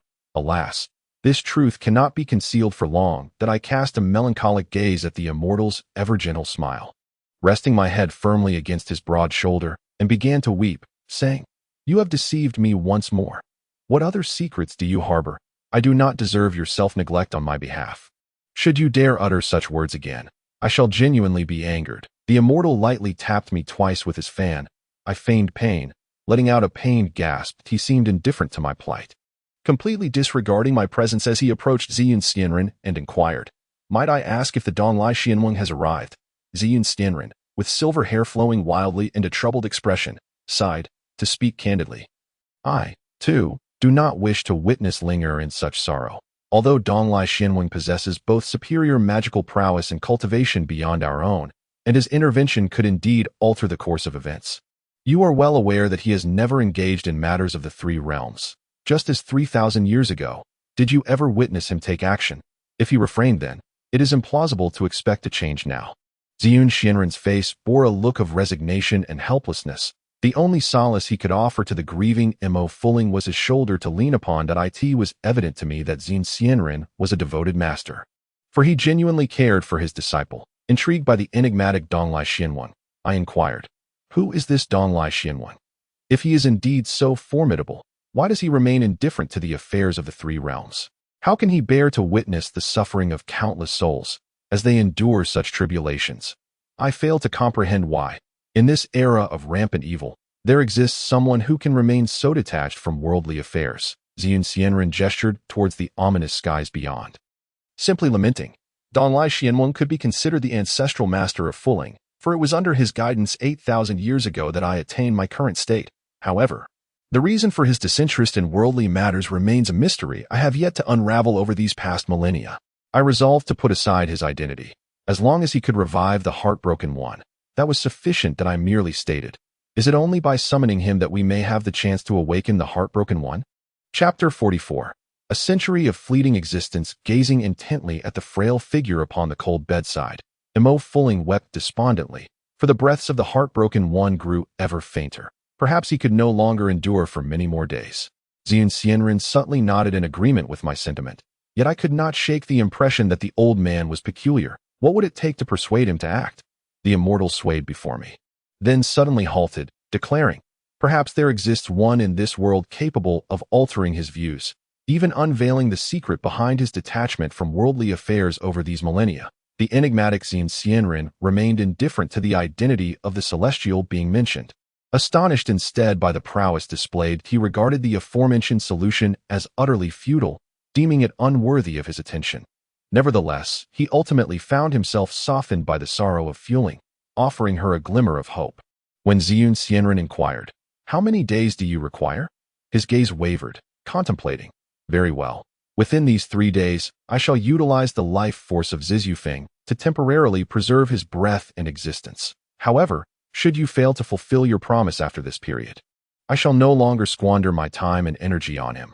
Given the urgency of the situation, time was of the essence, and thus he expressed his impatience, stating, "This matter cannot be delayed. Saving a life is paramount.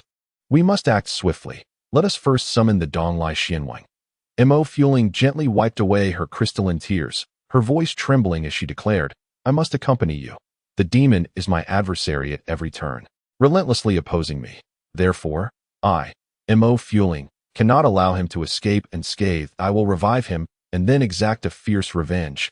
Yet, Mo Fulling's sharp words merely concealed her true feelings. Her reluctance to part with the one she cared for could not mask the inner conflict she faced. Xian Stanren, however, seemed resolute in prohibiting her from joining, particularly in her affections for Li Shinren. With a kind yet authoritative demeanor, he stated, "You cannot go, for you are destined to have no significant ties with the Yu clan. Otherwise, the will of heaven may be thwarted, and what should not transpire might indeed come to pass." Xian Shinren's words left me perplexed, as he appeared unwilling to elucidate his reasoning to Mo Fueling, let alone to an outsider like myself. Thus, I refrained from further inquiries. Yet, it was evident that Mo Fueling's concern for Li Shinren surpassed her affections for him. She remained steadfast in her resolve to reach the Donglai coastline. Imploring her master for permission to proceed, Xian Stanren, unable to deny her request, held a deep affection for Mo Fueling, akin to that of a loving sibling. How could he bear to see her in distress? Hence, he pondered before acquiescing. Suddenly, he sighed towards the heavens, saying, "You, Linger, stay here with your master for a moment." He then gestured towards me and the celestial being, deliberately sending us away, as he seemed to contemplate. "You and the one from the painting may depart for now. Allow me to converse with Linger briefly, after which I shall permit her to join you." Xian Shinren's concern for Mo Fueling, who appeared utterly despondent, was palpable as we departed the thatched cottage. He specifically urged me and the celestial being to take good care of her. Mo Fueling was notoriously aloof. She had previously exchanged no more than 3 words with Li Shinren before resorting to conflict, as if they were eternal foes. Yet, in the blink of an eye, mere days had transformed their dynamic. Once, tears had flowed in the ancient tomb, but now the demon had become a lover. After bidding farewell to Xian Xianren, I remained bewildered by the celestial being's proposed solution that I pressed him for clarification, only to be met with his gentle reproach, "My beloved Yuer, at times, I truly find you to be quite foolish." I find myself in a state of perplexity, pondering why a simple mountain girl like me has captured your affections, particularly when your admiration began 3 millennia ago and has resurfaced once more. Is it possible that you possess an unusual penchant for those as Navi as myself?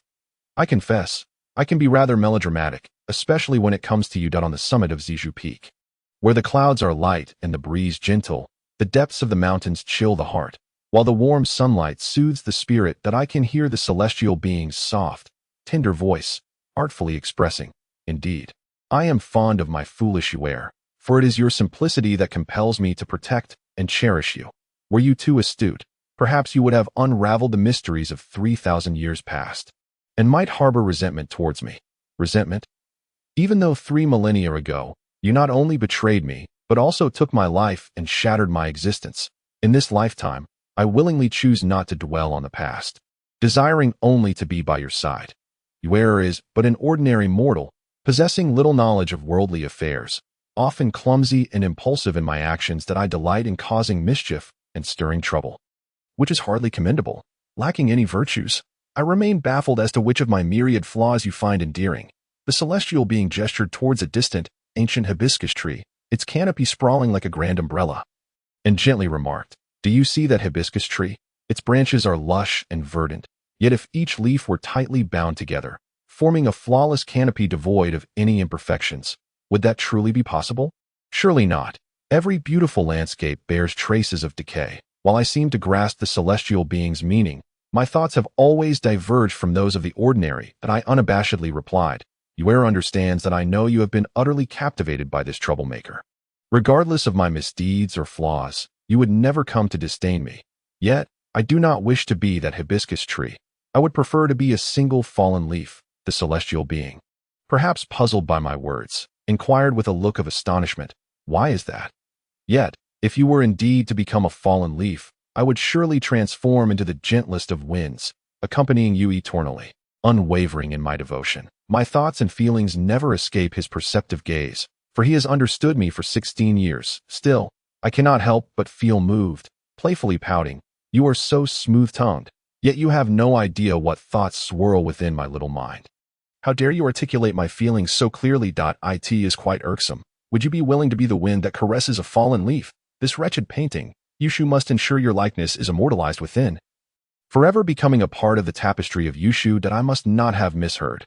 Fuling has indeed softened her stance towards the heartbroken. The 3 of us took flight upon a fan, soaring towards the village of Hunyuan where Zijinji resides. This is the first time in my life I have flown so high above the ground. If I merely extend my hand, I could nearly touch the clouds, gazing down upon the expanse of Shenzhou. The scenery is truly exhilarating. We arrived at Hunyuan village, where we found Zijinji, who was engaged in exorcising malevolent spirits for the villagers. Yet, she appeared utterly exhausted, still mired in the sorrow of losing Chu Lufeng. Given the urgency of the situation, we spoke with Zijinji in detail, and she ultimately consented to our assistance. Together, we temporarily vanquished the demonic entities that had been attacking the villagers of Hunyuan. And then we soared towards Donglai alongside her. It was at this moment that my dim-witted mind recalled what Chu Lufeng had previously mentioned. Both Chu Lufeng and Zijinji were disciples of the immortal Donglai, which rendered her calling out to him less surprising. Indeed, Zijinji was a beloved student of the Donglai immortal. However, even the immortal Ziyun was unable to help. After all, Zijinji had known the immortal for no more than a decade. One could only wonder if, given their teacher-student bond, Zijinji could truly persuade this old man. The abode of this elder exuded an exceptional grandeur, with an unusual aura surrounding the vicinity, a palpable presence of potent spiritual energy. The might of Wujij and Kangfeng was evident before our very eyes, a testament to nature's majesty, imbued with hidden elegance and profound refinement. Positioned to the southwest and facing northeast, it could be described as a place of golden splendor. A cradle for the dragon, a repository of treasures, a bastion of strength, and a place of expansive vistas. Yet, within such opulence, a dense fog lingered, and the abode seemed to harbor only the solitary Donglai immortal, which made him appear rather. My intuition whispered that this so-called Donglai immortal was undoubtedly an extraordinary individual with a remarkable background. Chapter 45, The Passage of Time near the coast of Donglai. The autumn winds along the banks carried a melancholic chill that in such a somber atmosphere. Aside from Zijinji, who could muster a facade of joy, deliberately concealing the grief within her heart, do not mock the mortal realm for its insatiable appetite. The love-struck have found it difficult to escape its grasp since time immemorial. To dare to tread the mundane world, one must first learn the art of resilience. I discerned a hint of sorrow in Zijinji's gaze. Yet, as she chose not to voice it, I felt it inappropriate to confront her directly. Thus, we followed her, slowly making our way to meet this extraordinary immortal. Before long, we arrived at the hall, the pillars and structures surrounding the spacious room, along with the tables and chairs, were crafted from sandalwood, exquisitely designed. However, there was not a single table, chair, teapot, or tea table in sight, rendering the space rather austere. On the ancient, azure-hued walls hung a time-worn scroll. Upon closer inspection, the scroll depicted 9 celestial steeds faintly etched upon a mountain cliff, with a white ribbon of a river flowing not far from its side. Examining the rocky texture of the mountainside, one could vaguely discern the forms of the steeds, vividly alive and exhibiting diverse expressions. The image of the horses was presented as 9 distinct figures, each a marvel in the mortal realm. Whether galloping, resting, frolicking, or neighing, collectively known as the 9 horses of the mountain. These majestic steeds were captured in various postures. Some stood, some lay down, some galloped, while others drank or whinnied, embodying the spirit of the scene. For instance, the horse at the mountaintop seemed to be neighing into the wind, while the larger horse below appeared to be bowing to drink from the water, its tail elegantly raised. Although the painting itself did not seem to evoke excessive sorrow or lamentation, it inexplicably stirred within me a deeply poignant sentiment, reminding me of a particularly heart-wrenching phrase. Unable to restrain myself, I recited, "The 9 horses of the mountain signify fate, a lifetime companion to you." Unenvied by the immortals, the celestial being presumed that my poignant reflection stemmed from my inability to comprehend the meaning of the painting, and thus he, in a rather self-important manner, took it upon himself to elucidate, regardless of whether one's fate is predetermined. Those who can accompany you throughout your life, such companionship is far more desirable than the existence of even the immortals. I cared little for his envy. What mattered most was that he must not contravene his promise to me. For should he do so, I would ensure that he would be rendered incapable of achieving even immortality. Perhaps my unguarded utterance had pierced the heart of Zijinji, for I noticed her suddenly lost in thought, stifling her sobs, yet still displaying remarkable fortitude in withholding her tears. Observing her distress, I realized I had once again caused trouble by speaking words that should have remained unspoken. I dared not meet her gaze. Instead, I slightly raised my head to behold the faint sorrow etched upon the celestial being's countenance. he bore no resentment towards me. That it was not that he lacked the desire to admonish me. Rather, he was too timid to do so, for he understood that I was as fragile as a delicate sheet of paper, more susceptible to injury than anyone else. Thus, if he were to rebuke me, I would inevitably succumb to tears, and should I cry, he would then have to exert great effort to restore my smile. Since he was unable to offer me laughter, he naturally did not dare to permit me sorrow. At that moment, an elderly man with flowing white hair approached us. As he drew near, his ethereal presence was evident, his slender frame radiating a kind and gentle demeanor. Upon sensing his arrival, Ji Jingyi hastily dabbed at her glistening tears with her sleeve, striving to appear resolute and smiling. When we first encountered Ji Jingyi in Hunyuan village, she seemed to have nearly forgotten the agony of losing Chu Lufeng. Yet now, having just managed to feign strength, the old man's words inevitably evoked a sudden wave of sorrow within her, leading her to collapse into his embrace, weeping uncontrollably. Witnessing Ji Jingyi's profound grief, her heart-wrenching sobs shattered my own heart. Elder, could you not have refrained from appearing? For your presence, besides uttering those words that should remain unspoken, what else could you possibly say? I refuse to believe you are unaware of the pain you cause her. While I am not blamed for my own actions, I still withhold my respect for this Donglai immortal. Chastising him nonetheless, he remained aloof, casting a cold glance in my direction before dismissing me entirely. His thoughts were clearly not occupied with me or the celestial being. Perhaps I, along with the celestial being and Furong, ought not to have intruded upon their sacred bond. After a brief moment, the old man, with a hint of remorse, spoke. Truly, I did not intend to bring up the matter of Lufeng, causing you distress. However, this issue pertains not only to you and your companions, but is of paramount importance to all of humanity. Hence I was compelled to mention it. That I hope, dear Jingyi, that you will not hold it against me. The elder spoke with a measured cadence, each word imbued with thought, continuing. Moreover, should you persist in this sorrow, it is not a favorable course of action. Therefore, I sincerely wish for you to swiftly overcome this tragic reality. Do not inflict harm upon yourself. As he spoke, he gestured for us to enter the hall and take a seat. Moments later, I recalled Chu Lufeng mentioning that the Donglai immortal had long been aware of their fates, so I found no surprise in the earlier discussion that I had just settled down and poured myself a cup of tea. And as I took a sip, the fragrant essence of Donglai tea enveloped my senses, though slightly bitter. It was remarkably light and refreshing. I was on the verge of articulating our intentions when the old man unexpectedly began to speak of the purpose of our visit. I, the immortal elder, had already grasped the situation, thus you need not elaborate further. Since he had unveiled the matter, I too decided to be forthright and stated plainly. Since you, esteemed elder, are already aware of our arrival today and our intentions, have you perhaps made preparations? The fragrant tea, which previously filled the air, now turned bitter, and the elder sighed, saying, You may rise first, and we shall discuss further the matter of saving him later. I approached my sister Fulling to help her stand. Yet she resolutely refused to rise. Instead, she bowed deeply to the elder, even to the point of bruising her forehead, and implored earnestly, If you do not agree, then Fulling shall remain kneeling. At this moment, the celestial being stepped forward to speak. The immortal within the painting knows that the elder cherishes tranquility and possesses a transcendent state of mind, having long since detached from worldly affairs. However, we find ourselves in dire straits as the ceiling platform has manifested cracks, allowing malevolent beings to wreak havoc, plunging the three realms into turmoil. The mortal world is engulfed in suffering.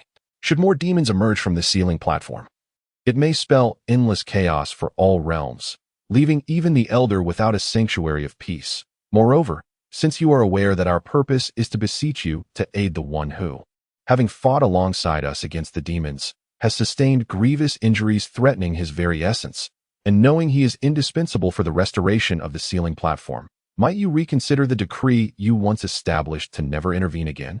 The celestial being's words seemed rather disrespectful towards the elder, speaking without restraint. That I genuinely feared that such candor might provoke the elder's ire and result in our rejection, yet perhaps my worries were unfounded.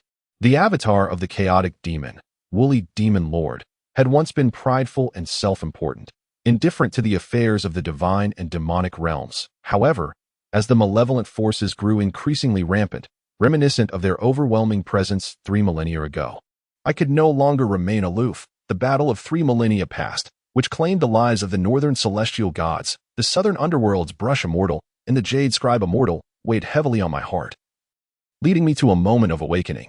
Yet, I had not initially refrained from participating in the war between gods and demons or the construction of the sealing platform. It was rather that the devastation wrought by the woolly demon lord had impaired the spiritual veins of the universe. With Donglai suffering the brunt of the damage to mend the celestial veins, I nearly exhausted my own essence and spiritual energy. It is indeed fortunate that I have been able to endure until your arrival. These secrets, previously unknown to all, are now revealed to you alone. The elder spoke at great length before finally concluding. After much discourse, it appeared that he had not expressed any stance regarding the rescue of the one we sought. Yet he had posed a question that piqued my curiosity. Without needing to inquire further, I knew he would not divulge the answer, yet I could not help but ask, "Esteemed elder, did you mention the death of the Jade Scribe Immortal?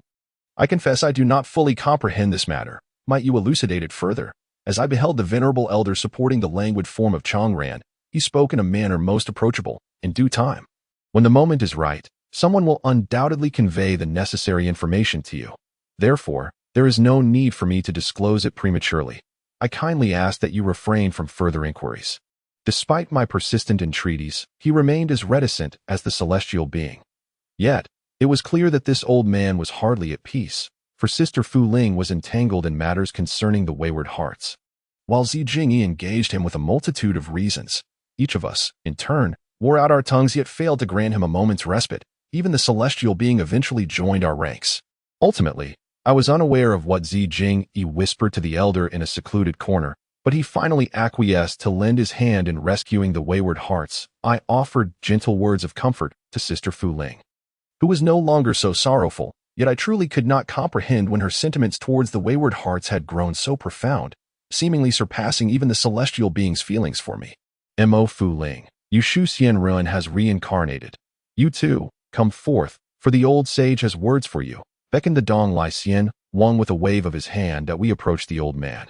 Curiosity igniting within us as I inquired, "Old sage, have you now resolved whether to remain here and await the encroachment of the demonic beings, or shall we depart together to confront them?"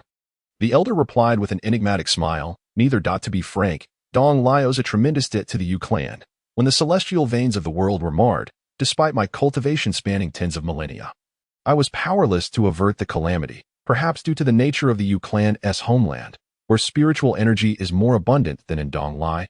Their losses were all the more pronounced. To mend the celestial veins, tens of thousands of Yu clan members and I reached a consensus to undertake the restoration together. Subsequently, to prevent the Dong Ling Xian Island and the Dong Lai coast from succumbing to the deluge. We suffered great losses, with many from the Yu clan sacrificing their lives, leaving scarcely a few hundred on the vast Dong Ling Xian Island. My golden form had long since been shattered. Had it not been for the lingering spiritual energy of Dong Lai that I could still wield to sustain myself, I would have surely perished by now that I have become one with Dong Lai. I cannot depart from it. Deliberately avoiding the discussion of his illustrious deeds, I could not help but inquire, "If what you say is true, then your inability to leave Dong Lai means you cannot assist us. And thus the wayward hearts are beyond salvation." The elder continued, "No, the Yu clan's favor is a debt I must repay today. The wayward hearts, being the prince of the Yu clan, are of utmost importance to countless members. Thus I must agree to assist you in rescuing him." Upon hearing his willingness to act, Sister Fu Ling was instantly aflame with excitement, her words tumbling over one another in gratitude. However, I interjected, "But did you not say you cannot leave this place? How then will you rescue him? Do you wish for us to bring him here?" Yet, the Ziyun Xianren has previously mentioned that he can endure no longer. Such complications are unnecessary. Moreover, I can scarcely last until then. Should you bring him here, you may simply find a place to dig a pit and bury him." The elder appeared contemplative, his expression tinged with concern.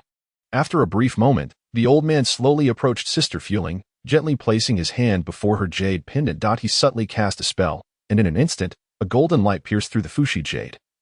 Activating it, a magnificent rainbow of light erupted, enveloping the entire hall. However, it seemed as though the Fushi jade was retaliating against the old man, steadily siphoning away his cultivation and spiritual energy. Chapter 46. The gentle moonlight. The old man's body trembled slightly, his aged hands faintly radiating spiritual energy. The wind from Dong Lai was particularly mournful, causing Jingyi to shed tears. She understood that when the spell of the Dong Lai immortal concluded, it would also mark the moment of his dissolution into ashes.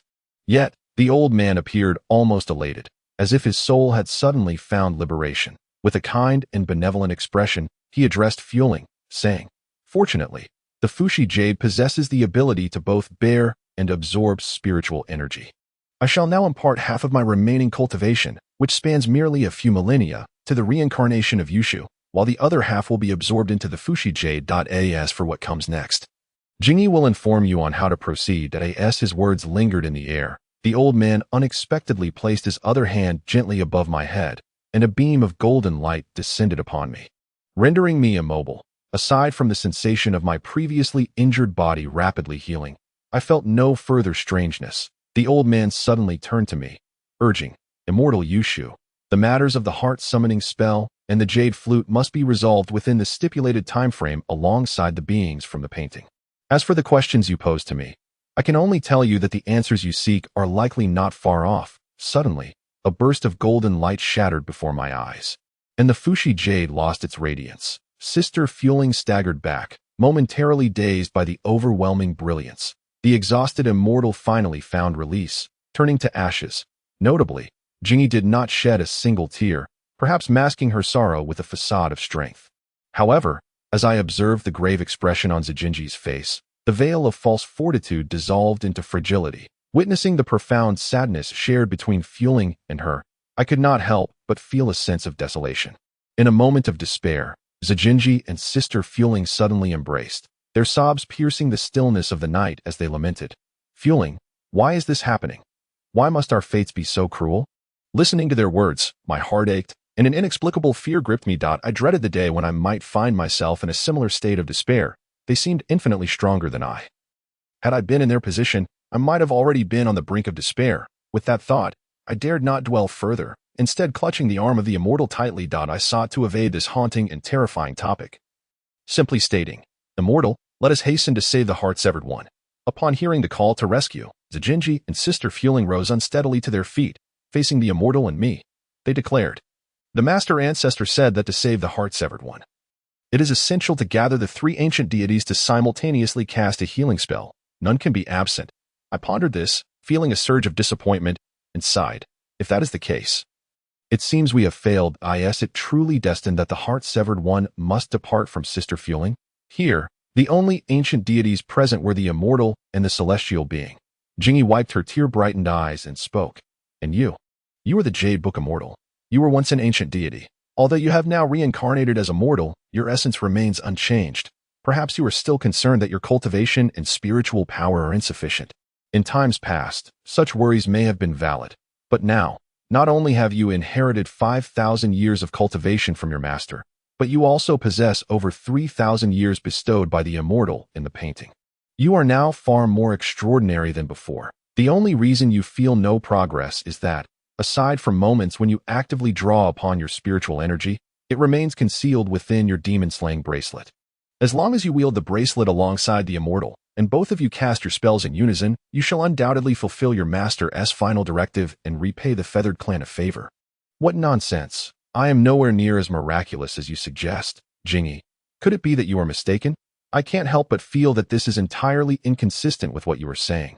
Am I truly that formidable?" After a moment of hesitation, I glanced at the immortal's gaze and, harboring doubt, inquired, "Can I truly do this? But am I not a harbinger of calamity, apart from causing trouble? How could I possibly save anyone?" This time, the immortal did not merely tap my head, but gently stroked my hair again and again. He replied softly, "If you truly could not save anyone, then ponder why I am still alive and standing before you in this very moment. Do not forget, it was you who saved me in the ancient tomb. Since he had faith in me, how could I not trust his words?" Thus, I continuously reassured myself that I could succeed. After a brief struggle, I gradually relaxed my tense heart, and my confidence began to restore. The purple cloud immortal approached the person in distress, placing his left hand on his right arm, and with a flick of his right fingers, a beam of violet light shot forth towards the pallid face of the distressed individual. The immortal took my hand and stepped forward, standing beside me, firmly clasping my right hand. Our palms gently melded together, and suddenly, a radiant intertwining of red and blue light enveloped the individual above us. The bracelet in my embrace began to glow, filling me with boundless spiritual energy. Yet, this energy paled in comparison to the waves of warmth emanating from the immortal's palm. We exchanged heartfelt gazes, enveloped in silence. his eyes and this warmth gradually loosening the knots in my heart. Observing the distressed individual's complexion improve slightly, with the faintest movement of his fingers, my confidence surged.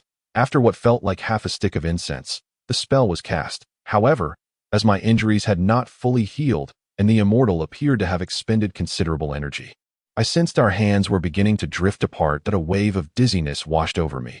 It seemed that Sister Fulling noticed the predicament between the immortal and myself. Yet, upon noticing her Fushi jade, she gently closed her eyes and silently recited an incantation. Instantly, the room was bathed in the radiance emitted from the Fushi jade at her neck. She infused the spiritual energy from the jade into the distressed individual, assisting him in regaining his vitality, a process that endured for quite some time.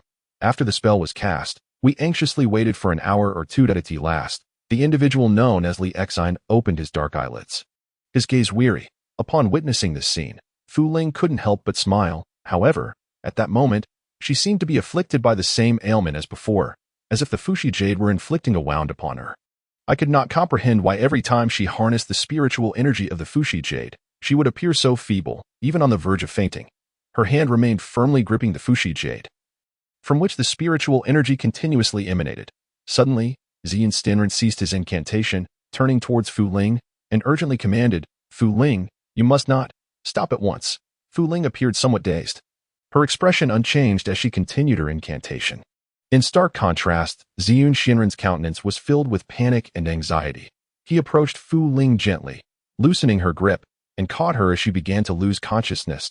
And we also halted our incantations. Zian Shinran supported Fu Ling as he led her to the bedside of Li Exine, who, upon seeing Fu Ling's frail state, expressed concern. "What has happened to you? Are you unwell? Did you do something foolish for my sake?" Fu Ling, struggling against her dizziness and breathing faintly, replied, "You are a demon. Do not expect me to save you. I wish you would die this instant and never awaken again. How could I possibly risk my life to rescue you? It is they who will save you. But please do not overthink it." Li Exine coughed a couple of times, attempting to rise, but found himself unable. He could only gaze tenderly at Fu Ling's face and said with a dry smile, "Ling, I know you were just speaking out of anger. I clearly saw you were the one saving me. Yet, I do not understand why the Fushi jade affects you so profoundly that I too wish to know the reason." But at that moment, Fu Ling unexpectedly fainted. Zian Xianren, from below Zian Mountain, called out to Li Exine, "If you truly wish to understand why, you must recover as swiftly as possible. Your cultivation should currently be at least 8,000 years. This minor injury should not hinder you for long. That I cannot fathom why my foolish disciple would fall for you. That I can permit you to have feelings for her. But there is one condition I must stipulate." Zian Xianren continued to Li Exine, his expression serious, replied, "Please, Xianren, I will adhere to anything I can do for Ling." Without waiting for Li Exine's affirmation, Zian Xianren stepped away, and we exited the room. Yet, no one understood the meaning behind his words. I wondered if Li Exine would truly acquiesce to such peculiar conditions set forth by Zian Xianren. The night had deepened, the moonlight a blend of tenderness and chill, with the clouds light and the breeze gentle. Upon the cold peak of Shu, the moonlight and the biting wind pierced the heart. As I cherished the moonlit night, I strolled with the immortal, eventually finding a clearing on the mountain where we laid down quietly. "How beautiful the moonlight is!" I suddenly exclaimed as I reclined on the grass. "Oh, is that so? Yet, no matter how beautiful it is, it cannot compare to my jade," he retorted. He was always so insufferable. Although I considered myself somewhat attractive, capable of winning the hearts of countless men, I could never claim to rival the eternally gentle moonlight in beauty. His words made my cheeks flush with heat, prompting me to scold him. "You can be incredibly irritating at times. Don't you ever tire of it?" I had merely intended to act coy with him, but we reclined upon the verdant lawn, quietly gazing at the resplendent autumn waters, the luminous moon, and the dazzling stars. I closed my eyes for a brief moment, basking in the cool breeze. He had already slipped into a deep slumber. It was the first time I witnessed even the celestial being succumb to fatigue. That it seemed he had previously concealed his weariness within the confines of his fan, rendering it impossible for me to perceive his exhaustion. Gradually, I leaned my head closer to him, propping it up with one hand. That a gentle gust of wind swept by, tousling his hair and brushing it across his brow. Even in slumber, he exuded an effortless charm and grace. I tenderly brushed aside the locks that obscured his gentle visage, and before I realized it, My head had gravitated near his face that I intended to bestow a soft kiss upon his cheek. But perhaps due to my disheveled hair being blown onto his face, I inadvertently roused him from his dreams. His wide-open eyes startled me momentarily. What are you doing? His gaze, imbued with tenderness, swept across my face, causing my cheeks to flush with warmth and a sense of embarrassment. My mind swirled in confusion, leaving me at a loss for words to conceal my true feelings, reluctant to reveal my inner turmoil. After a prolonged pause, I finally mustered the courage to gently pat his face, saying, "Stay still. Sand is blown onto your face, though." Really? That mischievous celestial being took advantage of my distraction, pressing my head firmly against his face, refusing to allow me to struggle. He seemed to revel in teasing me, a mere mountain girl with the strength to tame a chicken. Chapter 47. The origins of fooling. Time invariably flows swiftly. For so much has transpired that these moments slip away like water, fleeting and imperceptible. In matters concerning the heart, the celestial being and M.O. Fulling had already squandered an inordinate amount of time. Or perhaps it could be said that the celestial's time was wholly devoted to me, a testament to his genuine care. With the sun setting and the moon rising, a day comprises but 12 short hours, leaving scarcely enough time to accomplish much. Yet I yearn to preserve these exquisite moments, just as they are now. In the mountains, there are no calendars, and the chill of winter offers no knowledge of the passing years. Only the waxing and waning of the moon can be counted to mark the days. 4 to 5 months have elapsed since the moon's ascent and descent, bringing us ever closer to the fateful deadline of 81 days that the celestial being had previously mentioned. No one knows what will truly unfold when that day arrives, and my heart remains uncertain. The celestial being, too, shares this confusion, for his heart is intertwined with mine, and I can sense his trepidation. Nevertheless, what is meant to come will inevitably arrive. As a demon slayer, I must take upon myself the duty of vanquishing the world's malevolent spirits, and though sacrifices may be required, I harbor no regrets. Moreover, the future remains shrouded in uncertainty. Numerous demons have been unleashed into the world due to my actions at the demon sealing platform. Thus, I feel an unyielding sense of obligation. On a certain day, atop a particular mountain, the body of the heart-severing individual had regained a measure of strength and was finally able to rise and walk. After prolonged repose, discomfort is inevitable. Sister Fulling cautiously assisted the recovering heart-severing individual towards a stone table. She gently wiped away the few withered leaves from the stone bench, and he promptly took a seat. With a softened voice, he expressed, "Fulling, thank you for your care during these past days." Fulling, listening to such an affectionate address, I could not help but wonder when their relationship had progressed so swiftly. Although this term consisted of merely a single word, it resonated with a warmth that eclipsed any name. Their rapid advancement left me utterly perplexed. Only moments ago, during our time in Beehive Village, they had stood as adversaries, yet in the blink of an eye, they had transformed into lovers. Before I could ponder further, an irate voice pierced the air. "Ling, is this how you are permitted to address me? Demon, should you dare to shout and holler again, do not blame me for being ungracious." "Sister Fulling, why are you being so contradictory? You clearly seem to enjoy being addressed in such a manner," I inadvertently exclaimed, momentarily forgetting M.O. Fulling's capricious and aloof nature.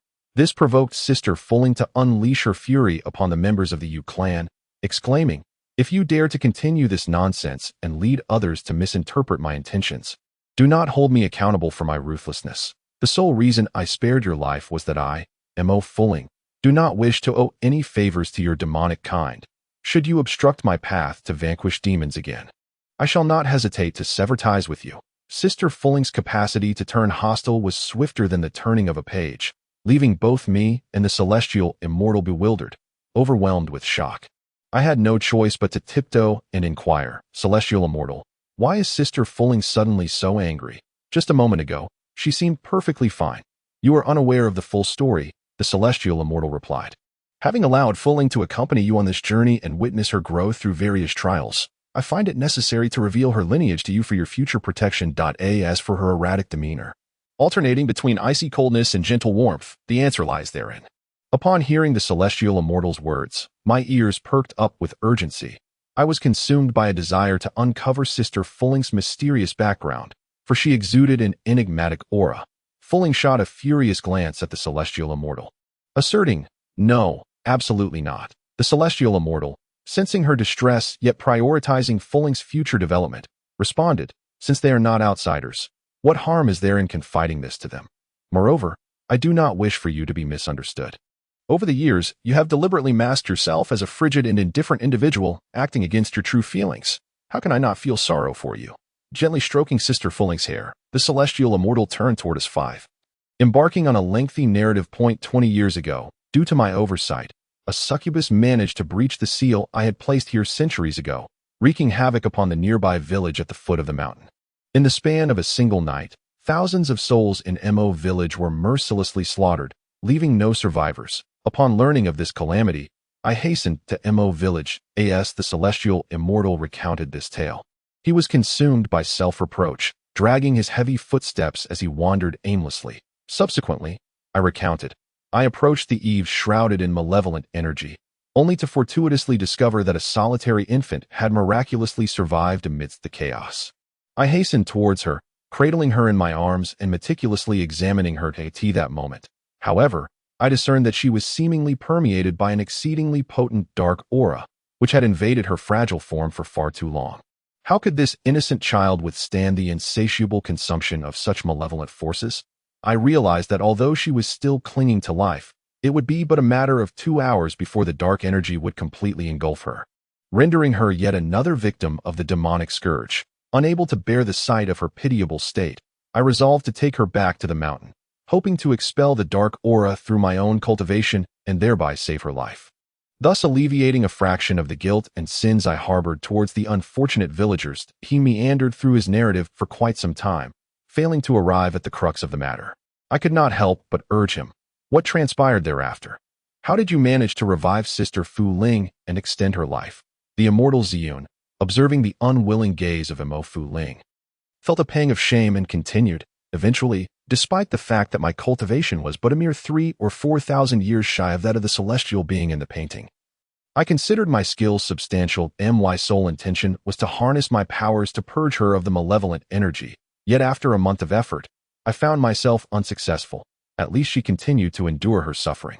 Unable to witness her torment any longer, I suddenly recalled a piece of Fushi jade that I had kept hidden for centuries, which possessed celestial powers that might be worth a try. Initially, I approached this endeavor with a sense of trepidation, but to my astonishment, the energy within the Fushi jade indeed succeeded in dispelling the dark aura from her being.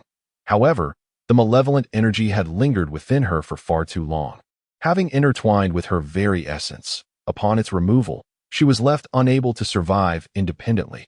After much contemplation, I theorized that the energy from the Fushi jade might sustain her life for another century. Thus, I fused the jade with her life force, allowing her to be revived at last. Following her resurrection, burdened by guilt towards her and the village, I shattered the millennia-old tradition and took her as my sole disciple, imparting to her the ways of the celestial arts and teaching her to vanquish demons. Ziyun, the immortal, spoke with a fluidity that never faltered, allowing me to absorb every detail of his tale. I was utterly unprepared for the sorrowful history of Mo Fu Ling, and I found myself engulfed in astonishment. In the midst of my contemplation, I noticed Ziyun slightly inclined towards the celestial being and continued. Years ago, I ventured to the Eastern Sea in search of a suitable celestial artifact for her. You are likely already aware of the subsequent events, dear celestial being. The latter nodded ever so slightly. Indeed, that you scoured the Eastern Sea for 3 months yet were unable to procure an appropriate celestial weapon. Coincidentally, I had also traversed the Eastern Sea and stumbled upon the divine bow of Hoi from the primordial era. I later bestowed this serendipitously discovered bow upon you, hoping to ensure that you would not return empty-handed, never anticipating that this bow would indeed select her as its master. Perhaps this was a fate long preordained. On the snow-laden ground, Frost listened intently, while the detached individual wore a face of sympathy. I found myself chilled to the core by a truth that Sister Fulling had never uttered. The fate of humanity is often not ours to command, governed instead by the whims of destiny, leaving one to lament. How absurd it is that my life is dictated by forces beyond my control. Sister Fulling, it appears you possess such a past. Why have you never mentioned it before? No wonder your disdain for the demonic is so profound. Upon merely encountering them, you seem intent on annihilation. Only now do I truly comprehend. My expression turned to one of astonishment, mingled with a touch of sympathy. Yet, witnessing Sister Fulling's sorrow, her eyes clear and transparent, I surmised she had suddenly recalled the tragedies of her past. The detached individual gently pried open Sister Fulling's tear-stained hand, offering soft words of comfort. Ling, it's all right. Since the events of the past are irrevocable, let us not dwell upon them any longer, shall we? Sister Fulling remained silent, standing still, seemingly displeased that the immortal Xian had laid bare her origins. However, she would not direct her ire at him. She was cold, yet also tender. Her indifference was reserved for the monsters. Tenderness, on the other hand, was a rare gem, for I had seldom witnessed her gentleness. With a frosty glare, she regarded the detached individual as if he were one of those merciless fiends. Yet, when he suddenly enveloped her in a forceful embrace, Sister Fulling initially struggled, but found herself lacking the strength to escape his warmth. As her icy heart began to thaw in the embrace of his warmth, she surrendered her resistance. Clinging tightly to him, she wept softly, saying, "Do you finally understand why, upon seeing you unfurl your wings, I wish to take your life? I did not desire this, yet I cannot erase the memory of the thousands lost in Moku, their lives extinguished by the rampaging monsters. I understand. Your feelings resonate with me. And I have never held you accountable for this. So do not dwell too heavily on it. If you wish to cry, then let your tears flow. Perhaps it will ease your heart," he replied. Gently patting her back, concealing his once lofty pride, Mo Fulling lifted her gaze to meet his face, her voice frail. "But do you truly not hate me for nearly taking your life? I must admit, there have been no less than 10 occasions when I sought your demise. If it pleases you, listening to this eerie and terrifying sound, it is undoubtedly emanating from a malevolent creature." I began to grow vigilant and questioned, how could there be such fiends wreaking havoc within the confines of Purple Bamboo Peak? The immortal Zhaoyan gazed intently at the summit of the rear mountain, where a chaotic dance of demons unfolded amidst a thick haze. With a heavy sigh, he remarked, "They are the very creatures I mentioned earlier that have been terrorizing Moku Village in years past. I was unable to eradicate them entirely, and thus could only seal them within the demon suppression bottle. Little did I expect that today they would break free from their confinement." Zhaoyan seemed to have more to say, but before he could finish, Fulling's eyes suddenly ignited with fury. She pushed away from the embrace of the Yu clan and swiftly retrieved the divine bow of Hui, striding angrily toward the rear mountain while shouting, "Damned fiends! Return to me the lives of the thousands from Moku Village." Chapter 48. The mountain enchantress. Grateful for the concern shown by so many, I had recently gained considerable cultivation from the immortal elder and the celestial master. At this moment, I thought to myself, how fortuitous. This is the perfect opportunity to hone my skills and witness for myself the true strength of the malevolent beings that slaughtered all the villagers of Fulling. It is astonishing that even the immortal Zhaoyan could not completely vanquish them. Resorting instead to sealing them here, we swiftly arrived at the rear mountain, where a tumultuous dance of demons unfolded, reminiscent of the chaos I had witnessed at the demon sealing platform. Here, swirling black, demonic energy floated before my eyes. Some took the form of ghostly skeletons, others that of ferocious beasts, all charging forth with a fierce intensity, heralding an inevitable battle. "Zhaoyan, I had not anticipated that you would bring reinforcements today. However, a mere 1,500 years ago, even you could not eliminate me entirely. What storm could these inexperienced and mediocre youths possibly stir?" No sooner had I spoken than a chilling laughter rippled through the air, echoing ominously. Following this sinister chuckle, a trembling voice emerged from the most formidable mass of demonic energy. "It has been many centuries since we last feasted upon fresh prey.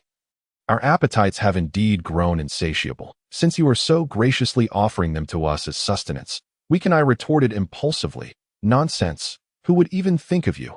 Unless you were a ghost. Then it would indeed be you I had in mind."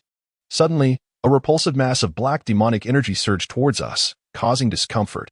The celestial being immediately unfurled the Fushi zither from within their fan and presented it to me. I deftly sidestepped, evading the approaching creature that threatened my ear, grasped the zither with both hands, and positioned the jade-hued instrument upright. My fingers danced across the strings, swiftly plucking them, and a melodious sound intertwined with a gentle breeze was released, lingering in the frigid valley, softly resonating beyond the serene curtain. I observed the purple cloud immortal raise their palm, from which 2 beams of brownish-green light shot forth, directly targeting the largest mass of demonic energy, signed to the celestial being. I expressed my profound regret. I am truly ashamed. It is solely due to my insufficient cultivation that I failed to permanently confine this mountain demon within the demon-suppressing vial in the cave, thereby allowing it to escape recently. The intertwining energies of brownish-green and the multitude of black demonic forces flickered before my eyes, alternating between hues of green and black, that it seemed that the purple cloud immortal's most esteemed sealing technique was somewhat inadequate to intimidate these creatures. I noticed some cleverly evading their attacks, beginning to ascend the mountain. Upon witnessing this, Fulling sought to harness the power of the Fushi Jade, determined not to let a single demon escape as she yearned for vengeance. Yet, Li Shinran suddenly grasped her arm, urging her gently, "Ling, do not. The spiritual energy of the Fushi Jade is your very essence. Even if you do not consider yourself, you must think of me. We have a long, enduring life ahead of us." His hand felt remarkably warm, and at last, Sister Fulling relinquished her faintly glowing Fushi Jade, subsequently raising the divine bow of Ho-E above her head. After a swift rotation of her right hand, she finally set it upon the bowstring, pulling it taut. The bowstring curved like a crescent moon, and 8 violet-red arrows transformed in an instant, launching towards the fleeing demons. A series of piercing screams echoed as those creatures were swiftly vanquished. These insignificant demons were no match for me. The celestial being, Sister Fulling, and Li Shinran. In mere moments, they were nearly eradicated. Now, it was time to confront the true culprit. The mountain demon. It suddenly morphed into a grotesque and terrifying beast, revealing its true form. Neither quite monkey nor ghost. Its green eyes glared fiercely, its features twisted, with elongated, sharp claws poised menacingly. The blackish-green barrier erupted from the golden crown atop the mountain demon's head, instantly deflecting the purple cloud immortal's assault. Initially, I believed this creature to be like the soul of Chi Yu, intangible and troublesome, but to my surprise, it was merely a common foe. I felt a surge of delight and taunted the creature. "So, you are nothing more than an ordinary ghostly being. I had anticipated you to be far more fearsome and formidable." My mockery continued, when suddenly, a clear voice pierced my ears, sounding familiar. "Master, the task you entrusted to Schwanger has been completed. Furthermore, should it not be noon now?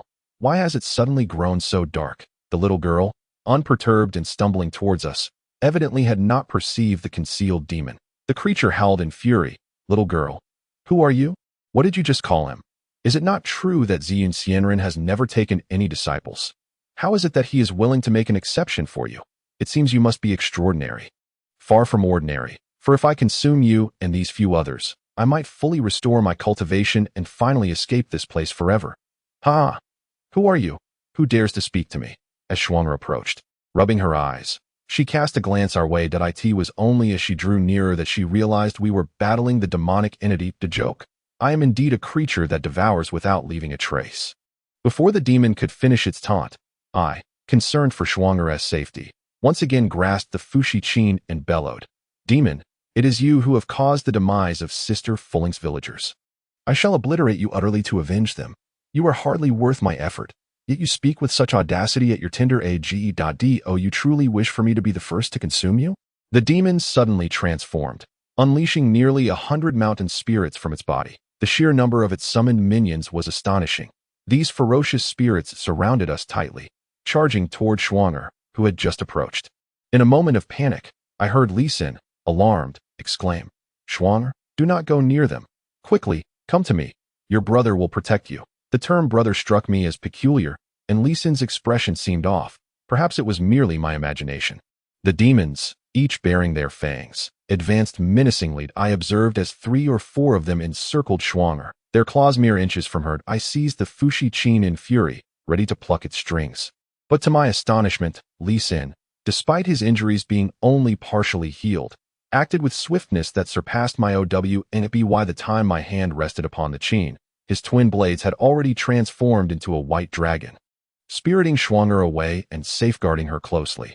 Given the urgency of the situation, I directed the radiant strings of the Qin toward the approaching demons. Due to my insufficient control over my power, I miscalculated my aim, resulting in 2 demons having their claws severed by the light emitted from the Fushi Qin, howling in agony before they were subsequently dispatched by Sister Fulling's arrows. The jade fan of the immortal swept through the air, creating a wide arc that ultimately eradicated all the demons. The mountain spirits, now terrified, gazed at us with fear in their eyes. "Who are you? How do you possess such capability? Why have you appeared on Zizhu Peak? Have you been summoned by Ziyun Xianren to deal with me?" I beheld the immortal and the jade fan of Ziyun Xianren unleashing a continuous stream of blue light toward the right arm of the mountain spirit, while Ziyun Xianren simultaneously contained its left arm from another angle, rendering it utterly immobile. With an air of ethereal grace, Ziyun Xianren spoke calmly, akin to the immortal beside him. Mountain spirit, besides me. Zun, do you remember Yushu Xianren and the immortal within the painting? Though I alone lack the power to vanquish you, with the two ancient deities at my side, do you truly believe you still have a chance of survival? The monstrous creature seemed to gradually relinquish its struggles, its blood-red eyes glaring at me, sending shivers down my spine. Fortunately, it was directing its wrath at the celestial beings rather than at me. So, you are the new war god of the celestial realm, the one depicted in the paintings? No wonder I felt a sense of familiarity. I must have encountered you before. Today, I, Shanmei, have fallen into the hands of you two divine beings, yet it is not in vain that I have lived as a demon king for a lifetime. However, I have heard whispers that you withdrew into seclusion to guard the demon sealing platform due to the events involving the Jade Book Immortal 3,000 years ago. Why, then, do you find yourself here? The creature was taken aback. Why do all the formidable demons and monsters claim to know me? Who was I 3,000 years ago? Am I truly the Jade Book Immortal? Without overthinking, I suddenly paused the Fushi Qin and hurriedly asked, do you know me as well? Why does it seem like each of you knows me so well? I was eager to hear revelations about myself that the celestial beings had always been reluctant to share. But unexpectedly, the fury and indifference of Sister Fu Ling surged as she channeled her entire cultivation, concentrating her spiritual power into the purple arrow feathers, swiftly piercing through Shan Mei's body, with a thunderous roar. She declared, accept your fate. With a resounding crash, the creature's body split apart, instantly turning to ash, and the dark miasma of the mountain began to dissipate, allowing the sky to brighten considerably. My gaze remained fixated on the spot where the creature had vanished, unwilling to waver, for I had not heard the answers I sought, and I felt a sense of unwillingness. Chapter 49. The ancient temple of Fushi. A gentle breeze swept through the mountain, and the tumultuous winds continued without cease. The monstrous presence on Purple Cloud Peak was eradicated, yet how could such hubris among the demons of the world be so easily quelled? Once the matters on Purple Bamboo Peak were resolved, I would embark anew on the path to seal the demons alongside the celestial beings. Snow Shang Shuang seemed genuinely grateful towards Li Xian, yet she gritted her teeth and said, Brother Li Xian, thank you for saving me. You and Sister Fu Ling are good people. When I grow up, I will find a way to repay you, Brother Li Xian. There is no need for thanks nor for repayment. Exorcising demons and saving the world is the duty of every righteous individual. Moreover, had it not been for your master's assistance and your and Ling's attentive care, I would not be standing here to speak. Li Xian gently patted Snow Shang Shuang's head and turned to approach Fu Ling suddenly. He felt a wave of dizziness, his body swaying, and his complexion appeared somewhat pained. Boom! The black dragon-patterned wrist guards on his arms suddenly burst apart. Vaguely, one could see a golden, luminous pung bird etched upon his right wrist, appearing both faint and vivid. Evoking a sense of wonder, he gripped his right wrist tightly with his left hand, gazing at the worried expression of Sister Fu Ling, and managed a wry smile, saying, It's nothing, Ling, it's just that in the brief span of these few days, I have unexpectedly gained thousands of years of cultivation. This mortal body is momentarily unable to bear such a surge, which is why I am in this state. The golden pung bird is a unique feature of our royal feather clan.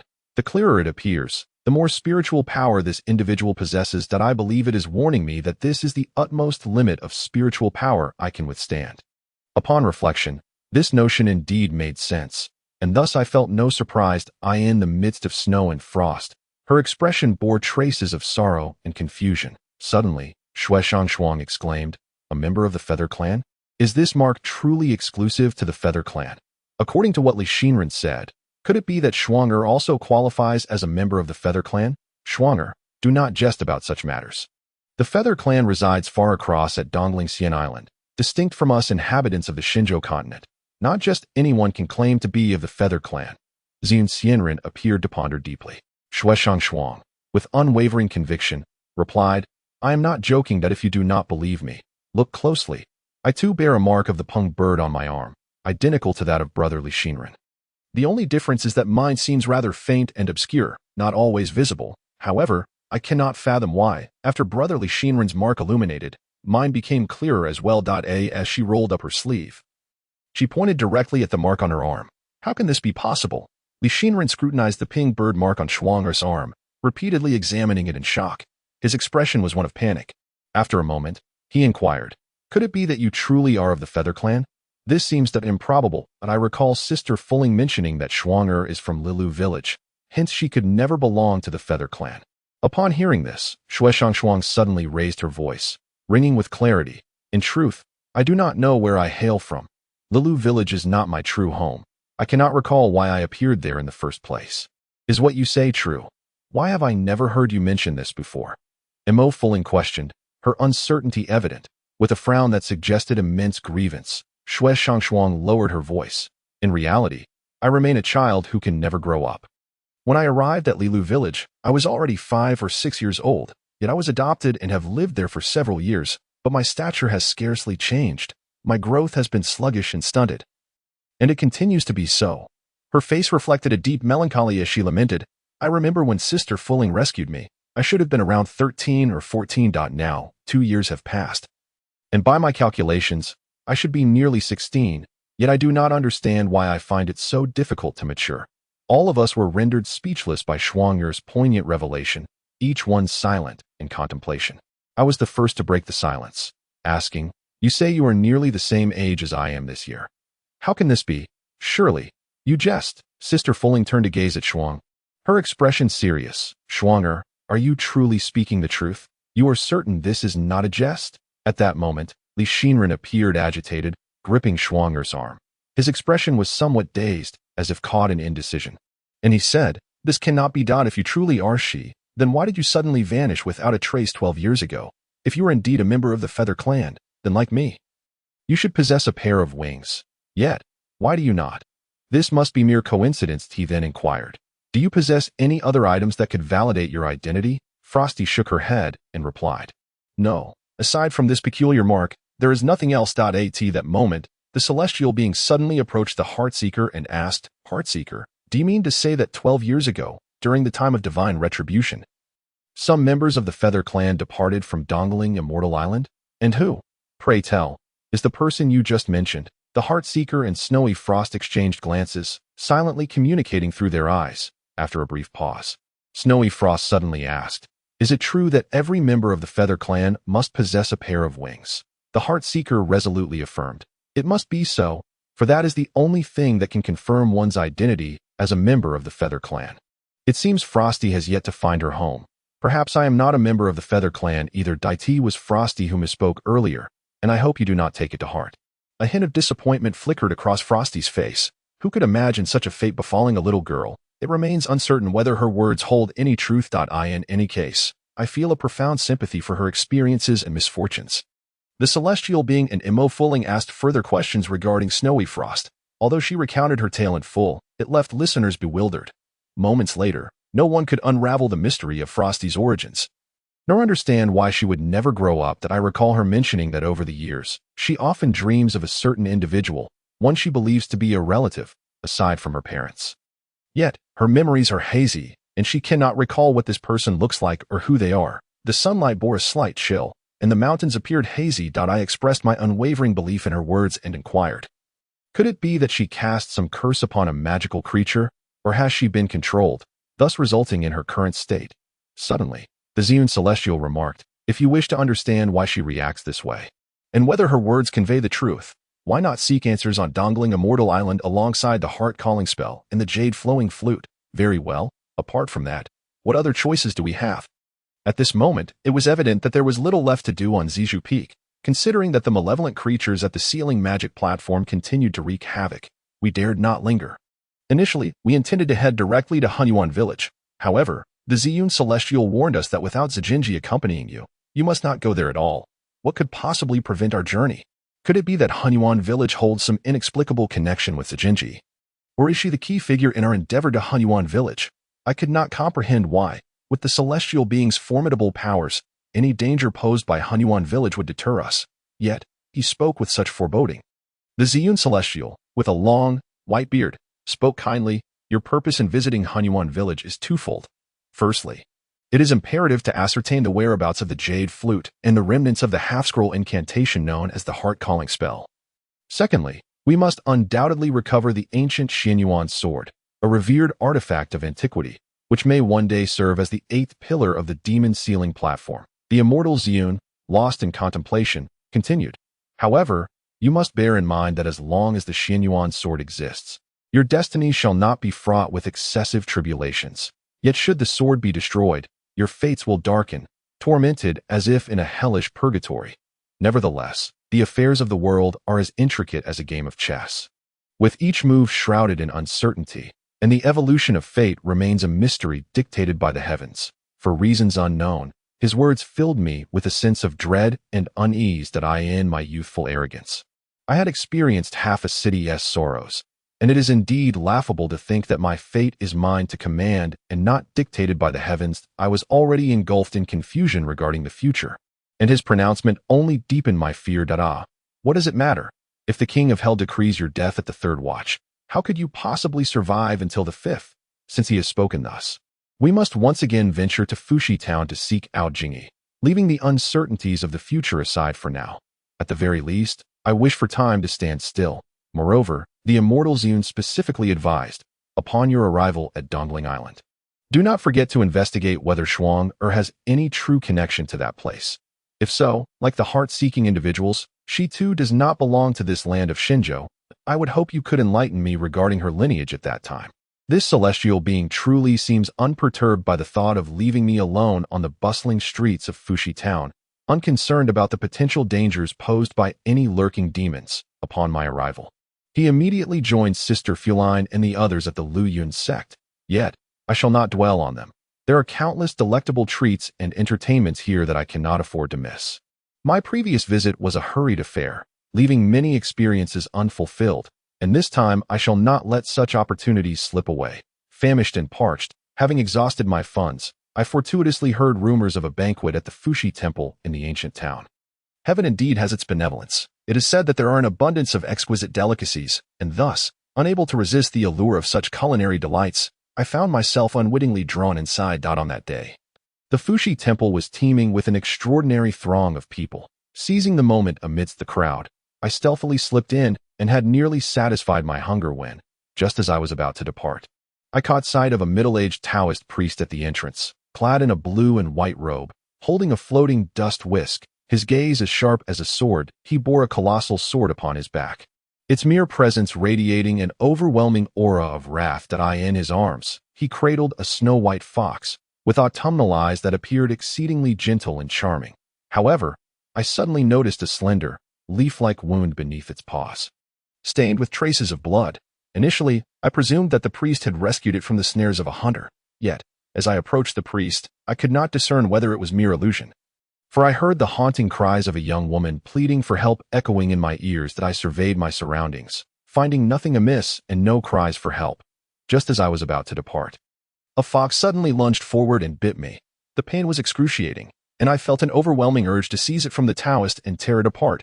However, upon seeing its pitiable gaze, my compassionate heart softened. My own limited spiritual cultivation rendered me unable to discern the true nature of this creature, and thus I bore it with relative equanimity. Chapter 50.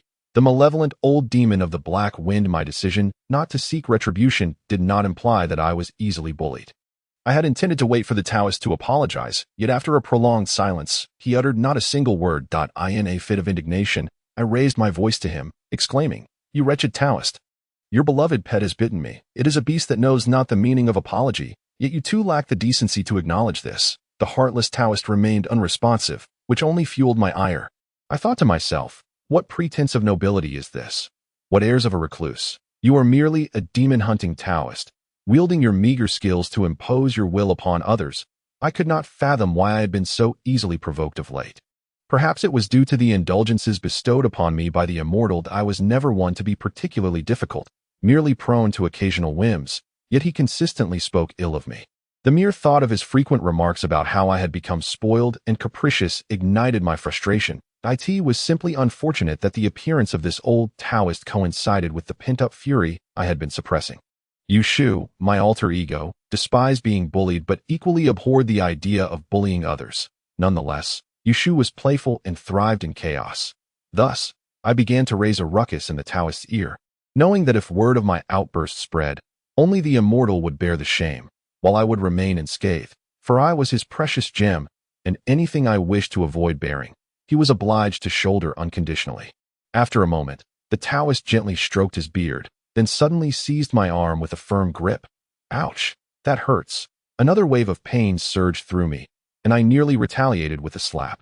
The Taoist then conjured a talisman, which hovered in the air, rotating slowly in a linear formation. A beam of white light emanated from it, illuminating the very spot where the beast had bitten me. Before long, I realized that the pain had dissipated entirely, and the wound was miraculously healing on its own. I lightly touched the area where the injury had been. I mused. This Taoist has some understanding of human sentiment. Perhaps he possesses a modicum of conscience. Yet I scoffed at the notion that my pain was simply dismissed. Just moments ago, I had been in agony, nearly losing my life, and he did not even consider compensating me with a few coins to seek medical attention.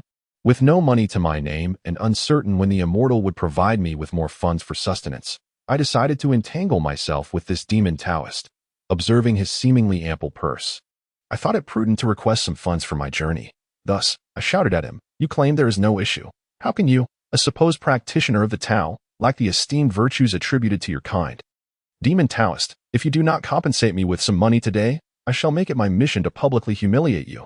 Before the assembled crowd, I had lamented my grievances against him repeatedly, ensuring that all present comprehended the injustices I had endured. Yet, the rogue priest remained obstinately silent, offering no response, which infuriated me to the point of stomping my feet in frustration, even contemplating delivering a couple of slaps to vent my pent-up anger.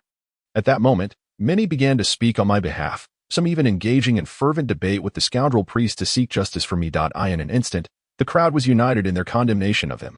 However, the rogue priest maintained his calm demeanor, seemingly impervious to our words and presence.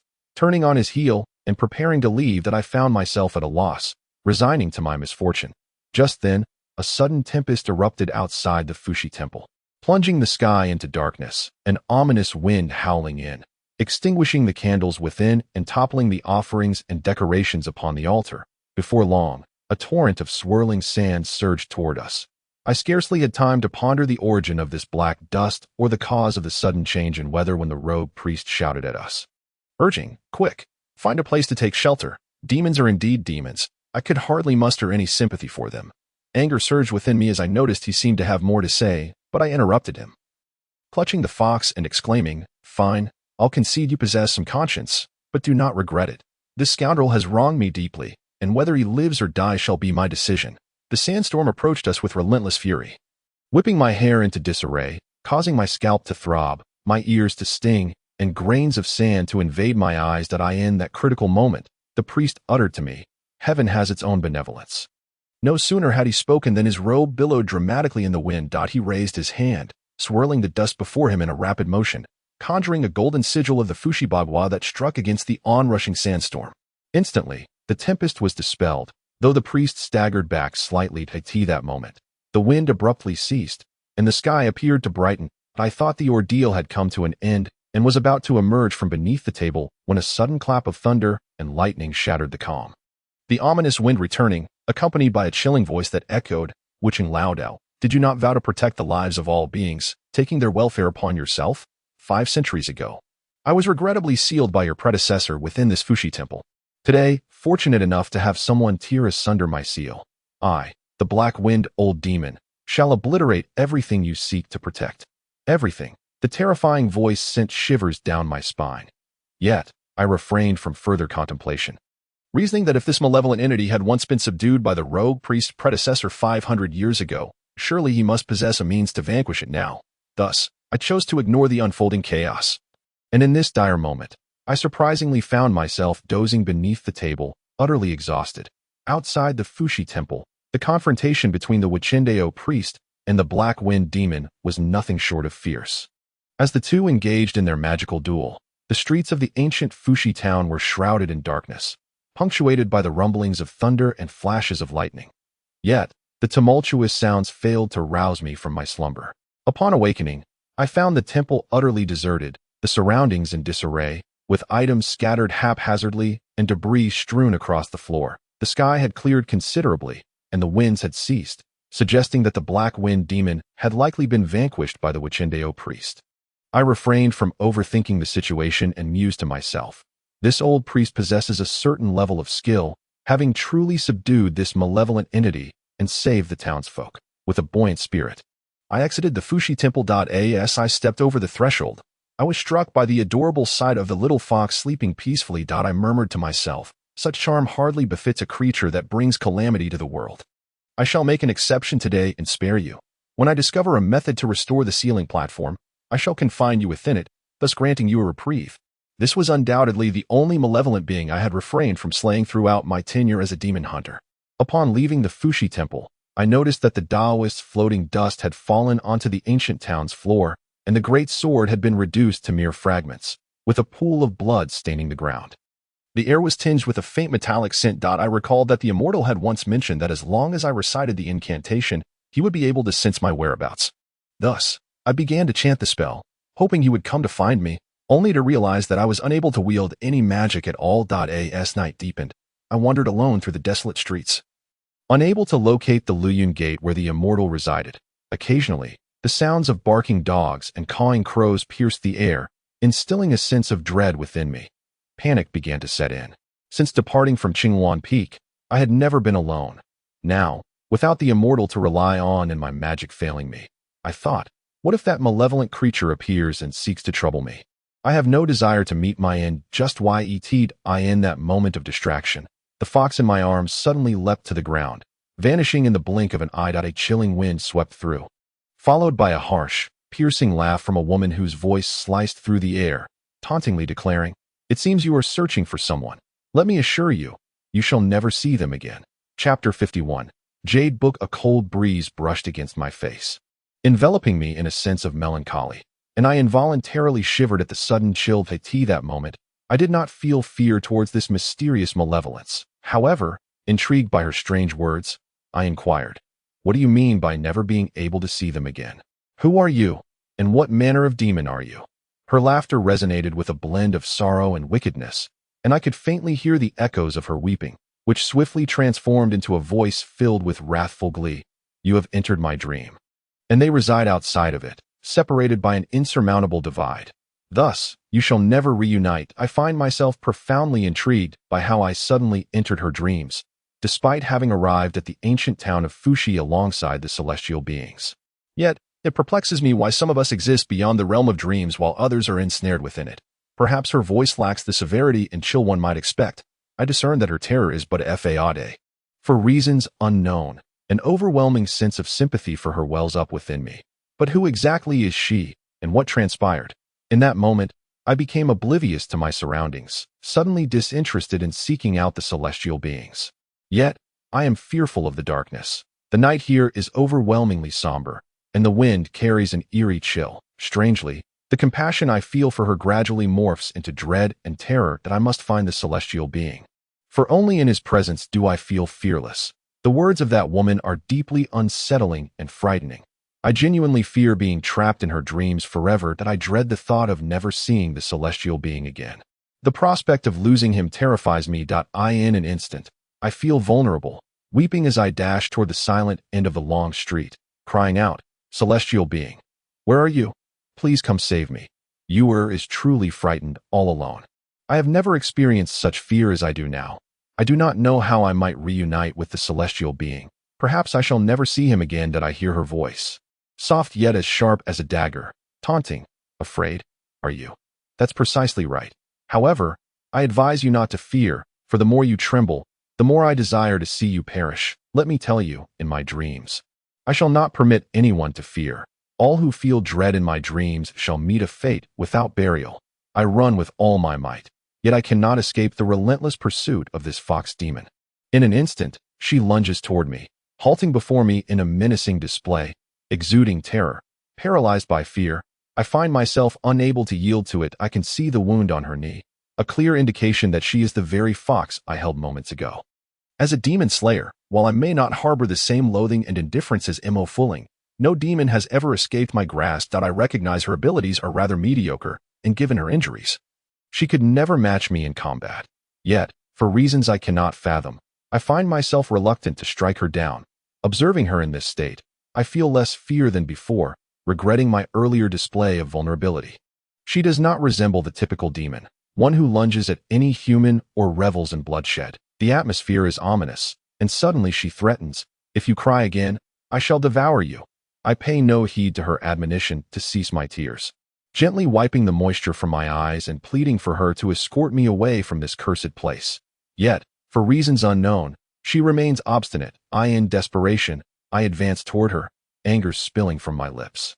Unexpectedly, my words provoke her fury, and she threatens to swallow me whole. That I recall the immortal once stating that certain entities, sustained by magical means, would revert to their original state or vanish entirely once the spellcaster was no longer present. Upon reflection, it seems that if I were to eliminate this fox demon, the dream might dissipate alongside her. However, this fox demon warned me that should I take her life, I would be irrevocably trapped within her dream for eternity. A chilling breeze swept through, and in an instant, her visage transformed into a ghastly mask, with her sharp claws lunging menacingly towards my shoulders. Instinctively, I sidestepped and pivoted, my palms converging to form two orbs of azure light, an incantation taught to me by the immortal. Though it may not be an advanced spell, it is undoubtedly sufficient to contend with her. Yet, I find myself in a quandary, as I cannot bring myself to slay her. The wolf's fangs were a mere 2 inches from my throat, my left hand pushing against its head, but the wolf demon proved too ferocious. Suddenly, the demon-repelling bracelet nestled in my arms erupted with a brilliant radiance, casting a golden-red glow that formed a barrier, violently repelling the wolf demon. Its anguished cry echoed, a cry of a woo. Thankfully, my throat remained intact, and I exhaled a sigh of relief. As I caressed the bracelet, I pondered. It seems you possess some utility after all. Yet, why do my parents claim to know nothing of your origins? Where do you truly come from? They told me that on the night of my birth, after they had fallen asleep, you appeared beside me. I recalled my parents mentioning that they had never understood how to wield this bracelet. I remembered vividly that on the day I turned 4, our humble thatched cottage was suddenly besieged by demons from the mountains. My parents, unable to protect themselves, could not attend to me. Just as the claws of 4 or 5 fiends were about to pierce my chest, in that dire moment, the demon-repelling bracelet erupted with a golden red light, obliterating those malevolent beings. Furthermore, it assisted my parents in vanquishing the relentless intruders, ensuring our family's safety. From that day forth, my father named it the demon-repelling bracelet. When I was 7, one fateful day, heavy snow blanketed Qinghuan Mountain, accumulating layers of ice and snow. That day, I was afflicted with a severe fever, unable to recover for 7 days and nights, causing great distress to my parents. I had slipped into unconsciousness, drenched in cold sweat. But upon awakening, I heard my parents recounting how a fan had mysteriously descended from the heavens while I lay in a stupor. Regrettably, they could never manage to open the fan. They witnessed it inscribing my name, Yushu, in the air, and then, as if by a miracle, I awakened. Subsequently, my parents preserved the fan and bestowed upon me that name. It was then that I realized the immortal was indeed that very fan. How forgetful I had been, believing that the night of my 16th birthday was the first time I beheld its presence. Upon further reflection, it dawned on me that the fan had made its appearance on the day of my birth, albeit unnoticed by my parents. Otherwise, from whence could this bracelet have come? Moreover, I am convinced that it has never departed from my side since its arrival, and if it did, it must have been for but a fleeting moment. No wonder he claims to have understood me deeply since childhood. It turns out he has been by my side for so many years. Upon this realization, I dared not indulge in further reckless thoughts, for I feared that, as the fox spirit warned, I might never see him again, which would leave me despondent and sorrowful. Contemplating the kindness of the celestial being towards me, I found myself at a loss for words to convey my gratitude. Just as my thoughts began to wander, a chilling gust of wind swept through, and both the fox spirit and the wolf spirit launched an assault against me. To my dismay, the cursed demon-suppressing bracelet suddenly malfunctioned, and before I could react, they seized me. The sharp fangs of the wolf spirit were poised to pierce my throat once more, when the fox spirit unexpectedly pushed it aside, thus saving my life. However, while the fox spirit had spared me, it also led me into her lair. The lair of the fox spirit was shrouded in darkness and a chilling atmosphere, thick with terror and unease.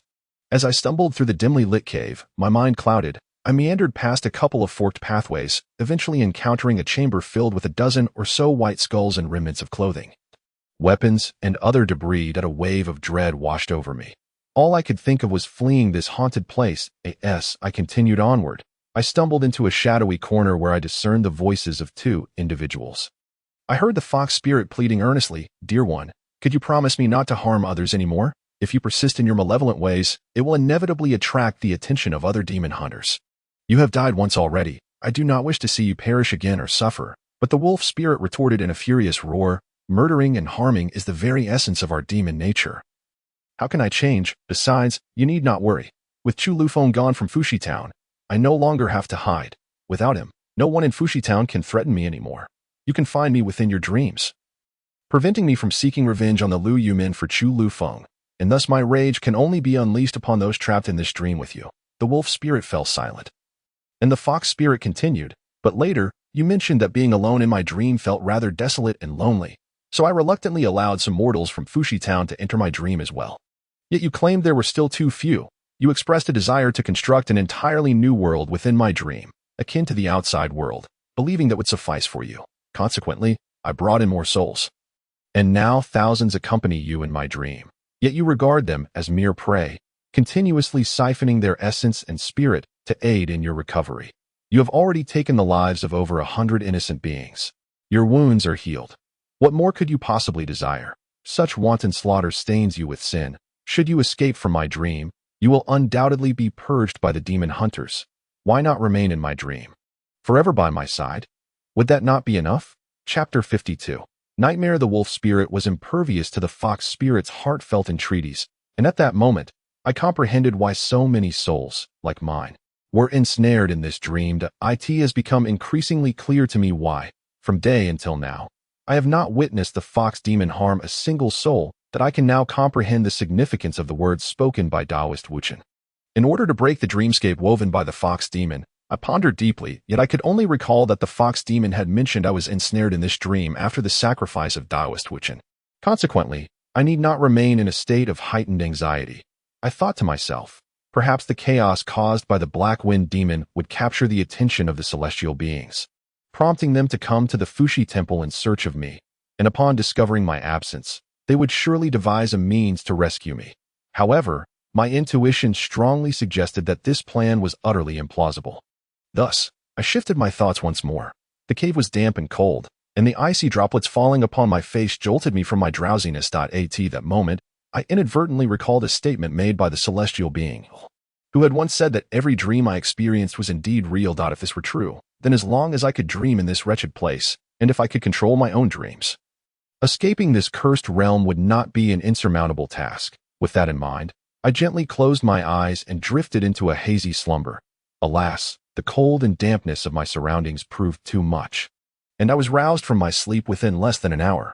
The contents of dreams are, after all, easily forgotten, and I could scarcely recall whether I had dreamt at all. I longed to dream. Yet in this shadowy abyss, my taut nerves kept me tossing and turning, unable to find rest. I refused to be trapped in this dreamscape. Although the fox demon possessed affection, I too had someone I cherished. Therefore, I would not allow my love to be tarnished by another. If she did not release me and these innocent souls from the dream, I would take her life. The fox demon's dream was selfish, and it had caused considerable suffering to many. Though they did not perish by her hand, their fates were nonetheless tied to her, leading them to their doom at the jaws of the wolf demon. Perhaps, if the wolf demon could refrain from causing harm, I would not feel compelled to slay them. Within the cave, a chilling voice resonated, as the wolf demon issued a stern command. You must continue to draw people into the dream each day.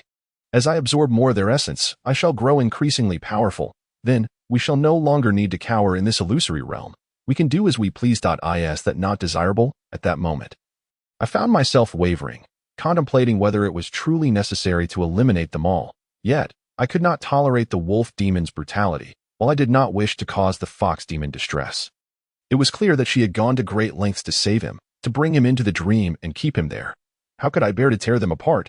Yet, if I did not intervene, they would surely seek to separate me from the celestial being. I would not endure such cruelty from anyone. I would slay them. In times past, when I was untainted by worldly affairs, I could never have imagined becoming so ruthless, so inclined to extinguish their lives. Yes, I have become selfish, driven by my feelings for the immortal depicted in the painting.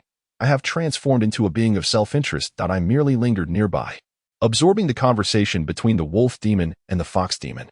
Alas, the wolf demon's keen sense of smell had already detected my presence, revealing that I was in close proximity. With a terrified howl, it suddenly approached like a shadow, and in the blink of an eye, its sharp claws lunged towards my face. Pressed against the wall behind me, I found myself with no escape, and could only retrieve the last talisman from my bosom. I softly recited the incantation. As a crimson flame ignited, swiftly racing towards the wolf demon's menacing visage, its eyes widened in a bewildering manner, compelling it to retreat hastily by 2 steps. Damn, it managed to evade the attack. What would I do if it charged at me again? My heart raced anxiously, my legs trembled as I slowly shifted to the left, my gaze unwavering from the wolf demon, remaining ever vigilant. Oh no, I had been cornered into a dead end. With no way to retreat, I felt as though something had pierced my left foot, causing me to glance down in alarm, nearly fainting from fright. My foot was clamped by several skulls, and I, who was naturally timid and fearful of pain, was horrified to see the hem of my skirt stained crimson with blood, rendering me incapable of concentrating. Yet I did not wish to die here, in this cursed place, nor did I want my throat to be torn out, to become a skull, or to leave my celestial protector, that it seemed that in this wretched locale. Some enchantment had been cast upon the wolf demon, rendering my own powers and abilities utterly ineffective, at best offering only a meager fraction of their usual potency. Thus, I was left no different from an ordinary mortal woman, unable to contend with someone of its millennia of cultivation. Alas, the wolf demon's claws grazed my arm, its jaws clamping down upon my shoulder, forcing me to endure the agony. Meanwhile, the injury to my foot worsened, causing me to hesitate to lift it. That I stifled my tears of pain, feeling as though those 2 fangs were intent on severing my arm. That I struggled incessantly, but ultimately found myself devoid of strength. In that moment, I suddenly realized that I, too, could cry for help, that I was as fragile as a mere sheet of paper, ready to dissolve upon contact with water. That I sobbed, "Celestial protector, save me, save me. Did you not promise to protect you for a lifetime? Where are you? Please hurry." The mingling of fear and pain blurred my vision, and I was uncertain if I had dreamt or if my celestial protector had entered my dreams. My tears, a mixture of sorrow, sympathy, and excruciating pain from my wounds, flowed freely. Upon seeing my celestial protector suddenly leap from the fan, I found myself leaning against the wall, crying even harder while clutching my injury. Each time I faced the brink of death, I became acutely aware of my own fear of life and death, of my profound fragility, unable to withstand even the slightest injury. My sobs grew louder. As I reproached softly, "Do you not realize that had you come even a moment later, you would never see your Ewer again? Why did you take so long to arrive?" He often utters words that I find delightful. I cannot ascertain whether it is due to his profound understanding of me that I merely hear him apologize, saying, "I am sorry, Ewer, for my tardiness. That I should not have left you alone. That I in the future, whether you choose to strike or scold me, I shall submit to your will. Is that agreeable?"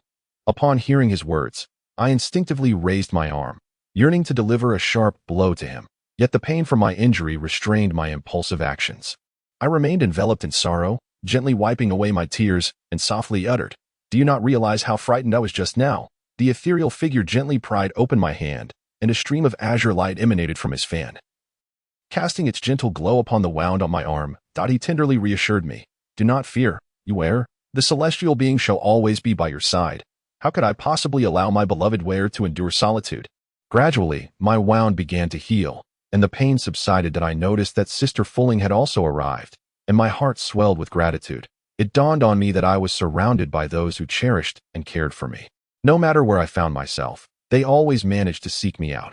Yet, I pondered whether their arrival was somehow linked to the dream I had just experienced. The celestial being carried me out of the fox demon's cave and instructed Mo Fulling to use the divine bow of Ho-E to obliterate several massive boulders, thus destroying the cave. His back was always so warm, a warmth that lingered and made me reluctant to part. Upon returning to the Luyan sect, I did not dwell on how the celestial being had found me. Instead, I contemplated that if he could traverse the vicissitudes of time for 3,000 years and locate me at the moment of my birth, then finding me now would pose no challenge. According to the 4 locations previously mentioned by the Ziyun Immortal, we had visited the Luyan sect twice and the Xianyuan ancient tomb once, leaving us with the need to journey to Hunyuan village next. The celestial being presented me with a half-scroll of the heart-summoning spell obtained from the tomb, teasing that I would surely be unable to decipher its characters. That I opened the heart-summoning spell, only to find a myriad of bizarre symbols that left me utterly bewildered. I first pouted in defiance, then, disregarding any potential ridicule, I made a face at him. Before long, the celestial being and I arrived at a pavilion, beside which lay a tranquil lake, its surface undisturbed, resembling a polished mirror under the moonlight, with clouds forming a sea of towers. That I was perplexed as to why he had brought me here at such a late hour. And fatigue soon overcame me, prompting me to ask, "What is the purpose of your bringing me here in the dead of night?" The celestial being smiled gently, lightly shaking his fan, causing the Fushi zither to descend. He cradled the instrument and placed it tenderly, then spoke softly to me, "My most beloved Ware, I find myself longing for the melodies of your celestial tunes. Could you play for me once more?" I was merely a simple girl from the countryside, lacking the knowledge of musical performance. Typically, I wielded the Fushi zither solely for the purpose of vanquishing demons, never intending to use it for melodic expression. Occasionally, when I plucked the strings, the dissonant tones would jangle in my ears, leaving me hesitant to display my inadequacy here. Nonetheless, I found it curious that despite having harbored such thoughts, I had seemingly strummed its strings at the Luyun sect before. I vividly recall a time when he remarked that my musical compositions were rather unmelodious. This statement is etched in my memory for eternity. Consequently, I resolutely retorted, "If you wish to revel in my misfortune, simply say so. Do not beat around the bush seeking excuses. I do not play the piano. Let me enlighten you.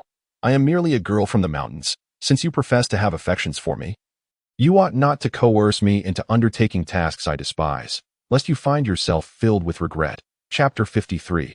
The Village of Women. As a wild mountain girl, my temperament is inherently eccentric, and it is not uncommon for me to become impatient. Besides, even if I were to raise my fist against him, it would naturally be justifiable, given his incessant clinginess. However, his attachment is directed towards me, a girl who would never bring herself to strike him, which emboldens his audacity.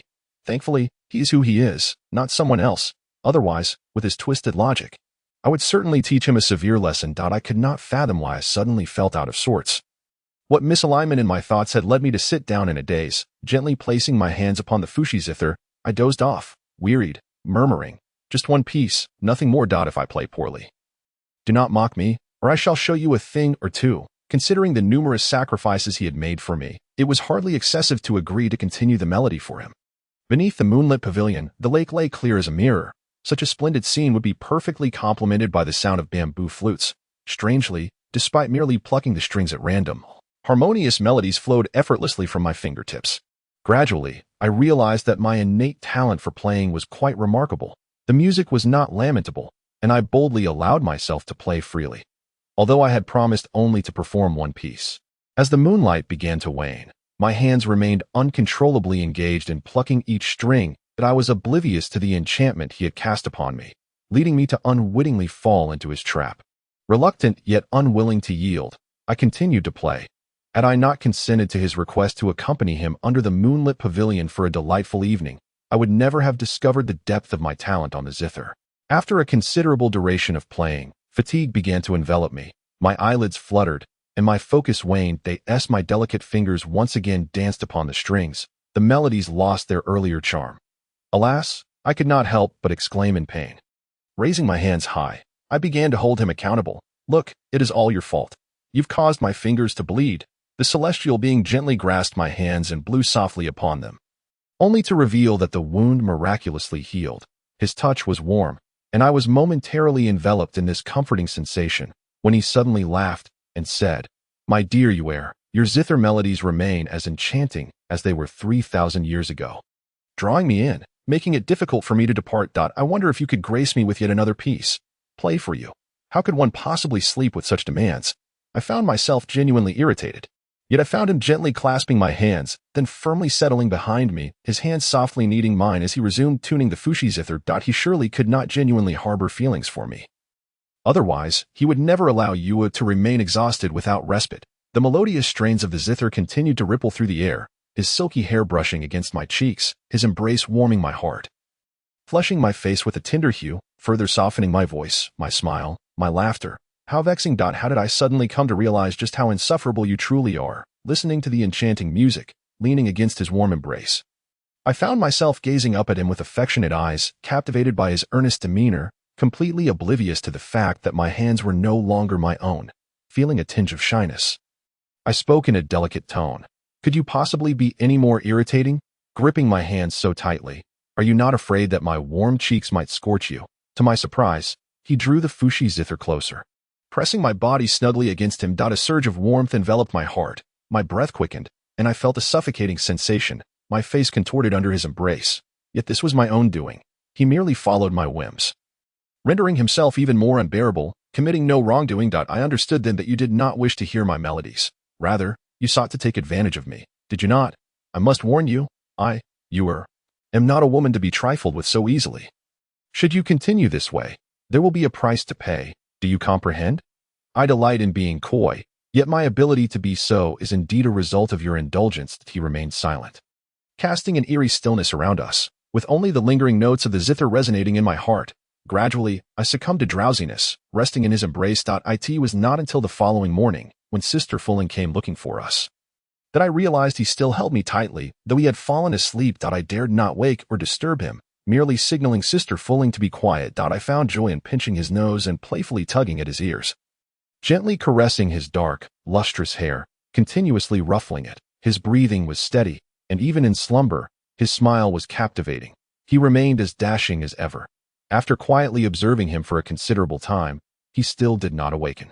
In a moment of impulse, I longed to gently kiss his cheek, only to inadvertently rouse him from his slumber. Before Sister Fulling, I felt utterly mortified by his audacity, softly chiding him. What are you doing? Sister Fulling is watching us. How can you be so insufferable? Speaking of which, the heartless fellow truly had no fear. As he strolled over, he embraced Sister Fulling tightly, suddenly kissing her lips. Caught off guard, Sister Fulling found herself unable to resist. Afterward, she chased him around the courtyard with the divine bow of Ho-E in hand. The sight of him in such disarray made me and the immortal laugh heartily. I pondered just how many more beautiful days like this might remain, and how much longer they would last. I dare not contemplate the events that will unfold beyond tomorrow. My sole desire is to spend the fleeting years of my life, after all has concluded, in the company of the immortal on Qinghuan Mountain. But I cannot fathom whether this modest wish will ever come to fruition. As for Sister Fulling, she remains uncertain about her future path. Yet I believe she would never willingly part from her beloved. After Zijinji had packed her belongings, she accompanied us toward Hunyuan village. However, since our return to this place, she has not uttered a word regarding the letter left for her by Chu Lufeng. That letter, being a cherished gift from Chu Lufeng, she chooses to remain silent about, and we find it inappropriate to inquire further. All we can recall is her assurance that she would share the details when the time was right. The mere mention of Hunyuan village evokes a sense of melancholy within me, though I am unable to discern the reason behind it. After traversing mountains and rivers, and witnessing the passage of several sunrises and sunsets, we arrived at Hunyuan village one fateful night. The autumn night was serene, the mountains stood silent, and the moonlight startled the birds from their slumber. The darkness enveloped us like thick ink, impenetrably deep. The night sky resembled a cobalt curtain, adorned with twinkling stars that beckoned us into a state of profound enchantment. As the hour grew late, we deemed it improper to disturb the villagers in their rest. Thus we settled within the forest. Occasionally, unsettling sounds pierced the stillness of the woods, sometimes resembling the cries of an infant, at other times akin to the wails of restless spirits, instilling a sense of dread. That night, with both the immortal and the beloved taking turns to keep watch, Fulling and I enjoyed a peaceful slumber. On the following day, as the gentle sun ascended, we ventured into the village. The many tiled roof houses were closely clustered, resembling a traditional courtyard, with mere alleys of a couple of yards separating each home. After walking along the alley for a while, we encountered numerous villagers. Curiously, there were no men to be found among the young, the old, or those in between. We gazed in bewilderment, spotting not a single male figure. Initially, I surmised that this village must be a recent settlement established by newcomers. Yet the ancient architecture of the walls and roof tiles suggested otherwise. Furthermore, there were even girls younger than 10, leaving me at a loss for explanation. Newborns, scarcely 3 months old, cried out from their cradles. I approached a young woman of similar age and gently inquired, "Pardon my intrusion, but I noticed that there are no men in your village. Might I ask the reason for this?" Upon seeing the immortal and the beloved beside me, the woman suddenly let out a shriek, and all the other women turned their gazes toward us, joining in a chorus of terrified screams, as if they had encountered some dreadful creature. One panicked woman, fleeing in haste, cried out, "The men have come! Run, run!" The immortal scanned the village with a furrowed brow, concern etched upon his features, and remarked, "It appears their fear may not solely stem from my presence or that of the beloved. Their panic suggests something peculiar lurks within this village. If we wish to uncover the reason behind their dread of men, we must undoubtedly invest effort into investigation. Yet, how shall we proceed with our inquiries?" A look of bewilderment adorned my face, as I felt utterly at a loss regarding this matter. The man named Li Xen meandered a few steps, took the hand of Fu Ling, sighed deeply, and remarked to Mo Fu Ling, "It appears that this place is indeed the most suitable arena for you. You Shu, and Zijing Y.As for us two men, our presence here seems rather superfluous. While this investigation may not prove overly difficult, it will undoubtedly impose some hardship upon my dear Ling." Zijing Yi's gaze was imbued with a haunting sorrow, her eyes cast into the distance, revealing a profound melancholy. She chose silence, for she wished not to bring the echoes of her grief into this world. Beyond merely concealing the deep anguish within her heart, she made no further displays. Mo Fu Ling, adept at maintaining an air of indifference, was ultimately thawed by the prideful heart of Li Xen, a sharp tongue masked by a tender heart. This was the most fitting description of her character at that moment. With feigned anger, Mo Fu Ling declared, "Demon, should you dare to burden me excessively, I, Mo Fu Ling, shall ensure you face the consequences." Chapter 54. The Divine Platform. The celestial being gently caressed my head and spoke tenderly. "All right.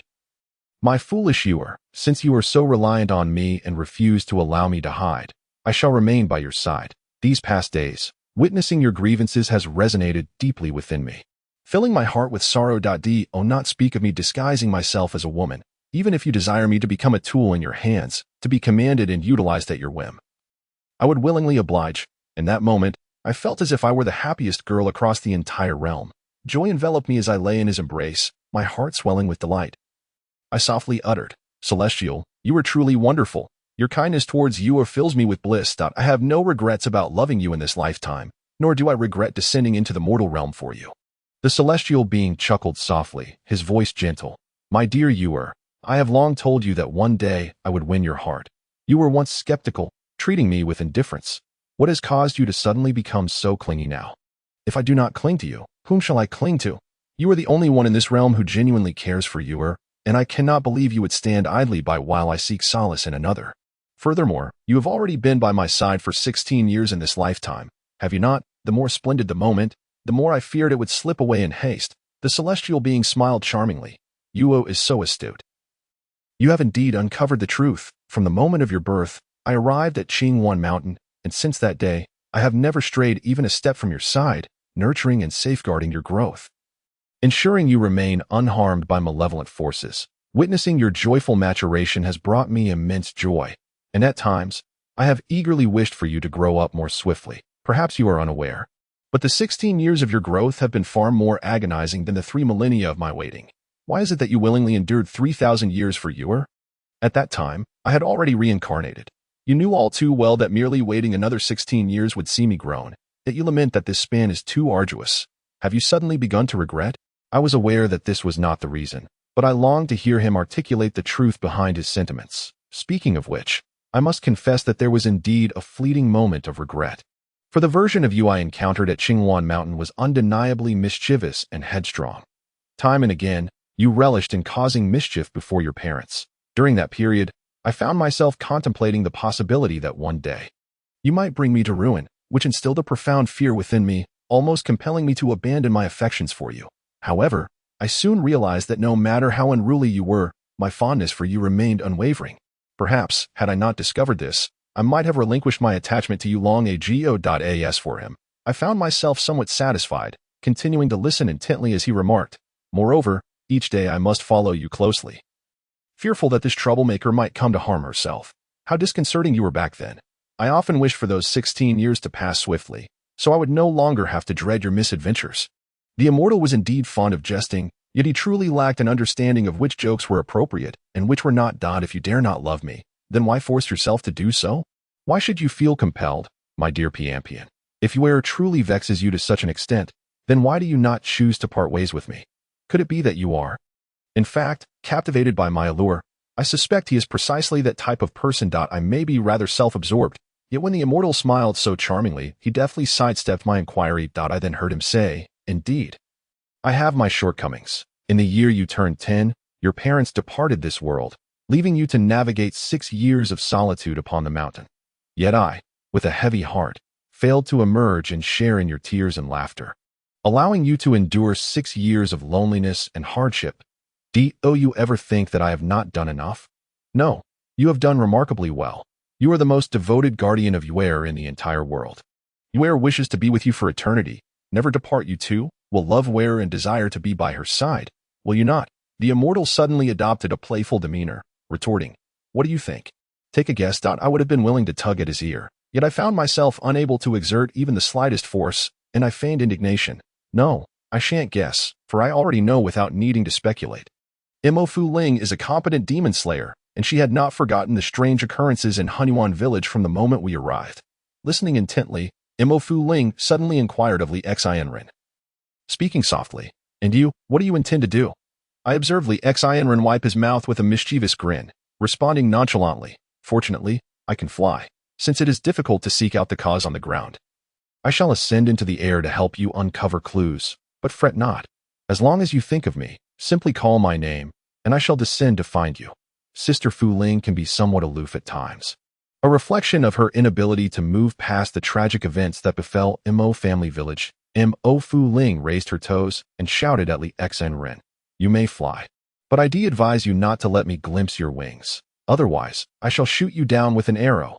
Swiftly, the immortal transformed into a breathtaking beauty, clad in a flowing blue gown.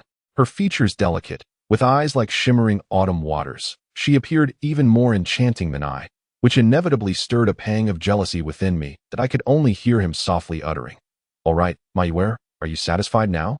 Upon witnessing him suddenly transform into a stunningly beautiful maiden before me, I was momentarily taken aback. Yet, beyond my astonishment, I felt a greater urge for mockery and playful affection that I realized that whether he assumed the form of a man or a woman, he was undeniably quite handsome. Perhaps it would be better if he refrained from changing back altogether. Furthermore, I declared that I wished to establish 3 rules. Irritation bubbled within me as I observed his foolishness. He seemed utterly incapable of grasping my intent, in a blend of reproach and playful pouting.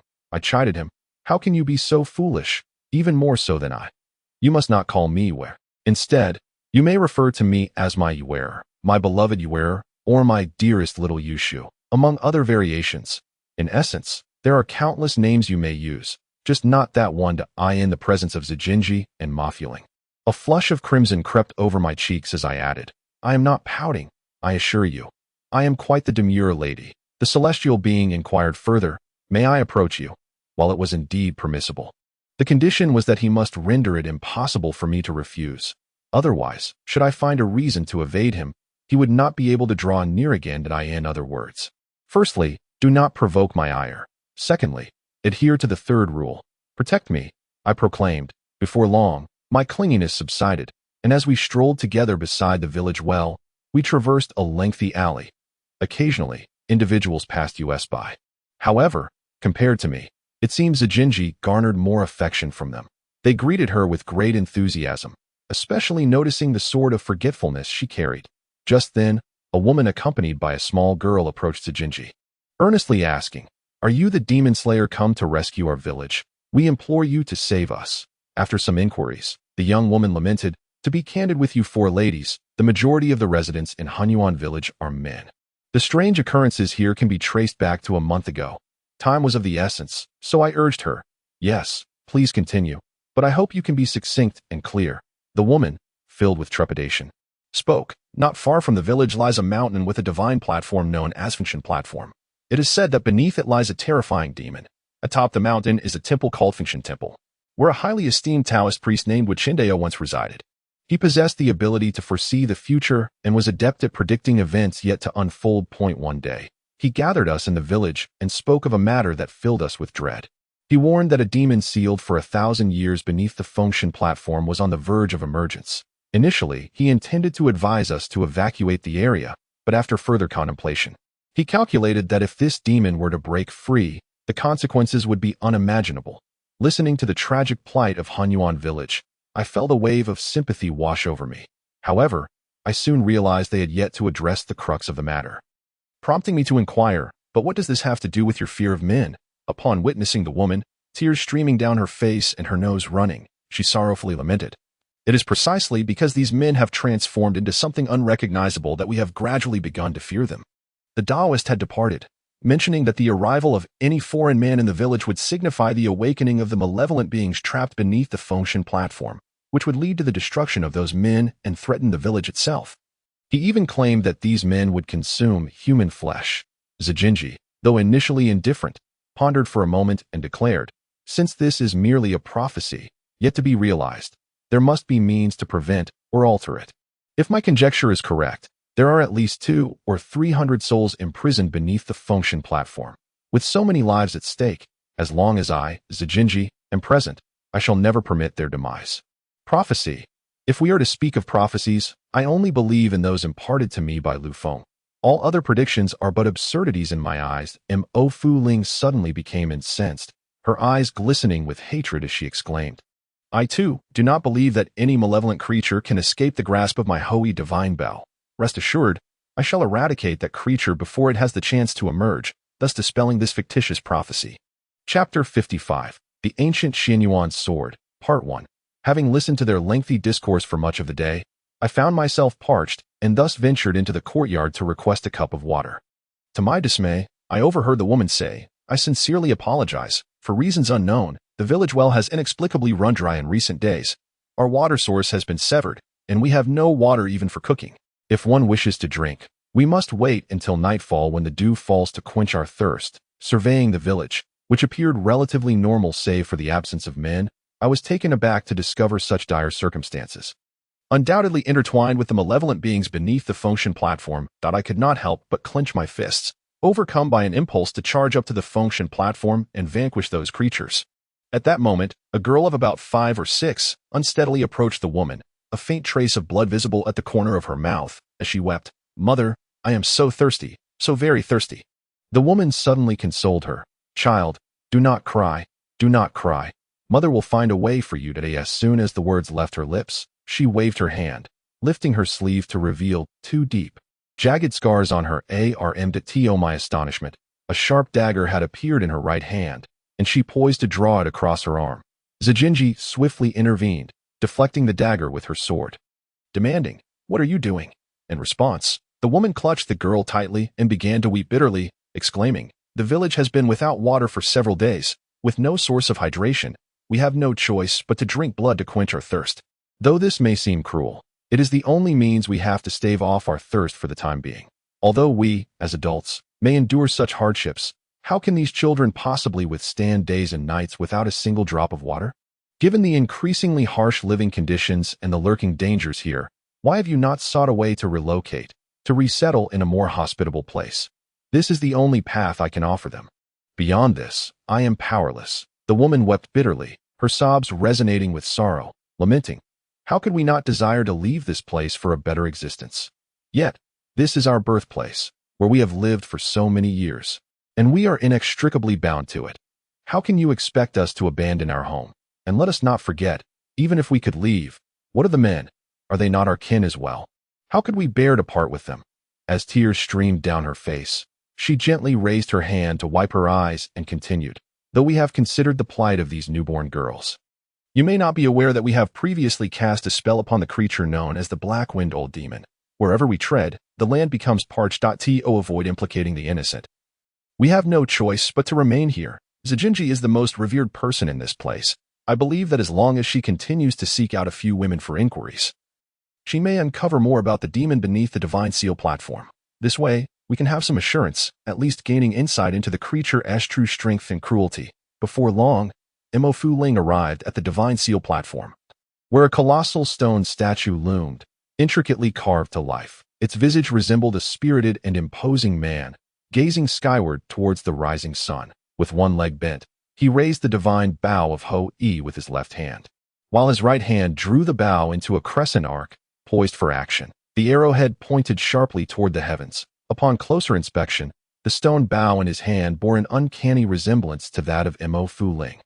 In the center of the Divine Seal platform, a golden giant sword floated and rotated in midair, faintly revealing the inscription Xianyuan Sword. It became clear that the Divine Seal platform was established to suppress the demon with the Xianyuan Sword. Unlike the demon sealing platform, this suggested that the demon was not as fearsome as believed, for the latter required 8 divine artifacts to subdue multitudes of demons, whereas here, a single Xianyuan sword sufficed. The Xianyuan Sword, one of the ancient artifacts, might be employed to repair the heavenly pillar if needed, Yet my instincts warned me that once the Xian Yuan sword emerged, its lifespan may not endure long. It might not wait for us to return to the demon ceiling platform. But this was merely a vague impression, not to be taken as truth. Mo Fu Ling felt indifference toward the demon, and her anger toward the creature beneath the divine seal platform simmered within her. However, she did not express her fury just yet. Instead, she gently closed her eyes in contemplation. When she opened them again, her gaze had turned icy and formidable, her wolf-like, profound eyes fixed upon the dim sky. Gazing intently at the whirling figure of the centrifugal being, she raised the divine bow of Ho-I high above her head. 3 violet arrows poised menacingly, ready to be unleashed. After a brief moment, a fierce call echoed, "Demon, descend at once. I miss you. And like you, Shu, I too require protection that I forbid you to stray even a step away from me. Whether you disguise yourself as a woman or otherwise, should you dare to fly wildly again, do not blame me for my lack of courtesy." Mo Fu Ling swiftly released 3 violet arrows that surged upwards, nearly bringing down the centrifugal being. Her face flushed, and her voice suddenly grew stern as she commanded, "Demon, I warn you to release me immediately, or you shall face dire consequences."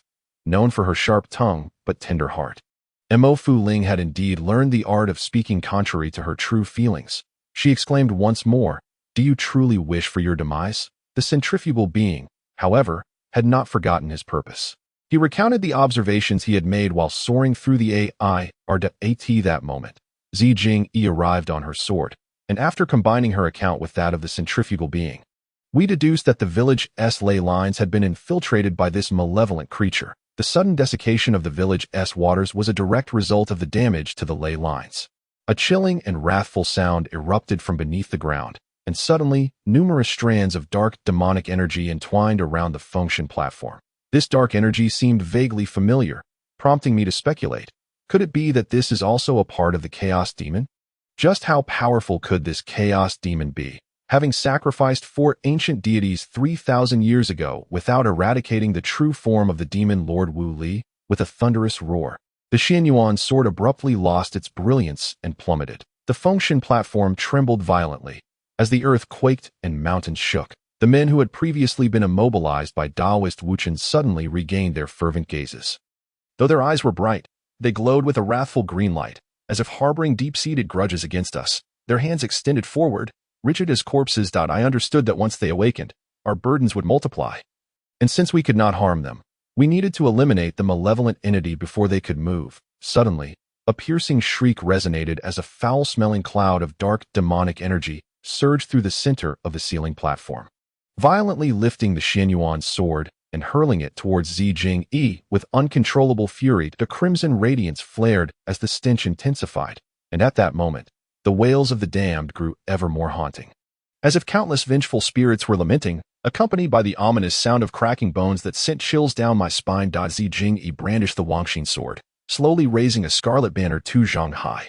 With her right hand wielding the sword, she made a swift diagonal slash from the lower left across her right arm, abruptly severing the Xianyuan's sword from the air. The sword fell mere inches from her right foot, striking the ground with a resounding thud. Suddenly, the Wangxin sword shattered into fragments. The malevolent entity attempted to regain control of the Xianyuan sword to strike down Zi Jing-yi, who had just been jolted into numbness.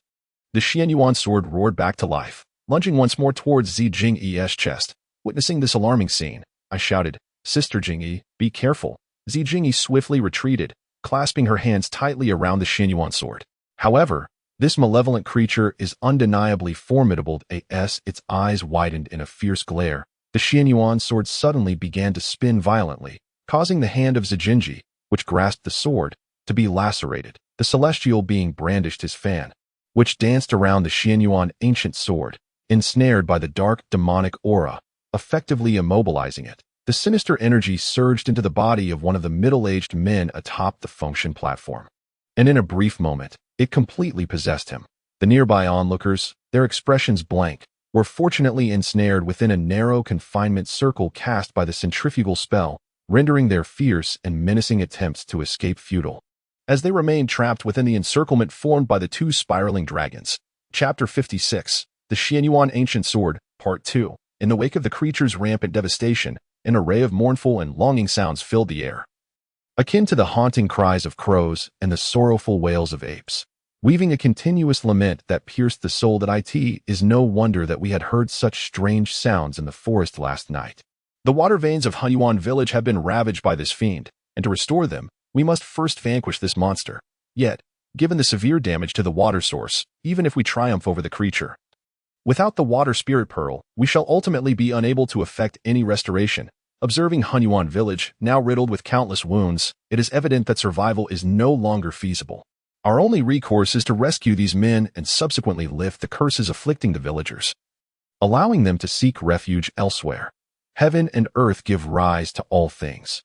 All things manifest as yin and yang. Yin and yang birth the 8 trigrams. The universe is indifferent, treating all creatures as mere fodder.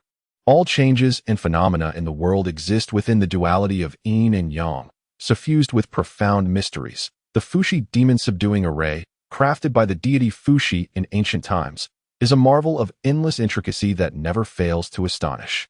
Alas, while the array is indeed unassailable, it is ultimately vulnerable if the spiritual energy sustaining it is insufficient. The moment the Xianyuan sword struck the ground, it signified the gradual weakening of the seal upon the Fengshen platform, no longer as robust as before, thus allowing the malevolent creature to breach the seal with relative ease. However, this entity is cunning and aggressive, presenting us with a considerable challenge. As we joined forces in a fierce struggle, we scarcely seized a glimmer of hope for victory, only for the creature to suddenly invade a man's body, transforming him into a puppet for our fierce confrontation.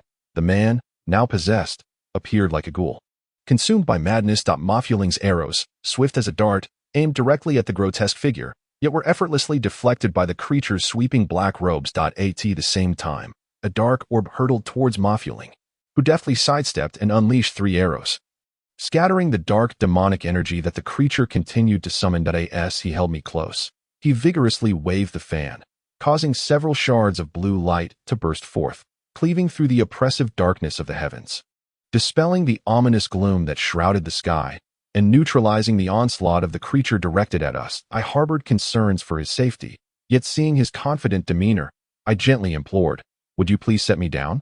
What if he proves too powerful? Where would rather not be a burden to the celestial being." With a thunderous roar, the battle raged on, as the air resonated with a cacophony of wrathful voices. A sudden flash of demonic energy, swift as lightning, surged forth like a striking serpent. The celestial being gracefully turned, cradling me in their embrace, and ascended into the air, forcefully unleashing the jade fan downward. Repelling the encroaching serpent, with a light-hearted tone, they remarked, "Did you not express your desire for my protection? Surely, this justification suffices? It grants me the liberty to draw near to you without restraint, does it not?" I could only nod in satisfaction, replying, "Indeed, it is quite sufficient. Such reasoning leaves me utterly unable to refuse you. Even if you wish to kiss me, I would acquiesce." The sword of the purple-clad figure lay shattered, and her body bore the marks of various injuries. I discerned that she could have easily avoided such harm, yet it was evident she deliberately chose not to evade the onslaught of the demonic entities. The depths of despair are indeed profound. Perhaps she remained ensnared in the sorrow of losing Chu Lufeng, leading her to forego evasion, for the anguish of the flesh pales in comparison to the torment of the spirit. The purple-clad figure appeared dazed, her expression one of profound desolation, her countenance marred by dissatisfaction towards the deceased Chu Lufeng, who had deceived her and failed to fulfill his promises. Blood from her palm flowed into the wound inflicted by the Xianyuan sword. Suddenly, the sword emitted an astonishing golden radiance, and with a thunderous roar, it soared into the air, positioning itself horizontally before the purple-clad figure, successfully intercepting the assault of the demoness claws. The demon clutched the Xianyuan sword tightly, yet it expelled another burst of golden light, forcing the demon back. Seizing the Xianyuan sword, the purple-clad figure cried out in fury, "Demon, meet your demise. Lufeng forbids my death. I shall never succumb to you." Without further ado, she summoned her flying sword, launching it towards the demon with blinding speed. None could discern the origin of her sword. All that was visible was a brilliant flash, as a large sword glimmered ominously while hurtling towards the demon. The demon's figure flickered, and with a swift whoosh, the flying sword barely grazed past the purple-clad figure. Missing its target, the sword, under her command, skimmed the ground in pursuit of the demon's form.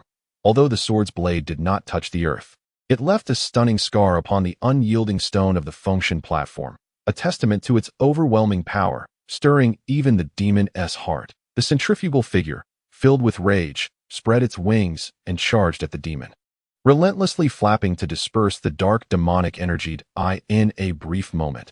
Bolstered by the Xianyuan sword in the purple-clad figure's grasp and our collective assault, the demon found itself ensnared, struggling against insurmountable odds. However, Mo Fulling seemed reluctant to draw her bow again, perhaps wishing to refrain from further bloodshed. Considering the demon resided within a human form, the once mighty statue began to fracture, revealing cracks. Suddenly, the Holy Divine Bow in Mo Fulling's hands was drawn towards the animated statue, and gazing upon it, one could see its eyes glow with an eerie red hue, as it inexplicably conjured 9 furious purple arrows, all aimed at the demon ensnared by me, the celestial being. The purple-clad figure, the centrifugal figure, and Fulling that a commanding voice resonated from the Holy statue. Mo Fulling, wield the Holy Divine Bow with utmost skill. Remember, do not waver in your resolve. If a single arrow can secure peace for the realm, do not hesitate. To show pity for one while neglecting the suffering of all is to invite calamity upon the world. With a resounding boom, suddenly, the stone statue erupted, shattering into several colossal fragments that flew in every direction, threatening to strike the men who were on the verge of awakening. With her left hand wielding a sword and her right hand drawing circles, Zijinyi unleashed a brilliant golden light that shattered the surrounding boulders. The power of the Xianyuan sword was indeed immense, evoking a profound sense of astonishment. Fortunately, this bewildering battle finally came to a close, allowing the celestial being to join forces with the heartbroken individual to find a way to lift the curses afflicting the innocent villagers. As fate would have it, in the moment the function platform was destroyed, a silver, translucent water spirit pearl flew forth from beneath it, as if it had been waiting for this very instant. Our purpose in visiting Hunyuan village was, as the immortal Ziyun had advised, to obtain the Xianyuan ancient sword as a divine artifact, which would ultimately serve as the key to restoring the demon sealing platform. With our objective accomplished, we sought to take our leave. However, the villagers warmly invited us to stay, making it difficult for me to decline. Thus, I joined them for a grand feast. After acquiring the Xianyuan sword, Zijinyi was willing to share the details of what Qiuyefeng had mentioned in the letter. Yet, it seemed she was not inclined to disclose everything, retaining certain secrets. With a melancholic sigh, she lamented, "There is no greater sorrow than the parting of life and death. My heart rejoices for you. Yet you remain unaware that we have finally managed to be together. Yet why must you cruelly depart from me, leaving only the Xianyuan ancient sword as a supposed consolation for my grief? Since you have followed the path of destiny you spoke of and completed your life, you cannot dictate that I must follow the same fate you have set for me. I understood that the he she referred to was the dearly departed Qiuyefeng. Witnessing her profound sorrow, I could only offer her a few words of comfort. As her anguish was truly heart-wrenching, I gently said, "Do not dwell on it any longer, Sister Genie, pleased that I believe that if Qiuyefeng were still alive, he would not wish to see you in such distress." Wiping her tears, she turned her head and leaned against my shoulder, and I felt it inappropriate to refuse her reliance. After soothing her with kind words, she finally ceased her weeping. Once she had dried her tears, she remarked through her sniffles, "In fact, Qiuyefeng mentioned in the letter the whereabouts of the second half of the heart-summoning spell. He said that it inexplicably appeared in the Xianyuan ancient tomb 2,000 years ago, rather than being there since the tomb's construction. At that time, it was a complete scroll. However, later, a member of the Feather Clan from Dongling Immortal Island visited the Xianyuan ancient tomb and borrowed half of the heart-summoning spell, which is why the second half can be found in Dongling. If you wish to seek it, you must travel to Dongling Immortal Island to learn its location. As for the nature of the heart-summoning spell, Qiuyefeng only stated that he too was unaware of what it truly was. However, if you desire to uncover its whereabouts, he would not withhold any information from you, out of gratitude for your life-saving deeds." The celestial being, filled with gratitude, clasped her hands in a gesture of respect and said, "Knowing the location of the heart-summoning spell would be an immense help to us. Yet what exactly is this heart-summoning spell?" He is unaware, you are unaware, and I am unaware as well, which is entirely normal, for this heart-calling spell has existed solely for my beloved Yuer since its inception. Only she can truly comprehend its essence. I find myself utterly bewildered, having been left in a daze by the first half of the scroll he previously presented to me. Yet, he continually asserts that only I possess the capacity to understand. His words seem to carry an air of concealment. and whenever I inquire further, he simply falls silent. Chapter 57. The Mirror of Heavenly Secrets. I have heard villagers speak of the Fengshen Temple with great reverence, claiming it houses a miraculous mirror known as the Mirror of the Future, though some refer to it as the Mirror of Heavenly Secrets. According to the villagers, this mirror has the power to prophesy events yet to come. Driven by an insatiable curiosity, coupled with my own uncertainties and anxieties about the future, we decided to embark on a quest to uncover the truth. Under the relatively clear night sky, we hastened our journey towards the Fengshen Temple. At that moment, however, I found myself devoid of any particular thoughts regarding the Fengshen Temple, that I feared that the mirror might reveal a future I would find difficult to accept. Knowing the future, yet being unable to alter it, seemed far less appealing than simply allowing things to unfold naturally, free from concern about what the future might hold. With eager anticipation, we arrived at the Fengshen Temple without pausing to rest. The temple appeared desolate, almost devoid of life. According to the villagers, it had once been home only to the reclusive Taoist Wuchen, who had since departed to confront the malevolent Black Wind demon in Fushi town, leaving the temple abandoned. The autumn wind blew mournfully through the surroundings, imparting a chilling desolation. The temple itself was not particularly large, consisting merely of 2 or 3 dilapidated cottages, each strikingly austere with only a table, a chair, a teapot, and a tea table within. There was hardly any place where the Mirror of Heavenly Secrets could be concealed. We quickly made our way into Wuchen's study, where scrolls were strewn about, and several dusty cabinets adorned with locks added an air of mystery. However, after we shattered the locks with our magic, we scoured the contents within, yet the mirror remained elusive. In the courtyard of the temple, we stumbled upon an object resembling a sundial, albeit with some discrepancies. If it were indeed a sundial, it would bear engravings related to the passage of time. Yet its surface was unpolished and devoid of markings. As I gently brushed away the dust, I discovered it bore the 4 characters, Mirror of the Future. Joy surged within me, compelling me to leap in delight. At last, I had located this wondrous mirror. Yet, this wretched mirror remained utterly unresponsive. Even placing my palm upon it yielded no reaction. Striking it forcefully proved futile as well, and in a fit of anger, I kicked it vehemently, exclaiming, "What a worthless mirror! It serves no purpose. It is nothing but a piece of broken stone." The pain shot through my foot, prompting an involuntary gasp of dismay. To my chagrin, Zijinji and Ma Fueling, along with that insufferable Lixenren, erupted into laughter at my expense. Fortunately, the one I hold dear displayed a semblance of compassion, choosing not to join their mockery, which made me feel somewhat cherished amidst the ridicule. He hurried towards me, examining me from head to toe before crouching down gently to grasp my right foot, delicately removing my shoe and sock. His warm touch lingered on my foot, evoking a sense of nostalgia. To my dismay, I noticed a significant swelling on the top, causing me to wince in pain. Yet it was a consequence of my own actions.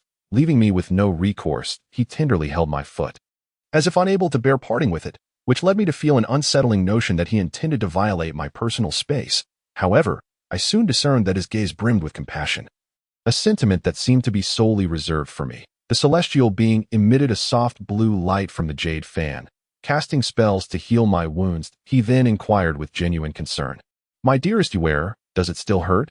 Witnessing his earnest demeanor and hearing the endearing term "my dearest Yuer," despite the persistent swelling, warmed my heart. I softly replied, "It no longer hurts. Yuer is free of pain.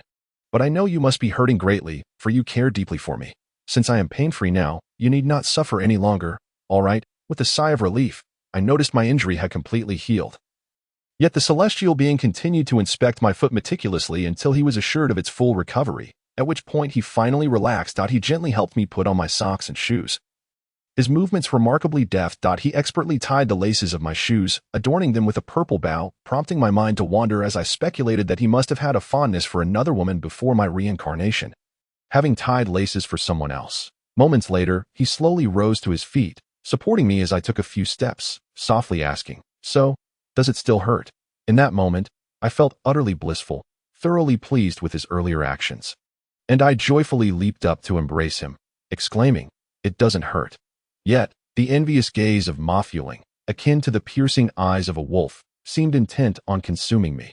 Meanwhile, Zijinji wore a sorrowful expression, perhaps reminded of the late Chu Lufeng upon witnessing the bond between the celestial being and me. It became evident that the opening in the midst of the future realm served as the key to that domain.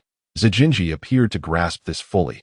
After inserting the Xianyuan ancient sword into the heart of the future realm and murmuring an incantation, a resplendent beam of golden light shot up into the sky. The stone mirror suddenly appeared clearer. Zijinji then inquired, "Who shall go first?" Instinctively, I pushed aside Sister Fulling's hand and pressed my own onto the surface. The mirror abruptly revealed a fleeting scene that tugged at my heartstrings. It depicted the celestial being gravely injured on Dongling Island without displaying the circumstances or causes of his wounds. In the image, I was alone, weeping inconsolably, engulfed in sorrow and desolation. At this moment, I found myself deeply concerned that the visions within might be real. Pouting, I gazed at the celestial being before me, who suddenly reached out to gently pat my head, soothingly saying, "Do not fear, prophecies are mere fabrications. Look, the prediction of Taoist Wiccan has been shattered by us, has it not? Therefore, you need not worry. The celestial being is so formidable. Nothing untoward shall befall us." Yet, apprehension lingered in my heart. Suddenly, I was struck by a revelation. Both Lee Sin and Mobeling had placed their hands upon the surface simultaneously. The image revealed Lee Sin's wings, inexplicably severed, while Sister Mobeling appeared to weep inconsolably, surrounded by a chaotic throng of demons near the ceiling altar. Naturally, Mobeling was troubled by the prospect of the prophecy coming to fruition, gripping Lee Sin's hands tightly. Her expression tinged with sorrow. Remarkably, the two, for reasons unknown, leaned in to kiss each other. Zijing, reluctant to place her hand upon the surface, inquired of the celestial being, "Celestial, would you care to give it a try?" The celestial being waved a fan lightly, chuckling, "No need. All prophecies are ultimately but illusions, eternally incapable of manifesting into reality. Thus, there is no necessity to squander further time in their midst." I hesitated to allow him to extend his hand, pondering that perhaps my dread of the prophecy held me back. After a moment's deliberation, I ultimately refrained from urging him to reach out. Since I could not grasp the future, I longed simply to savor the tranquility of the present. At last, Zijing removed the Xianyuan sword, and the mirror instantaneously transformed into stone. Her subsequent words were peculiar to hear. Then, she unexpectedly bowed to us all, her head slightly lowered, saying, "Until we meet again. Take care of yourselves. None can fathom how different our next encounter may be. At least for now, all is well. If fate proves to be a challenge, we must simply acquiesce to its course. Regardless of what the future holds, we shall surely reunite when the time is right. Farewell." As Zijing departed, a sense of melancholy washed over me. Yet, I noticed that Mobeling and Lee Sin were still engrossed in their affections, which began to vex me. Suddenly, Mobeling opened her eyes, a blush creeping across her face as she attempted to push Lee Sin away, yet found herself unable to do so.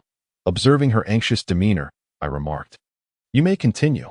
I shall take my leave with the celestial being." As I turned, I requested the celestial being to carry me to the rooftop.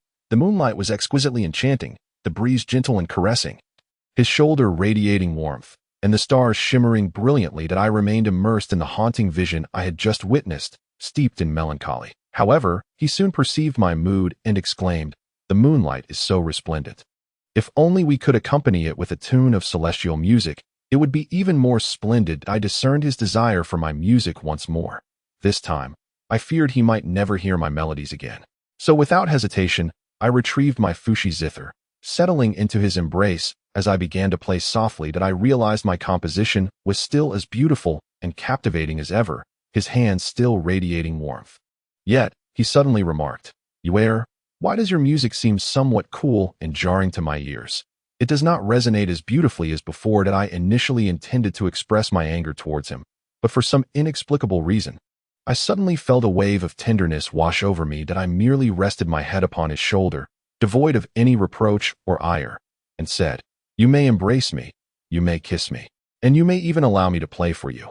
However, there is one thing I cannot tolerate, and that is your audacity to claim that my playing lacks charm.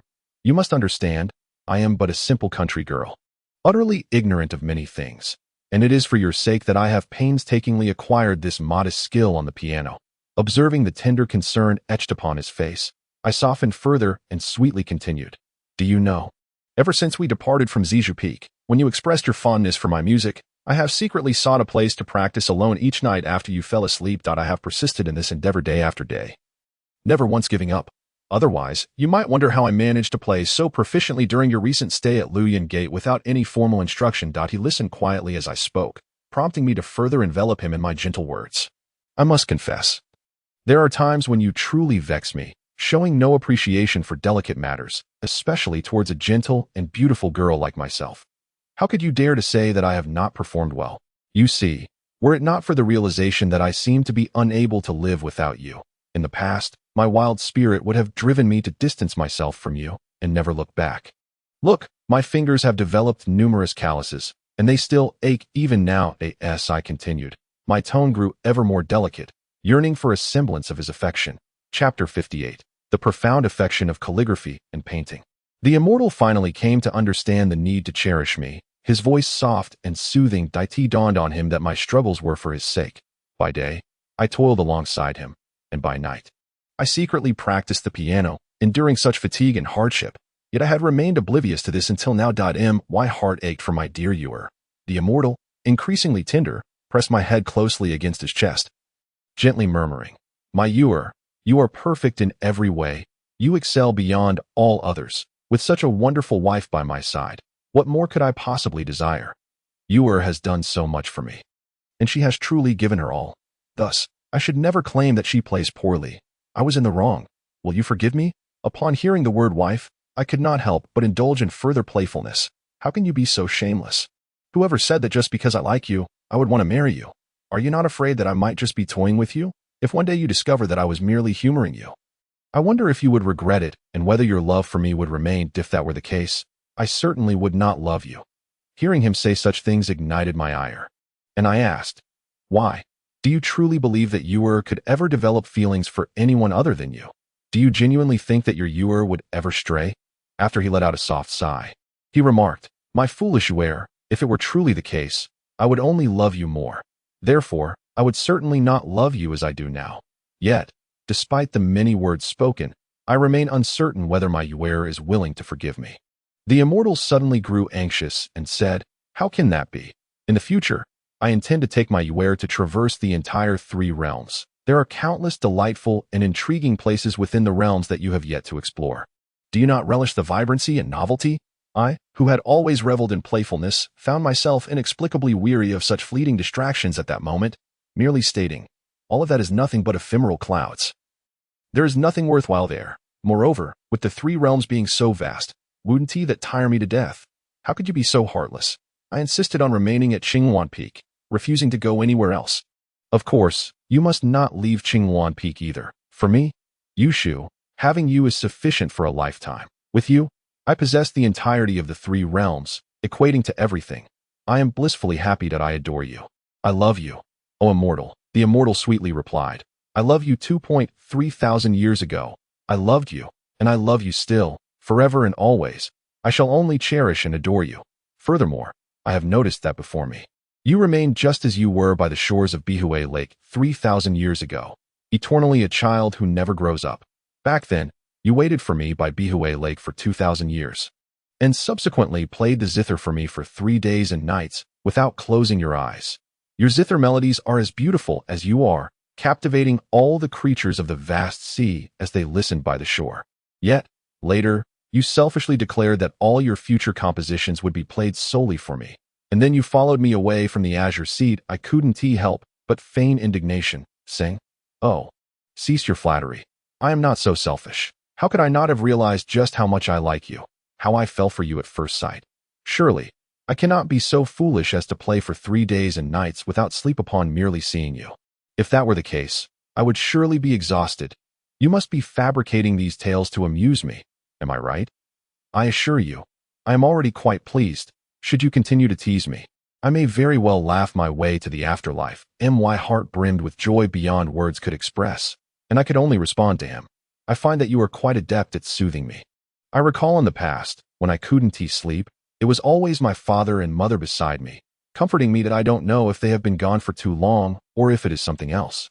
But I have realized that you comfort me better than they ever did." The immortal seemed to take my words for granted, ignoring me. But upon further reflection, I continued, "Indeed, you have accompanied me for 16 years. Naturally, you know how to bring me joy, while they had only been by my side for less than 10 years. It is precisely because they left too early that I could not learn the profound demon-slaying techniques they intended to teach me. Moreover, I suddenly find myself puzzled. How did you find me 16 years ago, and why did you remain hidden within the fan all this time? Why have my father and mother never spoken of you? The immortal inquired. My dear Uer, do you truly wish to hear? I could only nod and reply. Indeed, Uer is most eager to listen. The immortal then began to speak at length. Very well. In truth, during those 3 millennia, I spent guarding the demon sealing platform. I was also in a state of slumber. This was because, in that lifetime, you departed from me, a reality I found insufferable. I feared that thoughts of you would haunt me, thus I chose to immerse myself in sleep for 3,000 years. However, 3 millennia later, one day, for reasons unknown, I heard a familiar celestial melody wafting through the air at the demon sealing platform, gradually awakening me from my slumber. Throughout those 3,000 years, I held a vivid recollection of your celestial music. I understood that this melody resonating through the 3 realms signified your imminent rebirth, which led me to follow its source until I found you at Qinghuan Peak, that I remember when you were first born. You cried incessantly. Upon hearing your cries, I transformed into a fan and gently settled beside you. You gazed at me quietly, and before long, you had ceased your weeping. That I was about to express my gratitude. But his words interrupted me as he continued. Moreover, to prevent the beasts and demons of the mountains from causing havoc in the thatched cottage while your parents were away, and to safeguard you from potential danger, I placed the demon-subduing bracelet in your embrace. Fortunately, your parents did not dismiss it as a mere trinket. At this juncture, I was reminded of the celestial music that filled the air on the night of my birth at Qinghuan Peak and inquired. No wonder my father and mother said they were nearly startled awake that night. They thought some demon or specter was at play, only to discover it was my own voice. I reveled in the bliss of happiness. Remaining silent as I listened to him continue. He addressed my curiosity about why he did not join me for a joyful childhood, stating, over the past 16 years, I have occasionally departed from Qinghuan Peak. Such as that time I ventured to the East Sea and inadvertently discovered the ancient divine bow bestowed upon Ziyun Stanren. The immortal continued, furthermore, during these 16 years, the malevolent creatures beneath the demon sealing platform have grown increasingly unruly, making it unwise for me to be away for too long. Hence, I could only visit you every other day. I sensed there were further reasons behind his actions and pouted, awaiting his revelation. Fortunately, he seemed to understand my thoughts and continued to divulge the information I yearned for. I absorbed every word he spoke. Yet another question lingered in my mind. Can you tell me why I have not dreamed for 16 years? Only to dream on that particular night? Without a moment's hesitation, the immortal responded, it is quite simple, but it is deeply intertwined with your lineage. However, I cannot yet reveal what transpired in our past, or why you have never experienced dreams. From his tone, it was evident that he was reluctant to disclose more, yet my curiosity compelled me to cling to him and ask, are you not afraid I will be upset if you do not tell me? My dear Uer is so gentle. How could she possibly be angry with me? Hearing him speak so highly of me, I couldn't help but make a playful face in response. Yet, with a playful pout, I declared, Uer is no longer paying you any attention. Uer is unhappy. According to the prior agreement with the one known as Lee Sin, at the break of dawn tomorrow, I shall accompany the immortal on a voyage across the seas to the eastern spirit island, in search of solutions to rescue their realm, to uncover the ancient artifact, the jade flute, and the remnants of the half-scroll of the heart-calling incantation. The mere thought of embarking on yet another journey the following day incited a wave of complaints within me. The night was tranquil, and under ordinary circumstances, I ought to have felt an overwhelming sense of fatigue. However, this mischievous immortal, with his soothing words, stirred within me an unexpected excitement, which rendered me restless and unable to sleep.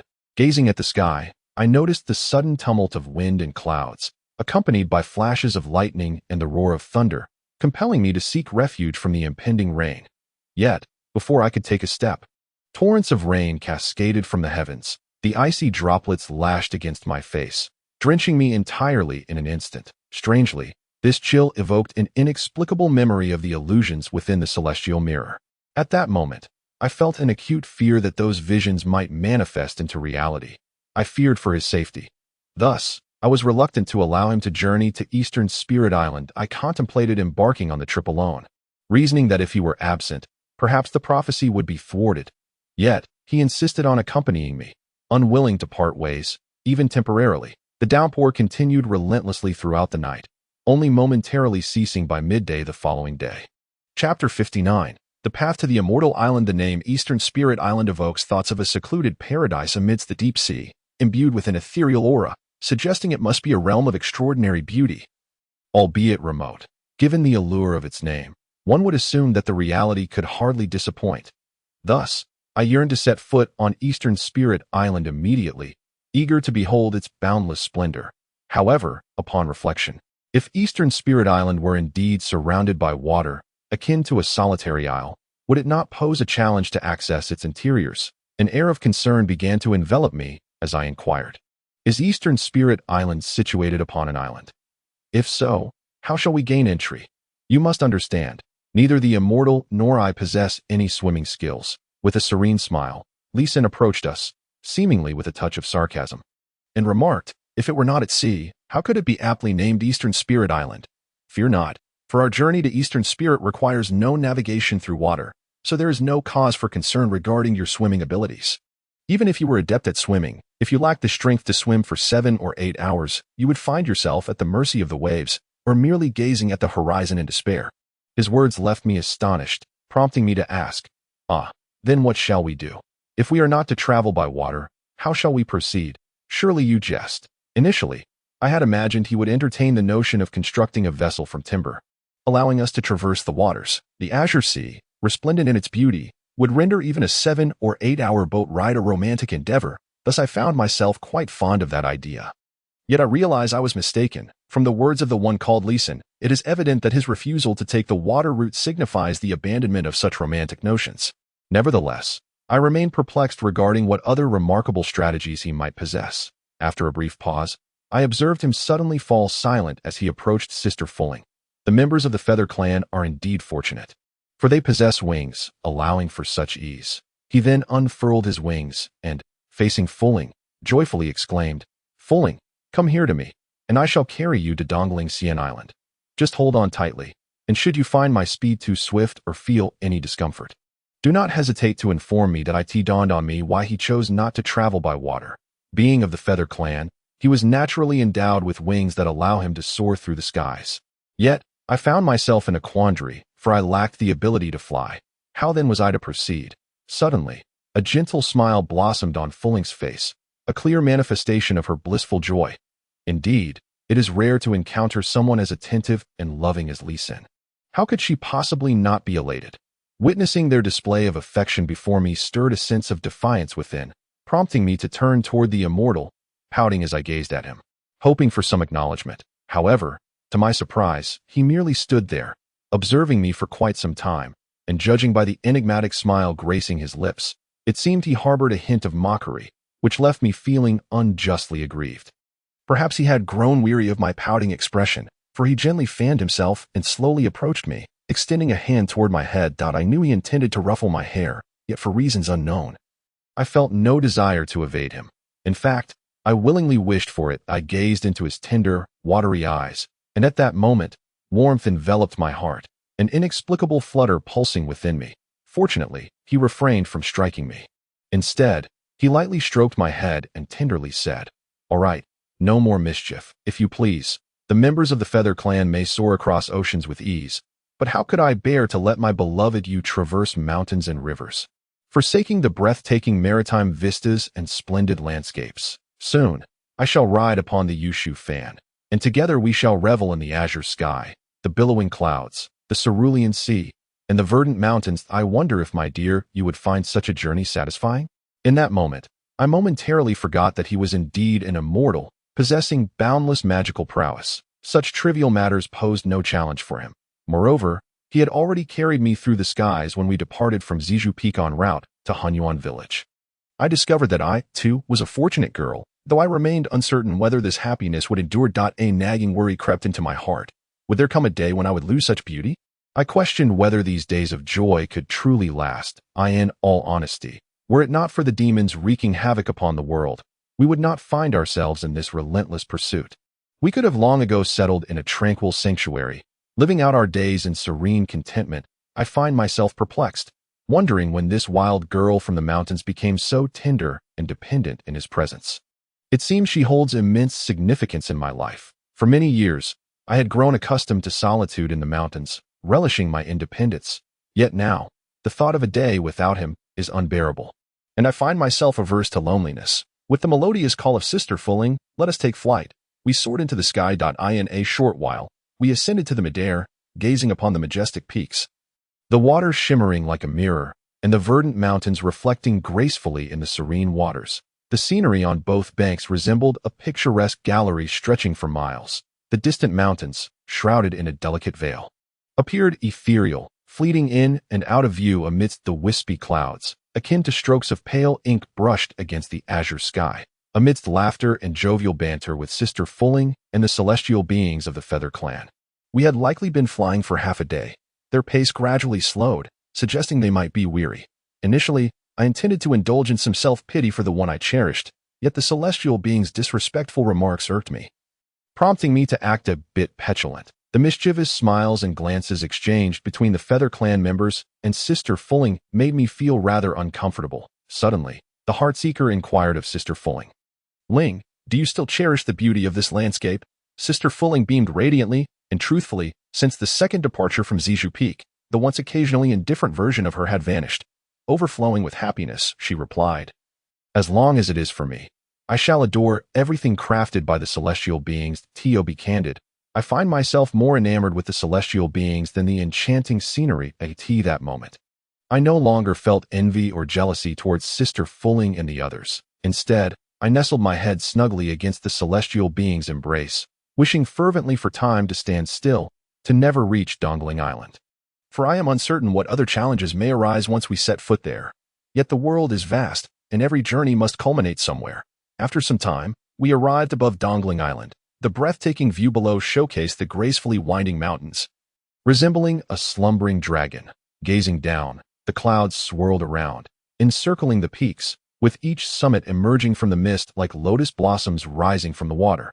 Although I was reluctant to leave the warmth of the celestial being's embrace, duty called, and I had to descend to attend to matters. This island appeared as if it floated in the air, a realm of pristine beauty that resembled a paradise. Being one who appreciates beauty, I was stirred by the sight of this celestial haven and recalled details of the extraordinary inhabitants of this island. Thus, I eagerly bombarded them with questions. Is this the legendary Dongling Island? The scenery is simply magnificent. Do the people here possess the ability to fly?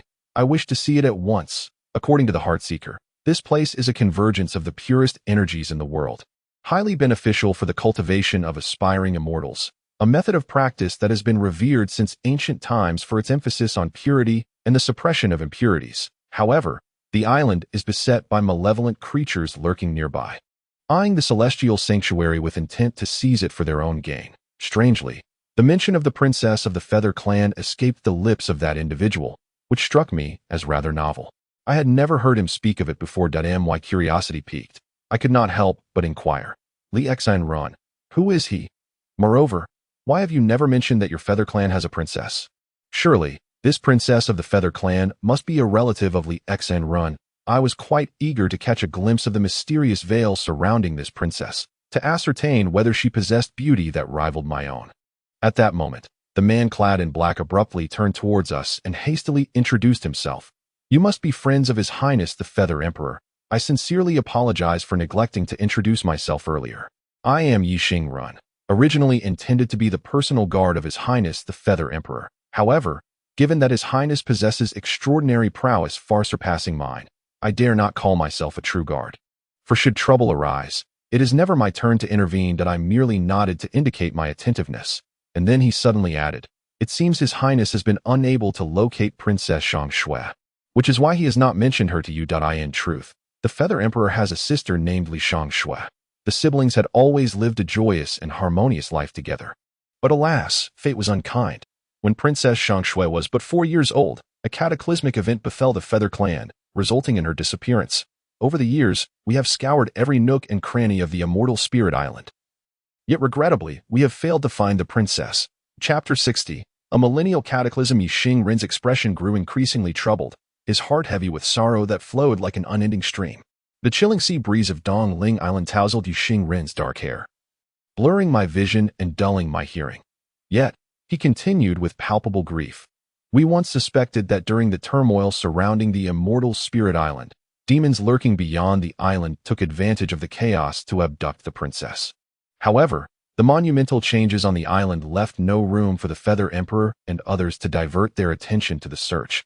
This unforeseen calamity unleashed a tempest of flames, transforming the once idyllic paradise into a hellish inferno. Where despair reigned and the populace suffered immensely, what was once a veritable utopia became a nightmarish reality.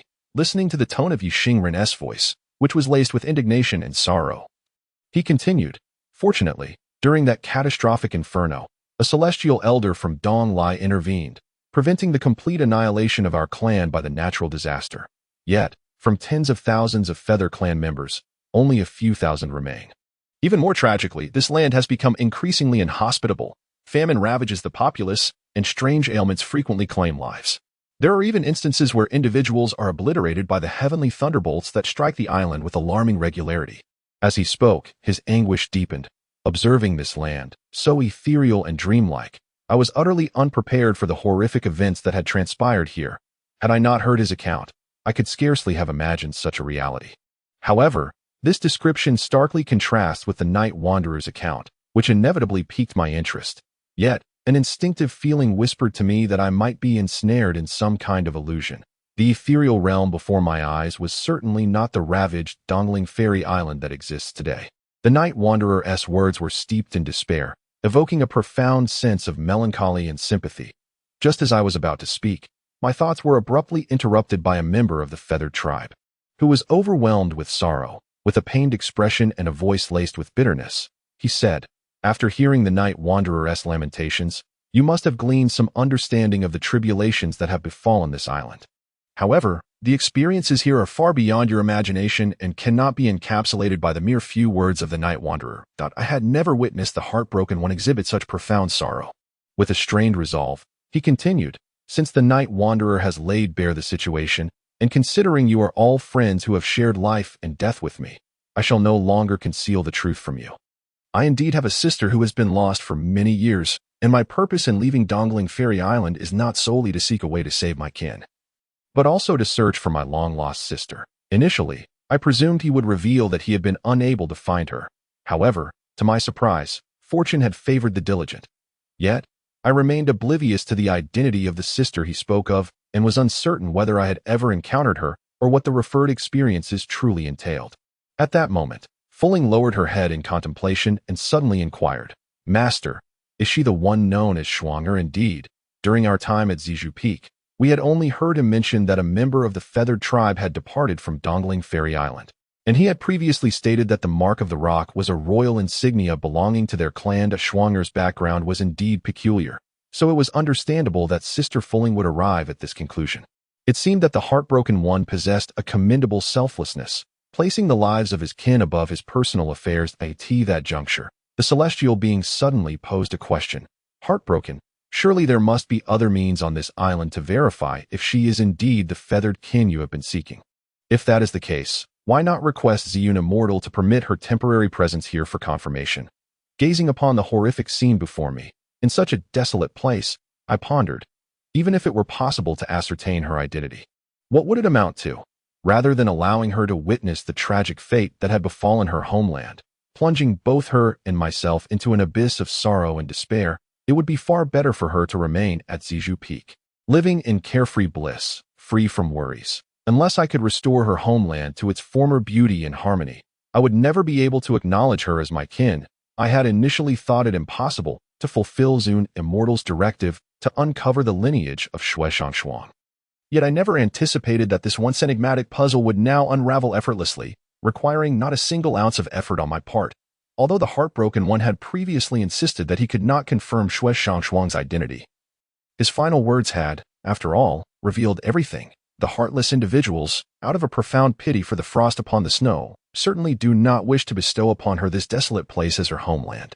Such unfeeling souls indeed exemplify the qualities of a competent elder brother. I am exceedingly intrigued by the inhabitants of the feather tribe here. However, as I glance around, aside from the nocturnal traveler I encountered earlier, I see no other members of the feather tribe. Moreover, they do not seem to possess the miraculous abilities spoken of by the celestial beings. Thus, I audaciously inquired, "I seem to have heard that your feather tribe possesses the ability to fly. Why then did I see you walking just now? The nocturnal traveler lowered his head and sighed, confessing, to speak candidly, due to the cataclysmic events of a millennium past, the spiritual energy of Dongling Fairy Island has been severely compromised, depriving us of the abundant blessings and protection of natural spiritual essence. Consequently, among the few thousand remaining members of the Feather Tribe on this island, only His Highness the Feather Emperor is still capable of flight. The nocturnal traveler seemed eager to ascertain whether we had found Li Shangxue, yet for reasons unknown, this unfeeling individual appeared reluctant to divulge any information, offering only a few dismissive remarks before sending him away. I too wished to uncover the true wonders of Dongling Fairy Island and to understand the unspeakable calamities that had transpired here. Therefore, I followed along with Sister Fulling and the celestial beings, matching the pace of the unfeeling individual as we ventured deeper into Dongling Fairy Island. They had mentioned that this place was steeped in desolation, yet as I stepped through the ethereal gateway, I was utterly astonished by the sights before me. I beheld numerous members of the Feather Tribe soaring gracefully through the air, some even rejoicing and exulting, flying in pairs. Strangely, they appeared completely oblivious to our presence, entirely unaware of our arrival, as they disregarded us entirely. Time was fleeting, and I refrained from dwelling too long on this peculiarity. Yet I was eager to explore whether Dongling Fairy Island offered any unique delicacies that I had yet to experience on the Shenzhou continent. Before long, I found myself on the bustling streets of Dongling Fairy Island, where the people were remarkably earnest, and the thoroughfares were alive with activity, reminiscent of those on the Shenzhou continent. Vendors were calling out their wares. Children were crying, and others were engaged in playful scuffles. As I sauntered along, my eyes were suddenly drawn to a delectable assortment of snacks that looked utterly enticing. That I urged the celestial being to accompany me and indulge my curiosity. Approaching a stall, I excitedly called out to the middle-aged vendor, "How much for the fragrant and crispy scallion pancakes?" "I would like 10, please." To my dismay, he seemed not to hear my words, nor did he even spare me a glance. I called out several more times, yet the outcome remained unchanged. I felt utterly invisible. Accepting my fate, I considered it but a minor inconvenience, for there were still many delightful treats and amusements to explore. However, as I traversed from one end of the street to the other, shouting to numerous vendors and shopkeepers, they all continued to disregard us. I found the behavior of the locals rather perplexing, as they appeared utterly ignorant of the principles of hospitality. That I could not fathom why, despite the place being perfectly normal and devoid of any irregularities, they would behave in such a manner. Thus, I inquired, why is this? We can see them, so why can they not see us? I find myself utterly perplexed, struggling to comprehend the situation. Thus, the celestial being instructed me to reach out and touch the so-called delicacies, or to casually interact with the people I observed. Strangely, I discovered that I could not make contact with them at all, for they appeared as ephemeral shadows, elusive and intangible. Suddenly, the celestial being remarked, "Where? Do not be foolish. We are merely traversing the memories of the heart. Everything here is but an illusion, temporarily recorded and preserved by his sorcery, not a true existence. Therefore, it is impossible for us to engage with them. And they, in turn, cannot perceive us." Just as I was scratching my head in confusion, the person of the heart unexpectedly concurred. "Indeed, that is the case. What you have seen and heard is merely a reflection of the past, sealed and remembered through the magic inscribed upon the stone of the sea, now reduced to mere phantoms, for all that exists here belongs solely to my recollections." Chapter 61. The illusions of the carved sea. Gazing upon the harmonious and warm scene before me, I couldn't help but reminisce about the times when my parents would often take me down the mountain to play. During those days, the human realm was scarcely threatened by demons, basking in tranquility and peace, much like this moment, as I beheld the myriad of exquisite delicacies, tantalizing yet unattainable. I felt an overwhelming sense of nostalgia. Strolling down this uniquely grand avenue, we arrived at an expansive, well-appointed dwelling. Here, the skies forbade any form of flight, and the ground was desolate, devoid of human presence. Nevertheless, the sight before me evoked a sense of majesty and grandeur. According to the person of the heart, this place resembled the royal palace of the feathered clan. Stepping into this realm felt akin to ascending to the heavens, an entrance into paradise. Radiant beams of golden light intertwined with hues of crimson, while auspicious vapors billowed forth in shades of purple. Before me stood the northern Dipper Gate, crafted from deep azure glass, adorned with resplendent gemstones. Flanking the entrance were dozens of valiant clan generals, stalwart as pillars, wielding their ornate banners. Further afield, a multitude of golden-armored deities stood sentinel, each brandishing spears and whips, knives and swords. While the exterior was impressive, the interior was truly astonishing. Inside, several grand pillars spiraled upward, entwined with golden-scaled, sunlit red-bearded dragons. There were also several long bridges, upon which colorful feathered, crimson-crowned phoenixes soared gracefully. The resplendent glow of the morning mist illuminated the heavens, while a turquoise haze obscured the entrance. This eastern spirit island boasts 7 sacred palaces: the Cloud Arrival Palace, the Azure Waters and Palace, the Moonlight Palace, the Celestial Spirit Palace, and the Transformation of Joy Palace, each adorned with gilded ridges and stately beasts. Overwhelmed by the imposing splendor of this divine abode, I found myself rendered speechless. The thought of Farong's sister spending her days in such a magnificent place with the feathered clan filled me with envy that I could not help but express my feelings. Farong's sister, you will truly reside in a splendid place with the feathered clan. Look how lively and opulent it is here. You can have anything you desire. You are indeed fortunate. This place far surpasses my secluded home in the wild mountains of Qingwan.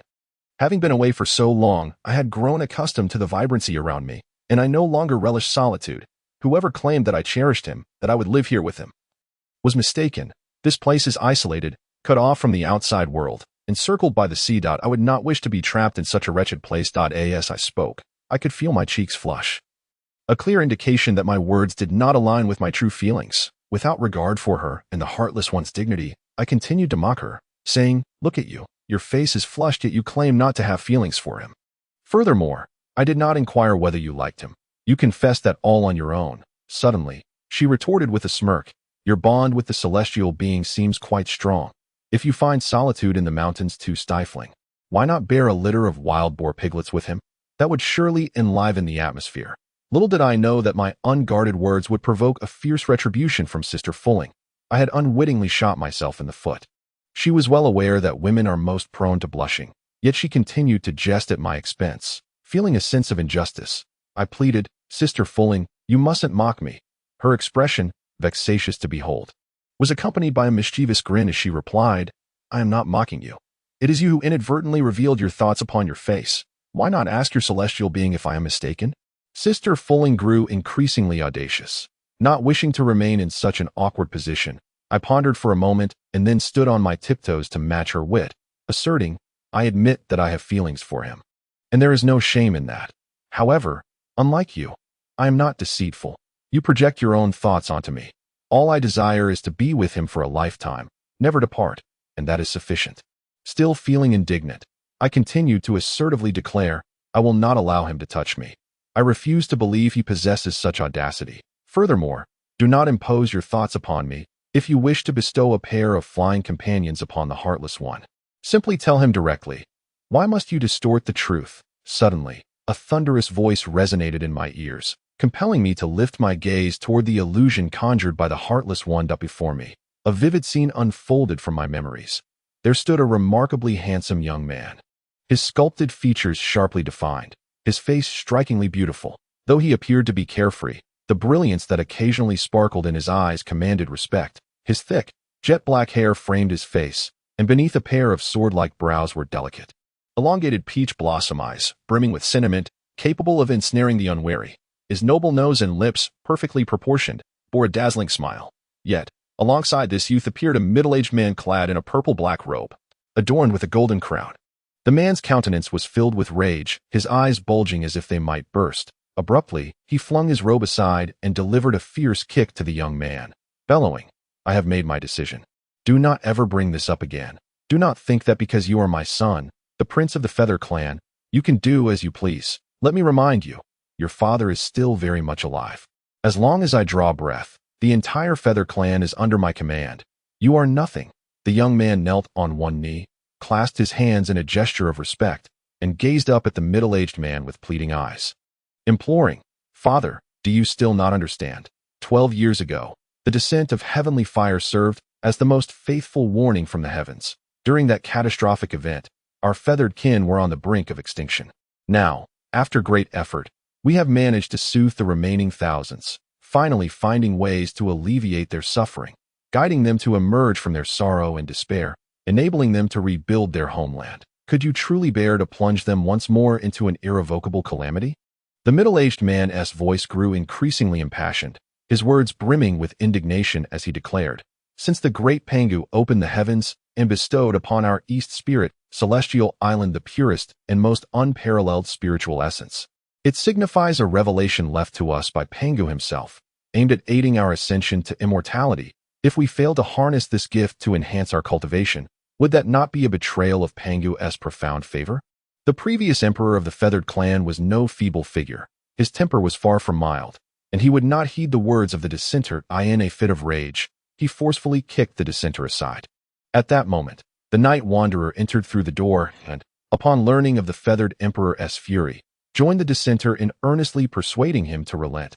Alas, considering the ongoing calamities besieging the feathered clan and the dark clouds of heavenly thunder looming over East Spirit, Celestial Island, it was evident that those within were enduring relentless torment. There were even instances when individuals were obliterated by the thunderstorm. The feathered emperor, consumed by resentment and fury, had lost all reason, mistakenly believing that only through cultivation and defiance against the heavens could his people survive. Chapter 62. Divine Retribution. Despite the dissenter's earnest counsel, he ultimately could not dissuade his father from his course of action. However, from the subsequent words and analyses of the dissenter, we gleaned an important truth. We understood why the feathered clan stubbornly confined the majority of the celestial energies, which were meant to traverse the realms freely, within this place, in order to elevate their cultivation and assist in their ascension. In truth, the celestial energies of East Spirit, Celestial Island were not as abundant as commonly believed. Rather, this location was the very source of the celestial meridians, the origin where celestial energies began their circulation in the world.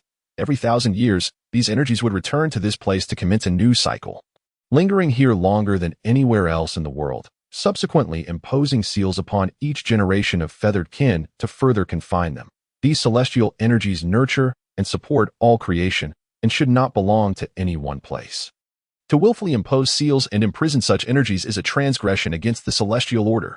The feathered clan's ambition to cultivate and bind the energies for their own use is indeed an act of defiance against the heavens, destined to incur divine retribution. Throughout these thousands of years, the feathered kin have long strayed from the rightful path of existence, their thoughts and actions unrecognized by any being or entity across the realms. Yet, they remain obstinate and impervious to enlightenment, as the immortal Zeon once articulated. Although throughout these millennia, there have been rare individuals among the Feather Clan who have successfully transcended the tribulation to cultivate immortality. Such occurrences are indeed exceedingly scarce. The majority either perish amidst the trials, struck down by heavenly lightning, or succumb to the overwhelming spiritual power acquired through cultivation, resulting in their bodies exploding under the strain. The scene shifts back to the time surrounding the mysterious disappearance of Xue Shangshuang 12 years ago, that on this particular day, Li Xinren and Li Shangxue were frolicking within the enchanting gardens of the Feather Clan, where the sound of bamboo swayed like a melodious flute, and ethereal tunes cascaded like gentle water. Petals fell like confetti, delicate and beautiful, dancing gracefully as though they were performers. Upon reaching the Lu Garden, they beheld schools of koi frolicking in the water, creating a mesmerizing display of shimmering colors. As if the clouds from the heavens had descended at times, the fish would conceal themselves at the lake's bottom, while at others, they would leap from the verdant waves, curiously observing the passers-by with an almost sentient demeanor. They had been enjoying their playful antics, filled with laughter and devoid of worries, when suddenly, the weather shifted unpredictably. Ominous winds began to howl, thunder roared, and the once clear sky darkened with ominous clouds swirling in a foreboding manner. After walking scarcely 200 steps, a deafening clap of thunder resonated from above. Looking up, they saw the previously clear sky abruptly shrouded in darkness, a heavy atmosphere pressing down upon Aunt Nya, leaving her breathless. In the face of this sudden tempest, a sense of foreboding stirred within Li Xinren. His gaze fixed intently on the tumultuous heavens. In fright, Shango hastily took refuge behind Li Xinren, clutching him tightly, her voice trembling. "Brother, the weather has turned so strangely ominous. I'm afraid of the thunder." No sooner had she spoken than a torrent of fireballs rained down from the sky, crashing violently to the earth. Li Xinren grasped Li Shangshue's hand, desperately urging her to run while soothing her fears.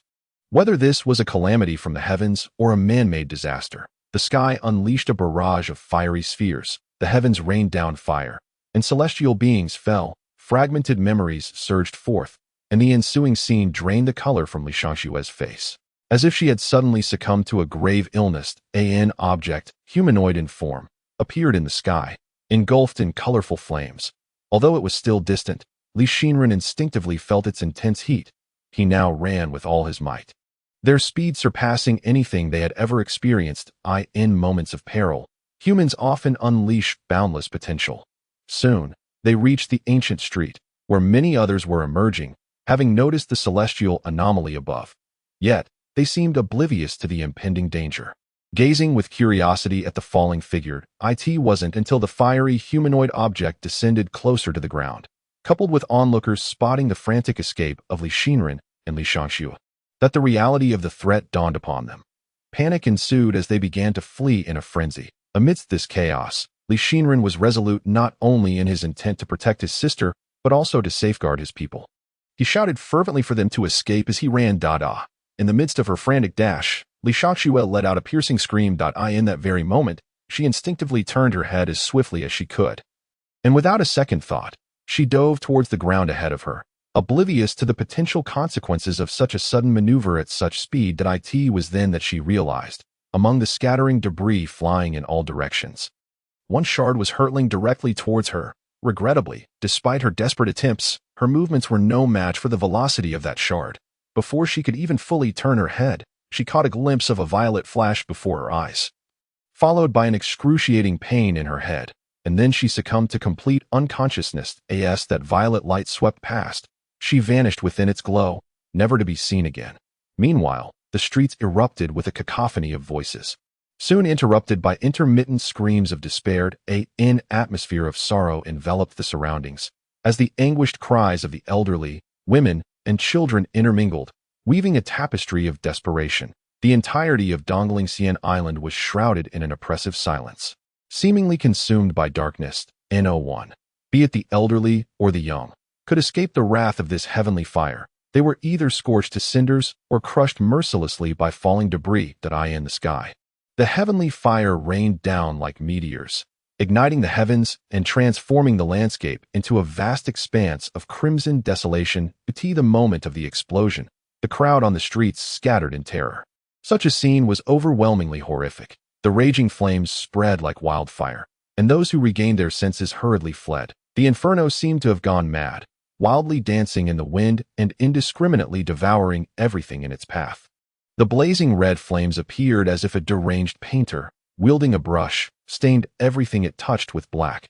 The vast, mournful darkness was illuminated by the firelight, and in an instant, Dongling Island became a graveyard, littered with lifeless bodies, all while flames reached skyward.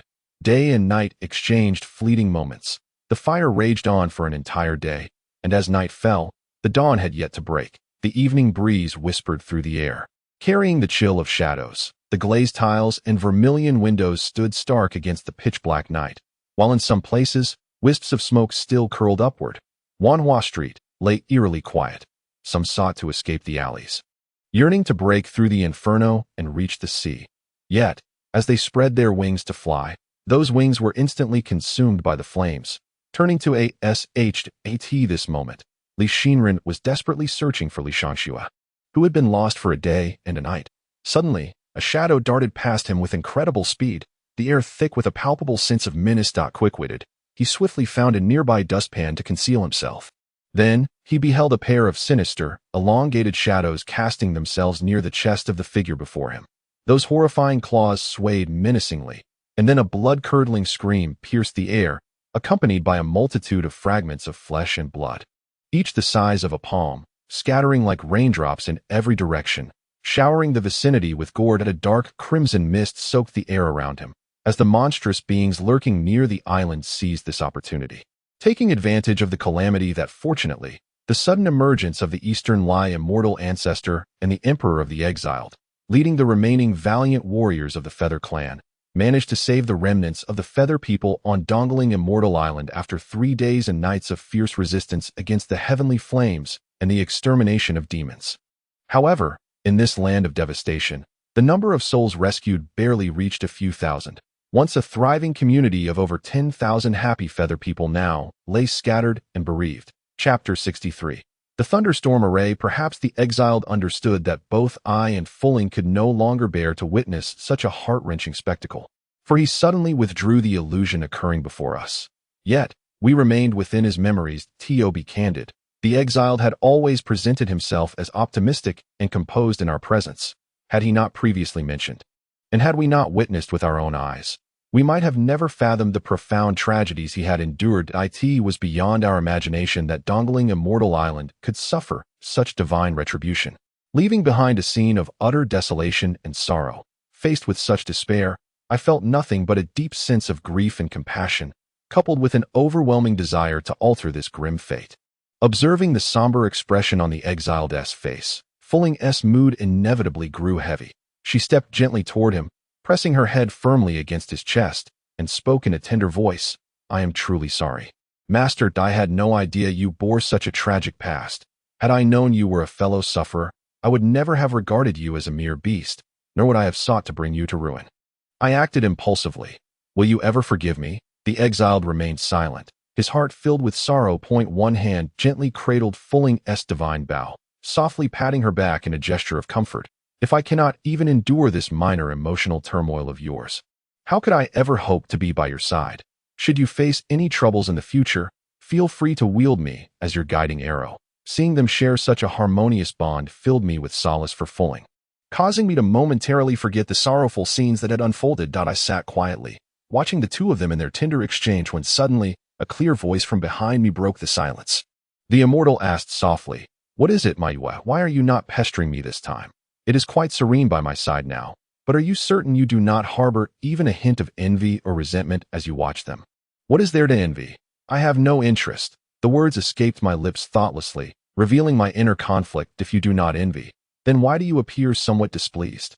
Moreover, I perceive a hint of jealousy in your gaze directed at Mo Fulling. The immortal seemed to relish in my embarrassment, as if he took pleasure in my discomfort. Otherwise, he would not have uttered such words. You say it does not exist, yet how can you doubt your dearest Yuer so?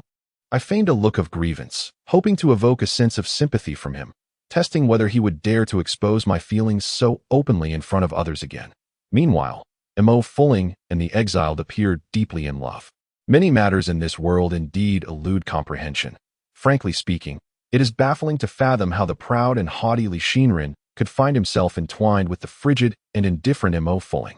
For reasons unknown, having stood upon this land for too long, a sense of unease and trepidation has gradually taken root within my heart. Perhaps it stems from a feeling of sympathy for them.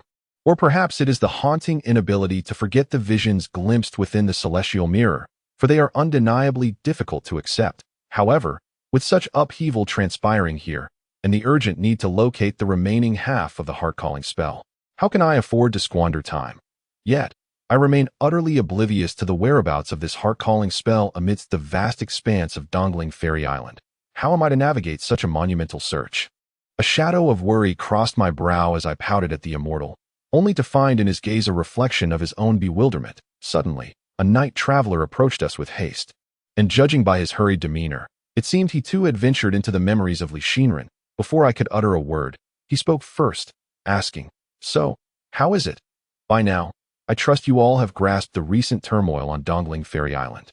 However, I wonder if, as the most trusted friends of His Highness Yu Huang, you possess any means to rescue our kin." Despite my own sense of helplessness, I was reluctant to let their years of anxious waiting and fervent hope dissolve into despair. Thus, I feigned assurance, saying, "Rest assured, since we are already aware of everything that has transpired here and have made our presence known, it would be unbecoming of us to approach you merely to demand the heart-calling spell without offering any assistance in return.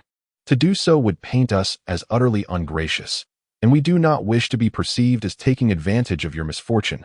Therefore, we shall endeavor to find a solution to your plight."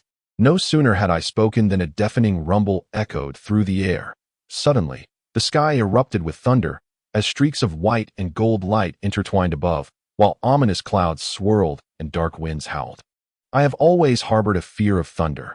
When alone in the mountains and confronted by a storm, I would hastily seek refuge beneath a bed or a table. This sudden tempest startled me, and I instinctively rushed into the immortal's embrace, clutching his arm tightly, my body trembling with fear my disheveled and frightened demeanor was laid bare, and it was evident that Mo Fulling was eager to exploit this opportunity to mock me. As I contemplated this predicament, she seized the moment to launch into a scathing taunt that I could scarcely endure her derision and longed to seize an opportunity to turn the tables, but the thunder intensified. A bolt of lightning illuminating my face, exacerbating my anxiety. Yet, a thought struck me. Was this not merely an illusion conjured by Li Shinran? Surely, it could not be real.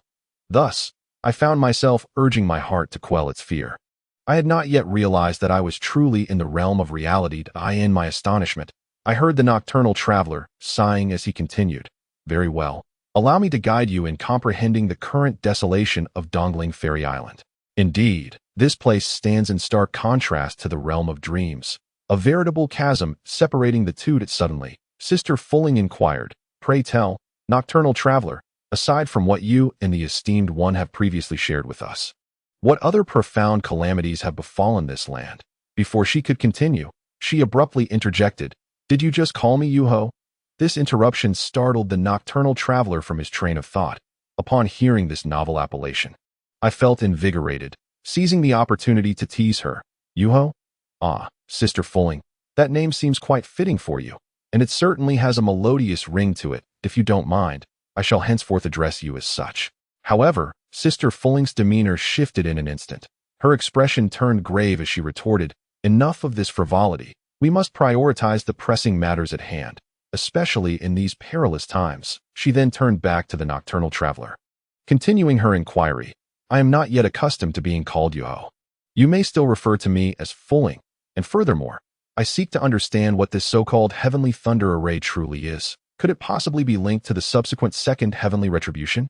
The nocturnal traveler's countenance grew somber, his dark cheepow appearing even more eerie under the intertwining glow of white and gold. He gazed upward at the raging thunder, sighing, "To be candid, Yuho, it is indeed so.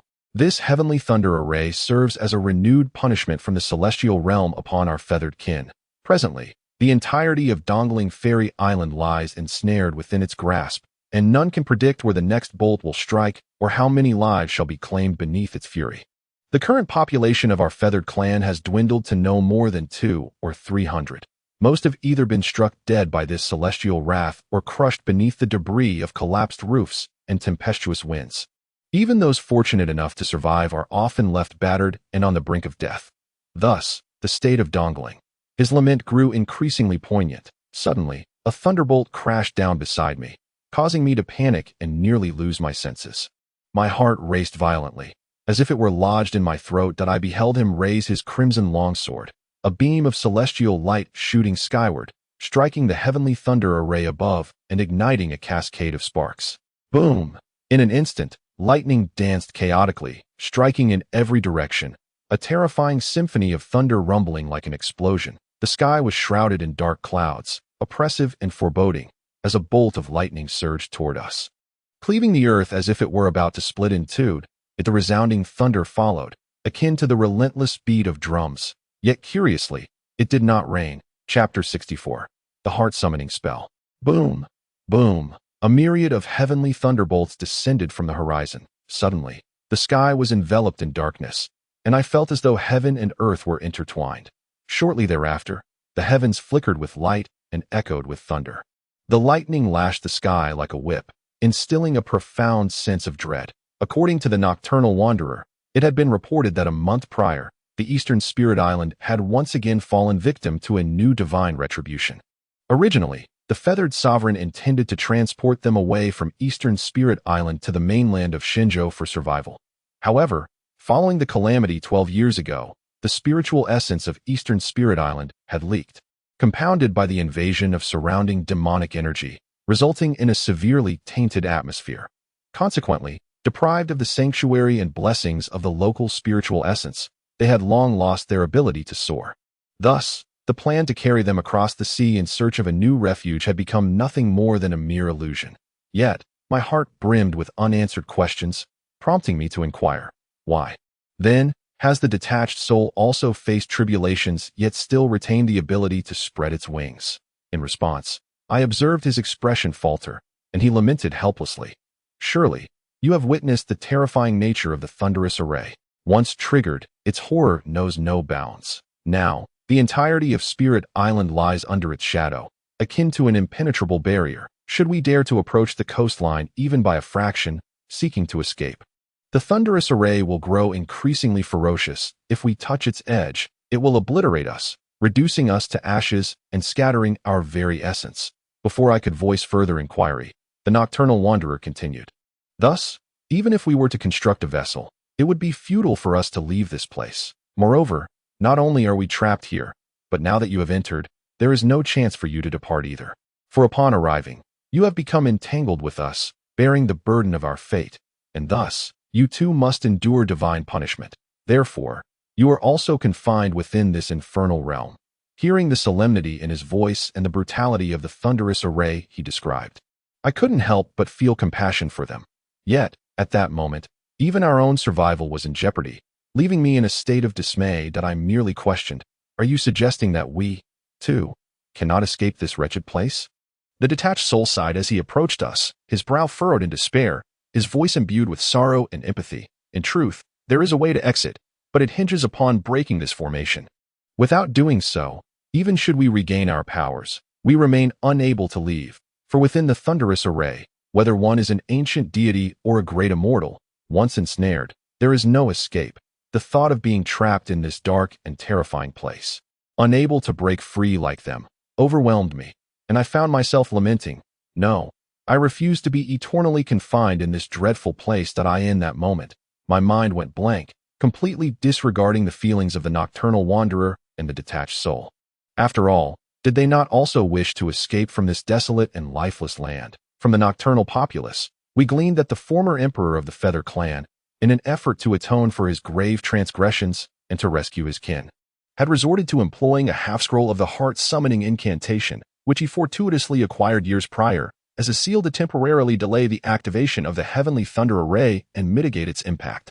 Had this incantation been intact, the supreme cultivation and spiritual power of the Feather Clan's emperor, combined with the complete heart-summoning incantation as a barrier, might have afforded them a chance to thwart the establishment of the heavenly thunder array. Alas, the emperor ultimately sacrificed himself, and with the remaining half-scroll of the incantation, he could only prolong its effects for a month. Now, that month has long since elapsed, leaving the current Feather Clan to suffer the devastating consequences of the heavenly thunder. Upon hearing that the heart-summoning incantation had been destroyed, my eyes widened in disbelief, prompting me to inquire further. What? Are you implying that the remaining half-scroll of the heart-summoning incantation has been obliterated? How could this be? I found it impossible to accept this harsh reality.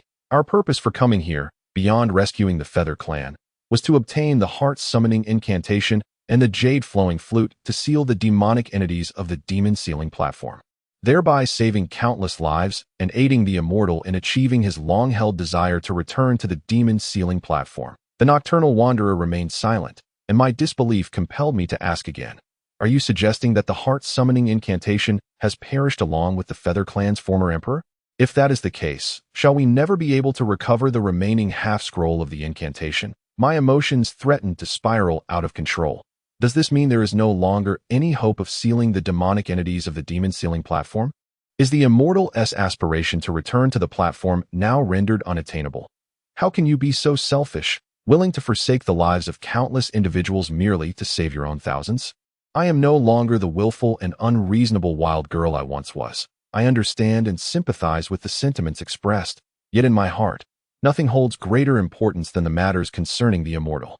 Perhaps I have indeed become somewhat selfish. The immortal, however, seemed unfazed and remarked calmly, "The vanquishing of demons and the pursuit of methods to reinforce the seal of the demon-sealing platform, including the search for the heart-summoning incantation and the jade-flowing flute, are fundamentally for the sake of all living beings. Are the lives of these tens of thousands of Feather Clan members not lives as well?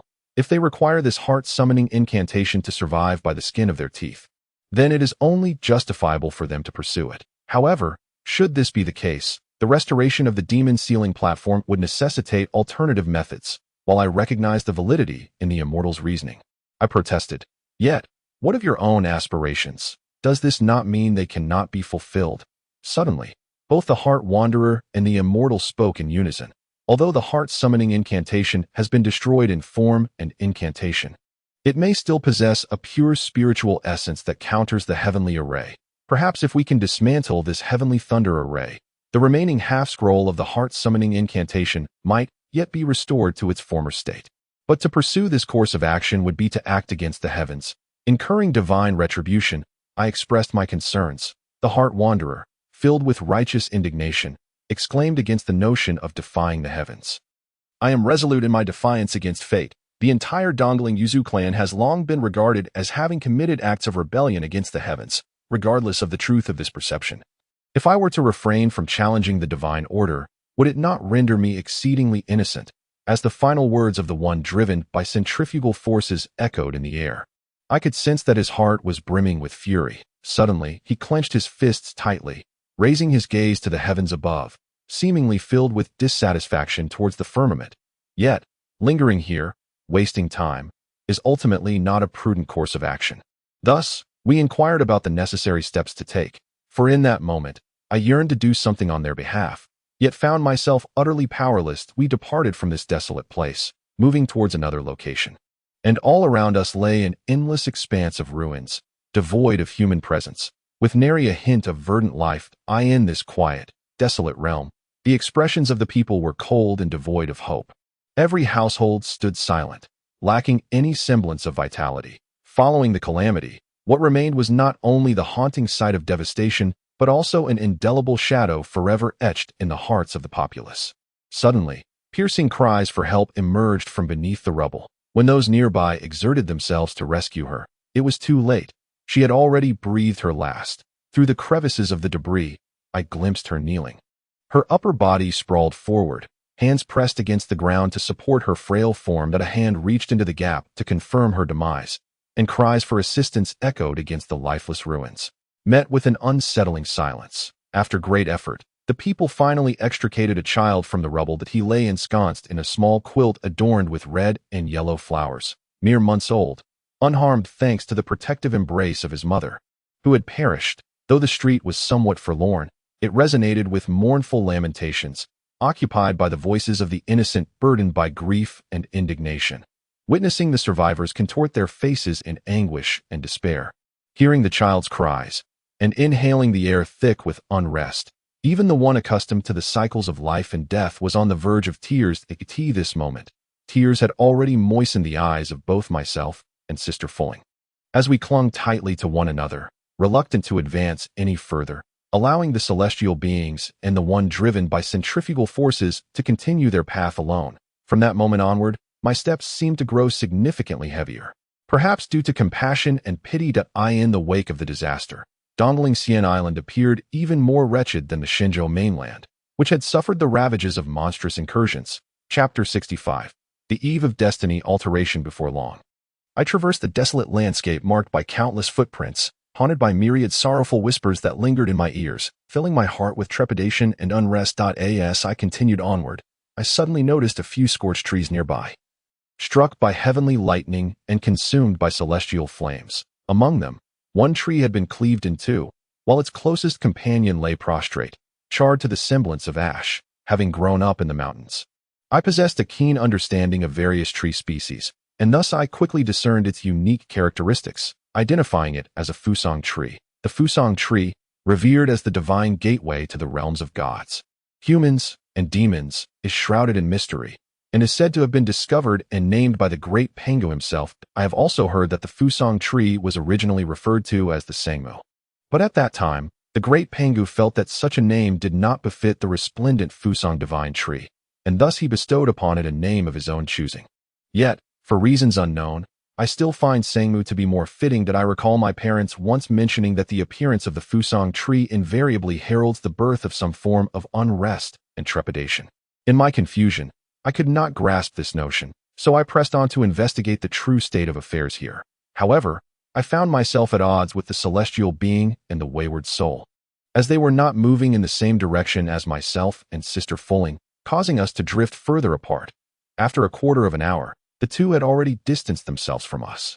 The scene shifted to their perspective, where the wayward soul and the celestial being traversed the lands flanked by the ceaseless flames of the heavens, a disheartening sight of desolation where 9 out of 10 homes lay in ruins. And the common folk were displaced. The newfound sense of worry settled in the heart of the celestial being, who suddenly spoke with a faltering voice. I truly fear that one day, this entire world, even the 3 realms, will transform into a reflection of this very state. Upon finishing, the celestial being merely gave a gentle flick of his fan, sighed deeply towards the heavens, and hastened away. The wayward soul followed closely, seemingly compelled to share something with the celestial being. Moments later, the wayward soul spoke up. Celestial being, I sincerely apologize. The wager between us has resulted in my defeat. I must abide by the agreement we previously established, forsaking any thoughts of defying fate to save Dongling Island, and instead, I should seek ways to ensure their survival beyond the divine land. The celestial being listened intently, and the wayward soul continued with a tone of melancholy. Yet, I currently find myself unable to identify a suitable place for our clan. You must be aware that while we possess remarkable abilities on Dongling Island, once we step beyond its borders, our lifespans dwindle to a mere third or fourth of an ordinary mortal's, and we age at an accelerated rate. Thus, I still wish to. The celestial being discerned the wayward soul's concerns, but did not concur with the notion of defying fate. After a moment's contemplation, he replied, There is no need for such anxiety. Perhaps we still possess the means to salvage this situation. However, our immediate priority is to swiftly dismantle the Thunder Formation before it unleashes its fury. Lest the 300 to 400 survivors who have narrowly escaped be met with calamity, the celestial being paused briefly, then lifted a child covered in soot from the embers, gently encouraging them not to relinquish hope for survival. He then addressed the wayward soul. Yet, I have previously stated that should you desire my assistance in altering the plight of Dongling, you must present a compelling reason. Otherwise, I can only dismantle the Thunder Formation at most. And even then, it is uncertain whether I alone can successfully achieve that. Now, with our powers nearly equal, what you cannot accomplish, I too may find difficult. The wayward soul, feeling an ache within, suddenly raised his right hand and traced a path before him, inscribing a memory that lay etched in his mind that I in the realm of illusion. Li Xingren and Li Shangxue stealthily concealed themselves within the council chamber of the Feather Clan, inadvertently overhearing a conversation between the priest and the former emperor of the Feather Clan. From this exchange, they gleaned that the Feather Clan had persistently engaged in defiance against the heavens for millennia, and that retribution from the divine was imminent. Both the priest and the former emperor shared a unified resolve, determined to ensure that the majority of their kin could successfully cultivate and ascend before the impending punishment, thereby evading the tribulations. Consequently, they resolved to reinforce the seals that confined the spiritual essence of heaven and earth near Dongling Immortal Island. Most notably, the priest had foreseen the impending calamity within the next few days and envisioned a future for the Feather Clan that would resemble a hellish darkness post-retribution. Yet, he remained obstinately unyielding. He vividly illustrated the impending disaster 3 days hence as if it were a painting in the council chamber, mirroring the visions recently witnessed by the celestial beings. This revelation inevitably instilled both shock and fear in Li Shangxue. After departing from the chamber, they found themselves anxiously wandering toward the lakeside. With a lingering sense of trepidation, Li Shangxue timidly inquired, Brother, will Dongling Immortal Island truly transform into what the priest foretold in 3 days? She lacked the courage to articulate her fears further, her heart heavy with dread over the potential unfolding of such events. Li Xingren patted his chest, exuding confidence as he reassured her, Shui, fear not. Regardless of how Dongling Immortal Island may change in the future, I promise you, I shall always remain by your side, ensuring you are the happiest princess in all of Dongling. Should the island indeed become as foreboding as predicted, I would defy fate itself to restore it to its former glory, granting you a paradise untainted by darkness.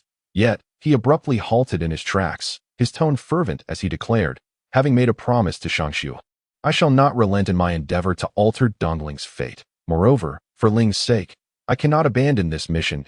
If I should fail in my defiance against destiny and meet with calamity, I implore you to find a way to restore Shangxue to her rightful self, allowing her to flourish. But please, do not disclose her true heritage to her. If you would be so kind, celestial being. The celestial figure gently shook his head, a bittersweet smile gracing his lips, though it bore a weighty sorrow. He carefully closed his fan, contemplating for a moment before responding, Perhaps you have overlooked a crucial detail. Even if I were to acquiesce to your request, there is a grave possibility that I may not live to see that day. The celestial being had never endorsed actions that defied heavenly will, yet he fervently stated, "Do not misconstrue my agreement to assist you in shattering this thunderous barrier as an endorsement of your desire to alter destiny. You must understand, my primary aim is to obtain the heart-summoning spell to discover a means to restore the seal of demons, thus saving the myriad souls of this world," he continued. "As a friend, I must counsel you to know when to cease. Should you persist, it may backfire, leading to your own ruin. While you may disregard your own well-being, I trust you will not forsake Imo Fulling. For she is both your earthly tribulation and your beloved." The scene shifted to my side with Rueling. After traversing several narrow alleys, Rueling and I finally located them. I was unaware of the lengthy conversation they had shared during their time apart, but the slightly dazed and solemn expressions on their faces suggested that something was amiss. However, we had little time for contemplation, as the sudden crack of thunder from the Tian Shan Mountains interrupted our thoughts. In front of us and a few onlookers, Rueling, aside from her slightly flushed face, exhibited no other reaction. A moment later, she timidly inquired, "Master, why did you suddenly ask this question? Is it because of the changes here that you are feeling unhappy?" The heartbroken one forced a smile, replying, "Perhaps, but more so, I am worried about you." Despite having much more to express, he suddenly fell silent. Rueling, gazing into his dimmed eyes, could not discern any clues, and with genuine concern and curiosity, she asked, "What are you worried about regarding me? Do you fear that I might not like you?" "It is not that. Ling, please listen to me. Such a significant upheaval has occurred here, and I currently lack the means to restore it. I fear it may be quite difficult to grant you a paradise in this chaotic world. Anyone could be harmed, or even lose their life at any moment. I need you to promise me one thing. No matter what happens, whether I am by your side or not, you must find joy alongside Yushu and the others. Promise me. Will you?" Rueling initially struggled against this request, yet no matter how fiercely she resisted, it proved futile. Gradually, she ceased her struggles altogether, the bow of Hui falling from her hands as she embraced the heartbroken one tightly. In that instant, a twinge of unease blossomed within Rueling. Yet this feeling was soon overshadowed by the warmth shared with him. Chapter 66. Defying Fate in the Dongling Fairyland. The Fusong tree stood devoid of branches, leaves, or heart, resembling nothing more than charred wood, merely provoking pity in those who beheld it. The immortal suddenly exhibited peculiar behavior, his expressions and actions appearing somewhat abnormal. He gently addressed me, "My beloved Yuer, I truly wish you would learn to be less dependent on me and cultivate your independence. If you could do that, I would feel more at ease." Initially, I found the heartbroken one's words and demeanor rather strange, but the immortal's subsequent remarks were even more perplexing, rendering them difficult for me to comprehend. After uttering a series of unintelligible statements, he grew frustrated at my bewildered expression. He then reached out, gently clasping my hands, leaning closer until our faces were nearly touching, unmistakably attempting to take advantage of the situation. I had no desire to emulate Rueling, so I craftily concocted an excuse to evade his advances. He, however, remained undeterred, softly saying, "My dear Yuer, why are you still so mischievous? You won't even allow me a simple kiss. Your stubbornness and innocence, though you often force yourself to appear strong and brave, make your heart exceedingly vulnerable to harm. It's truly difficult for me to let go." I suddenly rose onto my tiptoes, my gaze fixated upon him as I boldly challenged, "If you cannot let go, then simply do not. What else do you wish for?" It is a truth universally acknowledged that no man is devoid of flaws. And in a moment of reckless audacity, before I could articulate my thoughts fully, he gently encircled my slender waist, drawing me tightly into his embrace. Despite my fervent attempts to break free, he held me steadfastly. With a triumphant grin, he declared, "My dear Yuer, if you disallow me from kissing you, then surely you have no objections to my holding you like this." How could I voice my dissent when I found myself relishing the warmth of his embrace? The cunning immortal was acutely aware that his actions would inevitably soften my heart, and that the more enveloped in warmth I became, the more ensnared I would feel. Just as he sensed my resolve beginning to melt away, he gently pushed me back a fraction, lowering his head to slowly bring his sweet lips closer to mine. Watching his scheme about to succeed, I knew I should resist his advances, yet inexplicably, I found myself delighting in his flirtation. His warm breath enveloped me, causing a flutter of discomfort, and I quietly closed my eyes, bracing myself for whatever audacious act he might undertake. However, just then, an unwelcome interruption occurred. Moments later, a night traveler hurriedly approached us, exclaiming, "Your Highness Yu Huang, trouble is upon us. The demonic creatures are invading and wreaking havoc near Dongling Island." The one called Li Xin waved his sleeve dismissively. Speaking in a somber tone, "I am aware. Quickly lead a few capable individuals to repel the invasion. Additionally, you may find your numbers insufficient. Therefore, I shall send Ling and Yushu to assist you in subduing the demons. As for me, I will devise a strategy with the immortal depicted in the painting to thwart the encroaching evils and save our innocent kin." "Understood," the night traveler's voice echoed with authority. Obeying without hesitation, Ma Fuling, reluctant to part from him, found herself compelled by the urgency of the situation to acquiesce as we prepared to depart. Li Xin suddenly grasped Fuling's hand, softly advising, "Fuling, be cautious with Yushu that if you cannot prevail, retreat. Learn to protect yourself, understood?" I too felt a pang of reluctance to leave the immortal, and thus I pouted, "No, I wish to stay with you.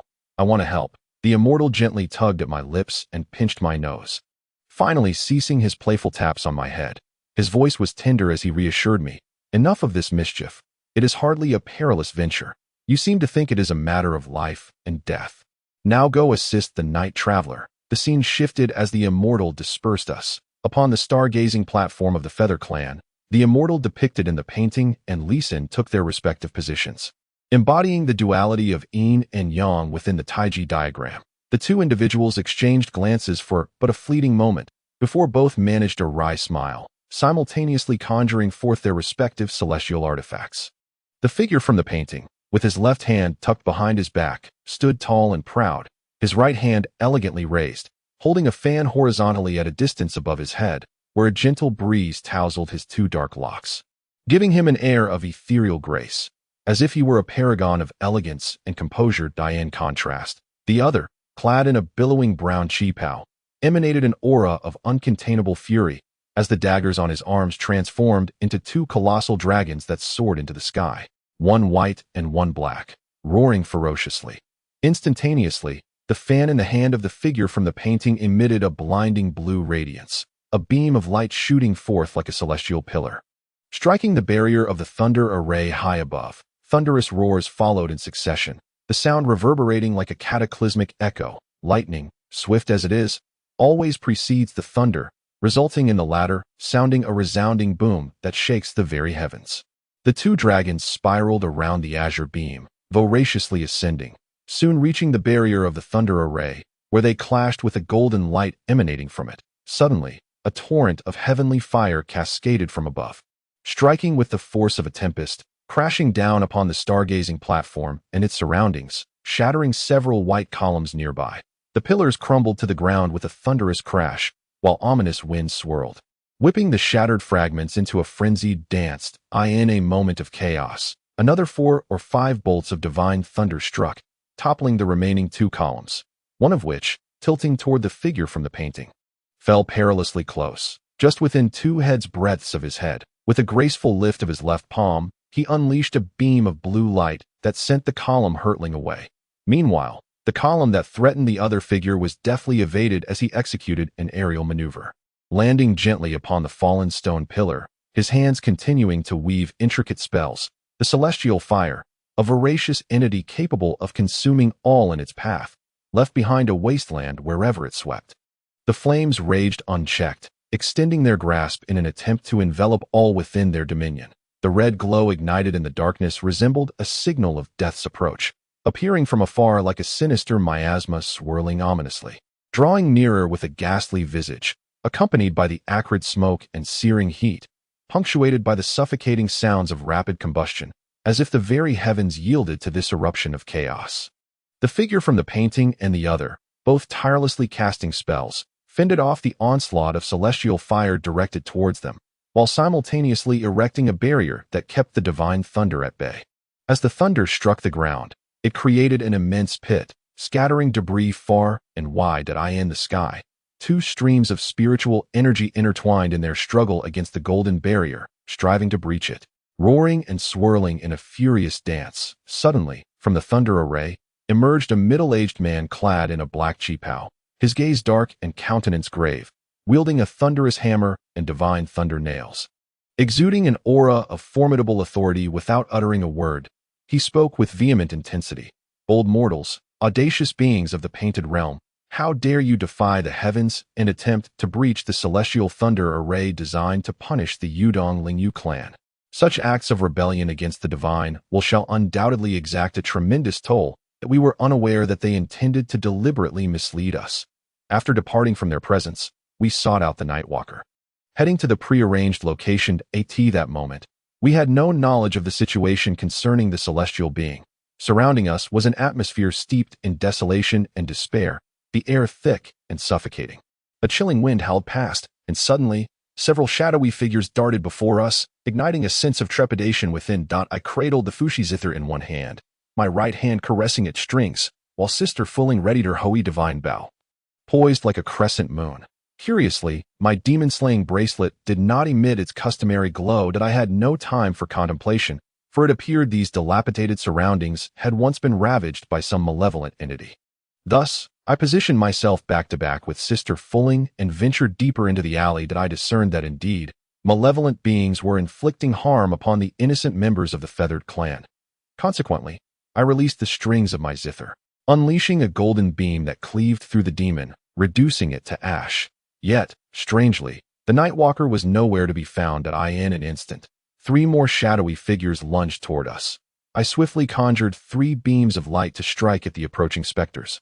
But my aim faltered, and the light blade severed a nearby withered tree instead. Sister Fulling's 3 zither strings shot forth, piercing the advancing shadows, resulting in a cacophony of uneven cries as they were obliterated, their forms dissipating into nothingness. At that moment, a pair of razor-sharp claws suddenly reached down from above, the palpable intent to kill swiftly registering in our senses. I swiftly traced a circle with my left hand, invoking a demon-slaying palm technique taught by the celestial being, delivering a forceful blow to its head.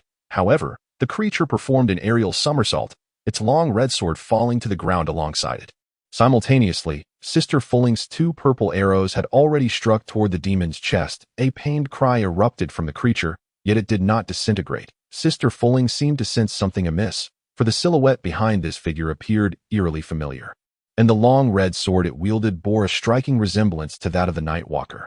Nevertheless, I remained convinced that this was merely a coincidence. Surely the Nightwalker was preoccupied with subduing the demons encroaching upon Dongling Fairy Island. He had no time to concern himself with this matter. Thus, I resolutely affirmed that this being was indisputably a demon. Chapter 67. The sorrow of parting. As I gazed upon the demon's fierce advance, fear eluded me, and in truth, I felt invigorated by the prospect of battle. That I had finally proven that I too was a demon slayer, capable of vanquishing evil. The Nightwalker remained silent, though his voice bore the weight of suppressed pain as he shielded us, seemingly intent on stalling for time.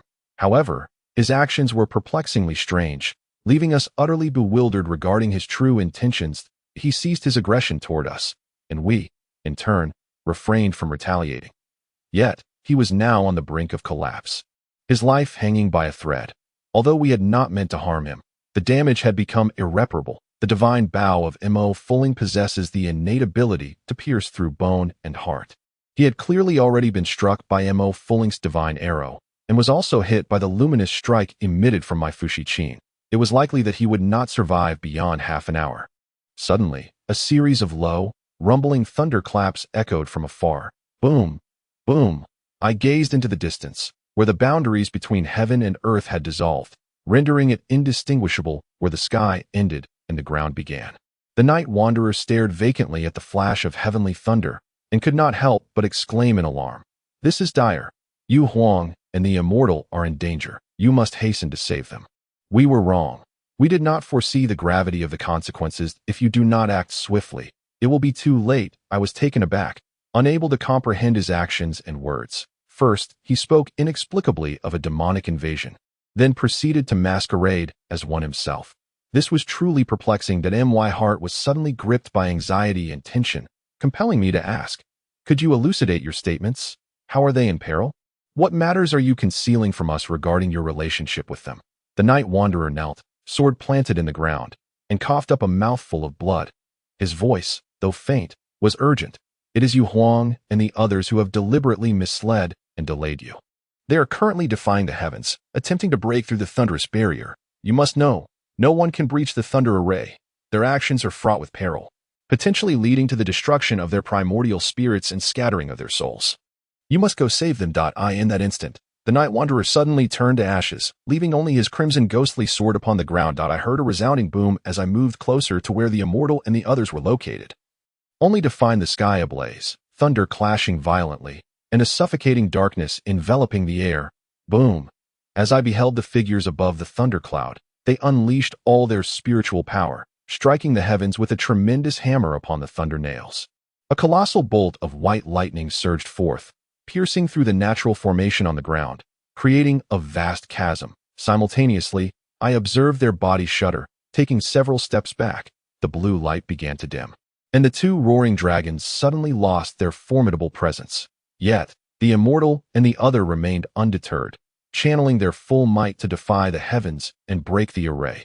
Instantly, countless characters of the heart-calling spell materialized at the boundary, golden symbols swirling around the heavenly barrier, occasionally emitting a brilliant golden glow. This spectacle was intriguing. I saw the immortal exclaim in excitement, "Liexine, we have succeeded. The thunder array has been breached." And these so-called symbols are indeed the heart-calling spell. Liexine, drenched in sweat, was equally exhilarated and responded, "Indeed, we are on the verge of breaking the thunder array. If so, perhaps there remains a sliver of hope for our eastern spirit." I could only scream in desperation, "You must cease at once. If you do not stop, you will all lose your lives." On the star observation platform, I heard Liexine, also engulfed in flames, urgently say to the immortal, "Immortal, this is a critical moment. We cannot afford to halt." Sister Fulling, with tears in her eyes, implored them to desist, yet they remained impervious to her pleas, continuing their incantations amidst the raging flames, utterly disregarding their own lives. Boom! The relentless thunderbolts crashed down upon the celestial being and the heartless one, prompting Fulling and me to charge forward recklessly, witnessing their torment as the heavenly fire seared their forms. And the figure amidst the storm relentlessly unleashed bolts of lightning upon them. I seized the Fushi Chin and soared into the sky to engage in fierce battle with the Thunder God. Meanwhile, Sister Fulling audaciously invoked the spiritual power of the Fushi Jade to assist the Heartless One. At last, after a brief moment, a resounding rumble echoed. The golden thunder array that had enveloped the heavens suddenly dissipated, and inexplicably, the summoning spell penetrated my being. The celestial being and the Heartless One were abruptly cast down from the star-gazing platform by an overwhelming force, grievously wounded, their bodies ablaze as if they had become living fireballs. While the heavenly flames continued to rain down ceaselessly, his body weakened, he collapsed to the ground, yet the Thunder God descended from the clouds, intent on delivering the final blow. I could not help but raise the Fushi Chin alongside Sister Fulling, standing shoulder to shoulder in our fight. Alas, the Thunder God's lightning techniques were formidable. We were no match for him. Even though we were outmatched, we felt compelled to engage him, for it was he who had harmed the celestial being and injured the Heartless One. Thus, Sister Fulling and I were resolute in our determination not to let him escape unscathed. With all our might, we fought fiercely against the Thunder God, disregarding the warnings of the two. I heard the celestial being's anguished cry, "What? No, you are no match for him." Suddenly, the Thunder God darted past us, swiftly positioning himself above the Heartless One, as a bolt of heavenly lightning surged toward him, engulfed in flames. Seeing this, Sister Fulling's eyes widened in disbelief, and without a moment's hesitation, she threw herself forward, shielding the Heartless One from the lethal bolt. The lightning struck her face with tremendous force, instantly splattering blood as her features became a gruesome mask, and her left arm was severed by the divine strike. The blood cascading from her body extinguished the flames consuming the Heartless One, and as her eyes suddenly, I felt a force push against my shoulder, propelling me away, as I heard the celestial being urgently exclaim, "Yuer, be careful." A thunderous roar echoed as the celestial being ignited in flames. In a moment of desperation, I wielded my magic to dispel the heavenly fire.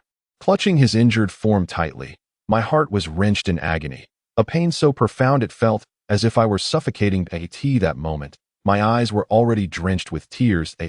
I wept uncontrollably. I gripped his hands fervently, my voice hoarse with despair. "What has happened to you? Celestial, please do not frighten me. You know full well how fragile my heart is. Why, dearest, you remain so impulsive, acting without thought. How can I ever feel at ease allowing you to be alone? Please, do not be so reckless in the future. You know I cannot bear the thought of you being harmed. Hearing the celestial being's voice, strained with pain, I wept like a rain-soaked pear blossom, unable to articulate my sorrow, merely nodding repeatedly. I understand. For now, do not speak. You will be all right, Celestial. Chapter 68. The pain of life and death. I was rendered speechless. Gazing quietly at the celestial being, battered and bruised, observing the unclear wounds upon his body, stained with crimson. An overwhelming sorrow engulfed me, and my cries rose to the heavens. No, you must get up. Rise. I shook his body vigorously.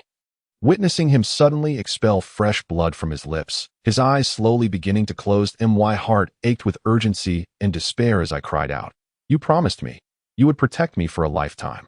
Love and cherish me eternally. Have you forgotten? I wish to raise a multitude of mountain piglets with you atop Qinghuan Mountain. You cannot leave me. You must rise. Rise. He was the sole person I cherished. My love for him was everlasting. And this was the first time I beheld him in such vulnerability. It was the first instance of him being gravely injured, and as I watched him teeter on the brink of unconsciousness, it felt as though he was slipping away forever. I was utterly helpless. For the first time, I felt the insignificance of my own power, the profound inadequacy of my being. My hands gripped as tightly, channeling my cultivation and spiritual energy into him, yet it seemed to yield no response. Overcome with compassion and fury, I cried out, You must rise. I will not permit you to die if you perish. What shall I do? If you leave this world, I shall not survive either. It matters not what the sealing platform entails, nor the torment of demons. I care not for any of it. Without you, I would rather this world vanish completely. If you truly wish to depart from me, I shall unseal the platform, releasing all demons upon the earth, transforming the realm into an inferno. I will make the entire 3 realms your burial ground. And then I shall follow suit, embarking on the road to the Yellow Springs to find you. In my sorrowful fury, I proclaimed, No, it is absolutely impossible, unless you remain alive. Therefore, if you genuinely wish for me to avoid a fate of eternal despair, you must not die. You must live for me.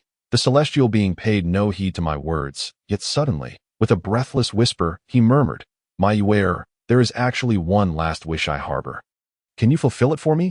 At that moment, tears streamed down my face, my heart heavy with grief, nearly causing me to faint. Witnessing his frail state only deepened my anguish. What wish could possibly be denied him? I sobbed. Yes, tell me. I promise to grant you anything. Anything you desire. A bitter smile unexpectedly graced the face of the immortal within the painting, his voice barely a whisper. Is that truly so? My Yuer, you wouldn't think I aim to take advantage of your kindness, would you? Your lips are simply exquisite, especially that perfect smile. It captivates me endlessly, just as it did 3,000 years ago. And so it remains in this life. Suddenly, he mustered the last remnants of his strength, attempting to rise from the ground, while desperately pleading, Yuer, may I kiss you just once? Just this once. His breaths grew increasingly faint, and I nodded fervently. Yes. I lowered my head, guiding my lips toward his blood-stained ones. Before I could reach him, he unexpectedly summoned all his remaining strength, wrapping his arms around my waist and pressing his lips to mine. Our lips met in a fervent embrace, a warmth enveloping me that was truly unforgettable. In this moment, I wished time could freeze, for this was a warmth and longing I had never experienced before. It was the first time I had been kissed with such depth of feeling. After a brief moment, I heard a sudden rush from his throat, followed by a violent cough, blood staining my willow-green dress. I was reminded of the promise he had made to me long ago, and in haste, I implored, You have yet to reveal how you wronged me 3,000 years ago. You promised that one day you would recount all the tales of our past life. Have you forgotten? You vowed to tell me. Have you truly forgotten? The immortal remained cruelly silent, sorrow spilling from his lips. I am sorry, Yuer, but this time, I fear I must break my promise again. I may never have the chance to tell you everything in person, yet if you take the bracelet in your hand to seek my master, using the jade fan as a token, he will surely reveal the past to you. No, I want you to tell me yourself. I cried out, my voice hoarse and tears flowing freely. You are as willful as ever. Your tears are blinding. Seeing you like this, I truly cannot bear to leave you, cannot bear to let you suffer alone. For me. The celestial being spoke through the pain, his words labored. Without you, who will tolerate my whims and mischief? How can you bear to leave me in this desolate world all alone? Do you not fear that I might go to any lengths for you? Your absence renders this magical platform irrelevant to me. Let those who care take charge. My beloved you are. You must not behave this way. My affection for you stems from my admiration. Should you truly forsake the noble task of saving the world, my fondness for you would wane. Do you understand? The immortal gently extended his frail hand to caress my cheek. I merely replied, if you do not care, then so be it. I too cannot bear to see you in this state of suffering. I am genuinely terrified. Terrified of losing you. Terrified that one day you will once again find herself utterly alone. The immortal sighed with a bittersweet smile. You are being willful again. And no sooner had he spoken these words than his eyes fluttered shut. His hand that once stroked my cheek fell limply to the ground. He lay there, silently drifting into slumber, cradled in my embrace. Despite my desperate cries, he never opened his eyes to gaze upon me again. Offering no further response in that moment, I would have unconditionally obeyed every word he uttered, yet he ultimately slipped away, gently closing his eyes. I cried out in anguish. A surge of fury overwhelmed me. And I shouted, you have harmed the immortal. I will take your life. I swear I will kill you. In a frenzy, I seized the Fushi Chin and unleashed a melody of divine retribution. A golden red light erupted from the instrument, striking forth like lightning towards the thunder god. I beheld the thunder god gripping his mighty hammer, forcefully striking the thunder nail, intertwining a white flash of lightning with my golden red radiance. The two beams of light radiated outward, a dazzling brilliance that was almost blinding, causing my eyes to ache painfully. Unwilling to relent, I continued to pluck the strings, pressing both hands down upon the Fushi Chin, fervently strumming its chords. Alas, my cultivation fell short. Unable to contend with the wretched thunder god, who brazenly escaped before my very eyes. I remained in a state of anticipation, and gradually, a chilling gale swept through, tousling the immortal's hair. My tears fell upon the demon suppression ring, from which a golden light erupted, illuminating the space. He painfully opened his eyes for a fleeting moment, only to succumb once more into unconsciousness, after which the ring continued to glow incessantly. In that moment, I could almost hear the heart-wrenching cries of the one who shared my sorrow, calling out, Linger, Fulling, Mo Fulling, awaken at once. From that instant, everything transformed. I had never envisioned Dongling Xian Island as a realm akin to hell on earth.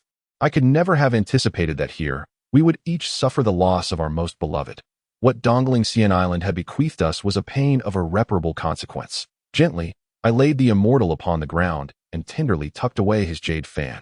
Then, I slowly approached the unconscious Fulling sister, my heart quaking with trepidation as I dared to ask, how is she? Li Xen Ruan, is Fulling's sister still alive? Suddenly, the heartbroken individual erupted in a fit of rage, exclaiming, do you think everyone is like your lofty, omnipotent celestial beings from your paintings? Do you believe that all are as exalted as your so-called deities? Ling is merely a mortal, a fragile body. How could she possibly withstand such a lethal heavenly thunder? It is your so-called divine beings, who claim to guide and nurture all life, that have caused the demise of Fu Ling. Depart from my sight. I shall no longer welcome you to Dongling Immortal Island. In this life and beyond, even if I must defy the heavens, I will resurrect Fu Ling and the countless souls lost on this island. From this moment forth, I shall no longer heed your notions of celestial retribution or divine punishment. Though I am but a mere mortal, I firmly believe that one day I will prove to you that I can achieve the impossible. What is this heaven you speak of? Ha ha ha ha. At that moment, he suddenly broke into a bitter laugh. Chapter 69. The Emperor of Donghua. I could scarcely believe my own eyes and ears that I never anticipated that Sister Fu Ling would depart without even a farewell to the heartbroken individual. She simply slipped away from this world, leaving us behind. This moment, I could not help but succumb to another bout of weeping. After all, Fu Ling and I had become as close as siblings over these past few days. She was like family to me. Her sudden transformation into this state was deeply distressing. I could only wonder whose heart could possibly ache more than mine at this moment, for I had not only lost the one I cherished most, but also my dearest friend, who had now left me as well. I understood that the heartbroken individual was struggling to accept this cruel reality, and I did not wish to remain here for him to see us again and unleash his wrath. I also wished to shield him from the depths of his anguish. As the saying goes, a man does not shed tears lightly, yet everything before me revealed a deeply emotional man, tears brimming in his eyes. Like me, he was a person of singular devotion, destined to love but one throughout his life, one thought, one person, the fate of 9 horses painted on a mountain, a life spent in companionship, envying not the immortals. Love flows quietly like the vast starry river. As dreams don their ethereal garments, my dampened eyes could not conceal my sorrow. In this moment, to whom should I lean? Who once shared these words with me? I still remember your initially innocent visage, now weathered by the trials of life. Even if it brings pain, I would gladly remain by your side forever. Gazing into the distance, the clarity of time remains unforgettable. Looking afar, I recall the youthful exuberance, daring to traverse the vastness with dreams in tow. In the distance, I seek the paradise of love, soaring alongside you. I dared not linger in this place any longer. I understood that the heartbroken individual now harbored profound resentment towards us so-called immortals. Although I am now but a mortal, he is aware of my former identity as the Jade Book Immortal. Everything on Dongling Immortal Island has been destroyed because of the celestial realm, and Sister Fu Ling perished while shielding him from heavenly thunder. This moment, his reasons for hatred towards us are abundantly justified. Thus, what purpose remains for my presence here? With my knees bowed, I offered my final respects to Sister Fu Ling. Ultimately, I made the heavy decision to depart, employing the spell once taught by the immortal to place her upon the fan. I wielded the Jade Book fan and left Dongling Immortal Island, journeying towards the distant Donghua. The clouds above drifted ceaselessly past my ears as I traversed countless layers of mist, gazing down upon innumerable verdant hills and flowing waters. A melancholic breeze caressed me, and tears fell unbeknownst to me, scattering across this vast land of Shinjo. The burning sensation of these heartfelt tears pierced not only my eyes, but also the fragments of my already shattered heart. I found myself at a loss for any pretense of strength from this moment forth. At last, after enduring 3 days and nights, I arrived at Donghua, bearing the nearly lifeless form of the immortal. A waterfall cascaded down with a thunderous roar, surging and crashing, its waters churning and frothing, enveloped in a mist that scattered droplets like pearls. Each column of water, each curtain of spray, plunged down to collide with the stones at the mountain's base, shattering into countless fragments, resembling a multitude of jewels. The waterfall poured down like the Milky Way, stirring up waves at the foot of the mountain, shrouded in a veil of mist. The white foam of the tumbling cascade splashed forth, sending forth water droplets that sparkled like jade and silver, glimmering with a kaleidoscope of colors. The sound reverberated like the continuous roll of spring thunder, grand and powerful, bold and unrestrained. I beheld the immortal form rapidly declining. The spiritual energy provided by the demon-slaying bracelet was nearing depletion, and the crimson glow of the bracelet dimmed. I could not help but be overwhelmed with emotion. My heart, in utter despair, cried out to the heavens, seeing him in such a state of half-life, unconscious and unresponsive. While my love for him ran so deep, how could I not feel sorrow? How could I remain untroubled? I accepted the elixir bestowed by the divine child, gently pried open the immortal's lips, and administered the potion, repeatedly expressing my gratitude. Nonetheless, I must thank you and the Emperor. The fate of the immortal is in your hands, so I implore you to find a way to save him. Will you, please? I tugged desperately at the divine child's gray sleeves, disregarding propriety as I fervently pleaded for his assistance. Although I heard the latter part of the divine child's words, my agitation could not be quelled. You know this is an injury inflicted by heavenly thunder and fire, do you not? Surely you have a way to revive him, do you not? The divine child's expression turned grave, his voice low. Of course I know, for this was what the Emperor informed me before his departure. However, you must first place him in the celestial spring to absorb some spiritual energy to aid his recovery. Do not waste time on unnecessary tears. With that, the divine child departed. I carefully laid the immortal in the center of the spring, tenderly wiping the soot from his face, meticulously grooming his hair time and again. In the celestial spring, I held the immortal tightly, unable to bear the sight of his pallor and frailty, and drifted into a muddled sleep for 3 days and nights, uncertain of the reason. I finally opened my eyes to find the immortal still in a deep slumber. My fragile heart suffered an unbearable blow. I remembered he had once expressed his fondness for my kisses. So I resolved to fulfill his wish. I embraced him, bestowing upon him my affections. Yet, I was oblivious to whether he had had enough, for his eyes remained shut, unyielding to the light.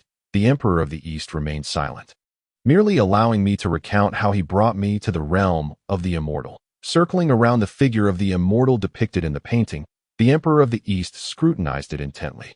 I had anticipated he would swiftly conjure a means to save the immortal. However, I was taken aback to see him stroking his distinct beard, lost in contemplation, and sighing repeatedly. Yushu Xianren, he lamented. It is not that I do not wish to rescue my beloved disciple, but rather that you must first comprehend a singular truth. Tell me, do you not realize why he, on the brink of death, still clings to life? The immortal, who had always been a person of laughter, left me perplexed as to the origins of his so-called obsession, prompting my curious inquiry. Obsession? What is his obsession? The Emperor of the East responded with gentle words. Do you still not understand? Throughout these 3 millennia, you and he have traversed countless experiences, yet you remain oblivious to the fact that you are his only enduring fixation. Overwhelmed with tears, I implored, why must it be me? 3,000 years prior, due to your sacrifice, he voluntarily took on the duty of guarding the demon suppression platform, all for the sake of waiting until the day he could reunite with you. To once again fall in love, and to repay the affection he owed you from 3 millennia ago, this, too, is his obsession with you. After hearing the Emperor's words, my sorrow deepened, for the immortal loved me profoundly, and I loved him in equal measure. Chapter 70. The gluttonous being though the Emperor of the East shared little with me, it was sufficient to reveal that 3,000 years ago, the immortal indeed experienced a passionate romance with me, one that was revered and aspired to by deities, demons, and mortals alike across the 3 realms. Perhaps it seems that my name was destined to be intertwined with that of the immortal. Perhaps our fates were preordained.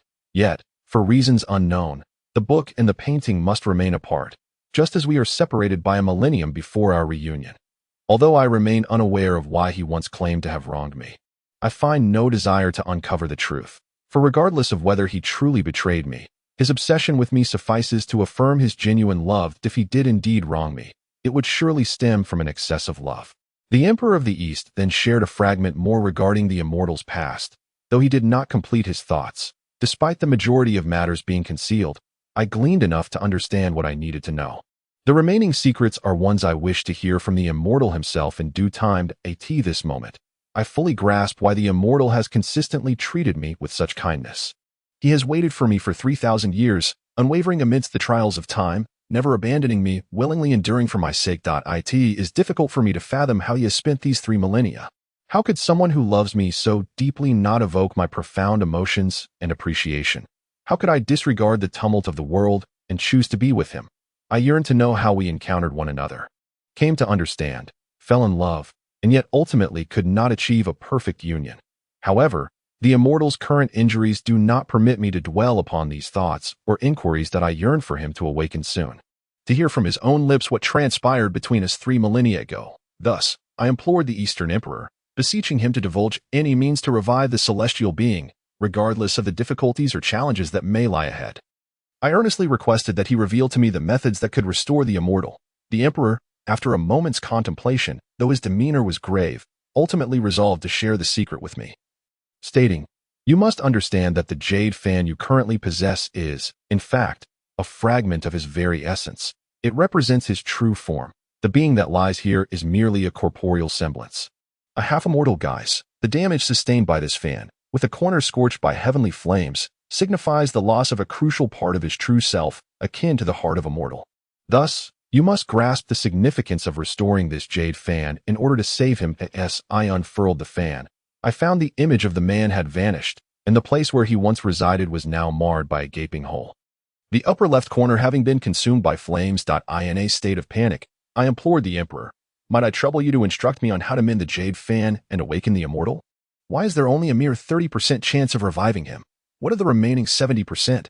At that moment, I was nearly overwhelmed by the harsh reality, yet I recognized this was the solitary path to rescue my beloved. Time was of the essence. I would journey to the Eastern Sea to beseech the dragon god for the shell of the eternal spirit. I fervently hoped that the Eastern Emperor could watch over the immortal in my absence, promising to repay his immense kindness upon my return. Should I fail to return, or to secure the spirit shell within the allotted time, I implored him not to abandon the effort to save him. With unwavering resolve, I continued to plead, aware that my journey to the Eastern Sea was fraught with peril. The path ahead was long and beset by malevolent forces, and the dragon might refuse to lend me the spirit shell, prompting me to stir a tempest in the ocean, even if it meant my own obliteration. After expressing my gratitude to the Emperor, I hastened day and night to the shores of the eastern sea. The tumultuous waves crashed against the boundless coast, the wind rustling through the trees. As the tides ebbed and flowed, a chilling breeze swept through, obscuring the once clear moon in the azure sky, amidst the sounds of the wind and the waves. The clamor of clashing swords and fierce combat echoed, as two factions engaged in a fierce struggle, their blades glinting in the tumult. A demon slayer. I perceived the truth of the scene before me. The tumult on the sea and shore was wrought by the fiends that had emerged from the seal of demons, wreaking havoc upon the realm. Even the depths of the sea, the dragon palace of Lingyun, faced an incursion from these malevolent beings, and I could scarcely fathom where in this world tranquility still existed. Corpses drift upon the surface of the sea, while fierce battles rage in the air. Occasionally, I can hear the chilling cries of agony emanating from the waters. The sea breeze is frigid, the sky is overcast, and I find myself in a state of utter devastation, as if riddled with 1,000 wounds. My mind is consumed by thoughts of the immortal, and I am resolute in my determination to prevent these malevolent beings from wreaking havoc in this place. To revive the immortal and procure the legendary celestial shell, I shall not allow these fiends to rampage unchecked. Moreover, I vividly recall the words of the immortal before he closed his eyes. He entrusted me with the hope that I would continue to be a competent demon slayer, even in his absence. On the 9th day of the 9th month in the year of Wuxiu, during the festival of Double Ninth at the hour of the tiger, a profound stillness enveloped the night. In the silence, an extraordinary phenomenon occurred.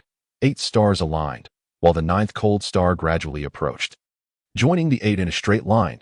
The darkness of the night sky was pierced by the brilliance of these 9 celestial bodies. Among the invading demonic forces, the leader was an ancient beast known as Taotai, renowned for its insatiable appetite for human flesh and its inherent cruelty. However, at this moment, its appearance was not as terrifying as the legends would suggest, for it manifested as a creature with a human face and a beastly body. Engaging in combat with the commander of the East Sea Dragon, it fought fiercely as a Taotai human. The 9th star aligned with the 8. A blinding light shattered the darkness, descending vertically towards the earth, illuminating the sea with newfound clarity. Boom! Under the night sky filled with 9 stars, the heavens and earth erupted in a resounding roar. The celestial alignment once more cast a brilliant beam of light across the horizon. A tempest arose, and countless dark clouds materialized in the sky, stretching endlessly beyond sight.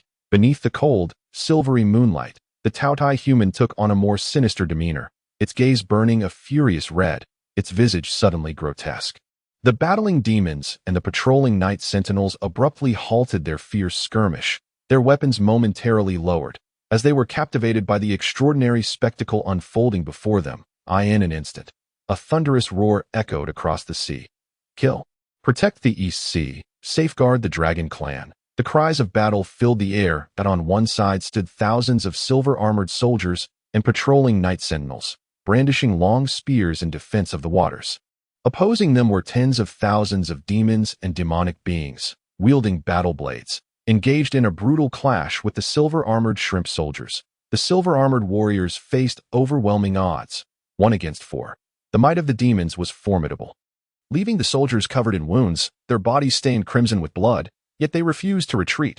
The slaughter continued unabated, and the fiercest combat unfolded between the two leaders, a magnificent dragon, resplendent in silver, soaring and roaring in the air, and the ravenous Taotai, relentlessly pursuing and tearing at its foe.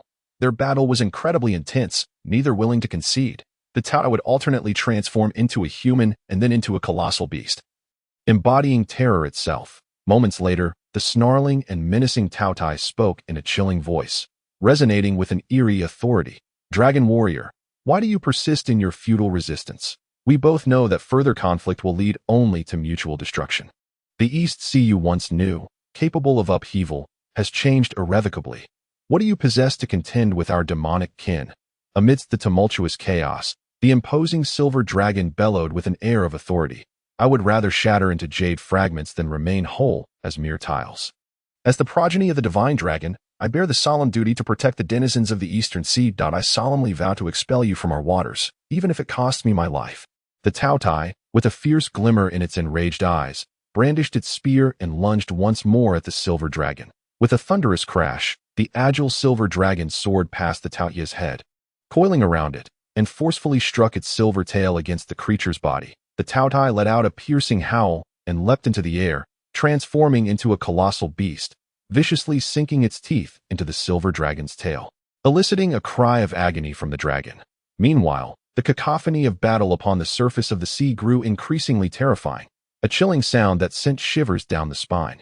Suddenly, several patrolling night demons were slain on the spot, reduced to mere ashes, while the malevolent creatures grew ever more ferocious. In the chapter titled The Night of the Nine Stars Aligned, the silver dragon roared defiantly, yet the Taotai, with its ghastly visage and menacing fangs, sprang forth to attack, managing to latch onto the dragon's horn and violently throw it aside. At that moment, a thought crossed my mind: to capture the king before apprehending the thief. Looking up, I beheld the silver dragon transform into a humanoid form, drifting downwards, droplets of blood trailing behind. The Taotai, with claws outstretched, descended upon him. In a moment of peril, I strummed the strings of my zither, unleashing melodious notes akin to the cries of phoenixes, as two golden beams deflected the Taotai's lethal claws. Simultaneously, I swiftly flew towards the unconscious man, cradling him with one arm while continuing to play the instrument with the other, guiding him to the shore.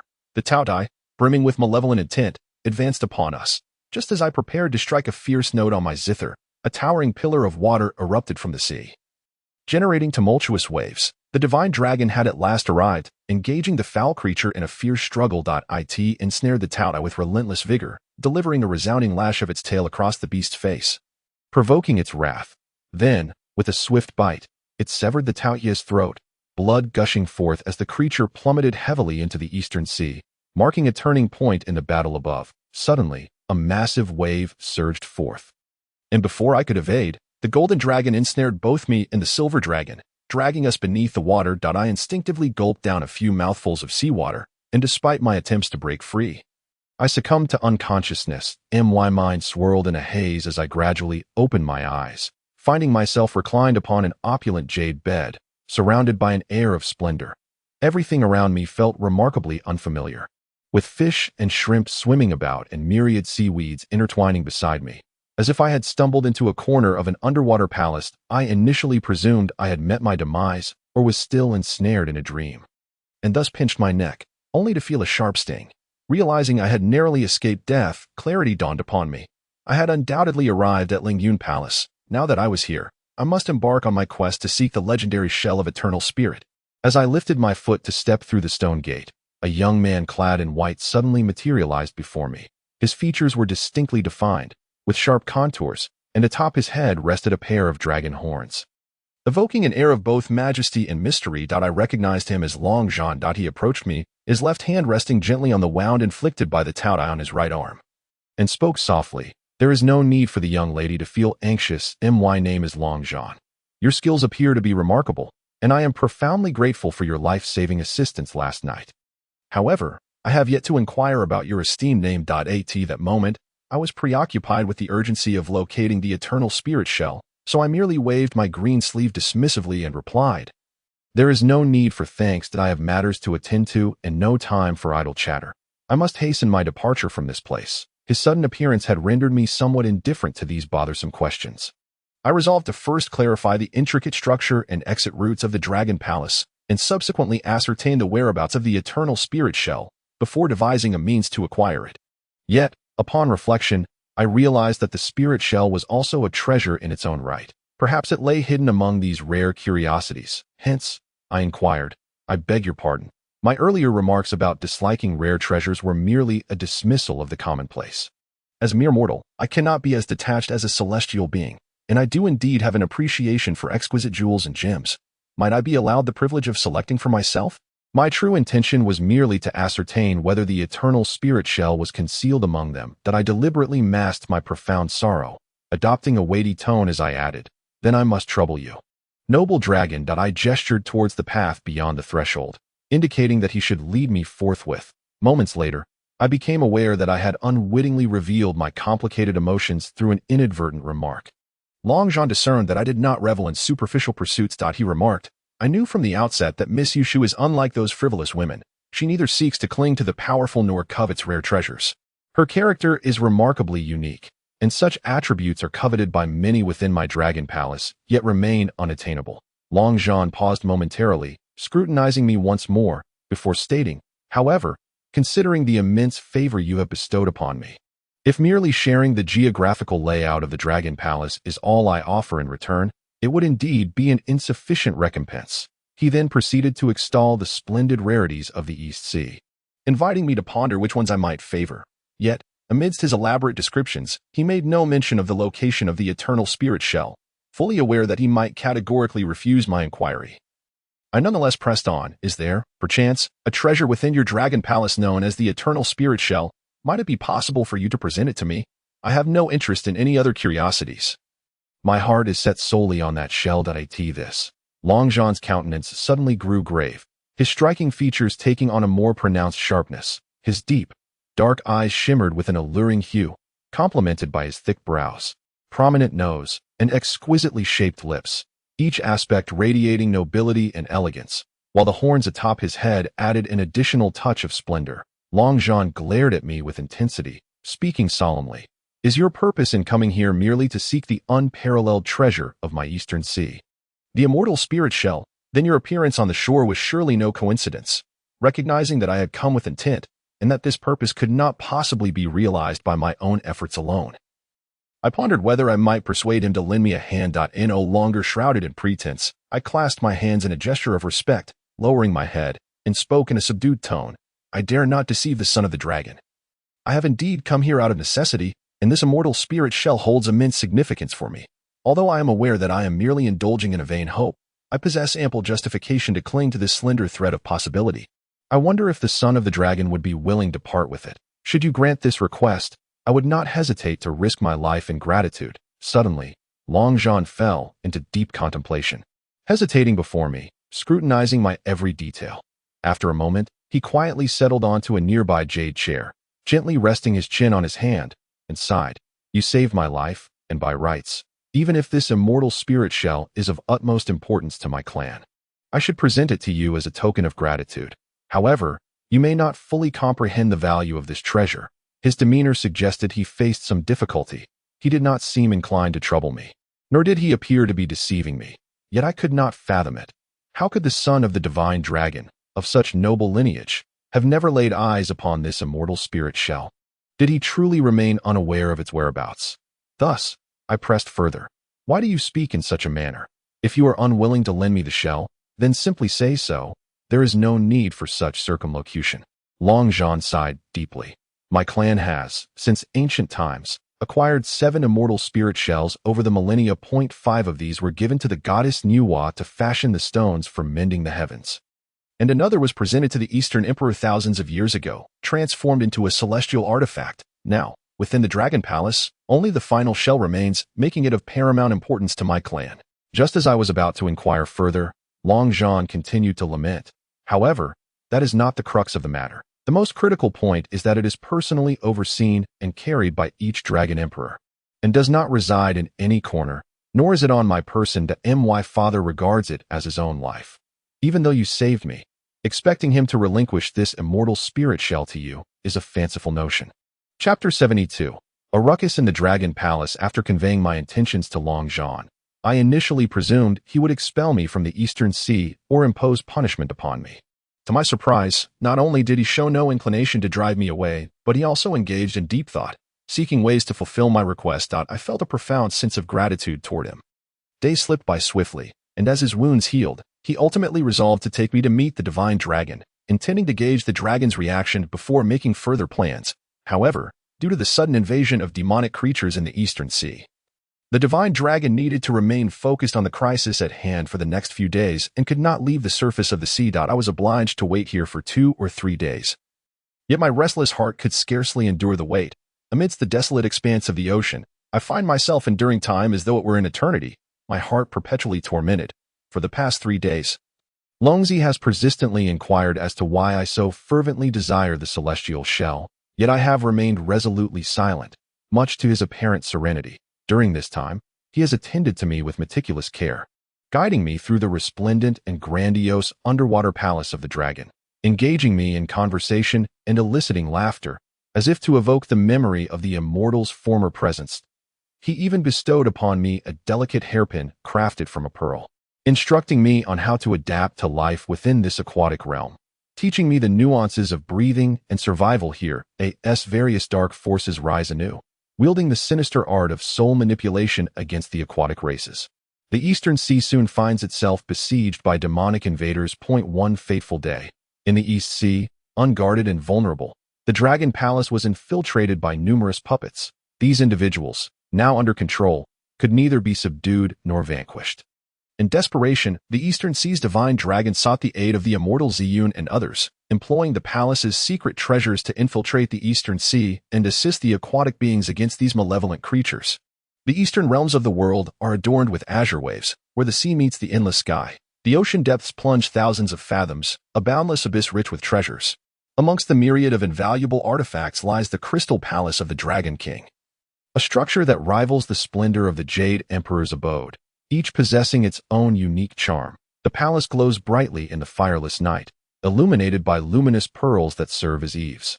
From a distance, one can observe a pebble pathway, while upon closer inspection, countless pearls shimmer beneath the surface. The garden, adorned with coral trees bearing fruits that resemble exquisite gemstones, is a sight to behold. The artificial mountains are draped in verdant moss, with mountains of agate piled high. The palace walls stretch infinitely, constructed from the finest gold bricks, while the doors of the Crystal Palace rest upon a white jade floor, housing both inner and outer sanctuaries. The layout and topography of the Dragon Palace are exceedingly intricate. I had scarcely taken a few steps before I became disoriented, wandering amidst the rocky terrain and winding paths. Fortuitously, with Longzi by my side, I was spared from becoming hopelessly lost in the depths of the ocean. Before long, we arrived at the innermost sanctum of the Eastern Sea Dragon Palace, where the gilded domes and crimson doors exuded an air of antiquity, evoking an instinctive sense of reverence. Amber wine, jade goblets, golden-footed vessels, and jade platters adorned the table. The food resembled art. The wine flowed like a spring. The gentle strains of an ancient zither intertwined with the melodious chimes of bells. The grand hall was embellished with flowers shaped like inverted bells, their pristine white petals emitting a semi-transparent glow, while the tips of the petals were adorned with varying shades of pale lavender.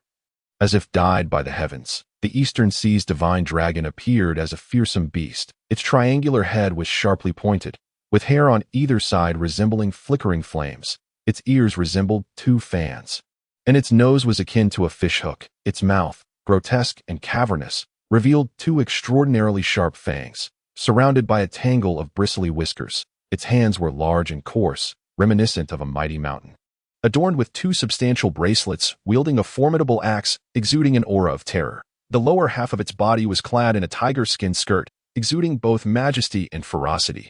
Witnessing its imposing demeanor, it was clear that it was indeed a primordial dragon, a tempestuous creature capable of summoning thunder and lightning, commanding the clouds and rain to traverse the vast heavens. It is said that the disciples of the Dragon Palace possess formidable magical abilities, capable of controlling the clouds and summoning torrential rains that can both nurture and devastate the world. This reveals the immense power of the divine dragon, which exists between the celestial beings and the immortal Ziyun. Should I rashly seek to confront him without the celestial shell, it would undoubtedly be a path to my own demise that I end this moment. My heart is heavy with contemplation, and I cannot help but ponder how to articulate my thoughts and what actions to take.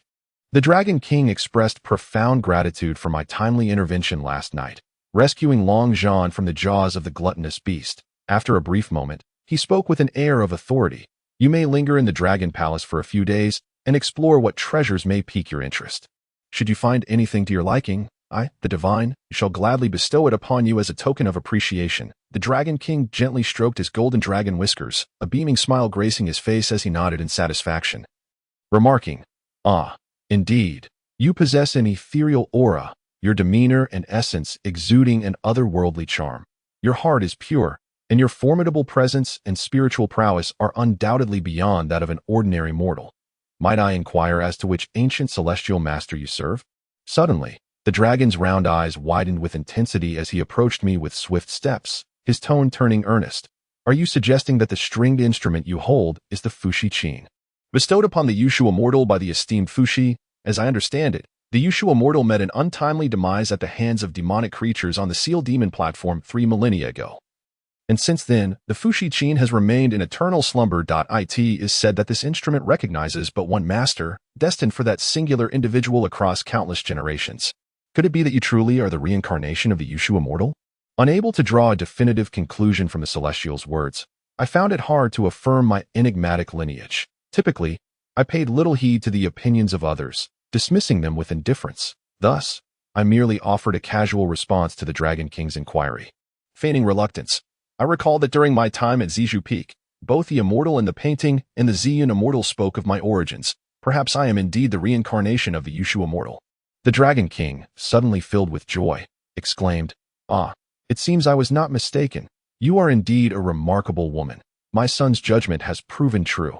Now, do tell me what you desire as a gift from this divine being." His words were somewhat muddled to my ears, yet upon hearing the mention of a reward, I boldly declared, "I wish for the 10,000-year celestial spirit shell. If you bestow it upon me, I shall ensure that Yushu departs from the Eastern Sea without causing further disturbance.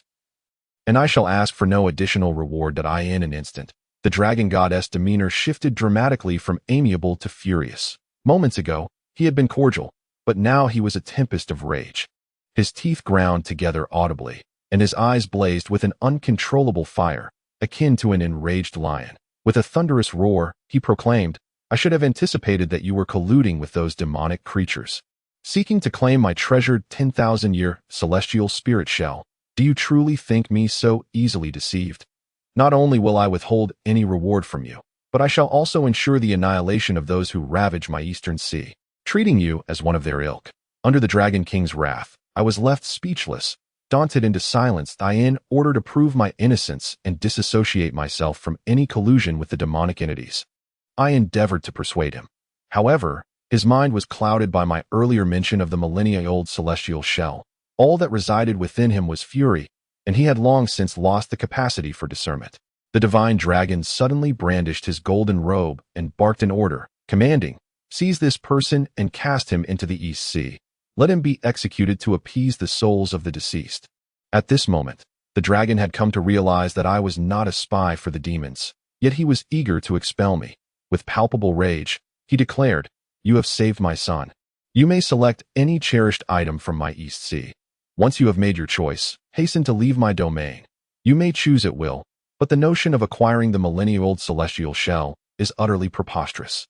Perhaps he was somewhat moved by my sorrowful tears, for he did not appear as wrathful as before. He composed himself and said, "If you truly desire the treasure that calms the seas, it may not be insurmountable. Provided you agree to a single condition, I shall not only personally present it to you, but I shall also grant you further rewards." "What are the terms?" I implored with tears.